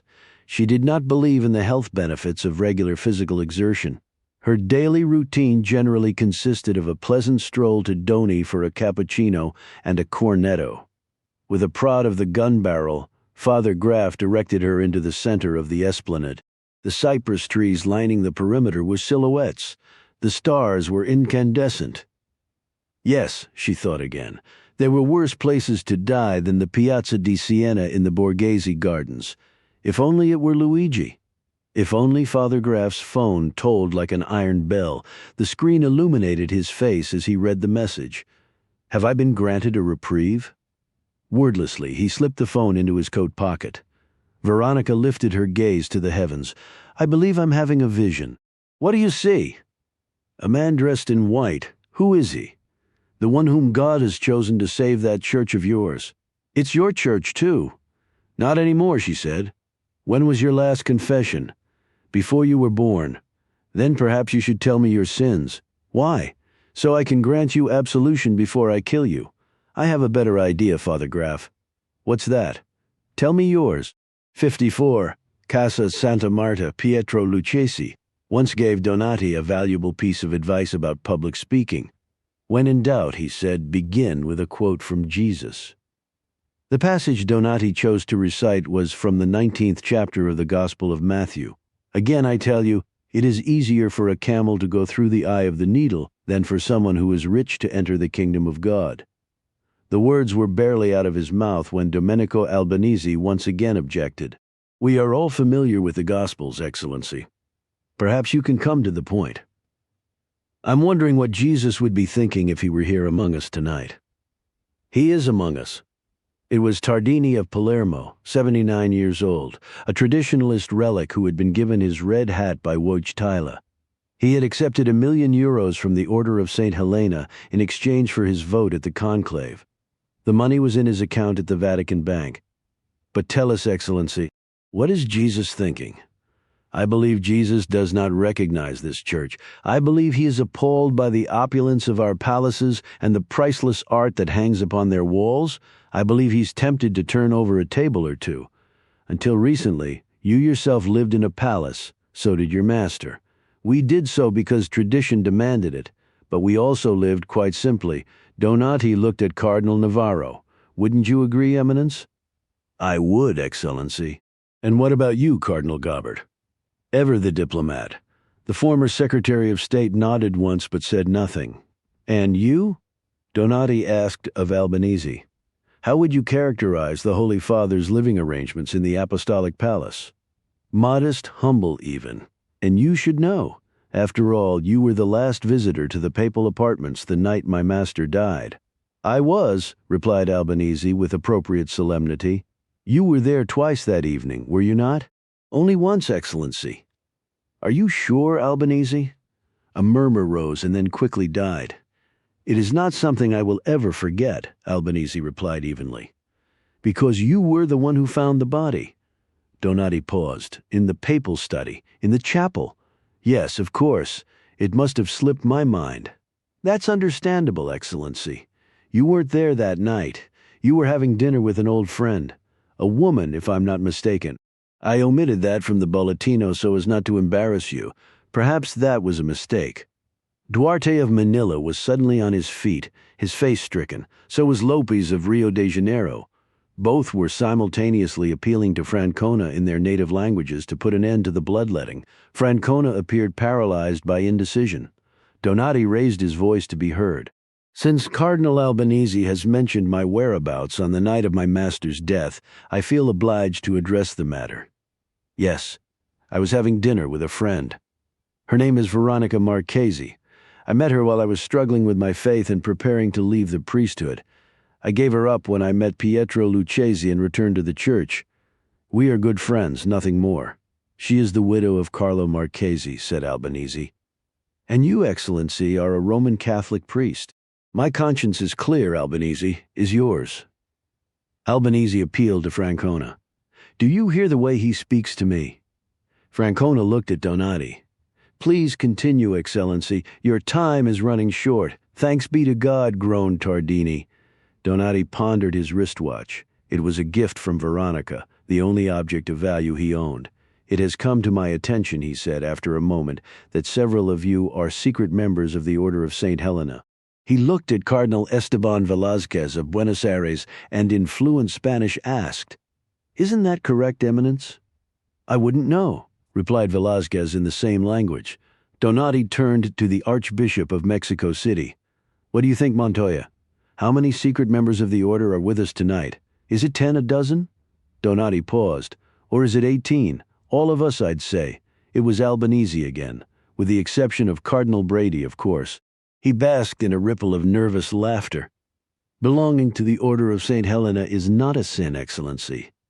But it would be a sin to accept money in exchange for, say, a vote at a conclave." "A grievous sin," agreed Albanese. "Therefore one should be extremely cautious before leveling such a charge. One should also bear in mind that proving such a case would be almost impossible. Not when the offense is blatant. As for caution, I don't have time for it. And so in my last remaining moments, I would like to tell you what I've learned, and what I intend to do if my demands are not met." "Demands?" Tardini was incredulous. "Who are you to make demands? Your master is dead. You are a nothing man." "I am the man," said Donati, "who holds your future in the palm of his hand. I know how much you received, when you received it, and where it is." Tardini lumbered to his feet, his face the color of his biretta. "I won't stand for this." Then please sit before you injure yourself and hear the rest of what I have to say." Tardini remained standing for a moment before lowering himself unsteadily into his chair with the help of Archbishop Colombo of Naples. "For centuries," said Donati, "this church of ours has seen enemies and threats everywhere it looked. Science, secularism, humanism, pluralism, relativism, socialism, Americanism." Donati paused, then added quietly, "The Jews. But the enemy, gentlemen, is much closer at hand. He is in this very room tonight, and he will be in the Sistina tomorrow afternoon when you cast your first ballot. 42 of you succumbed to temptation and accepted money from him in exchange for your vote. 12 of you were so thoroughly corrupt, so brazen you deposited that money in your accounts at the Vatican Bank." Donati smiled at Tardini. "Isn't that correct, Eminence? It was Colombo who blundered to Tardini's defense. I demand that you withdraw your slanderous accusation at once. I'd watch my step if I were you, Colombo. You accepted money too, although your payment was considerably less than the one wily old Tardini received. Albanese was now walking up the center aisle. And what about you, Archbishop Donati? How much did you receive?" 2 million euros. Donati waited for the pandemonium to subside before continuing. "In case any of you are wondering, I am not a member of the Order of St. Helena. In fact, the Order and I were on different sides when I was a missionary in the Morazan province of El Salvador. They sided with the junta and the death squads. I worked with the poor and dispossessed. Nor am I a voting-eligible cardinal. So the only explanation for the deposit in my account is that it was a pointless attempt to compromise me." "You compromised yourself," said Albanese, "when you crawled into the bed of that whore. Is that your phone I hear ringing, Albanese? You'd better answer it. I'm sure Bishop Richter is anxious to know what's happening in this chapel." Albanese thundered a denial which was drowned out by the tumult in the room. Most of the cardinals were now on their feet. Donati raised a placatory hand to no effect. He had to shout to be heard, and to think how many poor people we could have clothed and fed with that money, or how many children we might have vaccinated, or how many schools we might have built. My God, I could have cared for my entire village for a year with that amount of money. "Then perhaps you should give it away," suggested Albanese. "Oh, I intend to. All of it." Donati looked at Tardini, who was trembling with rage. "How about you, Eminence? Will you do the same?" Tardini swore a Sicilian blood threat. "And you, Colombo? Will you join our pledge drive to help the poor and the sick? I expect you will. In fact, I anticipate a banner year for Catholic charities. That's because all of you are going to surrender the money you receive from the order, every last penny. Otherwise, I will destroy each of you." His gaze settled coldly on Albanese. "Slowly, with pain. I was paid nothing. But you were there that night. You were the one who found the Holy Father's body." Donati paused. In the study, Cardinal Duarte appeared on the verge of tears. "Archbishop Donati, what are you saying?" A silence descended over the room. It was like the silence, thought Donati, of the grotto beneath the altar of St. Peter's Basilica, where Pietro Lucchesi's body lay inside 3 coffins, a small puncture wound in his right thigh. "What I am saying is that my master was taken from us too soon. There was much more work to be done. He was far from perfect, but he was a good and decent man of prayer and faith, a pastoral man who did his best to lead the church through turbulent times. And if you do not choose someone like him when you enter the conclave, someone who will excite Catholics in the first world and the third, someone who will lead the church into the future rather than drag it into the past." Donati lowered his voice. "I will destroy this temple, and when I am finished, not one stone will be left standing on another." "The devil is among us," seethed Tardini. "I don't disagree with you, Eminence, but you and your friends in the order were the ones who opened the door to him. You are the one threatening to destroy the faith. Not the faith, Eminence. Only the church. Rest assured, I would rather see her in ruins than leave her in the grubby hands of the Order of St. Helena." "And then what?" asked Tardini. "What will we do when our church is destroyed?" "We'll start over, Eminence. We'll meet in homes and share simple meals of bread and wine. We'll recite the Psalms and tell stories of Jesus' teaching and his death and resurrection. We'll build a new church, a church he would recognize. Donati looked at Cardinal Francona. Thank you, Dean. I believe I've said quite enough.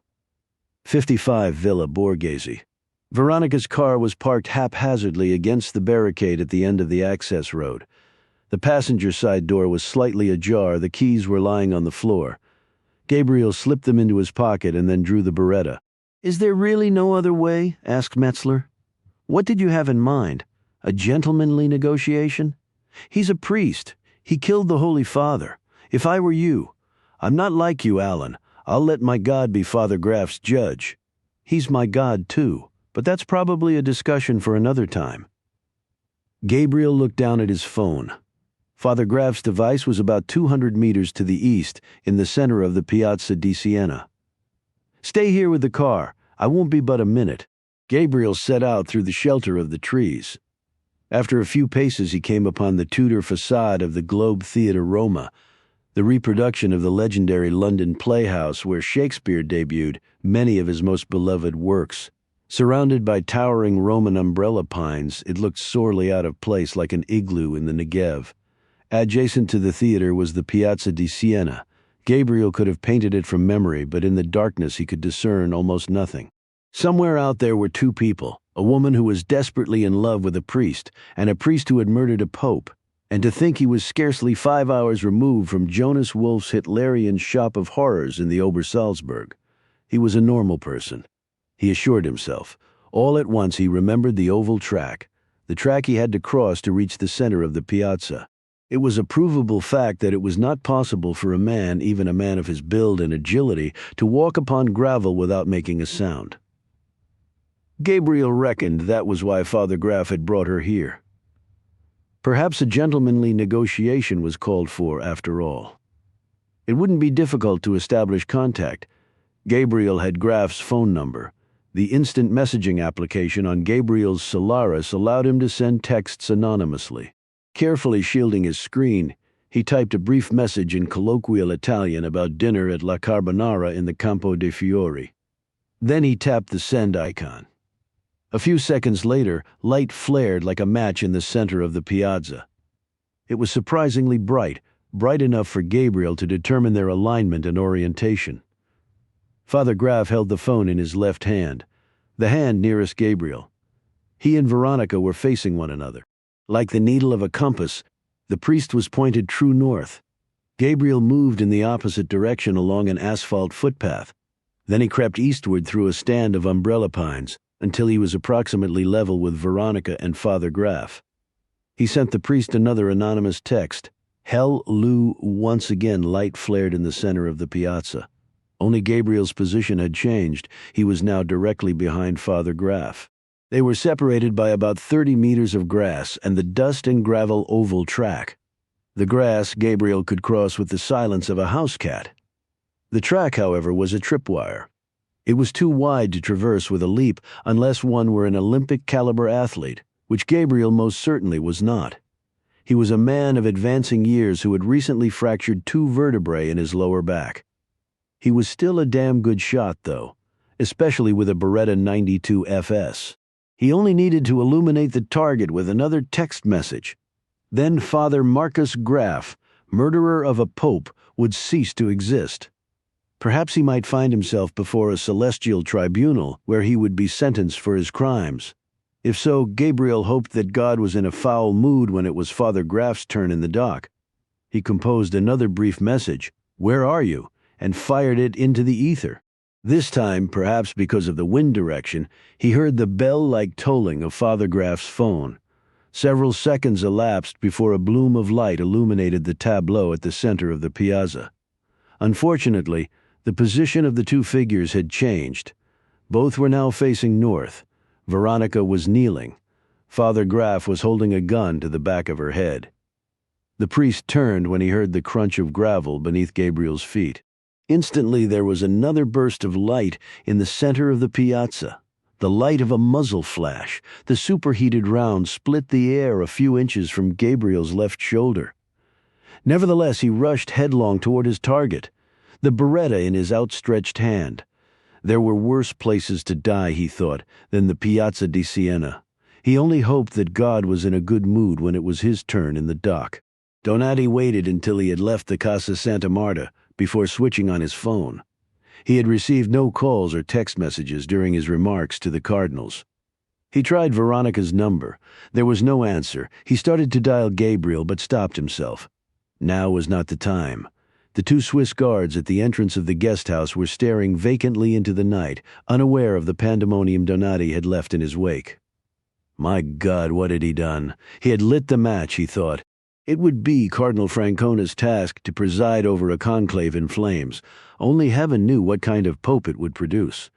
Donati didn't much care at this point, so long as the next pontiff wasn't a puppet of Bishop Hans Richter. The southern facade of the basilica was awash in floodlight.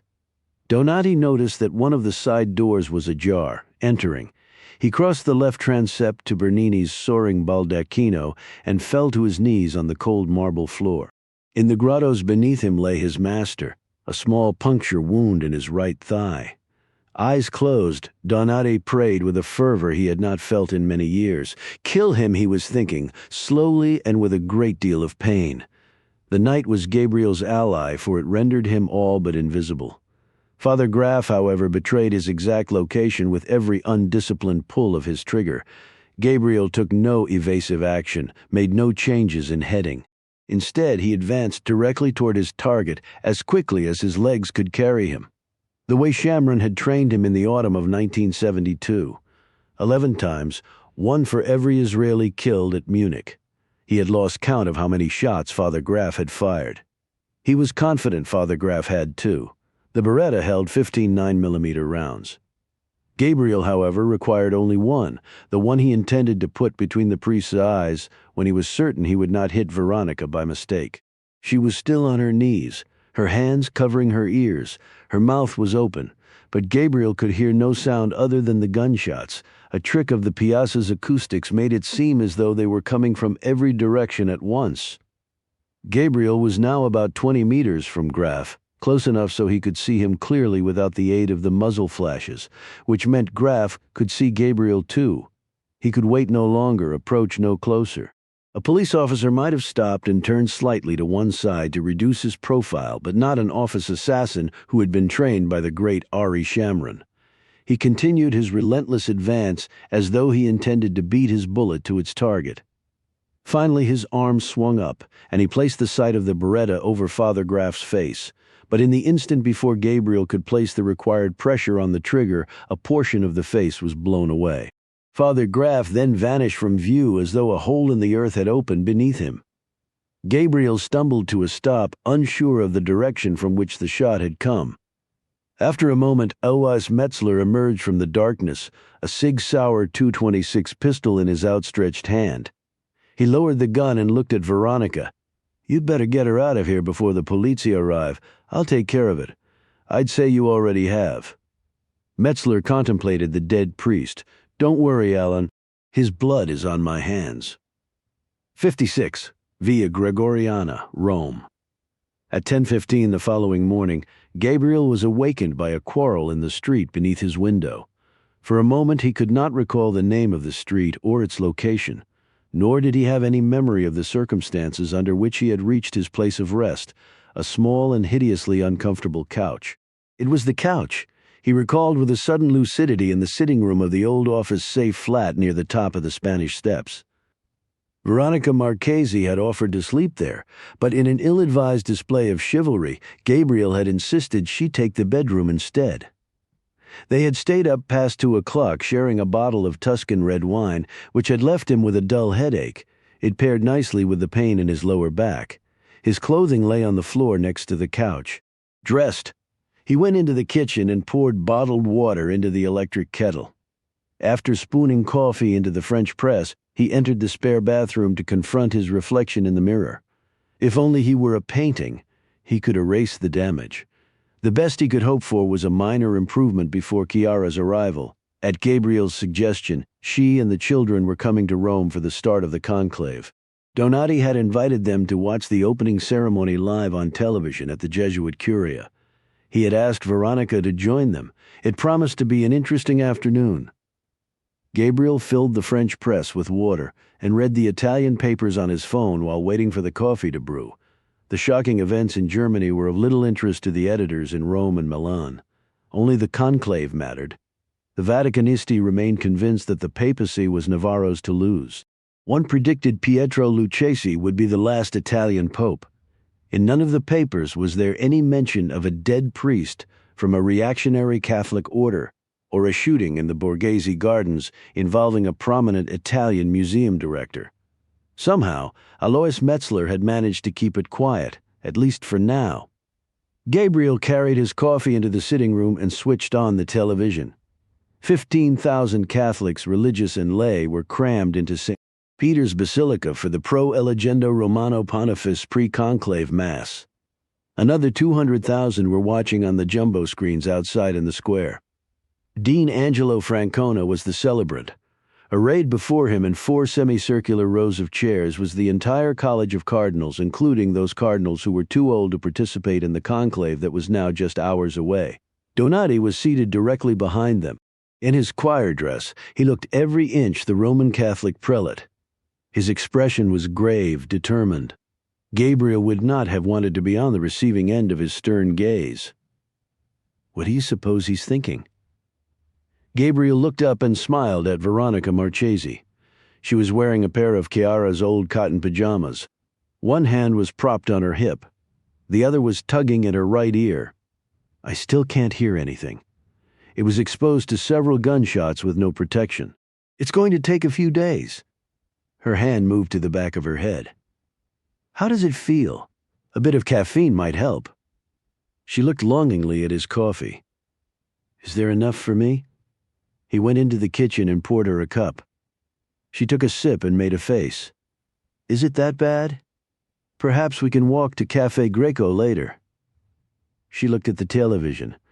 They do know how to put on a show, don't they? You'd never know anything was amiss. It's better that way. I'm not so sure about that. Do you want the world to know what happened in the Piazza di Siena last night? Is there anything in the papers? Not a peep. How long will it remain a secret? I suppose that depends on the identity of the next pope. The camera settled on Donati again. Luscious Luigi, said Veronica. He hated that article in Vanity Fair, but it made him a star inside the church. You should have seen the waiters at Paperno. How lucky you are, Gabriel. Just once I'd like to share a lunch with him in public on a perfect Roman afternoon. She gave him a sideways glance. Does he ever talk about me? Incessantly. Really? And what does he say? That you're a good friend. And do you believe that? No, said Gabriel. I believe you are desperately in love with him. Is it that obvious? She smiled sadly. And what about Luigi? How does he feel about me? You would have to ask him. Ask him what exactly? Are you still in love with me, Archbishop? Will you renounce your vows and marry me before it's too late? You've never? She shook her head. Why not? Because I'm afraid of what his answer might be. If he says no, I'll be heartbroken. And if he says yes, you'll feel like the worst person in the world. You're very perceptive, except when it comes to matters of the heart. You have a perfect marriage. I'm married to a perfect woman. Don't confuse the two. And if you were in my position, I'd tell Luigi how I felt, sooner rather than later. When? How about later this afternoon? At the Jesuit Curia? I can't think of a place I'd rather not be. All those priests, said Veronica, and they'll all be gawking at me. Actually, I rather doubt that. She made a show of thought. What does one wear to a conclave party? White, I believe. Yes, said Veronica. I believe you're right. At the conclusion of the Mass, the cardinal electors filed out of the basilica and returned to the Casa Santa Marta for lunch. Alois Metzler rang Gabriel from the noisy lobby. Father Graf, he said, was on ice in a Rome morgue. He would remain there until the conclusion of the conclave, when his body would be discovered in the hills outside Rome, an apparent suicide. Veronica's name would appear in none of the reports, neither would Gabriel's. Not bad, Metzler. I'm a Swiss citizen who works for the Vatican. Hiding the truth comes naturally to me. Any word from Bishop Richter? He left Rome last night on his private jet. Apparently he's holed up at the Order's Priory in Canton Zug. What's the mood like at the Casa Santa Marta? If we get through the conclave without another dead body, said Metzler before ringing off, it will be a miracle by then. It was nearly 12:30. Veronica's flashy convertible was parked in the street outside the apartment building. Gabriel drove to her palazzo off the Via Veneto and waited downstairs while she showered and changed. When she reappeared, she was dressed in an elegant cream-colored pantsuit and a braided gold necklace. "I was mistaken," said Gabriel. "Everyone at the Jesuit Curia will definitely be gawking at you." She smiled. "We can't arrive empty-handed. Luigi asked us to bring some wine."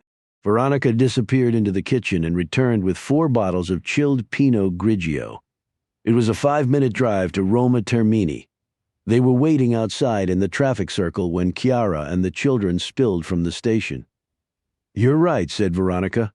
"You're married to the perfect woman." "Yes," agreed Gabriel. "How lucky I am." 57 Jesuit Curia, Rome. There were 2 large flat-panel televisions in the dining hall of the Jesuit Curia, one at either end of the room. Between them were 100 or so priests in black cassocks and clerical suits, along with a group of students from the Pontifical Gregorian University. The male baritone din subsided briefly as a party of invited laity. 2 young children, 2 beautiful women, and the chief of Israel's secret intelligence service entered the room. Donati had changed out of his choir dress and was once again wearing the Vatican equivalent of business attire. He was locked in what appeared to be a serious conversation with a silver-haired man whom Veronica identified as the superior general of the Society of Jesus, the Black Pope, she added. That's what they used to call Donati. Only his enemies dared to call him that. Father Aguilar is the real Black Pope. He's Venezuelan, a political scientist by training and something of a leftist. A writer from a conservative American magazine once labeled him a Marxist, which Father Aguilar took to be a compliment. He's quite pro-Palestinian as well. How much does he know about you and Donati? Luigi's file was purged of any reference to our affair after he became Lucchese's private secretary. As far as the Jesuits are concerned, it never happened. Veronica nodded toward a table lined with soft drinks and bottles of red and white wine. "Would you mind? I'm not sure I can do this sober."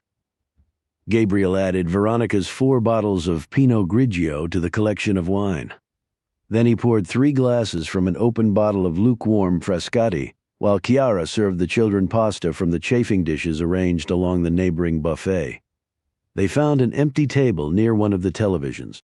The cardinal electors had left the Casa Santa Marta and were gathered in the Pauline Chapel, the final stop before they entered the Sistina for the start of the conclave.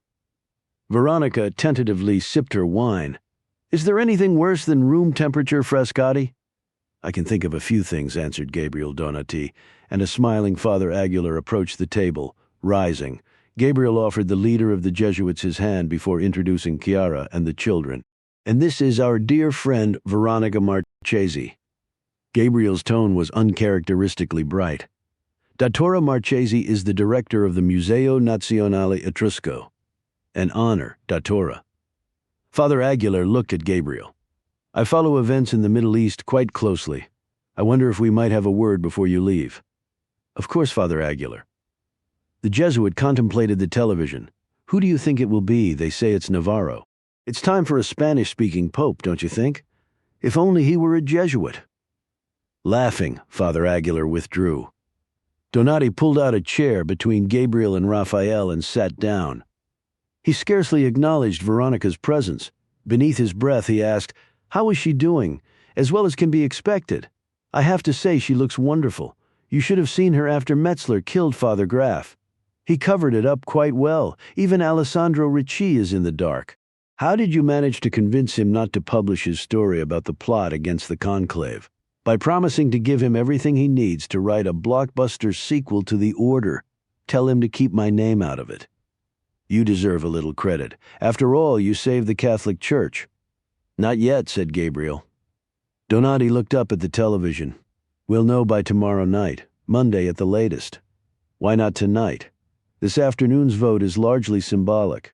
Most of the cardinals will cast ballots for friends or benefactors. If we have a new pope tonight, it means that something extraordinary has taken place inside the Sistine Chapel." Donati looked at Raphael. "It's uncanny. If he had gray temples, I know. Can he paint?" "Quite well, actually, and Irene." "A writer, I'm afraid. Donati looked at Veronica, who was sharing a private joke with Chiara. "What do you suppose they're talking about?" "You, I imagine." Donati frowned. "You haven't been meddling in my personal life, have you?" "A little." Gabriel lowered his voice. "She has something she wants to discuss with you, really?" "And what's that?" "She'd like to ask you a question before it's too late." "It already is too late. Rome has spoken, my friend. The case is closed." Donati drank from Gabriel's wineglass and made a face. "Is there anything worse than room temperature Frascati?" Shortly after 3 o'clock, the cardinal electors processed into the Sistine Chapel. With the cameras watching, each placed a hand on the Gospel of Matthew and pledged, among other things, that he would not take part in any attempt by outside forces to intervene in the election of the Roman pontiff. Domenico Albanese repeated the oath with exaggerated solemnity, a sainted expression on his face. The TV commentators praised his performance during the period of the interregnum. One went so far as to suggest he stood an outside chance of emerging from the conclave as the next pope. "Heaven help us," murmured Donati. It was nearly 5 o'clock when the last cardinal had sworn his oath. A moment later, the master of pontifical liturgical ceremonies, a thin, bespectacled Italian named Monsignor Guido Montini, stood before the microphone and declared softly, "Extra omnes." 50 priests, prelates, and Vatican-connected laity filed out of the chapel, including Alois Metzler, who was wearing his Renaissance-era dress uniform and white-plumed helmet. "Good thing he wasn't dressed like that last night," remarked Gabriel. Donati smiled as Monsignor Montini closed the Sistine Chapel's double doors. "What now?" "We find a bottle of chilled wine," said Donati, "and we wait." 58 Sistine Chapel. The first order of business was the distribution of the ballots. Atop each were the words Illego in Summum Pontificem. "I elect as Supreme Pontiff." Next came a drawing to select the scrutineers, the 3 cardinals who would tabulate the vote count. 3 revisors who would scrutinize the work of the scrutineers were chosen next, followed by 3 infirmarii, who would collect the ballot of any cardinal too ill to leave his bed at the Casa Santa Marta. Cardinal Angelo Francona was relieved that none of the 42 cardinals implicated by Luigi Donati were chosen for any of the 9 positions. Though he was not a mathematician, he knew the odds of such an outcome were astronomical. Surely, he reasoned, the Holy Spirit had intervened to safeguard what little remained of the conclave's integrity. The preliminaries complete, Francona approached the microphone and eyed the 115 men arrayed before him. "I know it's been a long day, but I suggest we vote. If there was to be a breakdown, it would happen now. A single objection would require the conclave to adjourn for the night and the cardinals to return to the Casa Santa Marta. It would be interpreted by the rest of the world as a sign of intense rancor and division within the church. In short, it would be a disaster." Francona held his breath. There was silence in the room. "Very well. Please write the name of your chosen candidate on your ballot. And remember, if a vote cannot be deciphered, it cannot be counted." Francona sat down in his assigned seat. The card lay before him, a pencil beside it. He had intended to follow conclave tradition and cast a complimentary vote on the first ballot. But that was no longer possible, not after last night's fireworks in the Casa Santa Marta. Now was not the time to flatter an old friend or patron. The future of the Roman Catholic Church was hanging in the balance. "I elect as Supreme Pontiff." Francona raised his eyes and contemplated the men seated around him. Who could it be? Is it you, Navarro? Or you, Brady? No, he thought suddenly. Francona believed with all his heart that there was only one man who could save the church from itself. He took up his pencil and placed the tip to the card. It was customary for cardinal electors to disguise their handwriting, and thus their vote. Francona, however, wrote the name swiftly and with his easily identifiable flourishes. Then he folded the ballot in half twice and returned to the microphone. "Does anyone require additional time?" "All right then. Let us begin the balloting." The procedure, like nearly everything else about a papal conclave, was designed to reduce the possibility of foul play. Voting was conducted in order of precedence. As Dean of the Sacred College, Francona went first.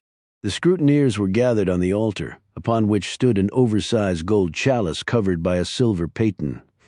Francona held up his ballot and recited aloud yet another oath.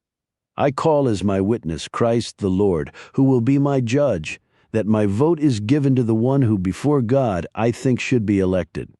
He laid the ballot on the paten and, grasping the plate with both hands, tilted it a few degrees to the left. The ballot entered the chalice cleanly. It was another sign, thought Francona, that the Holy Spirit was indeed present. He replaced the paten and returned to his seat.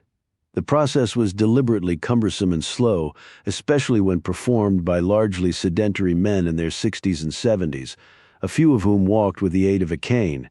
Even Kevin Brady, the energetic Angelino, required 30 seconds to swear his oath and maneuver his ballot safely into the chalice. Emmerich took his sweet time about it, as did Majewski of Krakow. The swiftest was Albanese, who dumped his ballot into the chalice as though clearing bones from his dinner plate. It was nearly 6:30 by the time the counting began.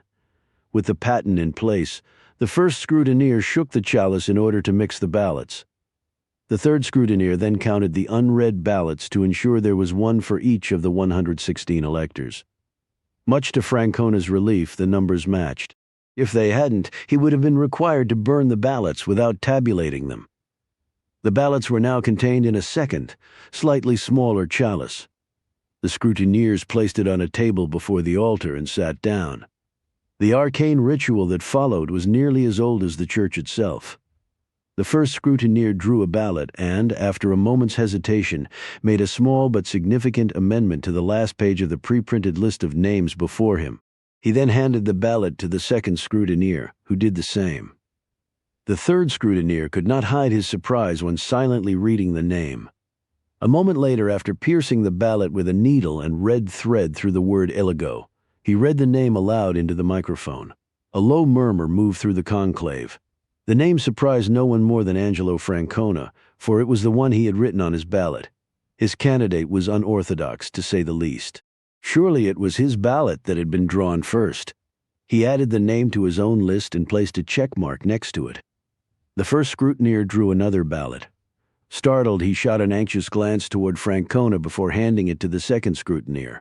He placed a check mark on his list of names and then handed the ballot to the third scrutineer, who impaled it with his needle and thread. The name he read aloud into the microphone was the same name as the first ballot. "Dear God," whispered Angelo Francona. Another murmur swept through the conclave, like the rumble of a passing aircraft. Someone else must have had the same idea. The scrutineers quickened their pace, 10 ballots in a span of just 4 minutes by Francona's watch. 3 went for Navarro, 1 for Tardini, 1 for Gaubert, and 5 for Francona's dark horse candidate. He had received 7 out of the first 12 votes counted, an astonishing pace. It couldn't continue, thought Francona. But it did. Indeed, Francona's dark horse received 6 of the next 10 votes counted, and a shocking 7 of the 10 that followed. Francona marked each on his list. His candidate had received 20 of the first 32 votes counted, just shy of a 2/3 majority. 84 ballots remained uncounted. When Francona's candidate received half of the next 20 votes tabulated, Cardinal Tardini demanded that the first ballot be nullified. On what possible grounds, Eminence? Francona was certain there were none. He looked at the 3 scrutineers. "Draw the next ballot, please."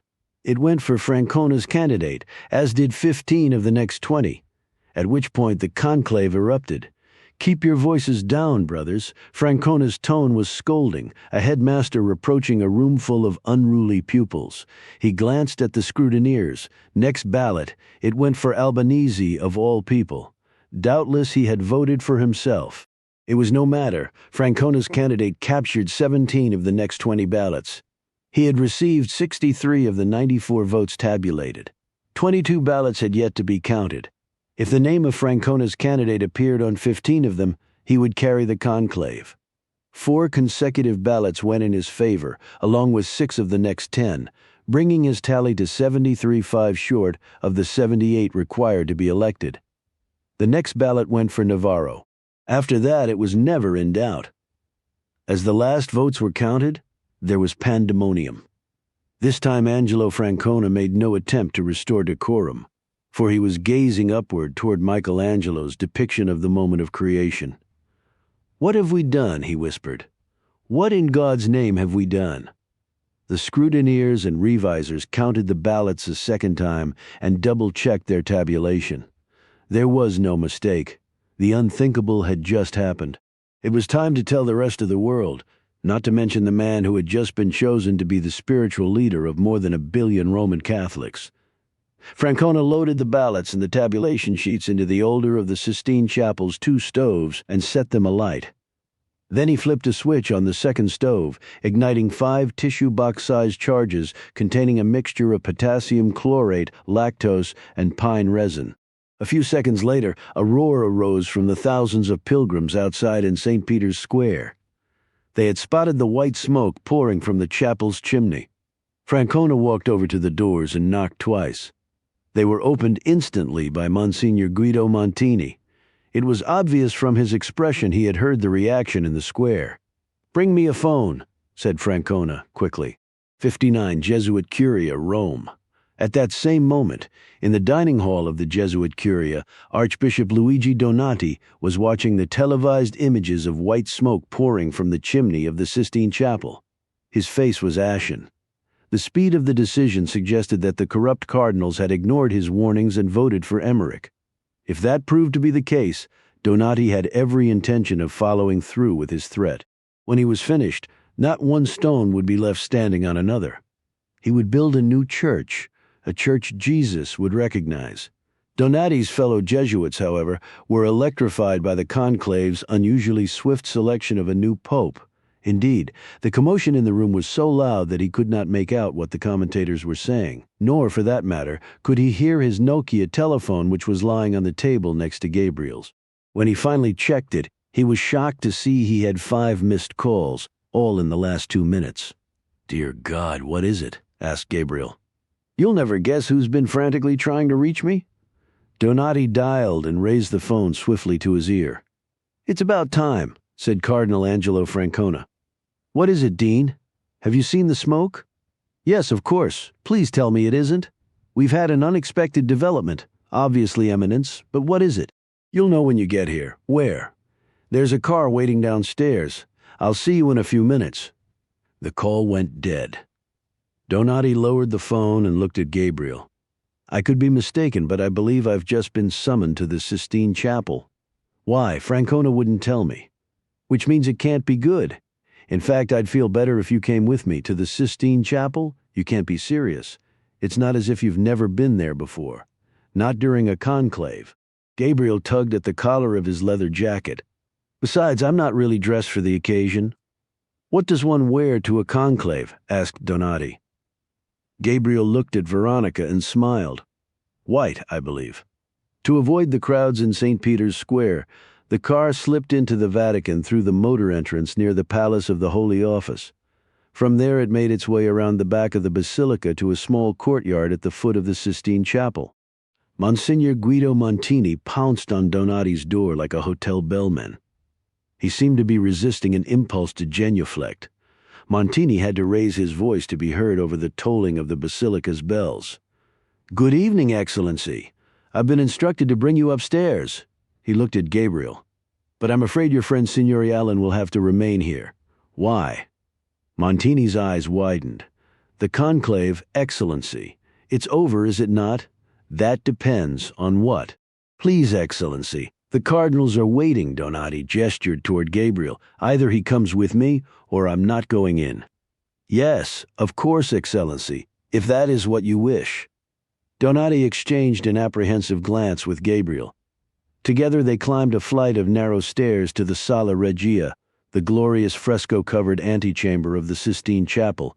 A pair of Swiss guards stood like bookends outside the entrance. Gabriel hesitated, then followed Donati inside. The cardinals waited at the base of the altar, dwarfed by Michelangelo's Last Judgment. After passing through the doorway of the Transenna, Donati stopped abruptly and turned. "Don't you see what's happening?" "Yes," answered Gabriel. "I believe I do. No one in their right mind would want this. I've seen with my own eyes the toll it takes." Donati stretched out his hand.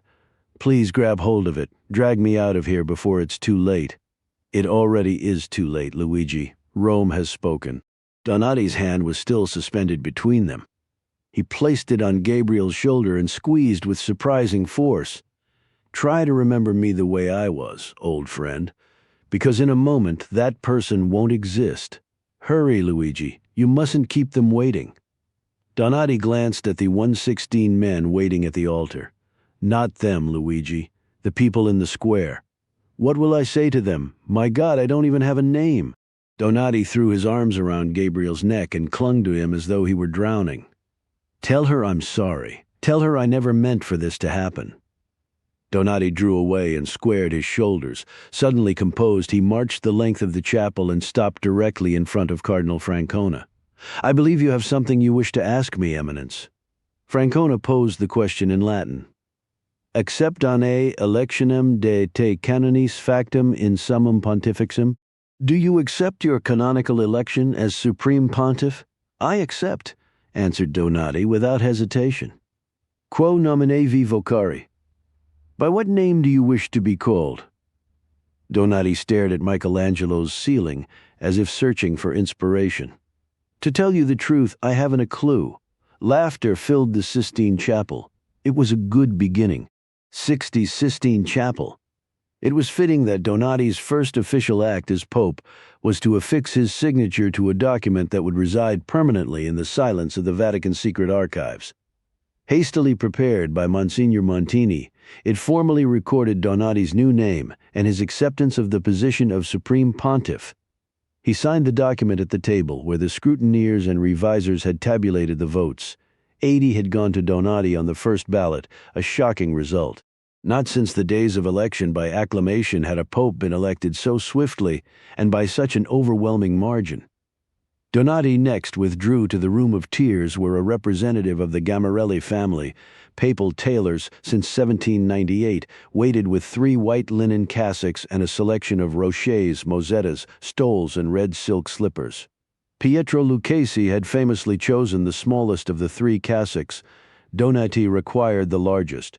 He dispensed with the rochet, mosetta, and stole and chose to wear his old silver-plated pectoral cross rather than the heavy gold cross offered to him. Nor did he select a pair of red slippers. His Italian loafers, which he had shined himself for his appearance before the cardinals at the Casa Santa Marta, were good enough. Gabriel was not permitted to witness Donati's ritual re-robing. He remained in the Sistine Chapel where the cardinals waited to greet the man to whom they had just handed the keys to the kingdom. The mood was electric but uncertain.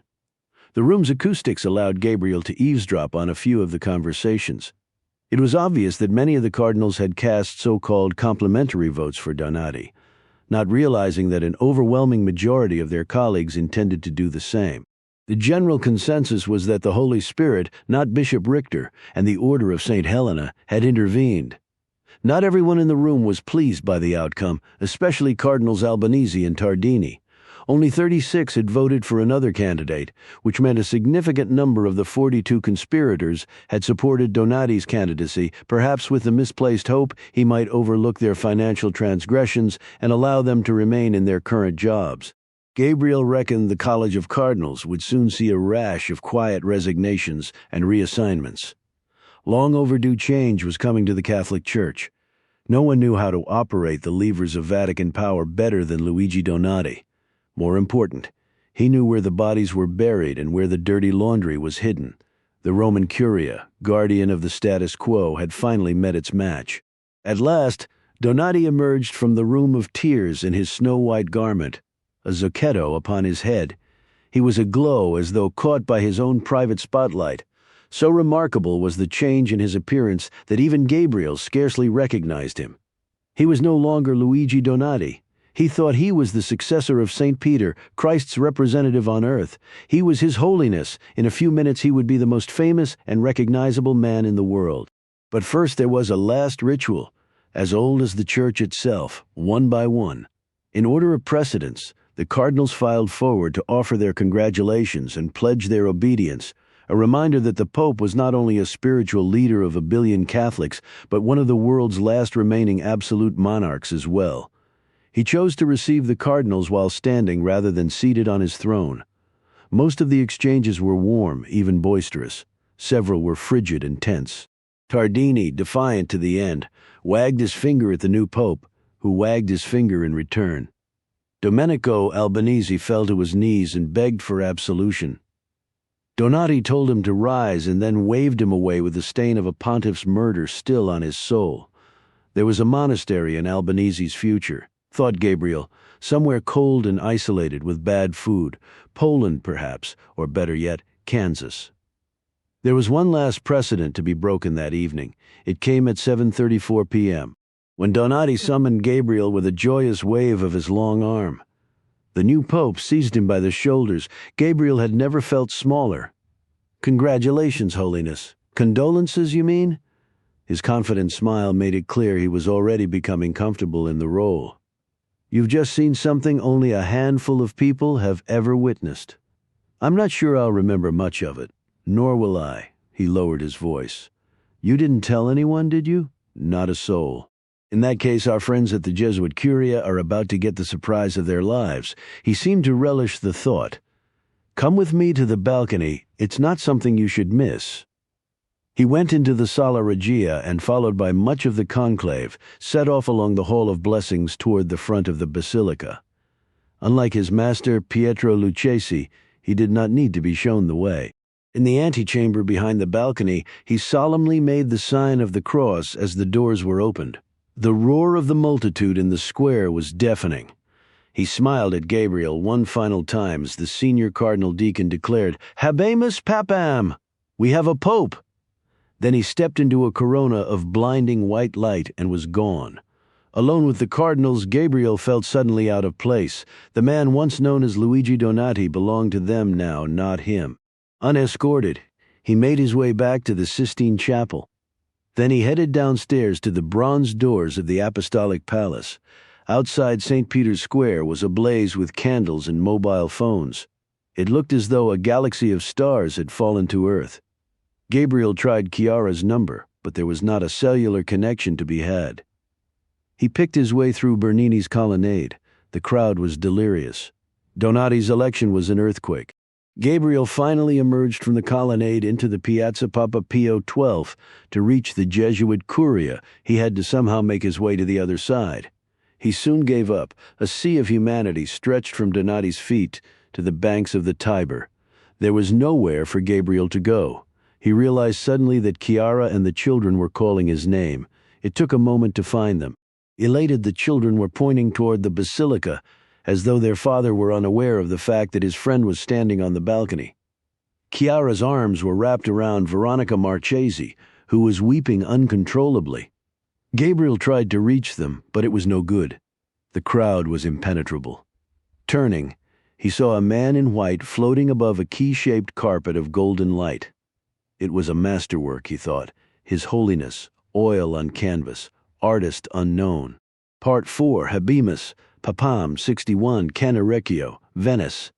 It was Chiara who secretly informed the Prime Minister that her husband would not be at his desk at King Saul Boulevard on Monday morning. While purportedly on holiday, he had prevented a massive bombing in Cologne, dealt a severe blow to the ambitions of the European far right, and watched his close friend become the supreme pontiff of the Roman Catholic Church. He needed a few days to recuperate. He spent the first 3 largely confined to the apartment overlooking the Rio della Misericordia. For God in his infinite wisdom had inflicted upon Venice a deluge of biblical magnitude. When combined with gale-force winds and an unusually high tide in the lagoon, the results were disastrous. All 6 of the city's historic sestieri suffered catastrophic flooding, including San Marco, where the crypt of the basilica flooded for only the 6th time in 12 centuries.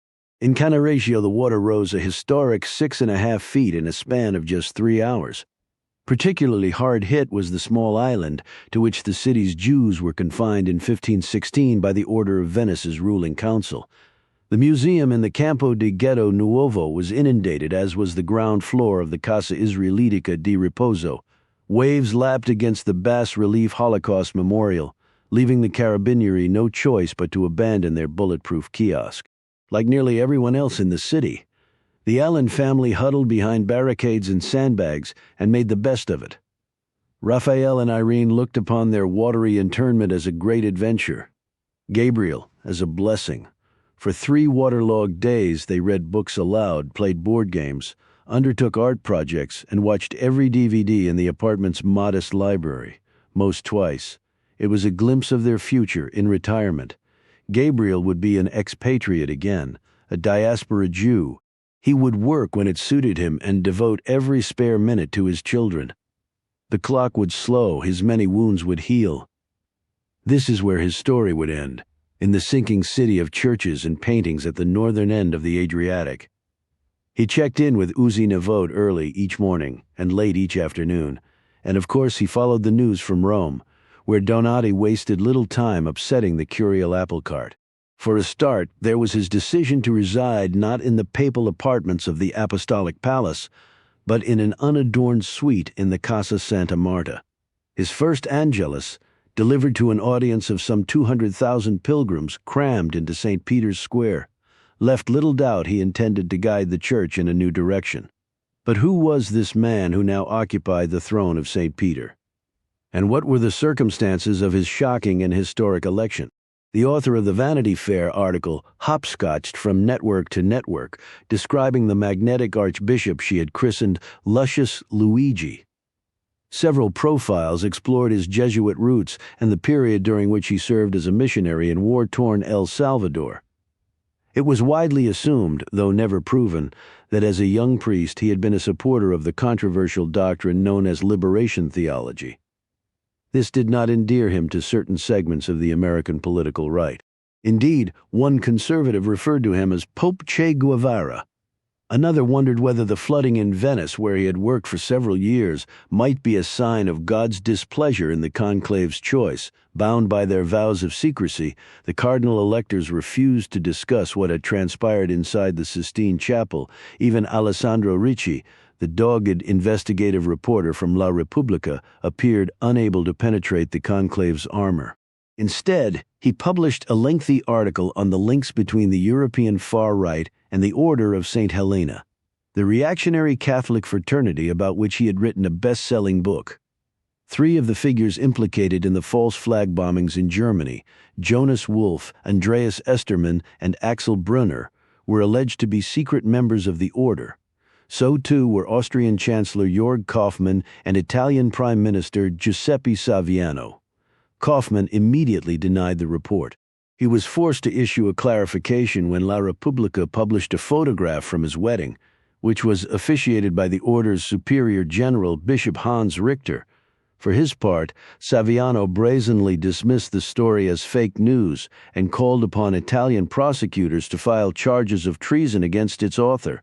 Informed that no such offense had been committed, he issued a tweet calling on his thuggish soccer hooligan supporters to teach Ricci a lesson he would not soon forget. After receiving hundreds of death threats, the journalist fled his apartment in Trastevere and went into hiding. Bishop Richter, secluded at the order's medieval priory in Canton Zug, refused to comment on the story. Nor did he issue a statement when lawyers in New York filed a class action suit in federal court, accusing the order of extorting money and valuables from desperate Jews during the late 1930s in exchange for promises of false baptismal certificates and protection from the Nazis. The lead plaintiff in the case was Isabel Feldman, the only surviving child of Samuel Feldman. In a sparsely attended news conference in Vienna, she unveiled a painting, a river landscape by the Dutch old master Jan van Goyen, that her father had turned over to the order in 1938. The canvas, which had been removed from its stretcher, had been returned to her by the noted Holocaust investigator Eli Lavon, whose schedule did not permit him to attend the press briefing. The exact circumstances of the painting's recovery were not made public, which gave rise to much unfounded speculation in the Austrian press. A website that regularly trafficked in false or misleading stories went so far as to accuse Lavon of being an Israeli agent. The story happened to be accurate, thus proving Rabbi Jacob Zoli's contention that the unimaginable can happen. Normally, Gabriel would not have bothered with a response. But given the current climate of anti-Semitism in Europe, and the ever-present threat of violence hanging over Austria's tiny Jewish minority, he thought it best to issue a denial through the Israeli embassy in Vienna. He was less inclined, however, to repudiate a British tabloid report regarding his presence in the Sistine Chapel on the night of the historic conclave, if only to annoy the Russians and the Iranians, who were rightly paranoid about his capabilities and reach. But when the story jumped from publication to publication like a contagion, he reluctantly instructed the Prime Minister's irascible spokeswoman to dismiss it as preposterous on its face. The statement was a classic example of a non-denial denial, and with good reason. Numerous Vatican insiders, including the new Supreme Pontiff and the 116 cardinals who elected him, knew the story to be true. So too did Gabriel's children. For 3 blissful days, as the rains fell upon Venice without relent, he had them entirely to himself. Board games, art projects, old movies on DVD. Occasionally, when the combination of shadows and light was favorable, he lifted the flap of an envelope emblazoned with the armorial of His Holiness, Pope Paul VII, and removed the 3 sheets of rich stationery. The salutation was informal, first name only. There were no preliminaries or pleasantries. While researching in the Vatican's secret archives, I came upon a most remarkable book. Finally, on the morning of the 4th day, the clouds parted, and the sun shone over the whole of the city. After breakfast, Gabriel and Chiara dressed the children in oilskin coats and Wellington boots, and together they waded over to the Campo di Ghetto Nuovo to assist with the cleanup. Nothing had been spared, especially the museum's beautiful bookstore, which lost most of its inventory. The kitchen and common room of the Casa Israelitica di Riposo were in ruins, and both the Portuguese and Spanish synagogues suffered severe damage. Once again, thought Gabriel as he surveyed the destruction calamity had befallen the Jews of Venice. They worked until 1 and then took their lunch in a tiny restaurant hidden away on the Calle Massena. From there it was a short walk to the first of 2 apartments that Chiara, without bothering to inform Gabriel, had arranged for them to see that day.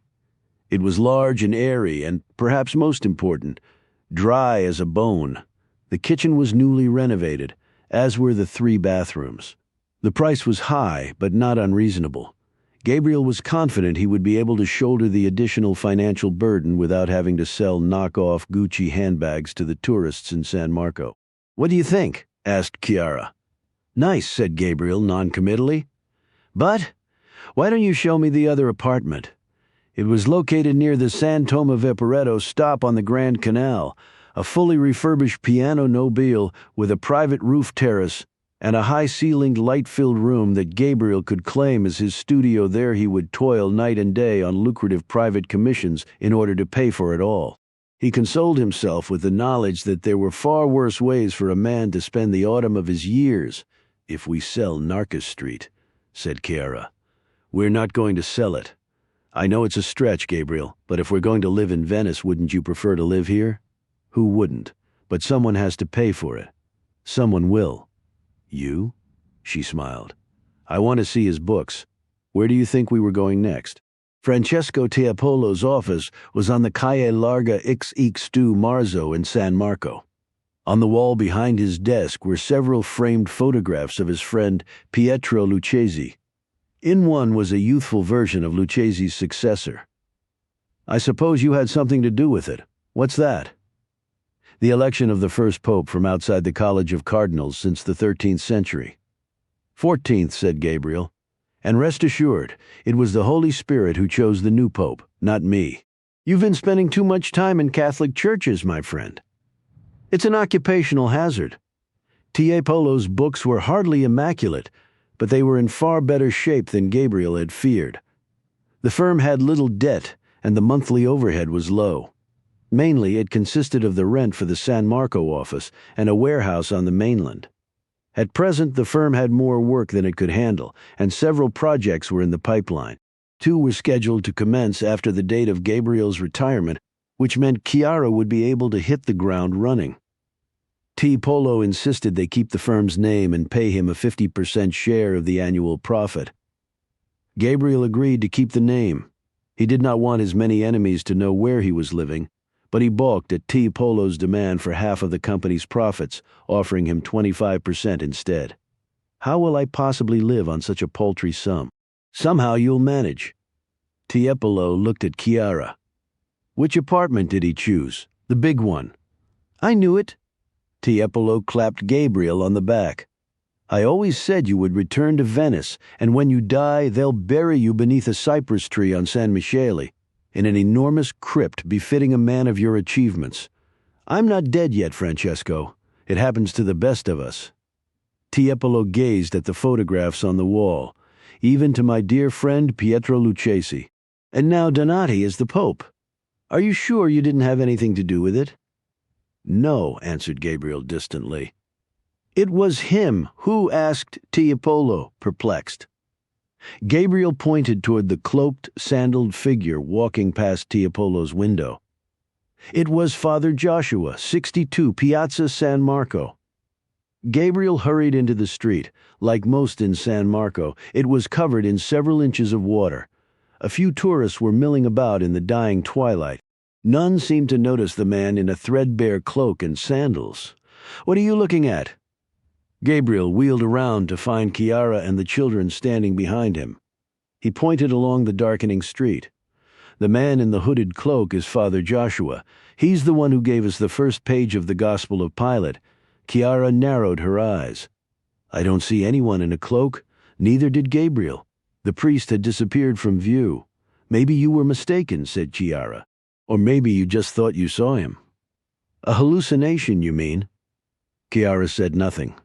Wait here.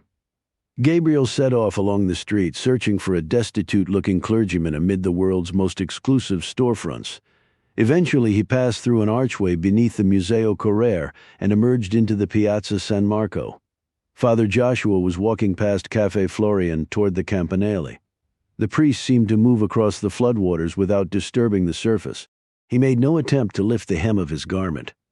Gabriel hastened after him. Father Joshua? The priest stopped at the foot of the bell tower. Gabriel addressed him in Italian, the language he had spoken in the manuscript depository of the secret archives. Don't you remember me, Father Joshua? I'm the one who... I know who you are. His smile was benevolent. You're the one with the name of the archangel. How do you know my name?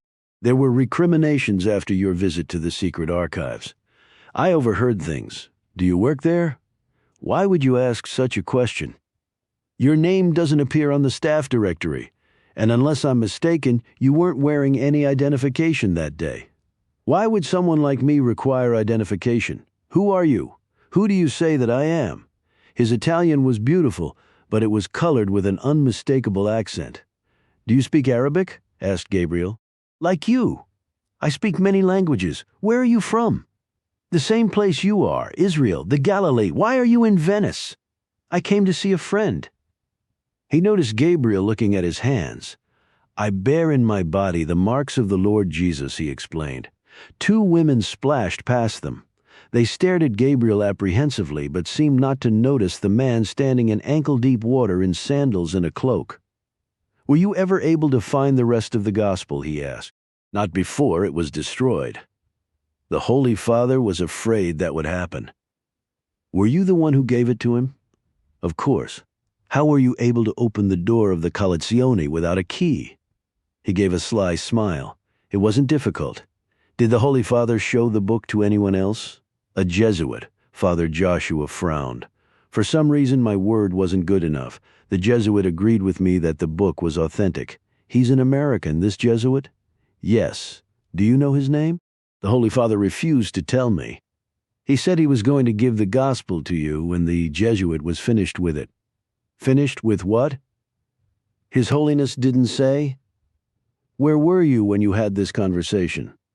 The papal study. But why do you ask? The men who murdered the Holy Father were listening. They could hear his voice, but not yours. His expression darkened. You must feel guilty. About what? His death. Yes, admitted Gabriel. Terribly guilty. Don't, said the priest. It wasn't your fault. He turned to leave. Father Joshua? The priest stopped. When did you remove the first page of the gospel? He raised a bandaged hand. I'm afraid I must be on my way. May the peace of the Lord be with you always and with your wife and children as well. "Go to them, Gabriel. They're searching for you." With that, he set off between the columns of St. Mark and St. Theodore. Gabriel quickly drew his phone and engaged the camera, but he could see no trace of the priest on the screen. He hurried over to the gondola station on the Riva degli Schiavoni and looked to the right and then the left. Father Joshua was gone at 2 p.m. the following afternoon. Gabriel received a phone call from General Cesare Ferrari of the Art Squad. He claimed to have come to Venice on an unrelated matter, and was hoping Gabriel might have a moment to answer a few questions before his return to Israel. Where? Carabinieri, regional headquarters. Gabriel suggested Harry's bar instead. He arrived a few minutes before 4, the general a few minutes after. They ordered Bellinis. Gabriel's immediately gave him a headache. He drank it nonetheless. It was irresistibly delicious. Besides, it was his last day of vacation. "The perfect end to an imperfect day," said the general. "What is it now?" "Next year's budget. I thought fascists loved cultural patrimony. Only if there's enough tax revenue to pay for it. I guess bashing immigrants isn't good for the economy after all. Is it true they were responsible for the flooding here in Venice?" "That's what I read on Russia Today." "And did you happen to read Alessandro Ricci's article in La Repubblica this morning?" The general plucked an enormous green olive from the bowl in the center of the table. "The chattering classes think Saviano's coalition might not survive." "What a shame. They say a private audience with the wildly popular new pope would do wonders for his position. I wouldn't hold my breath. His Holiness might want to reconsider in light of the fact that he was in Florence the night that Swiss guard was killed. If memory serves, you were there too. And then there's that missing priest from the Order of St. Helena. His name escapes me. Father Graf. You wouldn't happen to know where he is, would you?" "Not a clue," answered Gabriel truthfully. "Perhaps someday you'll tell me how all the pieces of this affair fit together." The general ordered 2 more Bellinis and surveyed the interior of Harry's bar. They did a remarkable job with the repairs. You wouldn't even know there was a flood. He gave Gabriel a sidelong glance. "I suppose you'll get used to it." "You've obviously been talking to Francesco Tiepolo." Ferrari smiled. "He tells me you're going to be working for your wife soon. She hasn't accepted my terms yet. Do you think she might allow me to borrow you from time to time?" "For what?" "I'm in the business of recovering stolen paintings, and you, my friend, are very good at finding things, except for the Gospel of Pilate." "Ah, yes, the Gospel." The general removed a manila folder from his briefcase and laid it on the table. "That sheet of paper you gave me was produced by a mill near Bologna. A small operation, 1 man in fact, very high quality. We've found numerous examples of his work in other cases." "What kind of cases?" "Forgeries." Ferrari opened the folder and removed the first page of the Gospel. It was still encased in protective plastic. "It looks like it was produced during the Renaissance. In truth, it was manufactured a few months ago. Which means the Gospel of Pilate, the book that led to the murder of His Holiness Pope Paul VII, is a fraud. How were you able to date it so precisely?" "The papermaker is on my payroll. I paid him a visit after my lab delivered its findings." Ferrari tapped the page. It was part of a large order of reproduction Renaissance paper, several hundred sheets, in fact. The size was appropriate for bookbinding. It cost the buyer a small fortune. "Who was he?" "A priest, actually." "Does the priest have a name?" "Father Robert Jordan, 63. Venice, Assisi. It had been Gabriel's intention to return to Israel the following morning on the 10 o'clock El Al flight from Venice's Marco Polo Airport. He instructed travel to book 4 seats on the evening flight from Rome instead. The car, a Volkswagen Passat, he saw to himself. They departed Venice at 7:30, a full 30 minutes later than he had hoped, and arrived in Assisi a few minutes after noon with Chiara and the children at his side. He rang the bell at the Abbey of St. Peter. Receiving no answer, he rang it again. At length, Don Simon, the English Benedictine, answered, "Good afternoon, may I help you?" "I'm here to see Father Jordan. Is he expecting you?" "No." "Your name?" "Gabriel Allon. I was here with." "I remember you. But why do you wish to see Father Jordan again?" Gabriel crossed his fingers. "I was sent by the Holy Father. I'm afraid it's a matter of some urgency." There was a silence of several seconds. Then the lock snapped open. Gabriel looked at Chiara and smiled. Membership has its privileges. The monk led them to the common room overlooking the abbey's green garden.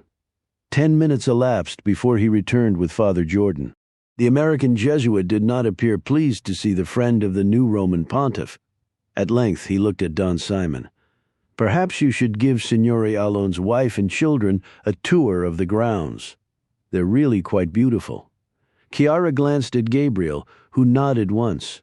A moment later he and Father Jordan had the room to themselves. "Are you really here at the behest of the Holy Father?" asked the priest. "No, I admire your honesty. I wish I could say the same." Father Jordan moved to the window. "How much of the story have you managed to piece together?" "I know that almost everything you told us was a lie, beginning with your name. I also know that you recently took delivery of a large order of reproduction Renaissance paper, which you used to produce a book called The Gospel of Pilate. The question is, was the Gospel a fraud, or was it a copy of the original? Do you have an opinion? I'm betting it was a copy." Father Jordan beckoned for Gabriel to join him at the window. Together, they watched Chiara and the children walking along a garden path at the side of the Benedictine monk. "You have a beautiful family, Mr. Allon. Every time I see Jewish children, I think they are a miracle. And when you see a Jesuit pope, I see your handiwork." Father Jordan gave him a conspiratorial smile. "Shouldn't you be in Israel? We're on our way to the airport. When is your flight?" 6 o'clock. Father Jordan looked down at the two small children playing in the garden. "In that case, Mr. Allon, I believe you have just enough time for one last story." He began by taking issue with Gabriel on a small but not insignificant point. His legal name, he said, was in fact Robert Jordan. His mother and father had changed the family name shortly after they arrived in America in 1939 as refugees from Europe. They chose an anglicized version of their real surname, which was the Italian word for the river that flows from the northern Galilee to the Dead Sea.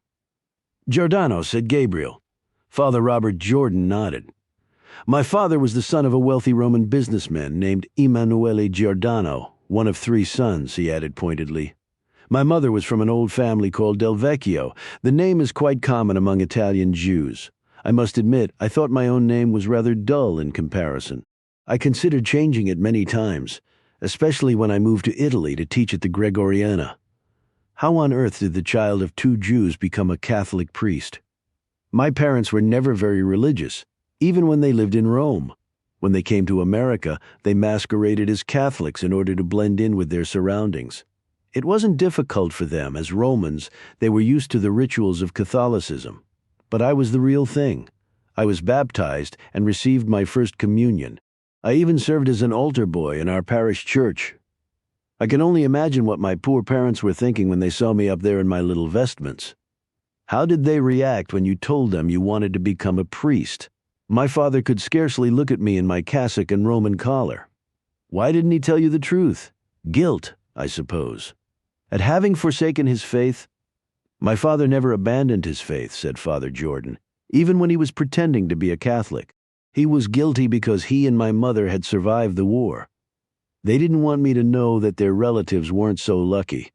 They were ensnared in the Rome Roundup in October 1943 and sent to Auschwitz, where they were murdered, all without a word of protest from the Holy Father, despite the fact that it took place under his very windows.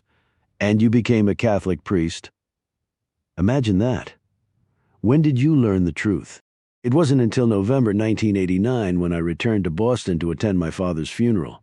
After the service, my mother gave me a letter he had written after I went off to the seminary. Obviously, it came as quite a shock. Not only was I Jewish, I was a surviving remnant of a family that had perished in the Holocaust. Did you ever consider renouncing your vows? Of course. Why didn't you? I decided I could be both a Christian and a Jew. After all, Jesus was a Jew.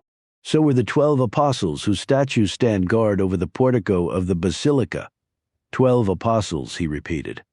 "One each for the 12 tribes of Israel. The original Christians didn't see themselves as founders of a new faith. They were Jews who were also Jesus followers. I saw myself in a similar light. Do you still believe in the divinity of Jesus?" "I'm not sure I ever did, but neither did they. They believed Jesus was a man who had been exalted into heaven, not a supreme being who had been sent to earth. All that came much later, after the Gospels had been written and the early church settled on Christianity's orthodoxy.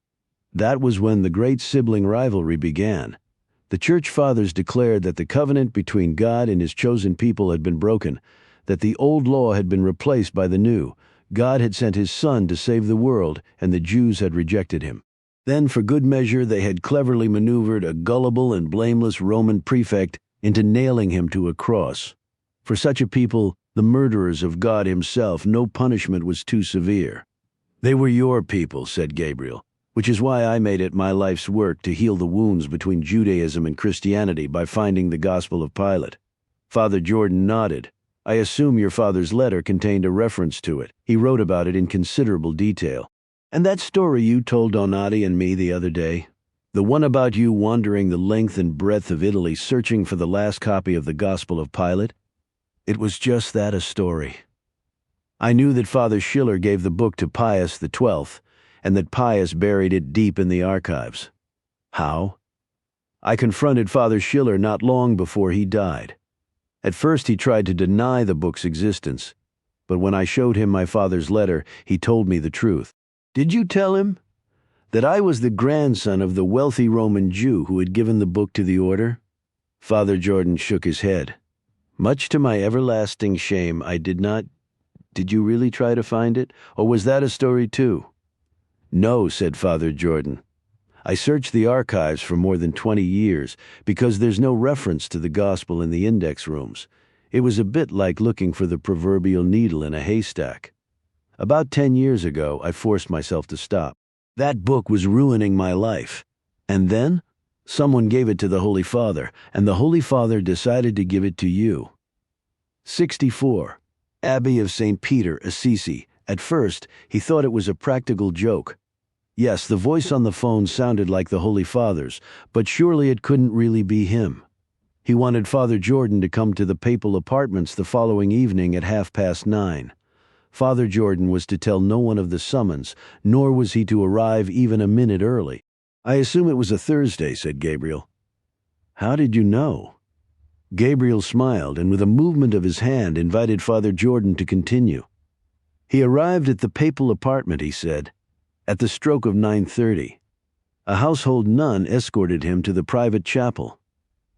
The Holy Father greeted him warmly, refusing to allow him to kiss the ring of the fisherman, and then showed him a most remarkable book. Did Lucchesi know of your personal connection to the gospel?" "No," said Father Jordan, "and I never told him about it. It was my personal connection to Donati that was important. The Holy Father trusted me. It was just a stroke of dumb luck. I assume he allowed you to read it." "Of course. That's why I was there. He wanted my opinion as to its authenticity, and the text was lucid, at times bureaucratic, and granular in its detail. It was not the work of a creative mind. It was an important historical document based on the written or spoken recollections of its nominal author." "What happened next?" "He invited me back the following Thursday. Once again, Donati was absent. Dinner with a friend, apparently. Outside the walls, that was when the Holy Father told me that he planned to give the book to you." He paused, then added, "Without informing the prefetto of the Vatican secret archives. Did he know Albanese was a secret member of the Order of St. Helena?" "He suspected as much, which is why Lucchesi asked you to make a copy of the book." Father Jordan smiled. "Rather ingenious, don't you think? Did you do the work yourself, or did you utilize the services of a professional?" "A little of both. I was a rather talented illustrator and calligrapher when I was young. Not like you, of course, but I wasn't bad. The professional who shall remain nameless handled the artificial aging of the paper and the binding. It was an extraordinary piece of work. Cardinal Albanese would never have been able to tell the difference, not unless he subjected the volume to sophisticated tests." "But which version of the gospel did he remove from the papal apartments the night of the Holy Father's murder?" "It was the copy," answered Father Jordan. "I have the original. The Holy Father gave it to me for safekeeping in case something happened to him. That book belongs to me now. It belonged to my grandfather before it was taken from him by the order. Therefore I am the rightful owner, just as Isabel Feldman was the rightful owner of that painting that magically resurfaced last weekend." Father Jordan scrutinized him for a moment. "I suppose you had something to do with that, too." Gabriel made no reply. "It never goes away, does it?" "What's that?" "The survivor's guilt. It gets passed down from generation to generation, like those green eyes of yours." "They were my mother's eyes. Was she in one of the camps? Birkenau? Then you're a miracle, too." Father Jordan patted the back of Gabriel's hand. "I'm afraid there is a straight line between the teachings of the early church and the gas chambers and crematoria of Auschwitz. To maintain otherwise is to engage in what Thomas Aquinas called an ignorantia affectata, a willful ignorance. Perhaps you should put it to rest once and for all. And how would I do that? By giving me that book." Father Jordan shook his head. "Making it public will accomplish nothing. In fact, given the current climate here in Europe and America, it might make matters worse. Are you forgetting that your former student is now the Pope? His Holiness has enough problems to deal with. The last thing he needs is a challenge to the core beliefs of Christianity. What does the book say?" Father Jordan was silent. "Please," said Gabriel, "I must know." He contemplated his sun-baked hands. One central element of the Passion narratives is undeniable. A Jew from the village of Nazareth named Jesus was put to death by the Roman prefect on or about the holiday of Passover. In perhaps the year 33 C, much else of what was written in the four Gospels must be taken with a cartload of salt. The accounts are literary invention, or, worse, a deliberate effort on the part of the evangelists and early church to implicate the Jews in the death of Jesus while simultaneously exculpating the real culprits: Pontius Pilate and the Romans. Father Jordan nodded. "For example, the trial before the Sanhedrin, did it happen? In the middle of the night during Passover?" Father Jordan shook his head. "Such a gathering would have been forbidden by the laws of Moses. Only a Christian living in Rome could have concocted something so outlandish. Was Caiaphas involved in any way? If he was, Pilate makes no mention of it. What about the tribunal?" "If that's what you want to call it," said Father Jordan, "it was very brief. Pilate barely looked at him. In fact, he claimed not to be able to recall Jesus' physical appearance. He merely jotted a note for his files and waved his hand, and the soldiers got on with it. Many other good Jews were executed that day. As far as Pilate was concerned, it was business as usual. Was there a crowd present? Heavens, no. What was the charge against Jesus? The only crime punishable by crucifixion, insurrection, of course. Where did the incident take place? The royal portico of the temple, and the arrest. The bells of Assisi tolled 2 o'clock before Father Jordan could answer. "I've told you too much already. Besides, you and your family have a plane to catch." He rose and extended his hand. "God bless you, Mr. Allon, and safe travels." There were footfalls outside in the corridor. A moment later, Chiara and the children appeared in the doorway, accompanied by the Benedictine monk. "Perfect timing," said Father Jordan. "Don Simon will show you out." The monk saw them into the street and then quickly closed the gate. Gabriel stood there for a moment afterward, his hand hovering over the intercom, until Irene finally tugged at his sleeve and looked up at him with the face of his mother. "What's wrong, Abba? Why are you crying?" "I was thinking about something sad, that's all." "What?" "You," thought Gabriel. "I was thinking about you." He lifted the child into his arms and carried her through the Porta San Pietro to the parking garage where he had left the car. After buckling Raphael's seatbelt, he searched the undercarriage more carefully than usual before finally climbing behind the wheel. "Try starting the engine," said Chiara. "It helps." Gabriel's hand shook as he pressed the button. "Maybe I should drive. I'm fine. Are you sure about that?" He reversed out of the space and followed the ramp to the surface. The only road out of the city took them past the Porta San Pietro. Framed by the archway, like a figure in a Bellini, was a white-haired priest, an old leather satchel in his hand.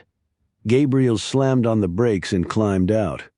Father Jordan offered him the bag as though it contained a bomb. "Be careful, Mr. Allon. Everything is at stake." Gabriel embraced the old priest and hurried back to the car. Chiara opened the satchel as they sped down the slopes of Monte Subasio. Inside was the last copy of the Gospel of Pilate. "Can you read it?" he asked. "I have a master's degree in the history of the Roman Empire. I think I can handle a few lines of Latin. What does it say?" She read the first two sentences aloud. Solus ego sum, rius mortis, ejus, ego crimen oportet. Translated, I alone am responsible for his death. I alone must bear the guilt. She looked up. Shall I keep going? No, he said. That's enough. Chiara returned the book to the satchel. What do you suppose normal people do on vacation? We are normal people. Gabriel laughed. We just have interesting friends. Author's note. The Order is a work of entertainment and should be read as nothing more. The names, characters, places, and incidents portrayed in the story are the product of the author's imagination or have been used fictitiously. Any resemblance to actual persons, living or dead, businesses, companies, events, or locales is entirely coincidental. Visitors to Munich will search in vain for the headquarters of a German conglomerate known as the Wolf Group, for no such company exists, nor will one find a restaurant and jazz bar in the Beethovenplatz called Café Adagio. Thankfully, there is no far-right German political party known as the National Democrats, but there are several like it, including the Alternative for Germany, now the third largest party in Germany with 94 seats in the Bundestag. BFV chief Hans-Georg Maassen faced calls for his resignation in 2018 over accusations that he harbored extremist political views himself and was quietly working to assist the Alternative for Germany's rise to power. There is no restricted section of the Vatican secret archives known as the Collezione, at least not one I uncovered during my research. Deepest apologies to the Prefetto for shutting down his power supply and security system. But I'm afraid there was no other way for Gabriel and Luigi Donati to enter the manuscript depository undetected. They could not have been given the first page of the Gospel of Pilate because such a book does not exist. The other apocryphal Gospels mentioned in the order are accurately depicted, as are the words of early church figures such as Origen, Tertullian, and Justin Martyr. It was Cardinal Tarcisio Bertone who undertook an ambitious renovation of 2 apartments in the Palazzo San Carlo to create a 6,500 square foot luxury flat with a rooftop terrace. But Bertone's dwelling was a hovel compared to the palace in Limburg, Germany, that Bishop Franz Peter Tebarts van Elst, the so-called Bishop of Bling, renovated at a reported cost of $40 million. In May 2012, Ettore Gotti Tedeschi was removed as president of the Vatican Bank in connection with the sex and money scandal that became known as VatiLeaks. An internal Vatican dossier on the rampant corruption of senior church officials reportedly influenced the 2013 conclave that elected Pope Francis. The Vatican Secretariat of State condemned the media's pre-conclave reporting on the scandal as an attempt to interfere in the selection of the next Supreme Pontiff. Former Cardinal Theodore McCarrick of Washington, D.C., reportedly funneled more than $600,000 from a little-known archdiocese account to friends and benefactors at the Vatican, including Popes John Paul II and Benedict XVI. The Washington Post found that several of the Vatican bureaucrats who received money were directly involved in assessing allegations of sexual misconduct leveled against McCarrick, which included accusations that he solicited sex while hearing confessions. An Episcopal Conference of Switzerland report released in July 2018 found a startling increase in new accusations of sexual abuse against Swiss priests. It is little wonder that Swiss Catholics, including my fictitious Christoph Biddle, have turned their backs on the Church in droves. There is indeed a Catholic fraternity based in the Swiss village of Menzingen, but it is not the fictitious Order of St. Helena. It is the Society of St. Pius X, or SSPX, the reactionary, anti-Semitic order founded in 1970 by Bishop Marcel François Lefebvre. Bishop Lefebvre was the son of a wealthy French factory owner who supported the restoration of France's monarchy during World War II. Then Father Lefebvre was an unapologetic supporter of the Vichy regime of Marshal Philippe Pétain, which collaborated with the SS in the destruction of France's Jews. Paul Touvier, a senior officer in the notorious Vichy militia known as the Milice, found sanctuary at an SSPX priory in Nice after the war. Arrested in 1989, Touvier was the first Frenchman to be convicted of crimes against humanity. Not surprisingly, Bishop Lefebvre also expressed support for Jean-Marie Le Pen, leader of France's far-right National Front and a convicted Holocaust denier. Monsieur Le Pen shared that distinction with Richard Williamson, one of 4 SSPX priests, whom Lefebvre elevated to the rank of bishop in 1988 in defiance of a direct order from Pope John Paul II Williamson, who is British, routinely referred to Jews as the enemies of Christ, whose goal was world domination. While serving as rector of the SSPX's North American Seminary in Winona, Minnesota, Williamson declared there was not one Jew killed in the gas chambers. It was all lies, lies, lies. He was expelled from the Society of St. Pius X in 12, but not for his anti-Semitic views. The SSPX called his removal a painful decision. By the time of his death in 1991, Bishop Lefebvre was a doctrinal outcast and something of an embarrassment. But during the 1930s, as storm clouds gathered over Europe's Jews, a prelate who espoused views similar to Lefebvre's would have found himself largely in the Catholic mainstream. The Church's preference for monarchies and right-wing dictators over socialists or even liberal Democrats has been painstakingly documented, along with the appalling anti-Semitism of many of the Vatican's leading spokesmen and policymakers. While few Catholic clerics supported the physical elimination of Jews from European society, the Vatican newspaper L'Osservatore Romano and the Jesuit journal La Civiltà Cattolica cheered laws in Hungary, for example, that purged Jews from professions such as the law, medicine, banking, and journalism. When Benito Mussolini enacted similar restrictions in Italy in 1938, the men of the Vatican could muster scarcely a word of protest. The terrible truth, wrote historian Susan Zuccotti in her remarkable study of the Holocaust in Italy, under his very windows, was that they wanted the Jews put in their place. That was certainly true of Bishop Alois Hudel, rector of the Austrian-German Church in Rome. It was Bishop Hudel, not my fictitious father Schiller, who wrote a viciously anti-Semitic book in 1936 that tried to reconcile Catholicism and National Socialism. In the copy he sent to Adolf Hitler, Hudel penned an adulatory inscription: "To the architect of German greatness, an Austrian national who was said to be obsessed with Jews, Bishop Hudel moved about Rome throughout the war in a chauffeured car that flew the flag of Greater Germany. 2.5 years after the Allied victory, he hosted a Christmas party attended by hundreds of Nazi war criminals living in Rome under his protection. With Hudel's help, many would find sanctuary in South America." Adolf Eichmann received assistance from Bishop Hudel, as did Franz Stangl, the commandant of the Treblinka extermination camp, all with the knowledge and tacit support of Pope Pius XII, who believed such monsters to be a valuable asset in the global fight against Soviet communism. Pius's critics and apologists have engaged in a decades-long quarrel over his failure to explicitly condemn the Holocaust and warn Europe's Jews about the death camps. But his indefensible support of wanted Nazi mass murderers is perhaps the clearest evidence of his innate hostility toward Jews. Pius opposed the Nuremberg trials, opposed the creation of a Jewish state, and opposed post-war attempts to reconcile Christianity with the faith from which it had sprung. He excommunicated every communist on earth in 1949, but never took a similar step against members of the Nazi Party or the murderous SS. Nor did he ever explicitly express remorse over the death of 6 million Jews in the Holocaust. The process of Jewish-Christian reconciliation would therefore have to wait until Pius's death in 1958. His successor, Pope John XXIII, took extraordinary steps to protect Jews during World War II while serving as papal nuncio in Istanbul, including issuing them life-saving false passports. He was old when the ring of the fisherman was placed on his finger, and sadly his reign was brief.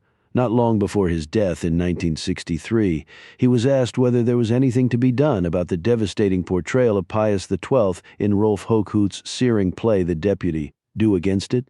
The incredulous Pope reportedly replied, "What does one do against the truth?"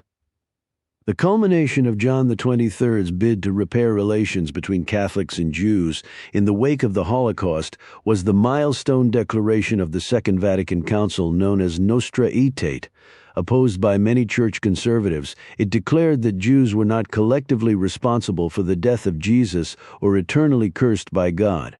The great historical tragedy is that such a statement had to be issued in the first place. But for nearly 2,000 years, the Church taught that Jews as a people were guilty of deicide, the very murder of God. "The blood of Jesus," wrote Origen, "falls not only on the Jews of that time but on all generations of Jews up to the end of the world."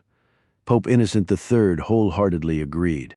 Their words, "May his blood be on us and our children," have brought inherited guilt upon the entire nation, which follows them as a curse where they live and work, when they are born and when they die. Were such words spoken today, they would rightly be branded as hate speech. The ancient Christian charge of deicide is universally regarded by scholars as the foundation of anti-Semitism. And yet the Second Vatican Council, when issuing its historic repudiation, could not resist including the following 17 words. True authorities of the Jews and those who followed their lead pressed for the death of Christ.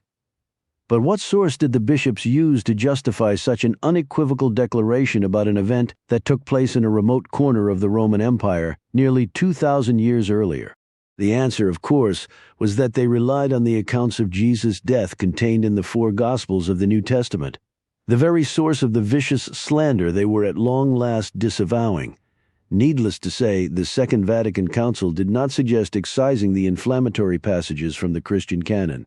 But Nostra Aetate nevertheless set in motion a scholarly reappraisal of the canonical Gospels that is reflected in the pages of the order.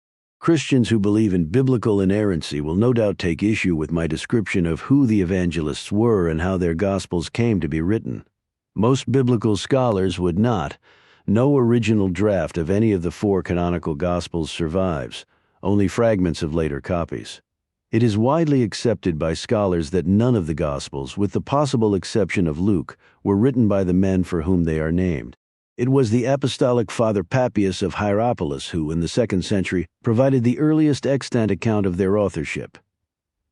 And it was Irenaeus, the heresy-hunting leader of the early church in France, who declared that only 4 of the many Gospels then in circulation were authentic. And this is obviously true, he wrote, because there are 4 corners of the universe, and there are 4 principal winds.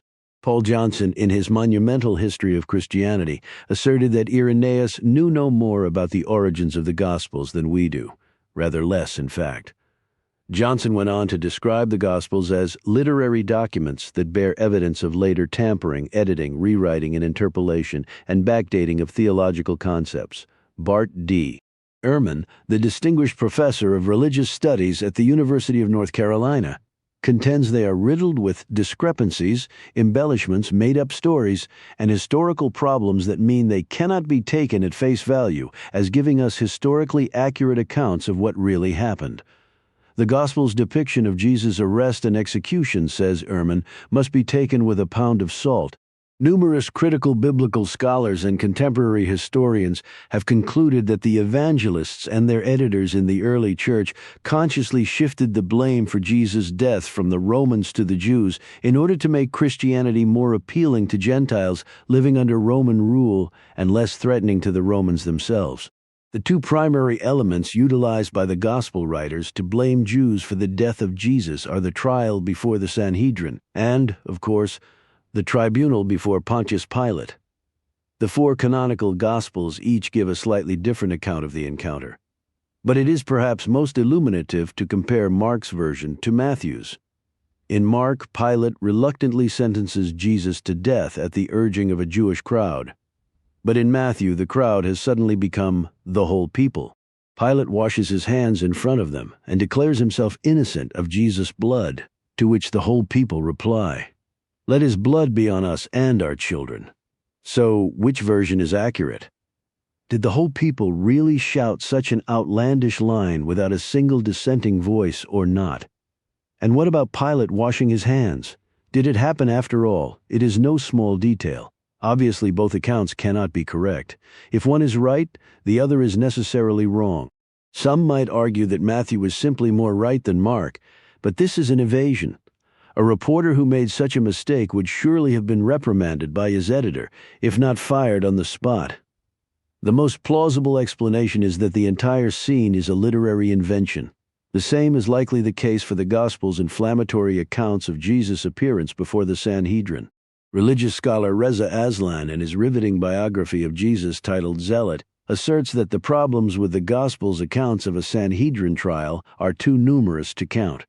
The late Raymond Brown, a Catholic priest who was widely regarded as the greatest New Testament scholar of the late 20th century, found 27 discrepancies between the Gospels' accounts of the trial and rabbinic law. Boston University professor Paula Fredrickson, in her landmark Jesus of Nazareth, King of the Jews, likewise questions the veracity of the Sanhedrin trial. Between their duties at the temple and their festive meals at home, these men would have put in a long day already, and besides, what need? Fredrickson is equally skeptical that there was a tribunal before the Roman prefect. Perhaps Jesus was interrogated briefly by Pilate, though this too is unlikely. There was no point. Aslan is more definitive on the question of an appearance before Pilate. No trial was held, no trial was necessary. There is perhaps no more compelling voice on this subject than John Dominic Crossan, the professor emeritus of religious studies at DePaul University and a former ordained priest, in Who Killed Jesus?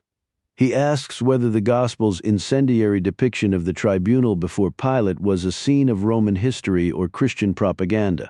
He answered the question in part with the following passage: "However explicable its origins, defensible its invectives, and understandable its motives among Christians fighting for survival, its repetition has now become the longest lie, and, for our own integrity, we Christians must at last name it as such."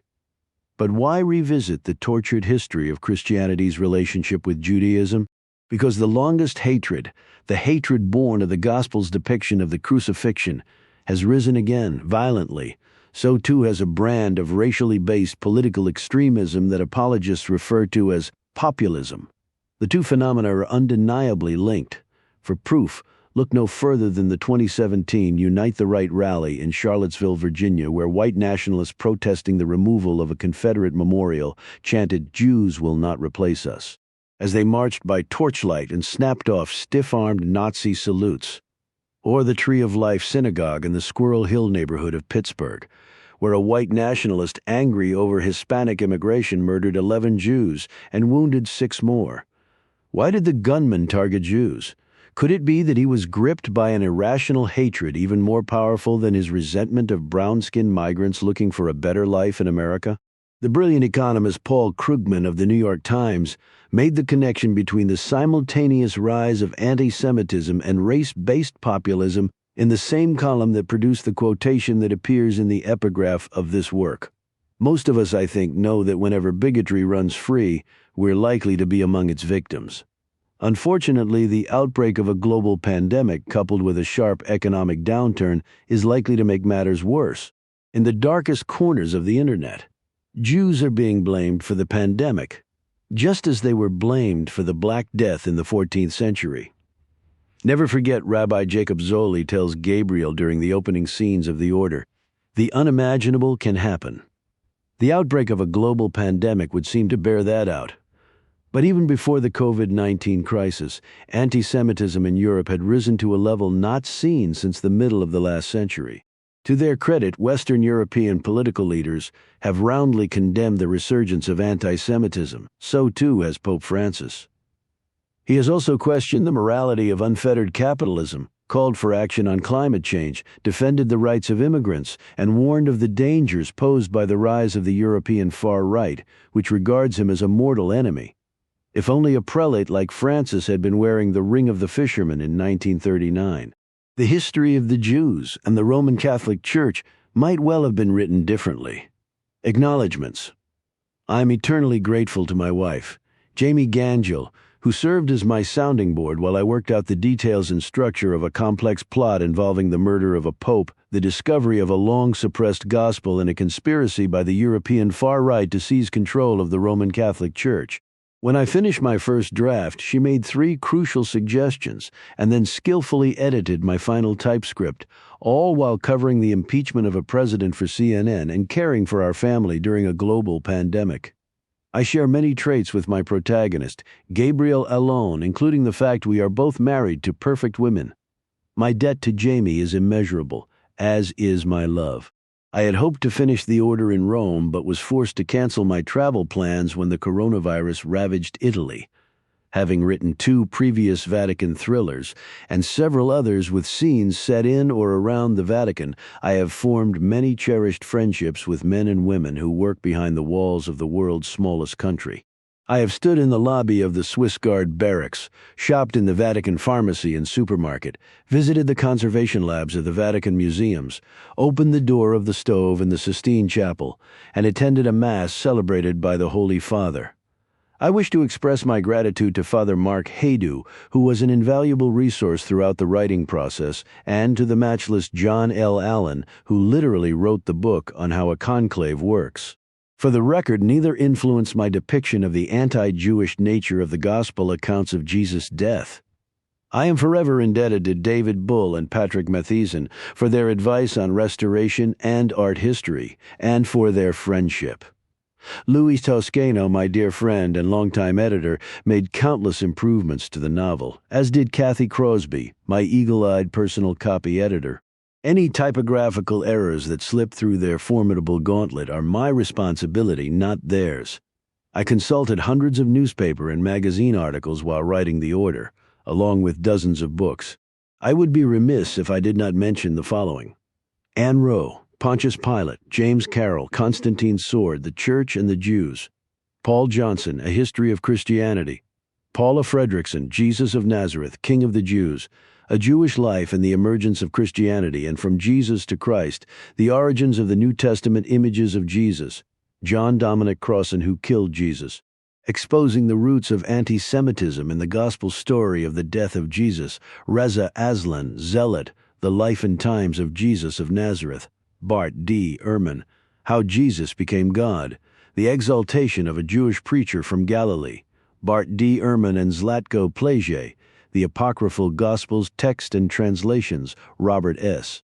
Wistrich, Anti-Semitism, The Longest Hatred; Daniel Jonah Goldhagen, A Moral Reckoning, The Role of the Catholic Church in the Holocaust and its Unfulfilled Duty of Repair and Hitler's Willing Executioners; Ordinary Germans and the Holocaust, John Cornwell, Hitler's Pope, The Secret History of Pius XII and A Thief in the Night; Life and Death in the Vatican, Michael Fayer, The Catholic Church and the Holocaust, 1930 to 1965, and Pius XII, The Holocaust and the Cold War; Susan Zuccotti, Under His Very Windows, The Vatican and the Holocaust in Italy; David D.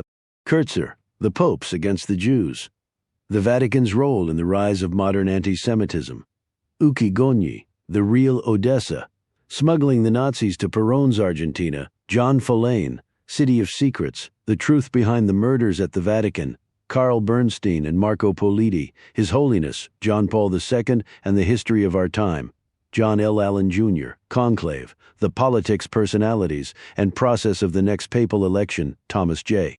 Rees; Inside the Vatican, The Politics and Organization of the Catholic Church, Frederick J. Baumgartner; Behind Locked Doors, A History of Papal Elections and Gianluigi Nuzzi, Merchants in the Temple, Inside Pope Francis's Secret Battle Against Corruption in the Vatican. We are blessed with family and friends who fill our lives with love and laughter at critical times during the writing year, especially Jeff Zucker, Phil Griffin, Andrew Lack, Noah Oppenheim, Susan St. James and Dick Ebersol, Elsa Walsh and Bob Woodward, Michael Gendler, Ron Meyer, Jane and Burt Bacharach, Stacy and Henry Winkler, Kitty Pilgrim and Maurice Templesman, Donna and Michael Bass, Virginia Mosley, and Tom Nides, Nancy Dubuque and Michael Kazilbash, Susanna, Aaron and Gary Ginsberg, Cindy and Mitchell Berger, Andy Lassner, Marie Brennan, and Ernie Pomerantz, and Peggy Noonan. A heartfelt thanks to the remarkable team at HarperCollins, who managed to publish a book under circumstances no thriller writer could have imagined. I'm especially indebted to Brian Murray, Jonathan Burnham, Jennifer Barth, Doug Jones, Leah Wasilewski, Mark Ferguson, Leslie Cohen, Robin Billardello, Milan Bozic, Frank Albanese, Josh Marwell, David Coral, Leah Carlson Stanisic, Carolyn Bodkin, Chantal Restivo Alesi, Juliana Wojcik, Mark Menezes, Sarah Reed, Beth Silfen, Lisa Erickson, and Amy Baker. Lastly, the outbreak of the deadly coronavirus required my children, Lily and Nicholas, to once again live under the same roof with me as I struggled to complete this novel before its deadline. For that I am grateful, though. I'm not sure they would say the same. Like many young American professionals, they teleworked from their childhood rooms during the lockdown. I enjoyed occasionally dropping in unannounced on their video conference calls. Their presence was a source of great comfort, joy, and inspiration. They too are miracles in more ways than one.